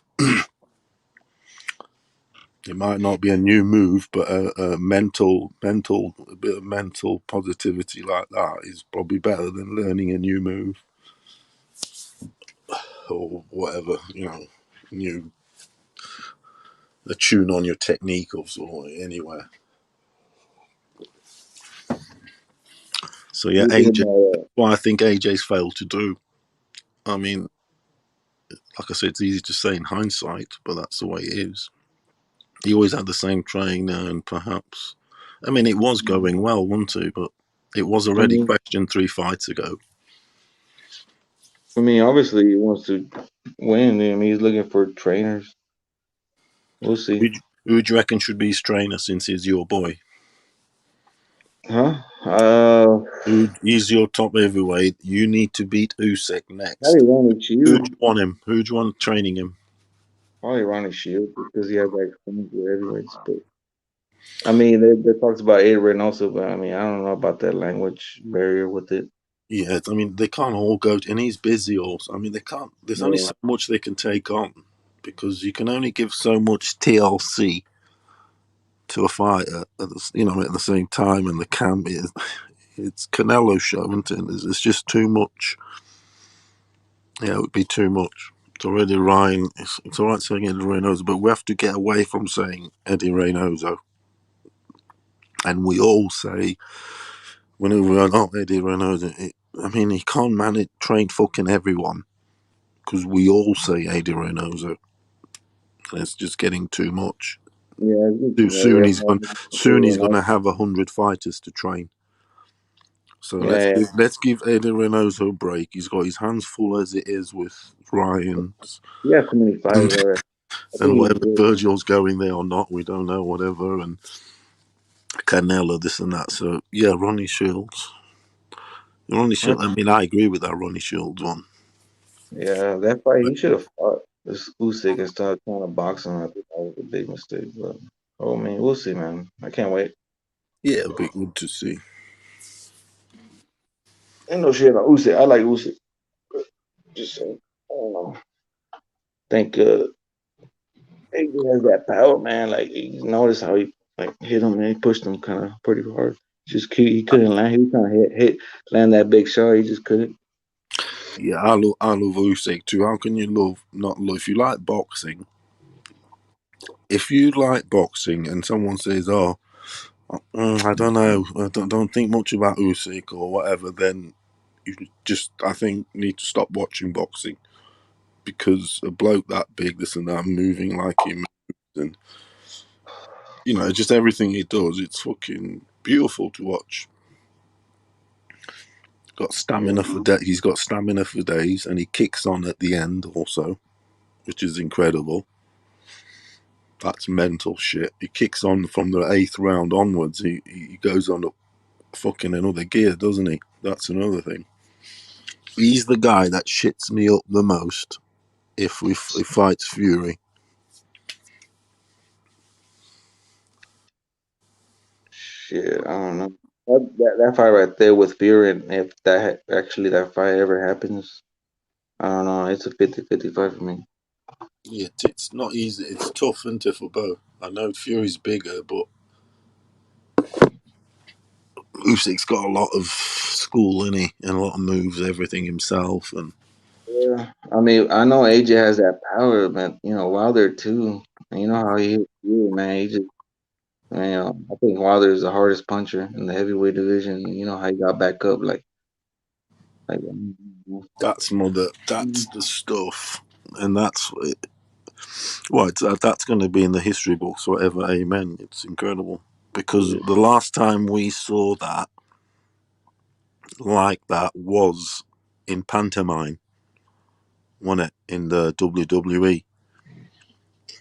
But then we saw it for real in boxing, which is cool as fuck. The old Undertaker shit. No, but it was. Shit, like what the fuck? No, And he just got back up and it was Undertaker shit. So it was, obviously WWE is what it is. We saw it for motherfucking real. Yeah, man. I don't know. I mean, I'm not but yeah, whatever. Who's your favorite top 3 boxers? And who's your pound for pound top 5? Because not like to know what the other people are feeling. I mean, I don't know. It's just it's not okay. Your favorite 5 fighters. Then fuck the pound for pound or whatever. But what's your favorite 5 fighters out there? My favorite ones, I'd say. Yeah, I got some. That you can't miss their fight. So it's, you know, I mean, everything. I'm a Well, you fan of should miss, boxer punchers, right? So I'm a fan of boxer punchers. So my favorite fighters are like Canelo, Tank Davis. Canelo, I Tank like Davis. Teofimo. Who? Teofimo. I like Teofimo. He's a G. Is I mean, he lost, but I mean, I think he just he had the wrong game plan with that oh shit. mate, He was on the don't even humble. don't even go there with it, man. Friend. It's incredible. I just can't believe how you can give. Yeah, I How mean, you, I like boxers too. Like I can't believe how Canelo, you can yeah, give talent like that. Just give you fucking everything away like that, just through bad tactics, preparation.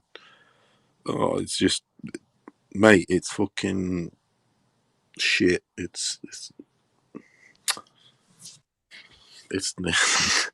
mad shit like that. That's what I mean. Tactics and the wrong approach. That's where it built.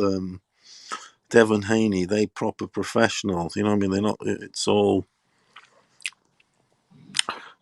big enterprise. It's everything's being done right, and that helps the boxer. Everything tactically, everything, and they've brought help in. Look, Will Haney by looks of the thing, I can't do everything. He's brought that Ben Davison in, sort of thing. Just perhaps that's what Tio needs. What's wrong with having a bit of help in? My favourite UK boxer, Anthony Yard, he brought a help in, and it's Paulo, worked. It worked a treat. Paulo is more rapid. How you doing, my friend? You all right? Yeah, brother. Anthony Yard's one of your favorite fighters. Yeah, he's the lions in the camp. Dream it, Lions believe in the Dallas camp. too. I'm a fan of Errol dream it. Spencer. You got dream it, believe it, become me. Hashtag Tunde. Yo, Paulo, brother. I bet on Anthony Yard, and he came through, brother. A lot of guys are I did. thinking, I did. The odds were good, man. hell yeah, man. Salute to Anthony Yard. I knew he was gonna go in there and finish Arthur. Yeah, It's great. it's a classic scenario where look, the tactics, everything, but he had a lot of heartache also in his previously. And one big thing about Anthony Yard, my friend, is he's clearly one of them boxers that he's a crowd pleaser. There's them sort of boxers and people that they up their fucking levels incredibly when they've got an audience. And there's those that when they've got an audience, obviously, they fucking crack under the lights. And Lyndon is definitely one of them, if you get me. Look at his persona, his body language. It's all a bit, I mean, shoulders in and this and that. Whereas you look at the Yard, he was loving it. I know I've got a crowd this time. Obviously, it got from the heartache of his family dying. Yeah. Four of them, which is it's a lot. It plays strict, and it was no crowd. There was no crowd there. It was like fighting in a morgue for him. For him, it was.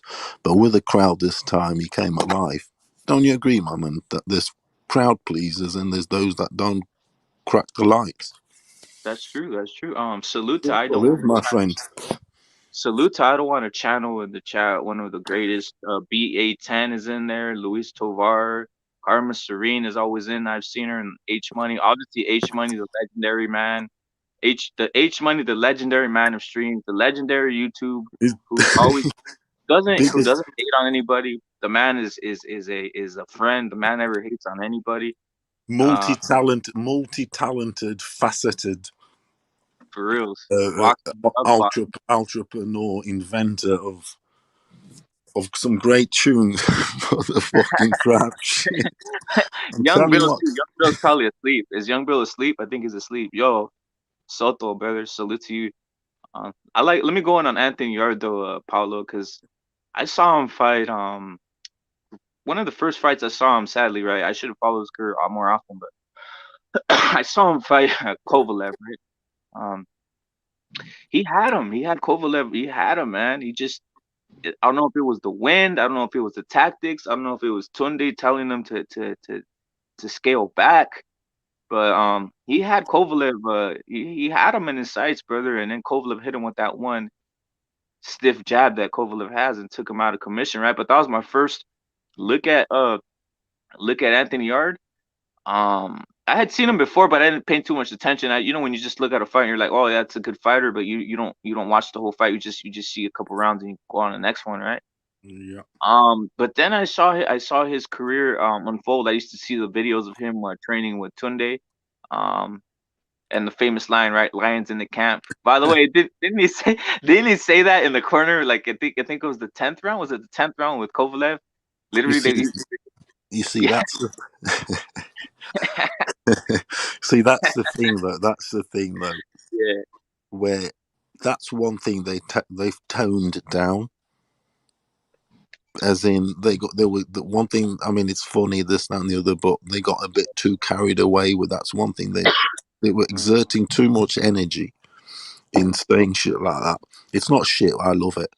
You know, what I mean, I'm lions in the camp, but you've got to moderate it, and they were like lines in camp, fucking everything, every sentence. So they were. I mean, even when sat down on their stool, they were lines in camp. That was the strategy. Like, what's going on in 10th round? Lions in the camp. Lions in the camp. Empty the tank and shit. Come on, Tunde. Don't be like that. You've got the guy going this and that. Just take your time. They say. Yeah. Don't just go. You know, it was one of those, and he needed, because he had exerted a lot of energy. I think he needed to take his time a bit and then come again, so to speak. But he just kept going and fell fat face and got it. That's why he got knocked out by a jab. He emptied the tank. I think Tunde is kind of learning on the job too, right? Like his advice with the first Lyndon Arthur fight, I was like, why is Anthony Yard giving Lyndon Arthur space every time he goes in and tries finishing? He's injuring the man, and then he proceeded to try box or just like giving the man space the entire time. I was like, what's going on? And then you would see Tunde box him up, be patient. I was like, be patient. Go in and kill this guy. You could knock him out. And that's exactly what he did in the rematch. He just went in for the kill. All the rounds he was going in for the kill, right? Yeah, go for the kill, because Lyndon, I mean, he had his jab and his right hand, so he didn't have a lot of other things going. It has a lot of other things. He ties you up, and obviously he's a big frame, etc. But you know, Yard's got a lot more skill. But one thing that Yard's improved, obviously, is the road work, and they took it there. They did actually take it to the road, like the. That Tunde said they did take it. Because that James Cook, I don't know if you've seen the interviews with James Cook, the guy they brought in. Yeah, I saw that. They're basically, he's got him doing a lot of running. Yeah, You saw that, and that's because boxers now are not doing that as much road work. Look at fucking Wilder, everything. They're not doing the road work. He didn't want to do the road work because there's a big frame up top, skinny legs. He doesn't want to go pounding down the streets. He just trained for explosions. If you get me, that's why he got exploded. He got always his tank always went, and that's what AJ needs to fucking do. Also, I doubt he does enough road work required. Yeah, the stamina thing. You do need to hit the road and whatever. That's true. But at the same time, there's this myth that running's bad for you, for your joints, this, that, and the other. I don't know if boxers are taking that too much into consideration these days. I don't know, my friend. But anyway, Yard took it to the road. You could tell on his body too. He looked more clear, more cut, like he was running, right? And he gave him the confidence to start the fight like that, because you believe you can last, so to speak. Yeah, I think. Did you see when Anthony Yard jumped on the ropes after he finished Lyndon Arthur? Amazing, my friend. I tell you what, I'm Lions in the camp. yeah, kind of whispered it. Yeah, he's gonna say it. Lions in the camp. Do you see? I mean, they've toned that down. It'll always be there, obviously, and that's what it's about. But they keeping it more in. and they're not exerting their energies on, just going like, just saving their energy, because the whole thing like talking too much. I mean, some fighters it suits them, like Fury, blah blah blah, but but he's got too much, and he lost to some fans here because of that, believe it or not, because like you're like typical British fans, so to speak. I don't know how to put this without sounding like the majority don't like that shtick. Lions in the camp. There's that. Do you know what I mean? They don't like it. It's more the people of the road and whatever you want to class stereotype, fucking You know what I find classes. weird? Hey, Paulo, you know what I find weird? I think maybe you can tell me if this is true. Would they feel different if it was an American exhibiting that type of actions? Meaning, would they accept it if it was an overseas type of fighter exhibiting that type of actions? Some guy just coming lions in the camp and all that type of stuff. to be honest, they don't like that. Mm-hmm. In like the British, like proper people, so to speak, they don't like that cockiness, brashness as much. They like the James Bond guy, the conservative, cool and collective. Do you get what I'm saying? When they get a gobby guy, they'll hate him at the start. Any gobby one like that.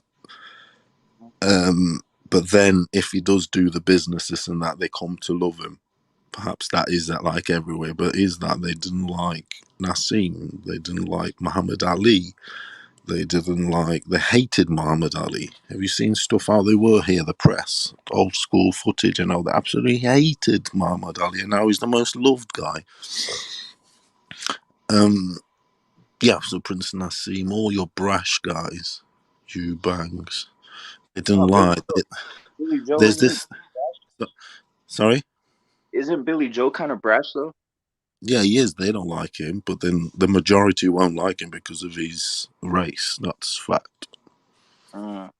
No, it is that. I've had arguments with people at work, like, so what you would call like English people from England, not so from like an outsider, so to speak, like I am, because I'm not from England, and they'll go, "Oh no, he's a Jippo, this and that." They just come to take over our park or somewhere with their caravans, and there's that perception. Because I was asking, "Oh, do you like Tyson Fury and stuff?" And they was like, "No, don't like, he's a bloody Jippo," and that sort of language. But they are the ones that also like him. But Do they feel? Do they feel? Do they but I feel? think a lot now have jumped on the bandwagon though. Yeah. If you get me, a lot now. So they sort of like him, but they'll be happy for him to lose, if you get me. Fake love. They're just waiting to jump on him. They're just waiting to Yeah, jump on yes. Here's the guy they're waiting the most, and he knows that, and that's what kicks him on the most. All this confidence, all this getting up from the Undertaker style, everything is from that. Because when you've had that adversity, it can give you special power, my friend. him. The power of "I'll fucking show you, bastards." Do you think the British do you Right? think the British people feel some type of they feel that they can hate on gypsies because most of them are pretty darn white? Like if they were different, I've noticed that British people tend to be very they tend to not hate what we call like Hispanic or colored peoples and shit, right? Or basically even like Anthony Joshua's beloved, right? In Britain, right? So you think it's something that they just feel like they can hate gypsies because most of them are white or whatever, white and poor. That it's like open season for them because they feel that they Yeah, can hate them. they dislike him the most because Yeah. there's that perception that they're a bit. It's a really complex subject. Yeah, I There's a find it very perception. weird. Yeah, I mean they are the most. They are the most disliked because also they're sort of like scared of him a bit because they go about their thing.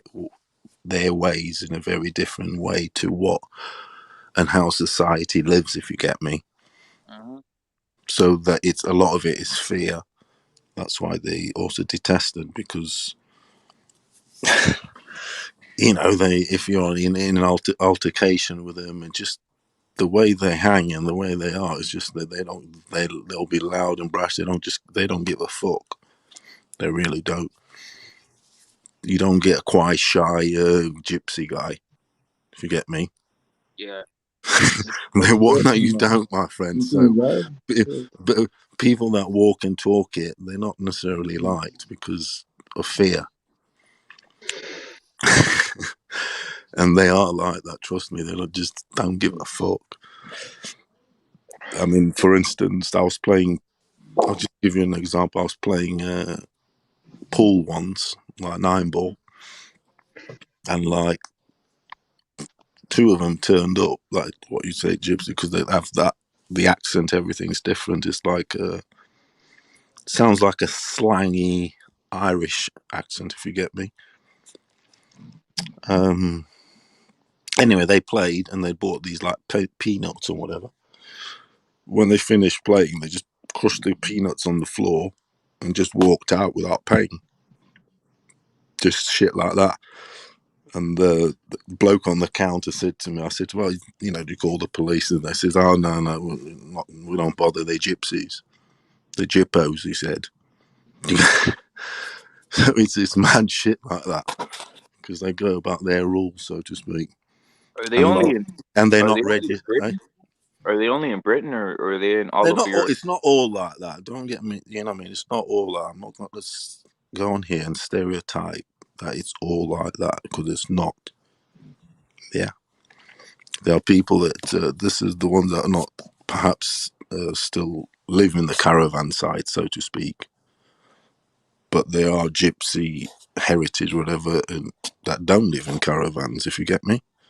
But they, they are businessmen, they're entrepreneurs, like I said, they lawyer, but they still always have that swag, if you give me that. But yeah, I don't want to come on here like stereotype people, because it's not fair, if you get me. But yeah, there are they're mad like that. Well, I'm gonna tell you something. They're mad and they're mad and they love a fight. Yeah. Yeah, they Watch out. do. They love that. Well, that's one thing. They're born to fight. There's a saying in their world, which is, say you got a daughter and you're a gypsy, they'll want their daughter to go with a man that can handle himself. That's first and foremost. Do you get me? Because she'll need the protection. There might need to be a fight now and again over something or whatever. But anyway, that's their thing. That's old school. That is old school, yeah. When they pick and they are like that. They want to. Their women's like, pick a man that can fucking handle himself and look after himself first. Because if he can't look after himself, he's not going to look after her, is he? But that is old school. In the 19th century, wasn't in the 19th century there was actually duels, right? So if guys would have to, if there was a lady and they would have to fight between them, they'd actually duel for the lady, right? And the winner would get the lady, right? There you go. You see, it's like that. But in our world, it's like, oh no, marry a doctor. Doesn't matter if he can handle himself, but if he's a doctor or something, it's whatever, isn't it? It's a different worlds, isn't it? Different. But that is old school. Imagine getting in a duel and all of a sudden a prime Mike Tyson shows up.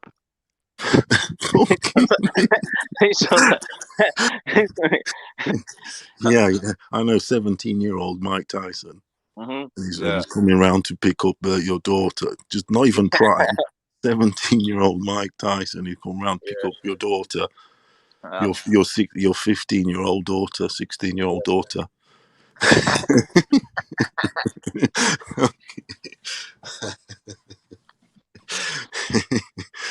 Yes, there it is. Yeah, but Yardi took it to the road, my friend, and yeah, I expected him to do that.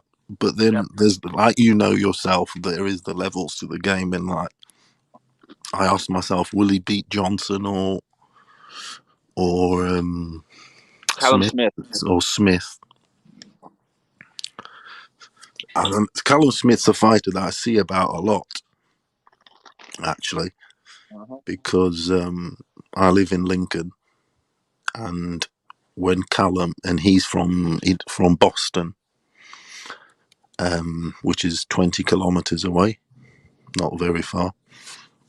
And anyway, and he used to come and train a lot here, sort of as a kid in the was it late 90s? Yeah, he came to Lincoln where to train a lot, so you see him about a lot. And I've seen him in Boston also, because I go to Boston a lot to play 9-ball. And you see him about, not in clubs or anything, but I've seen him on the street or whatever. I've never spoke to him. But regardless, I don't know if he would beat, because the thing with Yard is, I'm not going to get over fucking exaggerate with him and start thinking he's like the best thing sliced, but I'm a bit because of his lack of amateur background and learning on the job. I'm a bit, you're not guaranteed, so to speak. You don't know what you're going to get. What do you think? I got slightly favored Callum Smith over him. You see what I mean? You have doubts, don't you? I do No, I too, don't have my doubts. friend. I don't have doubts. I don't have doubts about Yard, but what I have is I know that Callum Smith, he just looked like a freak of nature at 175.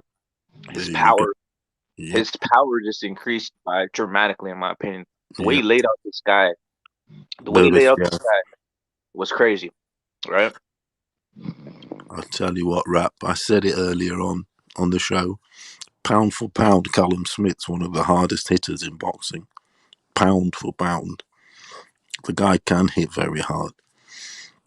Look at when he hit Berbatov. He just didn't capitalize. He was scared to go and finish him. He was the number 168, man. Hey? They don't give him credit for that, and Canelo beat him. So, I don't know. What's that? Sorry. No, Callum Smith was the number 1 super middleweight at the time before Canelo beat him, and they don't give Callum Smith that much credit for that. He won a tournament too. Yeah. So. Oh, you're on about Callum Smith. I'm on about Callum. Oh, I thought you not Callum. All right. I don't know what y'all talking about. Yeah, I thought y'all talking about Anthony Yard. Like, didn't he win against a rematch against Linden? Yeah. I'm not on about guy from Liverpool. His name. Fucking, I'll get mixed up. That 175, that 175 is actually deeper than if you just take a look at it with Bivol, Better Beef, Callum Smith, Anthony Yard. Look at the UK guys. Look at the UK guys. Yeah, the UK guys. Budwatsi's. Yep. There's this other guy coming through at the minute, Richard Ruckapaw. You know him. He might be heavier on it, but he's around there. He's an up and coming. That's where the. What you think of Buatsi's power? I don't think it's Yard level, but it's all right. You get me? I'm not sure about Boat. I think he's just a bit plain and simple. If you get me, like vanilla. Yeah, he whacks the body quite well. He's steady behind his jab, this and that. But I think he's a bit, dare I say, basic, so to speak, but a very good basic guy. You know what he reminds me of? I hate to put this comparison, but that the guy who was sparring with Josh Taylor for the Ramirez fight and who lost to a southpaw from Britain. The guy who what? Say that again. He was sparring Josh Taylor for the Ramirez fight. He's from Britain. He was sparring Josh Taylor for the Ramirez fight, but he lost to a southpaw that was from Britain. A very awkward southpaw. What's the name, my friend? I can't remember his name. That's the what I'm trying to get. I'm trying to see if you can remember. He actually what's the trainer for Fury? He used to be the trainer for Fury, and obviously Josh Taylor and Devin Haney now. What's his man's name? Ben Davison. Ben Davison just took him on as a fighter. What's his name, man? No, Ben Davidson's took Josh Taylor, hasn't he, on? He has Josh Taylor. Ben Davidson has Josh Taylor, but now he took on the sparring partner, that the guy I'm talking about. He lost to a very tricky southpaw on the zone card. I forgot what his name was, man. But he looks exactly like Is it a white dude or black dude? What is black. it? It's a black dude. It's a black dude. What, with Ben Davison? Slick fighter, yeah, slick fighter. Now he's with Ben Davidson. He just yesterday I saw him on IFL TV. Now he's with Ben Davidson. He's officially with Ben Davidson now. He was sparring Josh Taylor for the Ramirez fight. I don't know. I'd like to know that, but I don't. Now that he's only now with Ben Davis, I can't.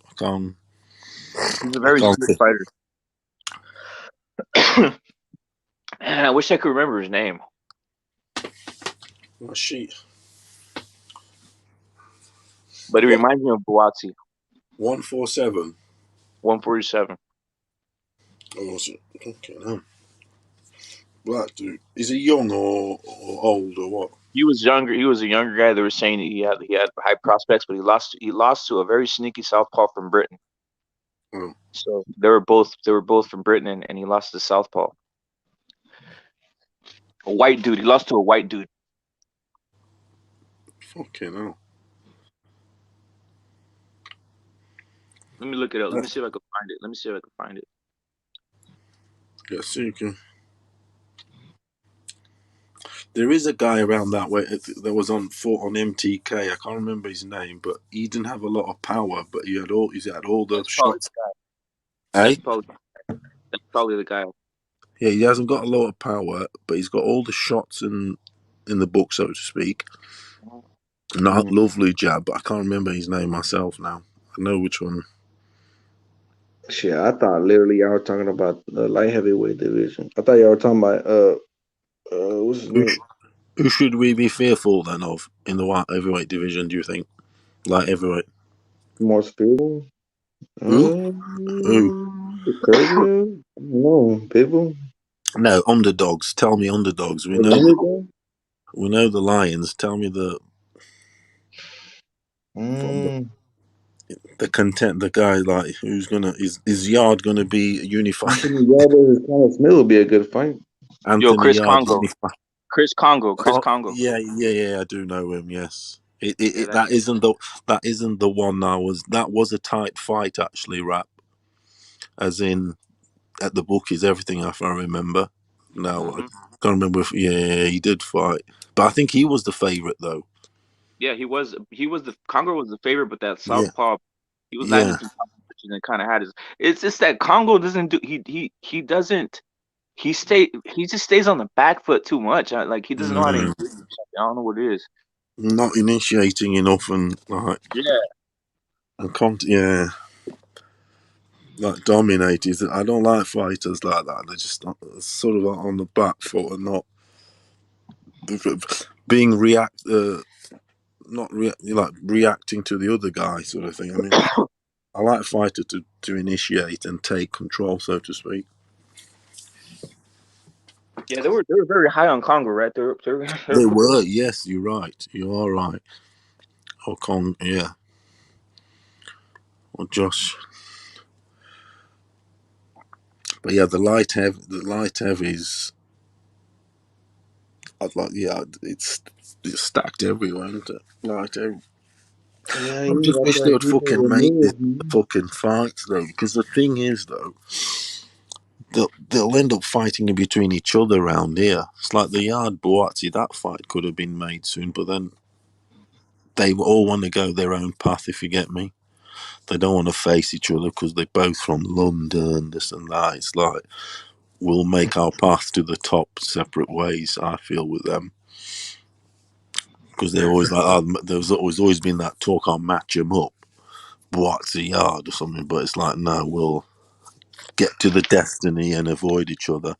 But if we have to, then we will. If we have to, I want to see if Canelo. They don't have to, do they? Fight that light heavy, because them Russians. You got two Russians that are light heavyweight champions, and then they're not unifying. They're more like we fight. If we don't, we drink. Yeah, they're doing their own thing, aren't they? Yeah.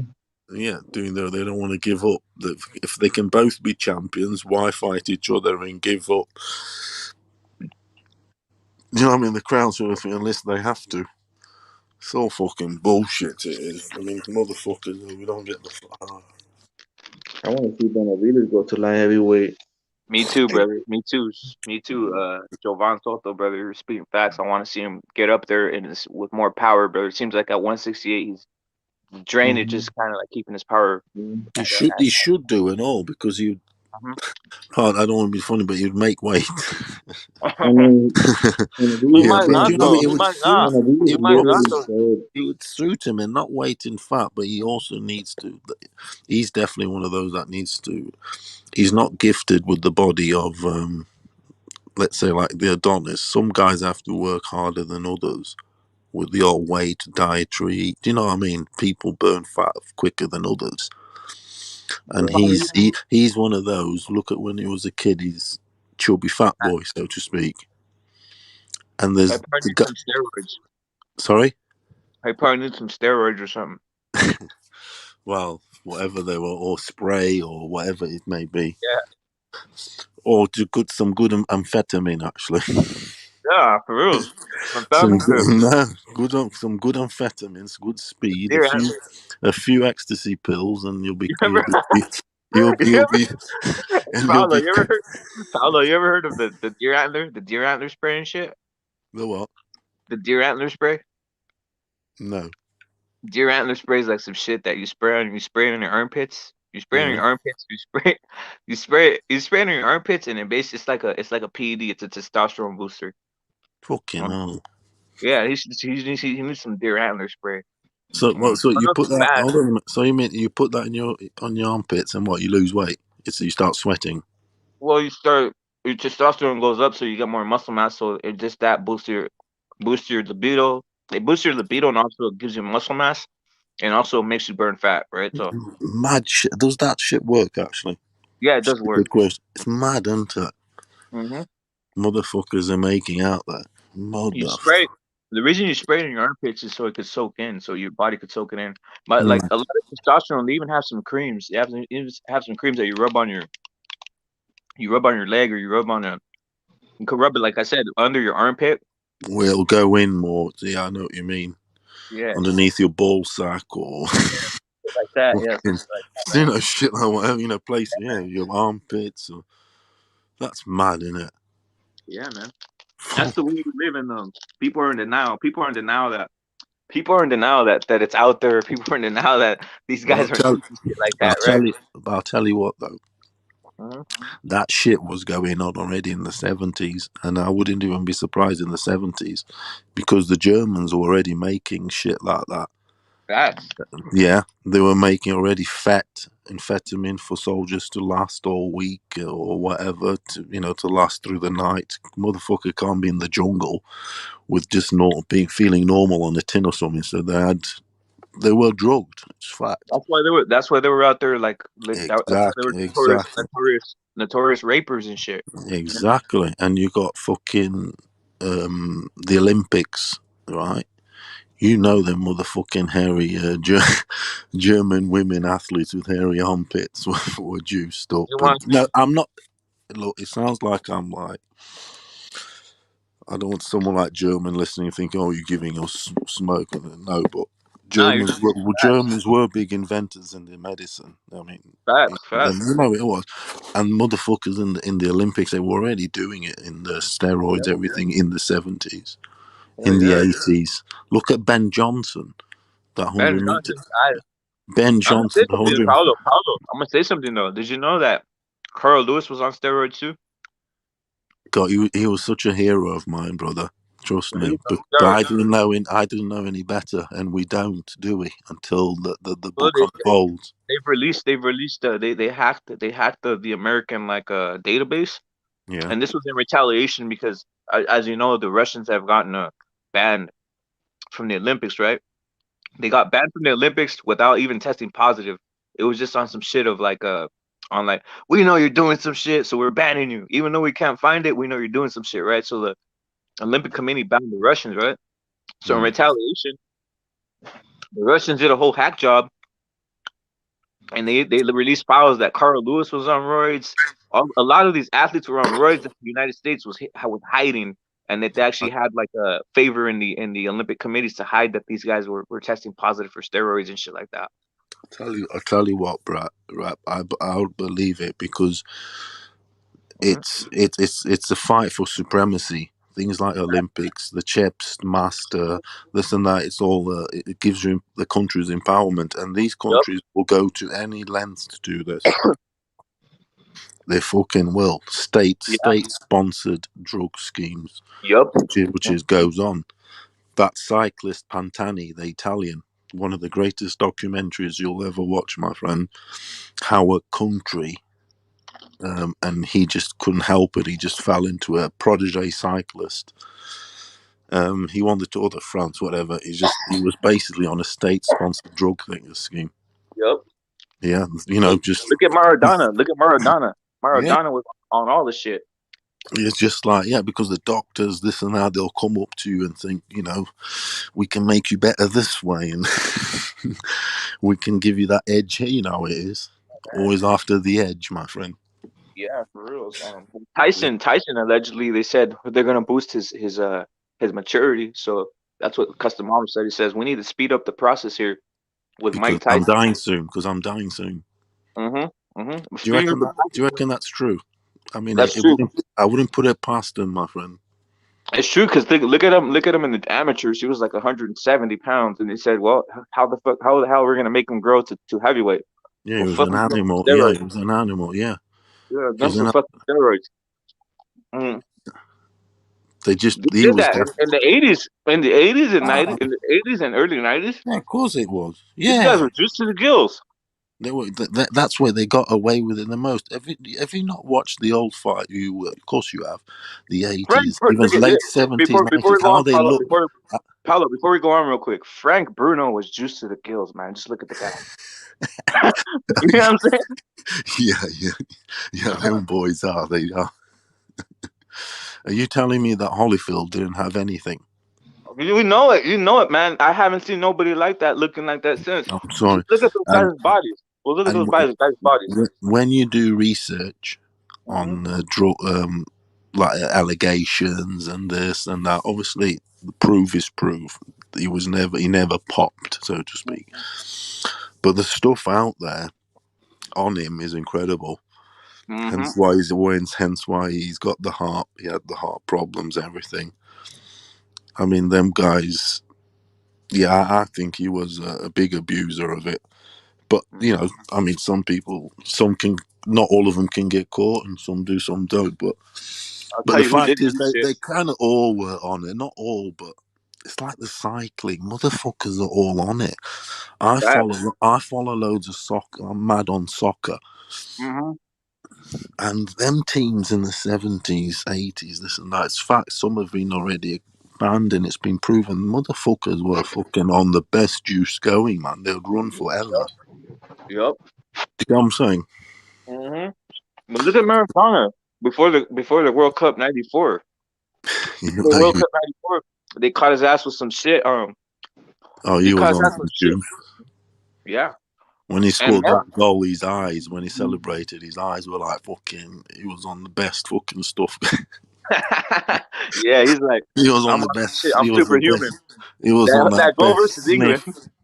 Yo, that goal versus England was all juice. Escobar sniff. He was. Yo, that goal versus England in the '86 Mexico World Cup, was it versus England where he runs like 3/4 of the field and shit and scores a goal?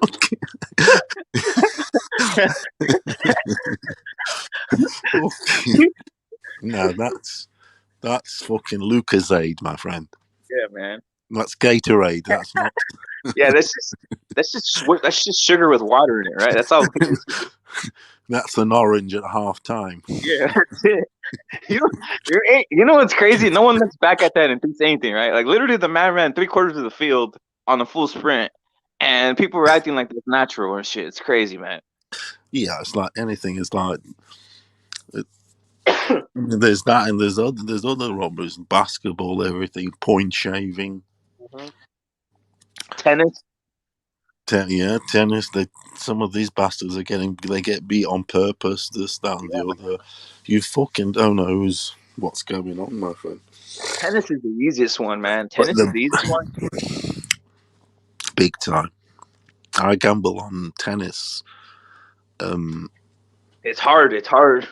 Paulo, it's hard to make a hit on tennis. That's why, because I'm like, these motherfuckers are crooked as fuck. Yeah, they are. But what I do with tennis, I just put a player to win a set. Mm-hmm. If you get me. Yeah. So I'll pick basically a favorite, and put him to win a set, and hopefully if he'll win a set, and even if he gets beat and he gets beat 2-1, but he picks the set up. Yeah. Because normally, not obviously all the time, normally a favourite in theory should pick up a set if he gets beat. But yeah, but I'll never trust the guy outright, because like you say, nothing is certain, is it? Yeah. It's tough, man. Even like soccer or this and that. Hey, since you know tennis, Paulo, I'm gonna ask you this interesting shit, man. You know a lot of sports. You notice, isn't it weird that in tennis, especially women's tennis, the best players are always like 16 years old and shit, 16 to 17, 18 years old, and then they like lose it by the time they're 22, 23. They lose like their ability. I've always found it kind of weird how women mature in that aspect. I mean, I don't know. I don't know a real reason for that, but I would think a lot of these, obviously, they do start. They do first to start with. They all start young, don't they? But the girls do mature quicker than men, don't they? Mm-hmm. Do you get me? They just do, and even at school, this, that, and the other, got the boys and this and they're still a bit silly and aloof, and the girls. I mean, girls are also silly aloof, but they just, I don't know. They have to be mothers, don't they? They have to give birth. They have to be a bit more switched on, so to speak. Yeah. Yeah, even though you got some crazy ass bitches, of course you do. But the human nature thing is supposed to be like that. So I'd possibly put it down to that they do mature quick on whatever. And regarding they do carry the top ones still carry on for a bit, but I know what you mean. Like not many are still doing it great, like late 20s, 30s. But then I also question with the women their the physical thing different to boys, because just like the things like periods, maybe they want to give birth, also to have a child at some point, just different. I don't know the medical side of things, but I think there's something going on there compared to the boys. I think something holds them that they're from a physical point of view. I don't know the medical way. It's just a feeling I get. Like Sharapova was killing it, like at 18. Sharapova, Navratilova, Sabatini, Hingis. Look at Jennifer Capriati. Jennifer Capriati was a legend. Star at 14. Yep. Hingis. I think Capriati was the woman with the youngest to win a tournament or Grand Slam or something. But I think that's been beat. I think is it Hingis? I remember when Kornikova first hit the scene, like at 16 and shit, or 15. Kornikova. Yeah. Yeah, I like a bit of the old tennis, my friend. Oh yeah. My favorite tennis player was until he got exposed was Pete Sampras. Exposed in what way? He was just a server and volleyer and shit. What was his nickname? I don't remember what was his nickname. All I know is he had fucking some giant ass eyebrows. He did. He was from Greek. He was from Greek descent, by the way. Yeah, I know. They like their bushy eyebrows and moustache. Yeah. No, he's Pistol Pete. Oh, I remember. Yeah, that was his nickname. It was because of his serve and all that, which I think he nicked from the basketballer, that Pete, Pistol Pete Magolokovic, or whatever his name was, in the 70s. That goat white dude. Yes. He was called Pistol Pete. I remember Andre Agassi went from like looking like an 80s what do you call it, an 80s, Toy boy, man with a yeah, that, mullet, a bald, yeah. to like a Hey, bald motherfucker. Right. Mate, I've suffered from the same, so I can't talk. That's not the life. No, but I'm happy for you. When you're trying to keep it, when you're trying to keep it, I was like, dog. I was like, it's time to get rid of it. It's time to get rid of it, my friend. Oh, yeah, definitely. But Agassi. Yeah. Agassi, it's a weird one because he comes from Iranian background, and the amazing thing about him is he came from a millionaire parents. Yeah. So I always find that interesting because he's a Las Vegas boy, isn't he? Yeah, And he's I used to know a girl in Vegas who actually talked to his wife or whatever. Where are you based? I'm in Southern California, but I travel like to a lot of places. You know what I'm saying? Okay. My international pimp, as they say.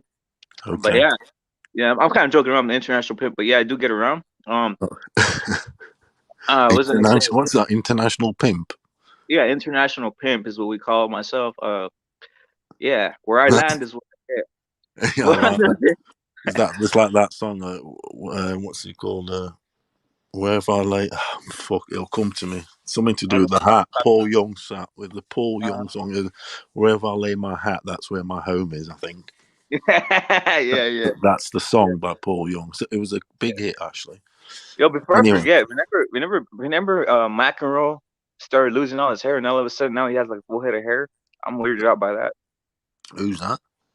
John McEnroe. Yeah, but he's in his 60s. But he lost it all, and now he has like a full head of hair. Motherfuckers getting fucking toupees in Turkey, aren't they? They are. Shit's hilarious. They do a good stitch there, though, I hear. Hell yeah. So they call it weave. I think. Fuck that shit. Can you imagine? It's not natural. I could never. I'm not that fucking bothered about shit like that. Yeah, but it's going to Turkey is popular for that. Yeah, they do that shit. How long does one of those last? That's the place. How long does one of those last? Do you know who's had the best toupee going? They reckon it's incredible. There's a footballer, not footballer. Manager. Is it Wayne Rooney? Was it Wayne Rooney? No, his hasn't come on that well, but he's a football manager of Tottenham now, Antonio Conte. Oh yeah, I seen that guy. Yeah. You know, if I ever went bald, I'd just get me do a picture of Antonio Conte playing for Juventus on Google in the 80s, and then look at him now. It's like dramatic. They even joke on radio here saying that, you know, they always say, oh, wherever he's gone, it's fucking the best fucking best fertilizer spray going everywhere. Yo, Wayne Rooney did his shit though. Wayne Rooney did his shit too, right? Do you know anywhere where you can get sprays where your hair grows then? No, I don't know. I don't think that shit works. I don't think that shit works. I think you need to get that. What you said, you need to get like a weave. If I ever went totally bald, I'd go get me a Trump. I say, yo, put some of this Trump hair on me real quick, just to see how I look. Is that toupee? Yeah, I think his is fake, right? Is it? I don't know. Yeah. Do you reckon it is? Might be a weave on, like you said, right? You might sew it on or some shit like that. They should just show. They should sew on one of those like They should sew on like a what do you call it? A Magic Taylor type of hair on them. The biggest star, really. That's like I was like, wow, film star. For that, I'm talking about stuff now. Is John Travolta? Yo, he's bald. Yeah, you think how he was? He's the Saturday Night Fever dude, and he's like fucking Grease, wasn't he? He was the motherfucking dude. Do you remember that guy? Gay I don't know dude. if you guys had it. Paulo, I don't know if you guys had it over there. Do you remember the show The Jeffersons? I've heard of it, but it's not a show I know about it, but I didn't watch it. All right, it's because the references the man had like a very like, when when you get that bald look where you just get like that bowl around the top of your head, Yeah. and then the rest is hair growing out the side like a Bozo the Clown and type of stuff going on. Yeah. You know what I'm saying? I don't know, Yeah. bro. That's funny. That's so Yeah. that whoever rocks that has a lot of confidence. I gotta give him props. Whoever's rocking the Bozo the Clown look, you got a lot of confidence. Yeah. Seriously, Yeah. Too fucking right. you just comb the sides and shit. You just comb the sides, and that's hardcore. Yeah, that shit obviously affects people differently. Depends on your mental strength. Yeah, that's Do you know what I true. mean? And I don't mean to be funny. It does help if you're good looking. Yeah, that's true. if you're It does bald help. and ugly, it's not as good to be bald and good. Do you know what I'm saying, man? Yeah, I feel you, man. Yeah, that's the way Me. it is. You got to look on the positive, my friend. Yeah, man. Yeah. God doesn't gift us with everything, so at least That's if why. something. That's why when I get if I get some bloke saying, because that's how life is. Some bloke to say you bald cunt or whatever at work or in a pub or something. I'll say to him, I'll say, look, you fucking ugly cunt. I say, Yeah, if he is ugly, I'll say, I wouldn't want to have your fucking face, you cunt. yeah, man. And that's the only way you can, reach your reach, basically. Yeah, you Yeah. motherfucking ugly bastard.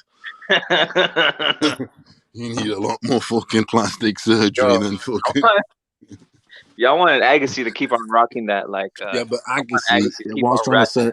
what I was trying to say about Agassi was he had all that motivation, Mhm. from obviously because from a millionaire dad, some guys can be spoiled, can't they? Yeah. You can easily lose that home with the silk sheets, and you got the PlayStation early, and all that stuff. It softens you. Yeah. Yeah. And he had hunger to fucking be a goat. Motherfucker's a goat. For real. Oh, Agassi. Federer, I think Federer in this era, like these new era guys, kind of destroyed like those guys as numbers, right? Federer, Nadal. What's this other guy's name? Djokovic is going to break all the records, though. He's going to get the most titles because he's still. I don't think he's even 30 yet, or he might be 30 now. I hate that clay shit, though, man. Hey? I hate that clay shit. I hate that clay play shit. I think tennis has to be played on green surface, man. This clay shit looks weird to me. Rap. I've never liked it. Rap. You just the spat poetry there. That's where it was invented, was on grass. So that's where it should be. That's how it should be, my friend. Yeah. It's hard to look after the grass though, and it's got to be in season and all that shit. That's the only problem. So in these hot countries, South America, Spain, whatever, it's easy to, or Mediterranean. Yeah. It's just easy to play on the clay because it's all season, it's hot, and that's why they're also good at it. America, you don't really play much clay. It's hard court, really. Hard court. Well, they go with the opens, don't they? Yeah. America hard court, Australia hard. Basically cement, right? So it's basically colored cement in a sense, right? But that on grass, it looks beautiful. The grass, especially the first week, the whites, what I mean, it's. Yeah. Do you get to any boxing shows ever? I haven't gone to any this year, but I'm planning to get to them probably. Or next year I'm probably planning to get to them. It's just that it's a pain in the ass because of some of the things I've been going through, man. I don't want to say a lot of things, but a lot of like personal issues in regards to like dealing with family members, passing away and stuff like that, right? So I've had to deal with a lot of Sorry hardship. to hear, my friend. Sorry to hear. It's pretty horrible, man. But it's what it is. That's why talking boxing and stuff like this coming like on H Money's channel, It's even doing therapeutic. yeah, man. It Boxing. takes therapeutic, man. But Gambling is therapeutic. Gambling is eh, therapeutic, man. I tell you what, though, but you shouldn't gamble if you're down on yourself. They say, but yeah, it's whatever it is. Yeah, man. Well, Anthony Yard hooked. I did a parlay with Anthony Yard, Carlos Adames. Who else was in the parlay? And who else was in the parlay? I had three guys. Who fought this weekend? Who fought last weekend? I already forgot. Oh, there's a shitload of fights last weekend. Well, my parlay was I had a 3-fight parlay at the weekend, and one let me down. I had a fight that I was looking at. It was only a small bet. It was £5 to get $105. So it was Haney to win by unanimous decision. Yeah. And then I went for this particular fight because there was some movement in the odds, and I was speaking to someone, Tommy Morrison's son. Yeah. I've watched some of his fights, and he's a bit shit. Yeah. And he was fighting this astute ex-American footballer bloke. I think he'll do him anyway. But the odds fluctuated. They were like Tommy Morrison, Troy Libby Morrison, his name is. He was favourite, and then the odds fluctuated suddenly to the other bloke. His name's something, starts with a B, whatever.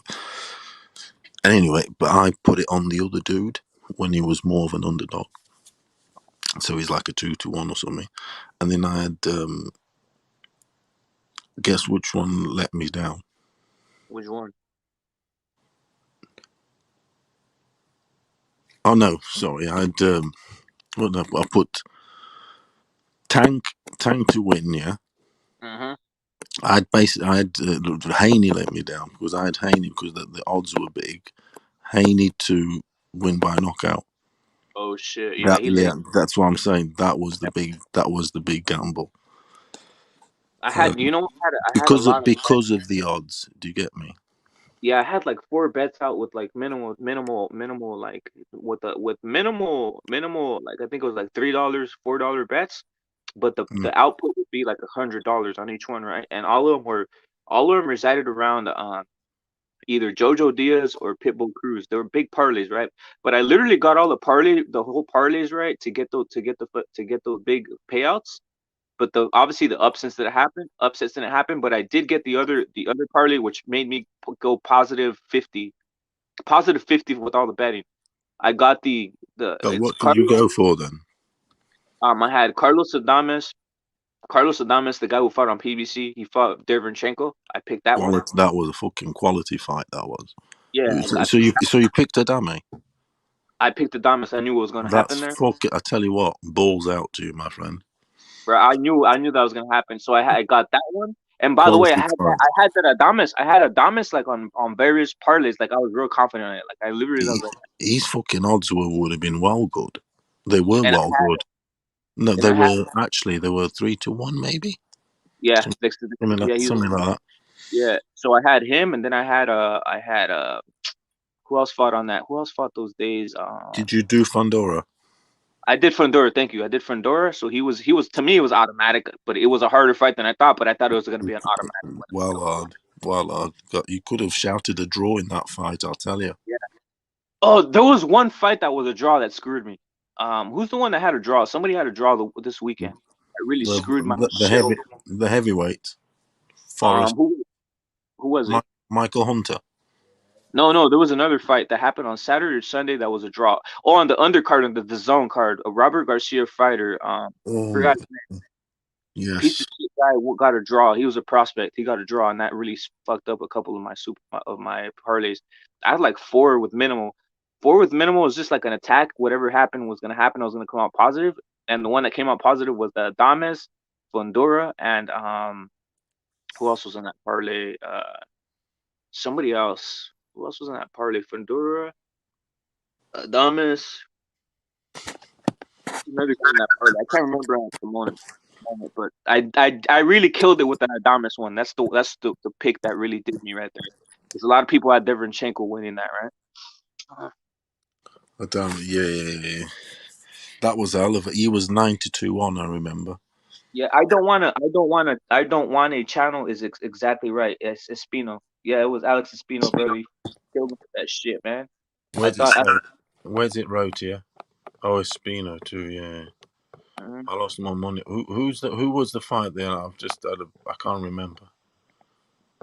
The draw you were referring to. Alex Espino, and you said Michael Hunter. You said a Michael Hunter.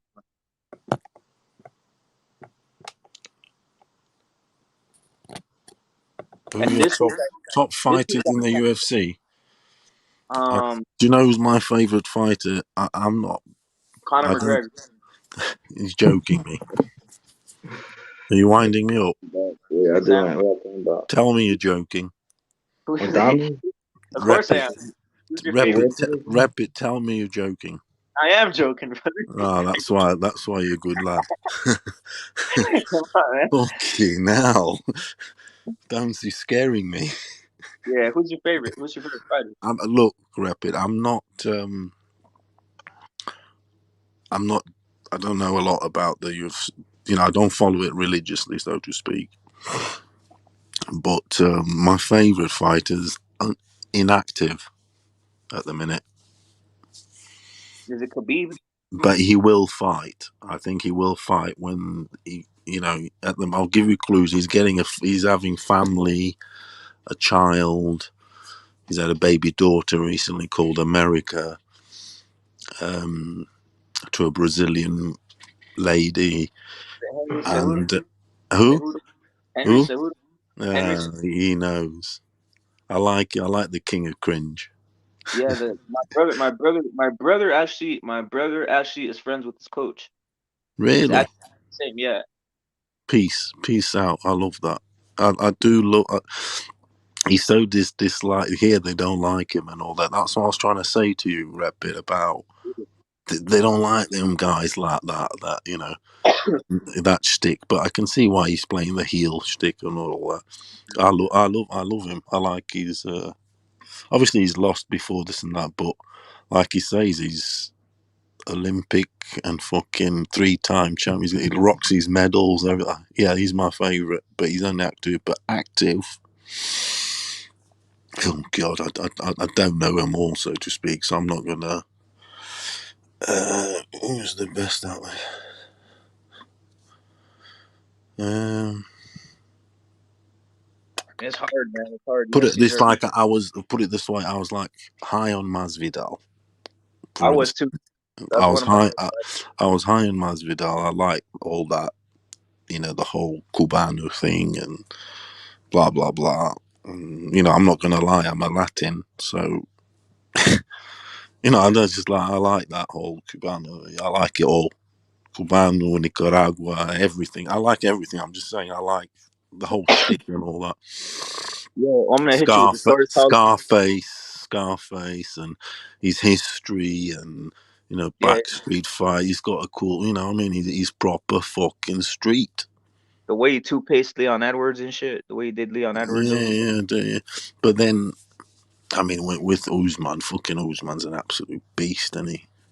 Yeah. Now, fair play to him. Look, when he fought him, and that weight. Look at the weight he lost, and he had to fly to Saudi Arabia.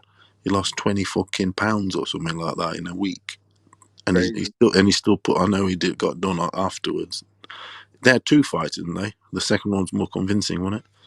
What you think about women's UFC? I'm gonna tell you a story right now after you tell me your opinion, but I got a story about women's UFC. What? Tell me the story, my friend. Who's my All right. favorite fighter? Yeah, about 6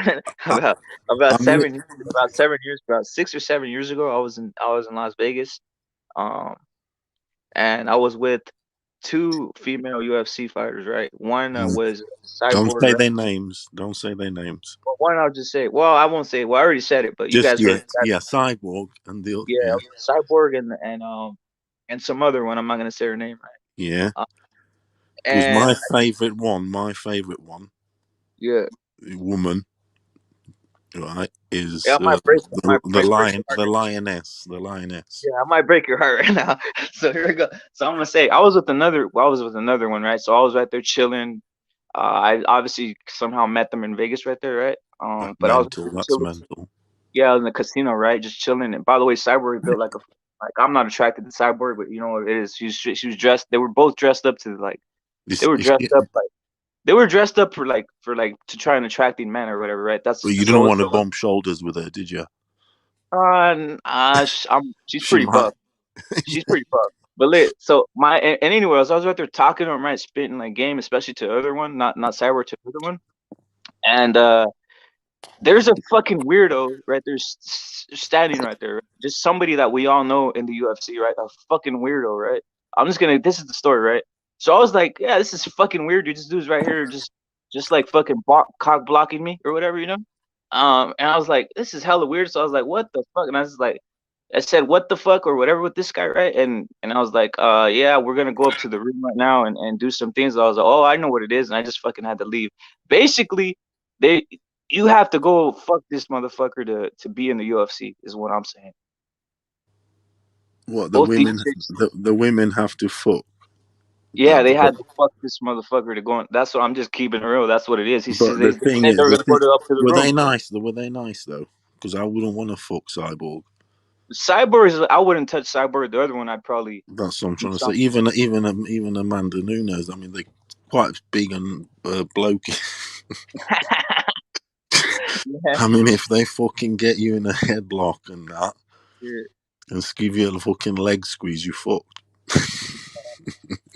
Some people, some dudes are attracted to both women. I'm not. I was attracted to the other one, but when there's two Yeah, of them. I don't like You're not both muscly. I don't like them. I don't mind them with a bit of rum and that, some thingy. But obviously, I do like them a bit lean into it. But I don't want like muscles and stuff and fucking.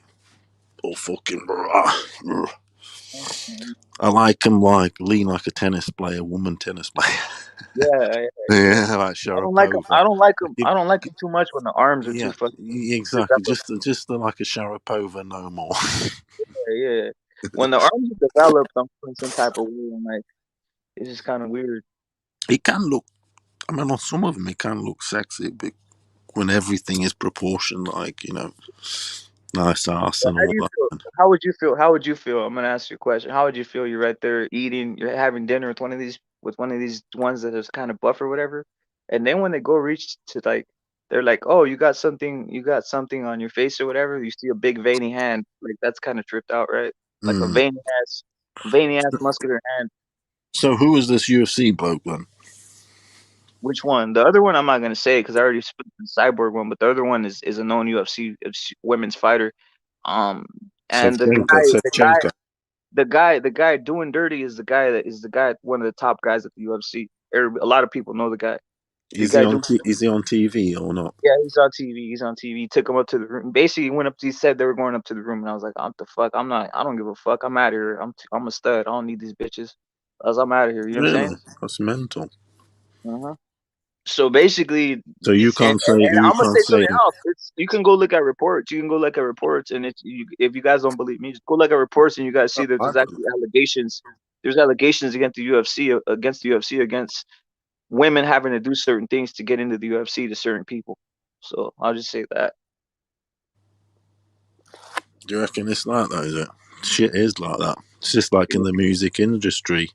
Yeah. These young girls have to fuck. Well, they don't have to, but it helps if they can loosen themselves to a producer, a company boss, this and that. Look at my favorite, one of my favorite musical artists, like say a Madonna. In New York when she was young, sometimes you gotta, fuck around to get to where you got to. Unfortunately, in life, you do. Especially if that's a Madonna very. was out there fucking everything, right? Madonna was out there. When she was younger, yeah, she was out there. So you have to climb the ladder and this, that, and the other. Especially if you got, if you got it going on, and it helps. Yeah, man. It might imagine these women. It might seal the deal. Allegedly, well, I don't want to say anything, but imagine this girl, Bridges, this one from like Australia. Wondering what she got to do. Hey, do you know what? I'm not gonna lie, but she turns me on. Yeah, of course, that's what I'm saying. So how many? With her. I'll be like, she's how not many fucking her leg. What do you think Eddie Hearn's doing? What do you think Eddie Hearn's doing, brother? What do you think Eddie Hearn's doing? you're not stupid, are you? Yeah. Exactly. He's gallivanting around the world. He's got 3 daughters. The wife looks after the 2 daughters and 3 daughters, whatever. She's happy to do it because she's fucking living at Dallas life, isn't she? Yeah, man. Eddie Hearn's out here doing everybody dirty all over the world, and that's Of probably. course they are. They're fucking. Of course now they fucking got They got the world's in their hands. Yeah, he's not partying by himself out here in fucking Vegas when he's out in Vegas, or when he's out in California. He's not partying by himself, brother. Let's Do keep you that real. reckon that the shit's going on? Is it? Hell yeah, shit's going on. Shit's going on. Hey, I saw Eddie Hearn. Did you see Eddie Hearn at the Eddie Hearn? it's called men's needs. Yeah. Did you see Eddie Hearn at the That's a the great. post-fight That's a great. Canelo? Sorry. Post-fight Canelo party thing. They had pictures, and he's like kind of looking weird with some chicks. He's not looking weird. Obviously, men's supposed to love chicks or whatever, but I mean, he's married, so what the fuck, you know? He's just doing. I bet he turns up in the suite in the hotel in the pajamas Canelo gave him.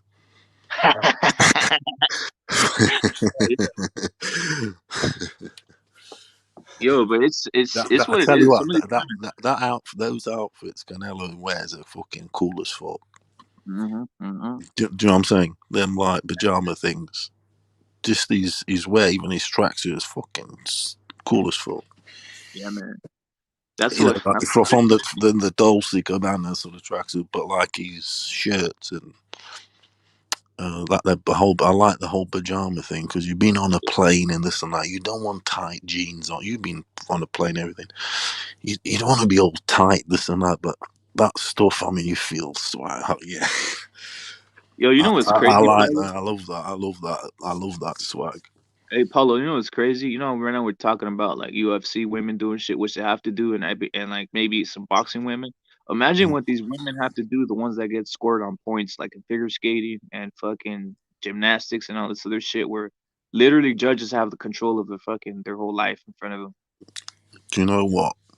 It's fucking hell, man. And that's the thing. These people are so desperate because they are on the road to destiny.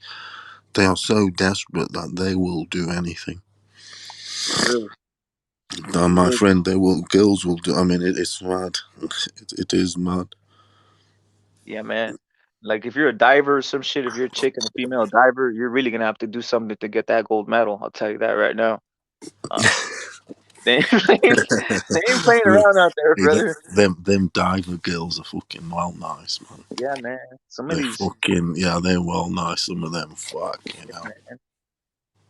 Yeah, man. These, and that's what judges. Something else. We talked about like the anabolics and shit like that on some of these females. You should see the Chinese fucking basketball team, the Chinese women's basketball team, man. The fuck, you take a look at that. You tell me there's no anabolics going on in the Chinese women's basketball team, guys. You guys can Google it. Look, trust me. Countries like China, who are so desperate and so they are like dominant for supremacy, like I keep saying.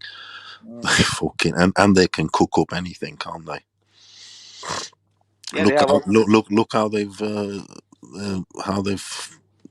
I don't know. We don't want to get too deep in it, but this whole COVID thing, this and the other. It's a war against the world, but without weapons. It's the new form. They're called viruses. With human control. Yo, man. Anyways, them Chinese would do anything, my friend. Of course they would, and they've got all the expertise. Yeah, they do, and they've got absolutely everything. And they don't respect They don't respect their own people. They will literally do tests on their own, like their Yeah. own. Oh, of course they will. They go, look at the Japs. They go, if I know it's Japanese, but Chinese would have also got that mentality. They go fucking kamikaze. If their culture, they're willing to put a pilot in. Look, you're gonna kill. You're going to die for your nation, and they brainwash them and they do them, and they did it, didn't they? Motherfuckers, they do anything, man. Do you know who Yao Ming is? Yes. Look at that, man. Tell me that's not a science experiment gone wrong. Is it what? Tell me that's not a science experiment by the Chinese government gone wrong. Yeah, exactly. No, you're right. No one's gonna tell me it's natural to have a 7'8" Chinese man. That looks hella weird, guys. Looks like he's a science project or some shit. The only thing is, though, is that a perception of, for instance, like Chinese in majority being like a small to medium race, so to speak? No, to me, it's an indictment on the government doing like mutate. They're doing like tests on like genetic tests. They've been doing genetic like alterations in China since the 80s and shit, and now they're absolutely yes. Yeah. So it's fucking crazy. You think, nigga, they don't have the same standards that even the European or the fucking or the Americas have, where they say you can't be doing things for moral operations, right? They can literally fucking reach pigs and shit like that with the fucking DNA. Listen, my friend, I'm the other last year I was watching like a thing on TV on these Vice things, these Vice channel or whatever. Yep. And motherfuckers have got a national day. And they've got a national day for eating dog foot meat. It was a documentary for that. So basically, they were like showing like the slaughterhouses for dogs. Mm-hmm. Dogs in there fucking squealing their lives away. And they were basically saying that. Then they were showing the stir fries that they have it stir fry or whatever. And then the skin for dogs, they were saying on there, is their favourite skin for making wallets, for everything. Because they were saying how softer, smoother, and easier to treat than it was the cows, for instance, which is the main used one for it. Let's say for leather, commonly used, should I say? Yeah. Calves, and yeah, so fucking dog. Everything goes to use. Like dog, it's another planetary. Yo, I think I saw the same documentary, and then they like interviewed a lady as she had the chopsticks and eating the shit in her mouth. Yeah. She's like, and she was cooking it all up, wasn't she? Yeah, she started saying tender, and then they showed like a German Shepherd right there. And there you go, mental. You see, and I'm a dog lover. You see, and it's magic. So anyway, what's that got to do with fucking Drake's testing others? But what I'm trying to say is anything goes. No, it does. It has a lot. It has a lot to do. It does. Although it does. Anything goes. Anything goes. Facts. If you can get a furry, adorable husky and just fucking throw him and make fucking a whole damn rib rack out of him, what would you? You know what I'm saying? You'll do anything there. Yeah. Motherfuckers, they sell fucking daughters away there when they have too many. You couldn't imagine what they do with one of those chihuahuas. They put him on a stick and just roast his ass like real quick. They don't give a rat's ass. And I don't want to. If there's any Chinese people listening, I don't want to like. I'm not like putting them down or anything. Talking about China, people from China. I'm just saying the country that it's just what I watched, and it's fact. They do have a national day for eating dog. Yeah, it's a festival, right? It's called a festival. That's it. Yes, festival, and it's celebrated in that day, but the build up to it, motherfucking dogs are killed like fuck. But then look at the hypocrisy of it all. I say all this, yeah, but at the same time, I might go and eat a steak in a bit. So which is right? Do you know what I mean? No, don't compare that, brother. I'm just saying. A steak is shit that they raise, brother. Like a dog, literally is like your literally looks at you and says, "You're my best friend." So imagine. I'm just just that animal thing. Yeah, the dog literally looks up at you and says, "You're my best friend," and these motherfuckers hack his head off and just put him on the Hey, do you know what though? If you bring up the cow from the calf with love, this and that, it won't bark at you, but it'll still show you the same love, you know. Pretty much every animal. Do you know what I mean? It's just that we chose the dog. Well, if you want to talk about why don't we choose a lion or a panther or whatever? But because those brought up with love, because it's all about how you brought up. They would still love you. You know what I mean? Paulo, I hate to say it, brother, but you just named some of the favorite animals that Chinese like eating. The tigers and the fucking lions and shit like that. They love them. Another thing is, this is the checkmate. who likes making all that mad medicine stuff? They do. They do. They're mad with their medicines, aren't they? Literally, they will kill. Literally, they will kill a fucking animal that's the last on Earth because it's fucking real. They like a bit of acupuncture, mate. Yeah, They man. believe in their techniques, don't they? No, they're mad. They fucking. Well, like literally, You did you know? see, that's the mad thing. You see, look how mad, how fucked up we are, Rapid. Because I could be one day starving, right, and I'm only left with my dog, and we'll die together. But they'll eat probably the dog first before they die. That, do you know what these sick pieces of shits will probably like? These sick pieces of shit. No, but Sick pieces of if shit you will eat start- dog, you would eat the dog, wouldn't you? Yeah, Possibly. they might as well start milking the dog. You know what I'm saying? You know, when a dog has puppies, they might as well start milking his ass while they're at it too. Have you watched that film Alive where they eat each other? Yeah, that was crazy, brother. That was That's crazy. made with Ethan Hawke or whatever his name is. Even that was a true story, also, wasn't it? Uruguayan rugby team. Yeah.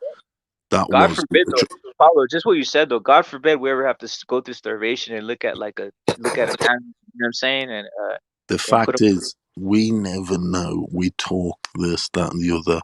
Like we talk about Ryan Garcia, oh, he's this, that, but we don't know what it's like being in Ryan Garcia's shoes. We don't fucking know. And we'll also never know what the desperations of having that last bit of grain. You don't know what you'd probably chump someone's ear. I probably would. yeah, man. No, it's fucked up. I know we're fucking at that, but it's fucked up like that.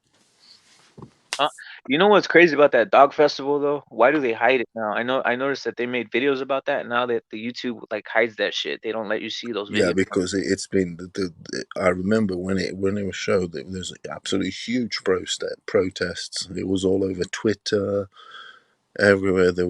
I even saw it on BBC. It hit the news. You know, because it was sort of when that was, it kind of came out. I think did they have the Olympics there recently? Yeah, I gotta admit though something, Paulo. I'm gonna keep it real. I'm gonna keep this real, and I don't want to sound like a scumbag or a piece of shit, but you know, at some Chinese restaurants, there's some shit called spare ribs, right? You can order. Sometimes the spare ribs are kind of big, and I'm thinking, is this a fucking German Shepherd or something? You know what I'm saying? Yeah. You know what I'm saying? I'm not even joking around. I'm like, I don't know. Look, mate, I know what you're saying, my friend. That's the joke here. I'm actually a butcher, dude. No, they're not. Oh, more coincidental. Spit it. That big brother, Jovan. They're that big brother. Their ribs. No, they're just pork ribs, man. Yeah, what it is with the ribs, Rapid, is sometimes they're baby. It's like you get the baby pig, the piglet, and you get the big pig. So it does end up like that. The piglet is the tastiest one, the baby pig. Oh shit! Because we have a festival when we get married. In our tradition, Portuguese tradition, you don't have to, but you cook like 3 or so more piglets on the roaster thing, you know, on that spinning wheel. Yeah, so we have that and piglets. We choose them, so that's what it is, the size. But look, I wouldn't put it past them. And Chinese food here is big. Everyone gets Chinese food for their takeaway. It's sort of tradition. You get drunk. This isn't bullshit. This isn't bullshit though. I'm not being stereotypical, but they do love eating turtles. They do love eating like different soft shell turtles and shit. At least over here in California, I noticed they love eating soft shell turtles and shit like that. Oh, they eat everything. Yeah. Literally everything. Yo, hey, Jovan, brother, you're a butcher. Yeah. Where are you, in California or where, brother? No, I'm actually in Texas. I work for Central Market. Oh, sweet. How much is the arrachera right there, brother? The pound. The arrachera carne. Carne asada. Carne asada. That's what it Carne was. asada. They call it, and over here in California, they call it arrachera, brother. I don't know if you guys have the same cut in Texas. Over here we call it fajita. You talking about that skirt steak? Yeah, I don't even know if it's a skirt steak, brother. But how much is it going per pound right there? Like per pound? Over here in Texas, it's like $7.99 or something. Yeah, it might be over here. It's like around $9. Jovan, where you from? Like, What's your heritage? Dallas, Texas. Sorry? From Dallas, Texas. From Dallas, Texas. What are you from? What origin are you from? Here. Well, I mean, yeah, I'm Mexican, yeah. Yeah, your mom would. I mean, I don't mean like be disrespectful asking you, but it's like me, I'm Portuguese, but Yeah. I live in England, but I was born in Africa and shit like that. Sometimes people are, America is one of those countries where, it's a country of immigrants, so to speak. So you kind of do ask, just to know what we are, the culture, so to speak. Because I know your Mexican culture. It's like rap with your Mexican culture, aren't you? Yes, I am, brother. Yes, I am. So if we met on the street, we would be able to speak to each other. Trust me, Spanish and Portuguese is very close. The Spanish are our big brothers, so to speak, because we live next to Portugal, Spain. It all used to be one. No, my family actually comes from like we've been here since when this was Mexico. So we've been here for Really, really that from the yeah. Oh, you've been from. I've been here since last week when I jumped the fence, actually. So.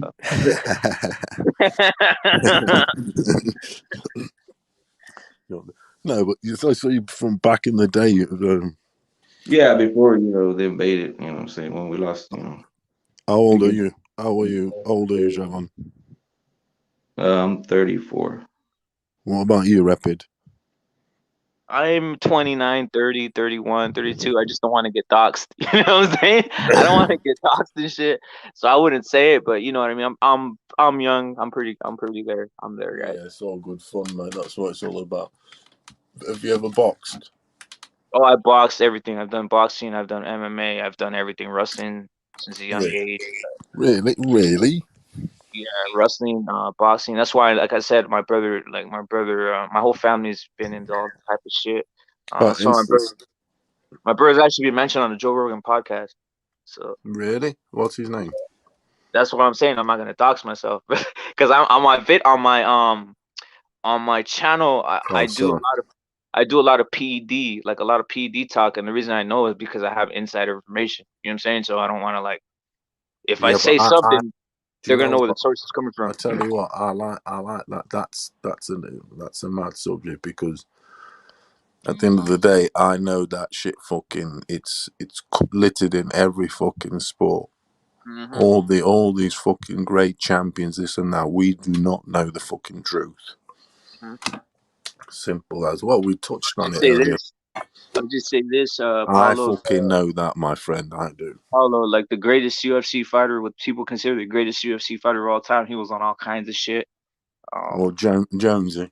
St. Pierre Jones has obviously been caught, but the St. Pierre Do you was. think? Oh, that's it, Pierre. Do you reckon he was? Oh, Yeah, I know for a fact. I know for a fact he was. I know for a fact he was on all the HGH, some anabolics. She had a personal guru here in California, and not only that, I know somebody who went to his gym, TriStar State, in over there in Canada, and was around them and he was taking. So this is a bunch of fucking scumbag. Like the whole thing is, and I don't like doxing these guys, but these guys when they start saying that they're clean. That's an important subject for me. That is because sport is well dirty because the margins are so fucking tight of winning, and they all want to fucking win. It's out there. Once one is inventing, like for instance. Once they're inventing something, so they invent, let's say, a credit card. Motherfuckers there's the people inventing to break that, so to speak. Do you know what I mean? There's inventors, and there's inventors breaking the invention. Mm-hmm. Do you get what I'm saying? So in drugs, the tests that are testing, for instance, the current hot drug, the guy's already making a new one, so to speak. Well, you know what the scam is, though, right? You know what the real scam about that is? The scam is that they have a list, right? That the agencies, the testing agencies will put There you go. they'll put a list of the shit they're testing for, right? But when they put that list, of the shit they're testing for, they're automatically telling you, guess what? We're not testing for any of this. You so go use it. You know what I'm saying? So when they show you the list of what they're testing for, that's why I'm always like, get the fuck out of here with these lists. They put a list. They For put a list. starters. Yeah, and I'm thinking, yeah, you're putting that list because you know damn well you're telling whoever the inside information you have or whoever you're giving inside info to, you're telling them you're legalized to take because what's not on this list. Because Exactly. we're not gonna test you for it, right? So that's the crazy. I think UFC is the only one that kind of like UFC might be the only one that kind of just said fuck all that. We're gonna test. We're even gonna test for some shit that if we find some weird shit, we're just gonna pop your ass. But boxing isn't like that. Boxing, they just show you like VADA. All that VADA testing is kind of bullshit. Snack is bullshit. All these guys are bullshitting these testing agencies because they even give you use exemptions. It's like, come on, man, you guys aren't fucking clean. None of you motherfuckers are clean. It's like the bloke. It's like the bloke head of Snack. I mean, he's the fucking biggest crook going. How is he allowed to be out there? Well, because I'm gonna tell you why. Right? He's got into the powders game. I think that's where his business is now, or something. You know what it is, right? Over here, if the federal agencies indict you, or if they try getting you in jail, there's only one way. There's only one way you serve little time, or you don't serve much time at all. You become a snitch, and also you're indebted to you're in debt to the agencies, meaning they literally make you sign something where you're saying that anybody you talk to, you're gonna snitch, you're gonna be used for information. So if anybody's around this weird clown fucking Victor Connie and thinks they're gonna say anything off the cuff in regards to anabolics, this man's gonna go snitch to you to the feds because he's automatically it's his duty. That's what they do. That's the duty. That's why if you're not serving time like that, you're a fucking. This is legit. This is not just me saying like you're a fucking snitch. You're a snitch like a motherfucker. Americans do like the old the snitch thing. They use that a lot, even in the criminal law, don't they? As in, I mean, even here it is, but they're more snitch and you get a lot of big leniency, so to speak. That's used a lot more there than here, if you get me. Yeah.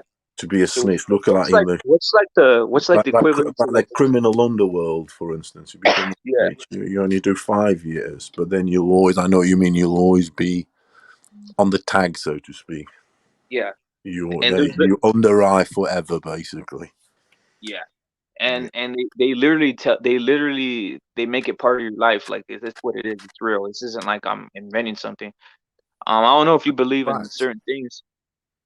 I don't know what you think about this. What you think about this guy? Think about this guy? What's his name? Epstein. Oh my God. The guy that with his island that wanted to make his breed. Yeah, that guy. Hey? That guy who, but one of the biggest fucking crooks in recent memory, isn't he? Yeah, man. He wanted to make his own little breed there. He got so high on himself. Why? Because he had so much on these powerful people. He was a very clever guy. Yep. He pimped them bitches for all these high society people. Yep. It's all on. It was all on camera. Yep. Everything, he had all that evidence on him. There's only one thing that had to happen to him is kill him. Yeah, before everything comes out. I've seen that documentary. But that bitch who's in prison, she knows a lot. Yeah. I'm gonna tell you something. I don't even think this guy, like a lot of people fall for the trick that they think that this guy is dead or something like that. Nah, he's not even dead. He's free. He's free because he had too much dirt. So that they faked his death. Interesting. They faked his death. Especially these presidents, they can do anything for you, Yeah, can't they? He had too much shit on these people. You think he was gonna allow himself to get killed or in prison? He said, "Hey, if you fucking do anything, I'm gonna release fucking hounds on your bitch ass." It's like these false flags. I believe in these false flags. Do you believe in these false flags? I do. The Syrian fucking kid. You remember a Syrian kid that fucking right there acting like he was crying and it was all staged and shit? At marathons and shit like that, and they make a scene, scare everybody. Oh, false flag, put everyone in. Yeah, that's been going on for centuries. That tactic. Yeah. The paid actors. I've seen interviews. I'm into all that. And I've listened to loads of interviews with actual paid actors, people that have come out of that game and they squealing. And they say, look, they are paid actors, and they'll be on telly being interviewed, going, oh right, and yeah, it's governmental fucking propaganda. Facts. Yeah, of course it is. It's a tactic that's been used since the day of fucking. You saying Epstein's still alive? Yeah, he's alive, dog. He's out Shock and conquer. Yeah, he's out here under a different alias somewhere, brother. They let him loose. He had too much stuff on him, bro. That's why. Remember when they said the camera? For some reason, the camera didn't show Epstein in there. They said that the camera was off, and they say, "Oh, why was the camera off? Oh, how did he die in there?" There was literally no evidence that he's dead or there's no body, dog. It's just a fucking bullshit. That's why the camera being off was the whole thing. People mistake it with like saying, "Oh, the camera was off," and how did they allow him to get killed? He never was killed, bro. He's out, bro. He's out. Oh, I mean, I actually thought they killed him in prison. That's why the cameras didn't show him. It's suicide. That's the lie they had. That's the lie they had, brother. They said, "Oh, the camera wasn't on him." Because think about it. If the camera was on him, it would have showed him getting killed, right? So instead of that, they said, "Well, let's fucking get the camera off. We'll just say he was fucking killed," and they took the camera off. So when we say he's killed, it's like he doesn't exist, and we could let him fucking loose and do whatever the fuck he wants, and he won't have us fucking blackmailed anymore. We'll just let him live his life doing whatever the fuck he does, like a witness protection program type shit on his ass. So that's my whole thing. What you think, Jovan? I mean, that's a different side of it. I didn't think about it like that. But I don't know. I mean, he did have a lot of shit on people, but I don't know. I think I mean, I don't know where he's gonna go. Said, brother.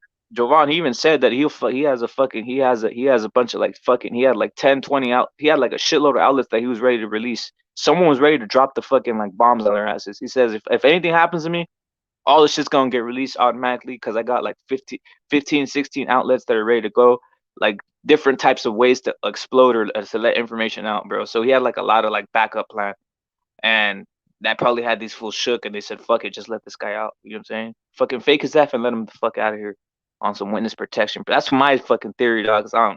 The fuck out of here. No one even saw a funeral of that shit, bro, or no fucking body, right? They never like, here's Jeffrey Epstein's fucking body. Like, come on, man. Bullshit. Shit. My theory was he got killed because he was about to talk about the shit that was going on, and they killed him. That's my theory. I think he's dead, but I don't know. Well, still, we don't know shit. It's true, brother. We don't know. We don't know. We see our leak guys, but no, I don't think he has anything. Where's the fuck he gonna go? Like, anywhere he wants and shit. That's why Sammy the Bull fucking was under witness protection program, was fucking still selling ecstasy pills in Arizona, dog. Actually, Sammy the Bull, he went into witness protection program after he snitched. And matter of fact, he was such a scumbag that he was pastoring a church in fucking Arizona and selling fucking ecstasy pills at night, brother, in witness protection program for like 20 years. No one even knew who the fuck he was. Sammy the fucking Bull. yeah, like my theory was, with that COVID shit, it was, who whenever COVID hit, who would it affect more? Like older people, right? So like a lot of them died, man. A lot of older people over here dying. There were a lot of rich people over here, man. Because I work in a rich area, dude. So I know a lot of people dying, and who gets the money? Their sons, right? They inherit the money after. It's just a way to inherit the money and spend the money.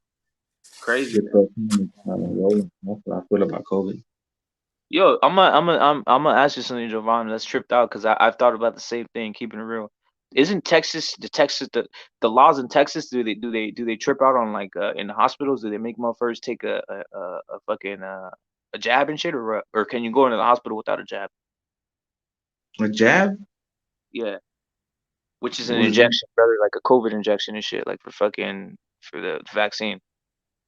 Man, that shit was free everywhere. I'm over here, man.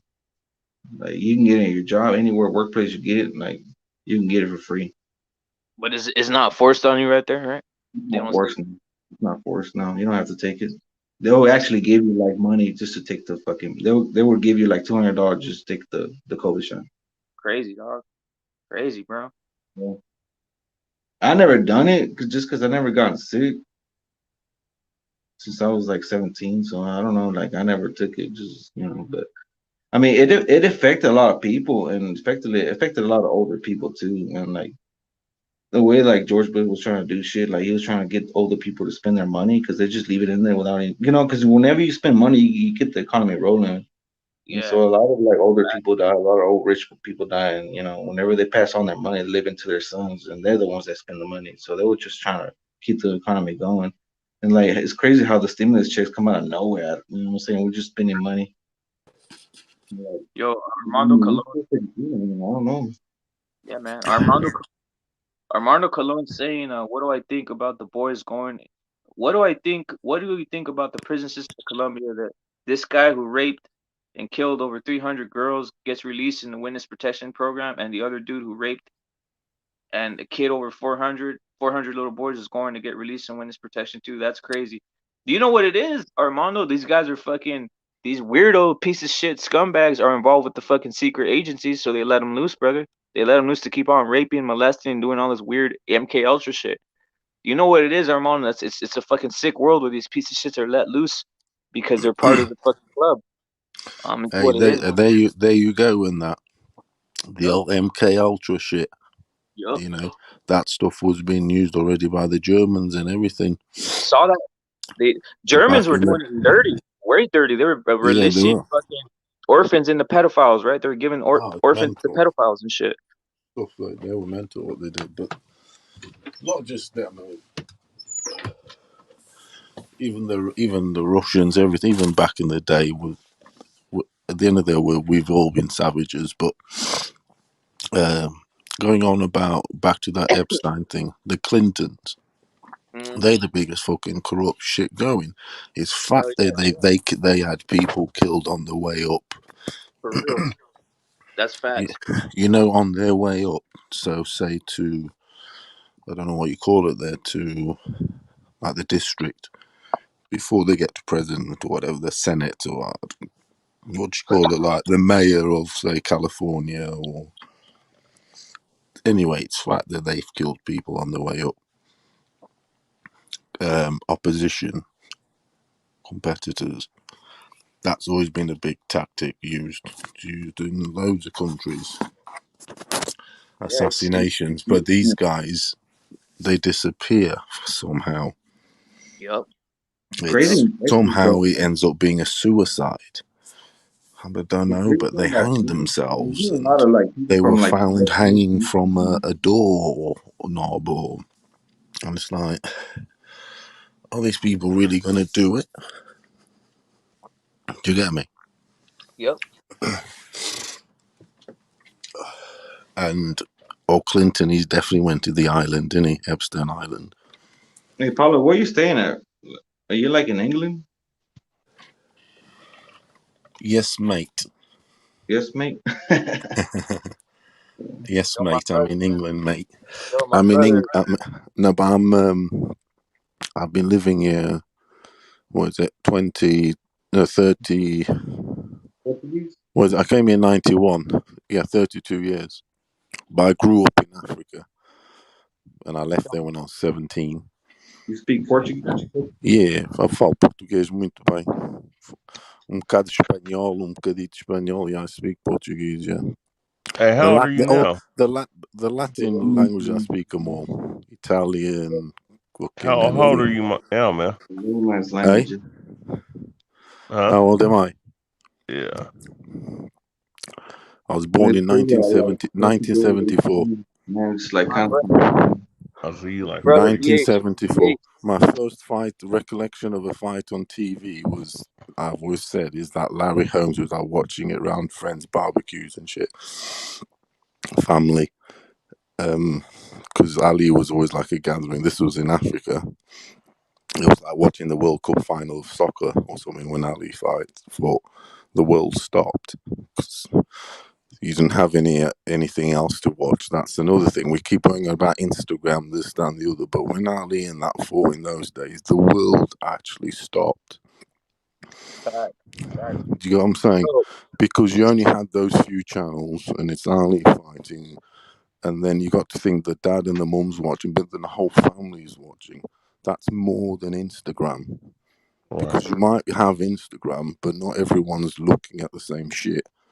They're looking at their whatever rapper or this and that. But in the old days, you had to watch that.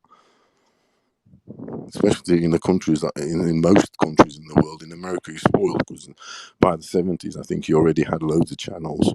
But in the majority of the world, there was only one channel or two. So everyone wanted to watch Ali, whether you liked it or not.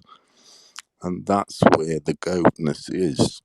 Forget your Instagram, what the world is. That's the difference. Yeah, so that was my first fight. Recollect the Larry Holmes, Ali. You know, that fight that shouldn't happen. Salute to boxing historian, brother. Salute to you, brother. Hey, Historian's he is an historian, he's a legend. yeah. You Let me love ask. it, don't you, historian? UFC, he knows his UFC, don't you, Yeah, historian? he does. He's. Let me ask you a Yeah. question, Paulo. Let me ask you a question. What's What up? you think about Cristiano Ronaldo? God, you nearly took the wind out of me. It's a bit of a love-hate. If you get me, it's a weird one. If you get me. Yeah. Obviously, it's one of those where, and I'll admit it, when he's doing well, yeah, you're the boy. When he isn't, you fucking this and that, and I'll be not ashamed to admit it. Because he was like from the other side, he's from Sporting Lisbon.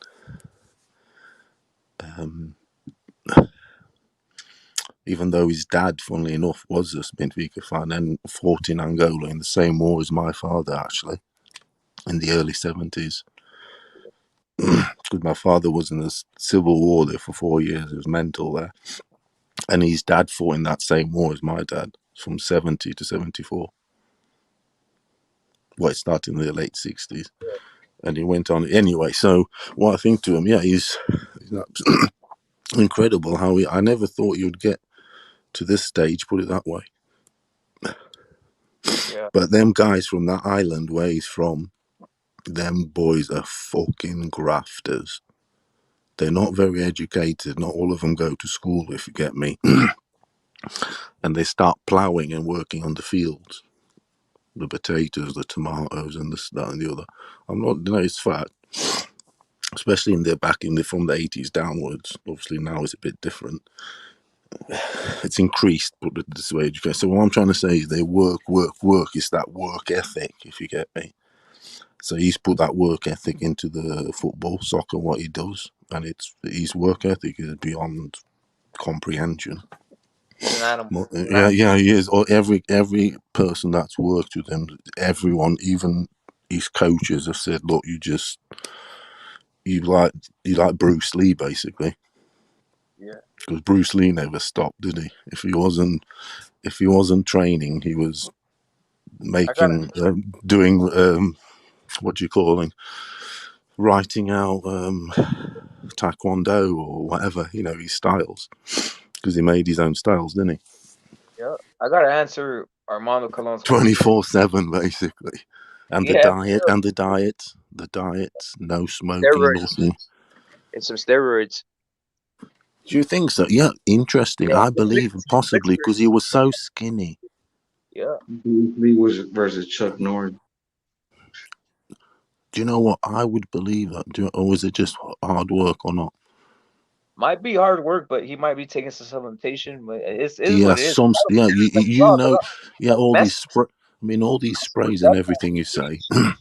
Paulo, Messi is definitely on HGH, and that's proven. You guys can go look it up. Who is? Lionel Messi was on HGH. Yes, that's fact. I know that one.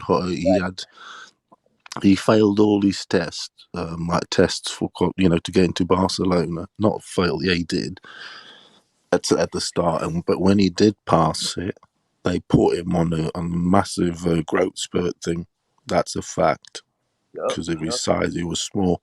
They did put him on the old growth hormones like foot. Oh, that's fact. That's out there. That's not rumors. That is fact. Even he said it in interview, but Yeah, so it goes to show what else. Yeah, Ronaldo, I would believe that because his body, everything, he had to get stronger. It goes back to the Holyfield, the 80s, everything. You look at the fights of the 80s, Right. and a lot of the guys, their body shape, you can tell they jacked up. And in the old days, they looked sweaty. And I know a lot of it was Vaseline, because some of them you'd put the Vaseline all over. But still, you just see the body shape, the spots, the pimples on the back, everything. Fucking Tommy Morrison, fucking hell. Look at you'd say no more, wouldn't you? Look at Tommy Morrison's story. That's another. I don't want to say state sponsored, but what it is the white hope gets carried away, and suggestions that perhaps are made to him. Oh, you could improve with this, you could improve with that, and he's on that white hope gravy train, and it all comes crumbling down. Yeah. Let me answer. Let me answer Armando's question real quick. He says, "What do you?" He says, "What What do you think about Russian thing, Alexei Navalny and Putin? They tried to kill. They tried to kill and poison Alexei and survived and came back to Russia and got him arrested, thrown in prison. Alexei was going to be the new prime minister of Russia, and Putin wasn't having it. People say he's the greatest threat right now. I'm gonna keep it real. My threat is my answer is this: the man literally is a fucking agent for the USA, guys. Let's keep it real. Like literally, they're interfering in the fucking Russians' fucking politics. Let's keep that real. Let's not act like the United States is out here not interfering in other people's politics. They do it into every other country, and then they point fingers. They point fingers at other countries. What do you think about that, Paolo? You don't think the U.S. is fucking involved in everybody else's fucking business? Yeah, they are involved in everyone's business, but it's to do with it. They all want the power, don't they? That's what I'm saying. It's all they all want the power. It's either the economic, the territory, but above all, the most thing they're most concerned about is the resources. Facts. Oils, this and that, because blood is thicker than oil is thicker than blood. Blood, just put the troops in there, fucking, what I mean, it's all about the oil. Fight for oil. Gas lines are getting important. The Russians are owning a lot of the gas. England need the Russian gas. 50% of English gas. That's the thing. 50% of English gas comes from Russia. Yo, Putin's a KGB piece of shit, but let's keep it Anyway, real. The U.S. goes in and Putin's had loads of fucking Russian dudes killed in the last, say, 10 years. At least 3 poisoned. You've seen that where they've been poisoned. That shit proper deadly.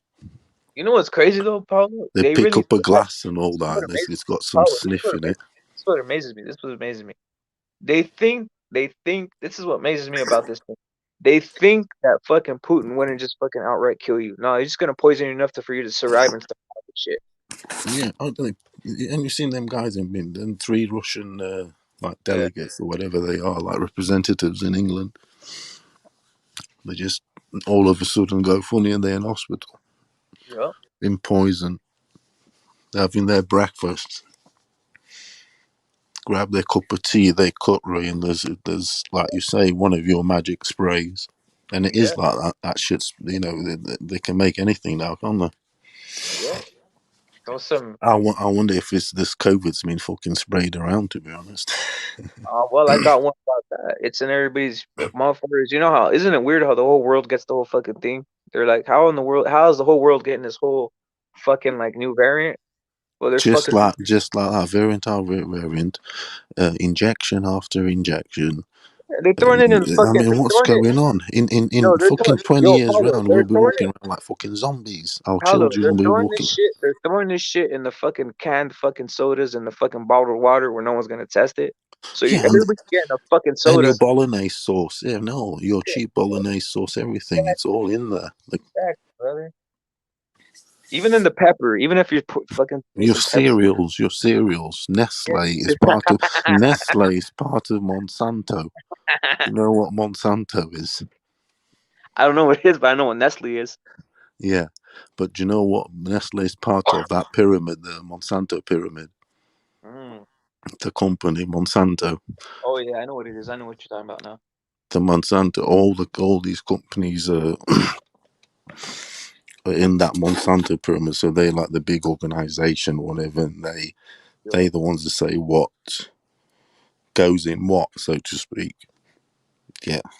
And What's the biggest like soft drink there? Is it Coca-Cola or Pepsi? What's bigger there? it'll always be Coca-Cola. That always Yeah. has ruled the world because it's just is. It It's rolls it rolls at the town, and it's yeah. Coca-Cola. Yeah. Shit. I thought it'd be Newcastle's, man. Hey, I was just kidding. but I get Pepsi when I do get Pepsi because it is considerably cheaper. Are you serious? It's cheaper there? What? No, it is. It's like it'll be 2 liters, for instance. You'll get it like say £1, for instance, Mm-hmm. and the Coca-Cola might be 150, perhaps. Do you guys like So a drinking fake third shit there? more. Hey, Do you guys like drinking the fake shit like that, Coke and shit like that, or diet anything there? Do you guys like drinking that shit, the fake shit? I don't drink any. I'm proper against anything diet, the diet cokes, this and that. It's got that aspartame in it. That Hey, stuff's worse you than ever had sugar. Mexican Coca-Cola, man? We use You know the aspartame, the fake Yeah. fucking that shit. Fucking hell. You telling me that's natural? Hell no, it's not. Bro, but It's fucking fucking all mad. It's mad shit. That stuff. Read up, you know the score. All yeah. that the fake So you stuff. guys, so you can't taste the difference between a Pepsi and a Coca-Cola. Can you taste the difference though, Pedro? I can. Me too, brother. I'm team Coca-Cola all day, every day. But I always have been. That's what I'm at. The first form of Coca-Cola was Coca-Cola. I mean, I like Pepsi. I got respect for it, but I'm Coca-Cola, my friend. That with ice, cold, it's fucking hell yeah, quality. Put any fucking pour some vodka in that shit. stick anything, brandy, fucking Hell yeah. vodka, whiskey, fucking anything. Ice cream. It's amazing with vanilla Hell ice cream yeah, in ice it. cream. Are you kidding me, man? Ice cream? Ice cream, Yeah, that's the best but shit right there. yeah, we used to have that a lot when we were young. Yeah, a ball of vanilla ice cream in it. Yeah, it goes with, but it's bad for you, though, my friend. Well, Shit's bad for you, You though, have isn't it? Coca-Cola in a bottle, though? Like in a bottle? You know what I'm talking about? Like in a glass bottle? Yeah, Shit's yeah. bad for you, though, Coca-Cola. You You got to think drink so? it in moderation. You do need to drink in moderation. That Like, stuff sometimes when fucking you drink rots you to bits. the Coca-Cola over there tastes so different, And man. Coca-Cola could literally solve world hunger. Just give each kid starting a fucking Coca-Cola to get them through the fucking 2, 3 days and shit. Coca-Cola is the best, Yeah. especially They used with to have, junk food. they used With to put anything. cocaine in that shit. They used to put Yeah, cocaine in that shit. they certainly did. You've seen the old labels for it. It used to say cocaine in it. Mm-hmm. On the ingredients, it was like the percentages. You had percent. Yeah, it did have cocaine. Yeah, cocaine. I wouldn't mind some of that Coca-Cola, Yeah. but it was more medicinal, wasn't it? And it was a medicine before, wasn't it? Do you consider people who drink like lime sodas soft and shit? Do you consider anybody who drinks like if I'm over here getting a fucking Sprite, am I a sucker? Right. That's the same sort of person. That's the same sort of person that does actually get vanilla ice cream when there's all the flavors available. Yeah. Do you get what I'm saying? There's Yeah. strawberry, there's pussy flavor, there's mint choc, there's rum and raisin, there's everything. Yeah. If you're out here But eating then mint they go chocolate, slap vanilla. yourself, guys. If you're out Then here they eating go. mint chocolate, slap yourself. What you think about that, Paolo? People eat What? mint chocolate, or like fucking minty ass chocolate. I can't stand that shit, man. I can't stand minty ass chocolate, man. Don't you like after dinner, after 8? Yeah, you know, like I when they actually, put those. I actually don't mind it just because chocolate gives your fucking mouth dry. But I don't like it like that. But I'll eat it. Yeah, How I'll about eat it. mint? It How won't be about my mint first though? choice. It won't be But my how about first mint? choice. Yo, Paolo, how about mint? You seen that chocolate that's mixed with mint? Those peppermint fucking chocolates, some shit like that. I hate I that tell shit. you what, I know what you mean, but I do. I like that when you've had a meal, so to speak, a Yeah, greasy meal, as in after dinner, but not out of choice, yeah, because that minty taste takes away all that sickly, greasy taste. yeah, like some fried Because that's chicken or something. yeah, you have some of that. How can I put it? It's because mint is supposed to be refreshing, isn't it? Yeah, I know it's not everyone's cup of tea, but that's what its purpose is. It's a yeah, refreshing. It's mint. yeah, It's fresh, yeah. very fresh. So Yo, anyway, so that's what that for. But I wouldn't pick it as a number one pick. No, yeah. no way. Yeah. Yo, what's your typical like Portuguese dish that they have like for the holiday, for the Christmas holidays and shit like that? Well, we got fish, fish on fish on Christmas Day. Yeah. Yeah, I never heard of that. That's a tradition you guys Yeah. have. Or... No, it's. I think the majority have it. Yeah, it is. It is. It is. We have bacalhau. It's a Oh, speciality yeah, I fish. heard of that. I've heard of bacalao. I've heard of bacalao. Well, there you go. That bacalhau is legendary. Yeah, It's it's got over 1,000 recipes that you can make with it, and it's basically our daddy. There you go. Our diet. That's why Cristiano Ronaldo is what. You know how in Mexico you like joke with about tacos or something, yeah. that it gives you that we joke about the bacalhau because like we're a fish. That's our thing, is we're that fish thing. They even joke about us, like, or they say about Portuguese, oh, you like a tin of sardines, because we're known for the sardines and shit like that, if you get me. Any fish, to be honest. So anyway, we're having on Christmas Day, Hmm. and then the next day we'll have, like, say, do loads of meats, like lamb, beef, gammon, as in pork, Hmm. chicken, and all that shit. But that bacalhau is sacred. Hey, I heard in Portugal, yeah, In all that on that games days, that is when Jesus will be looking upon. Yo, I'm a believer. I'm a believer, so I feel you with Do you that, get bro. me? Because yeah, but I'm not. Is but I'm one of these. Once again, is the controversy: is the Bible true? Does Jesus exist? if aliens We exist. can go on forever and ever, can't we, my friend?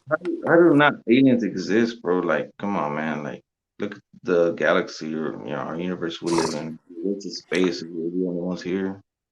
We don't know. Is it a fantastic, magical story It's so fucking big. Like, how the fuck are we to doing? influence the masses? We never know that, but there's Well, you that's what it's take called. Hey, Paulo, that's what it's called, We're faith, pretty right? close Like to saying that you we're need to have faith in. faith. Yeah, you need to have faith in believing what's being said. But that's why Yeah, that's what you need to have faith. That's what, and anything though, really, even that's it. science. Yeah, Even science, you almost need faith in it when they come up with this Big Bang theory. Like, what the fuck? It's a theory. You know what I'm saying? So you almost need faith to believe in this shit too, right? Into like some of the scientific shit, right?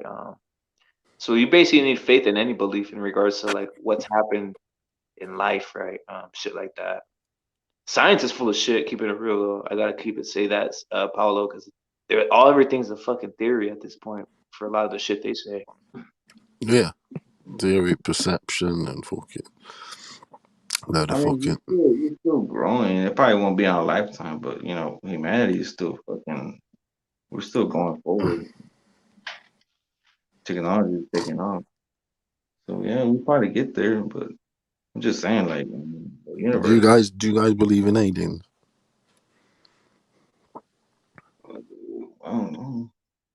I mean, Obviously, we don't know what's out there. actually, the All that. government didn't they release something that was unidentified, even the military. Do you believe it or not? Oh, actually, like recently, I don't believe in aliens and shit. I just believe in fucking demons. There is this perception on this side of the pond that the Americans are like the bigger believers of it, if you get me, because It's almost like it's in everything that you guys do. It's in this program, X-Files, and there's ghosts, and it's in film also, and it's like a the game UFO. It's the UFO. It's out there, you know. It's fucking even films like Star Trek, and it's in fucking your culture and folklore. Paulo, I got this whole shit. Paulo, I got this whole shit right that I've said on my channel. I'm gonna say it right here, just for you guys, right? Just for you guys' fucking thought process. But I say it on my channel. It's constant. Regardless of this type of conspiracies and shit I got. Why do fucking aliens? I'm gonna hit you guys with something, right? So why do aliens fly from light fucking speed wherever the fuck they're flying for, right? Flying from. They're supposedly smarter than us. They're supposedly like these fucking beings that have like kinetic, fucking Yeah, they can do anything. Yes, yeah, yeah, they right. can But pause in they the air. They can do yeah, all this absolutely shit, anything. right? All this shit, but you know what they do? They love flying down to fucking Earth, Yeah, going to your fucking crib, shining the light into your fucking room, yeah. fucking jumping into your fucking room, Turn the using their fucking telly on, using pull the yeah, curtain. using their mental fucking powers to fucking paralyze you and then proceed to probe you in the butthole. I'm like, that Yeah, does not seem like a fucking smart fucking being. Seems fucking kind of demonic to me, right? Like, why does this shit go over there and fucking take samples of the fucking ocean or something? Instead, it fucking goes and probes you right in the asshole. So that's my whole thing. I'm like, I don't believe in these motherfuckers. I think it's just fucking demonic forces, in my opinion. I'm a total believer in that. I don't believe in any of that shit out there. I think it's just to keep us fucking. I mean, we'll kill the dinosaurs. We won't be living if the dinosaurs. I mean, that's Humanity, evolution, isn't it? you fucking be dead, dude. So It's and like we killed fucking. off the Yo, dinosaurs to make I'm even humanity. tripped out. Yo, Jovan, I'm even tripped out. There's fucking even fossils with all the bullshit they say, right? Like they come out first to say that fucking oil is fucking fossils. So how the fuck is oil turned into fucking fossils? How the fuck is fossils turned into oil, but then they're still fucking fossils? Get the fuck out of here, man. They say the fucking Earth is like 20 fucking billion years old. I'm like, get the fuck out of here with this bullshit. What do you What do think you about reckon? that, What Pablo? do you It's reckon it fucking. is? Hmm? What do you reckon it is? I don't know, but it ain't the fucking Earth isn't 20 fucking billion years old. What they're saying, or all this fucking shit, or I mean, dinosaurs existed 60 million to, years or some shit to be like that. honest, If there's a fucking bone to in be the honest, ground, that stuff there, it's all. Like if you look That's at an the blue opinion. stars, I don't know that stuff. It's one of those where I mean, we're still in a I, warm planet. Our sun is still like. I can't think that far, my friend. Yeah, it's just too big. It's Like, just I'm just saying. The only thing that I could say about it is like there's so much fucking room and space, bro. Like it'd be crazy to it's think of anyone else here. It's just if you actually study what space is, it's fucking immense. It's too much, dude. Like we're facts. just one Milky Way in our galaxy, you know. Next door is just Andromeda, you know. It's too big to think of. Yeah, well, let me ask you guys something. Well, I've covered this shit too, but salute to Rakesh. Salute to Rakesh in the chat. Salute to Armando Colon in the chat. Salute to I don't want to channel the homie in the chat, right? Still up in the morning. So I'm gonna ask you guys something in regards to this, right? Um, why do fucking hold on, weirdos that have a minute. birth? See, Why do Say weirdos that here again. on Earth try sending signals to fucking space? Why do we pay so fucking money for people to send fucking signals to space or go into fucking space? It just seems like a fucking waste of money when people are starving on Earth and shit. Why are we interested in going into investing everything now that it's going to space instead of? Yeah, and fucking sending signals, and sending fucking signals like they're waiting for some fucking weird alien to come say, "Yeah, I'm here. I'm gonna come down and save you." No, they're gonna come down and fucking burn you to pieces and shit. If they really existed, they're not gonna be fucking friendly beings and shit. You know what I'm saying? Hello. Nah, but yeah, I don't think Richard Kobe will beat Lomachenko, man. I think Lomachenko's coming. He's coming from them belts. I don't know. What do you think about Kambosos? Who do you think he's gonna pick to fight, bro? I'm just saying. I don't know. Shit. I think he's coming, man. I think Lomachenko's still a top dog. I think he's coming for somebody, bro. I think he wants his belt back.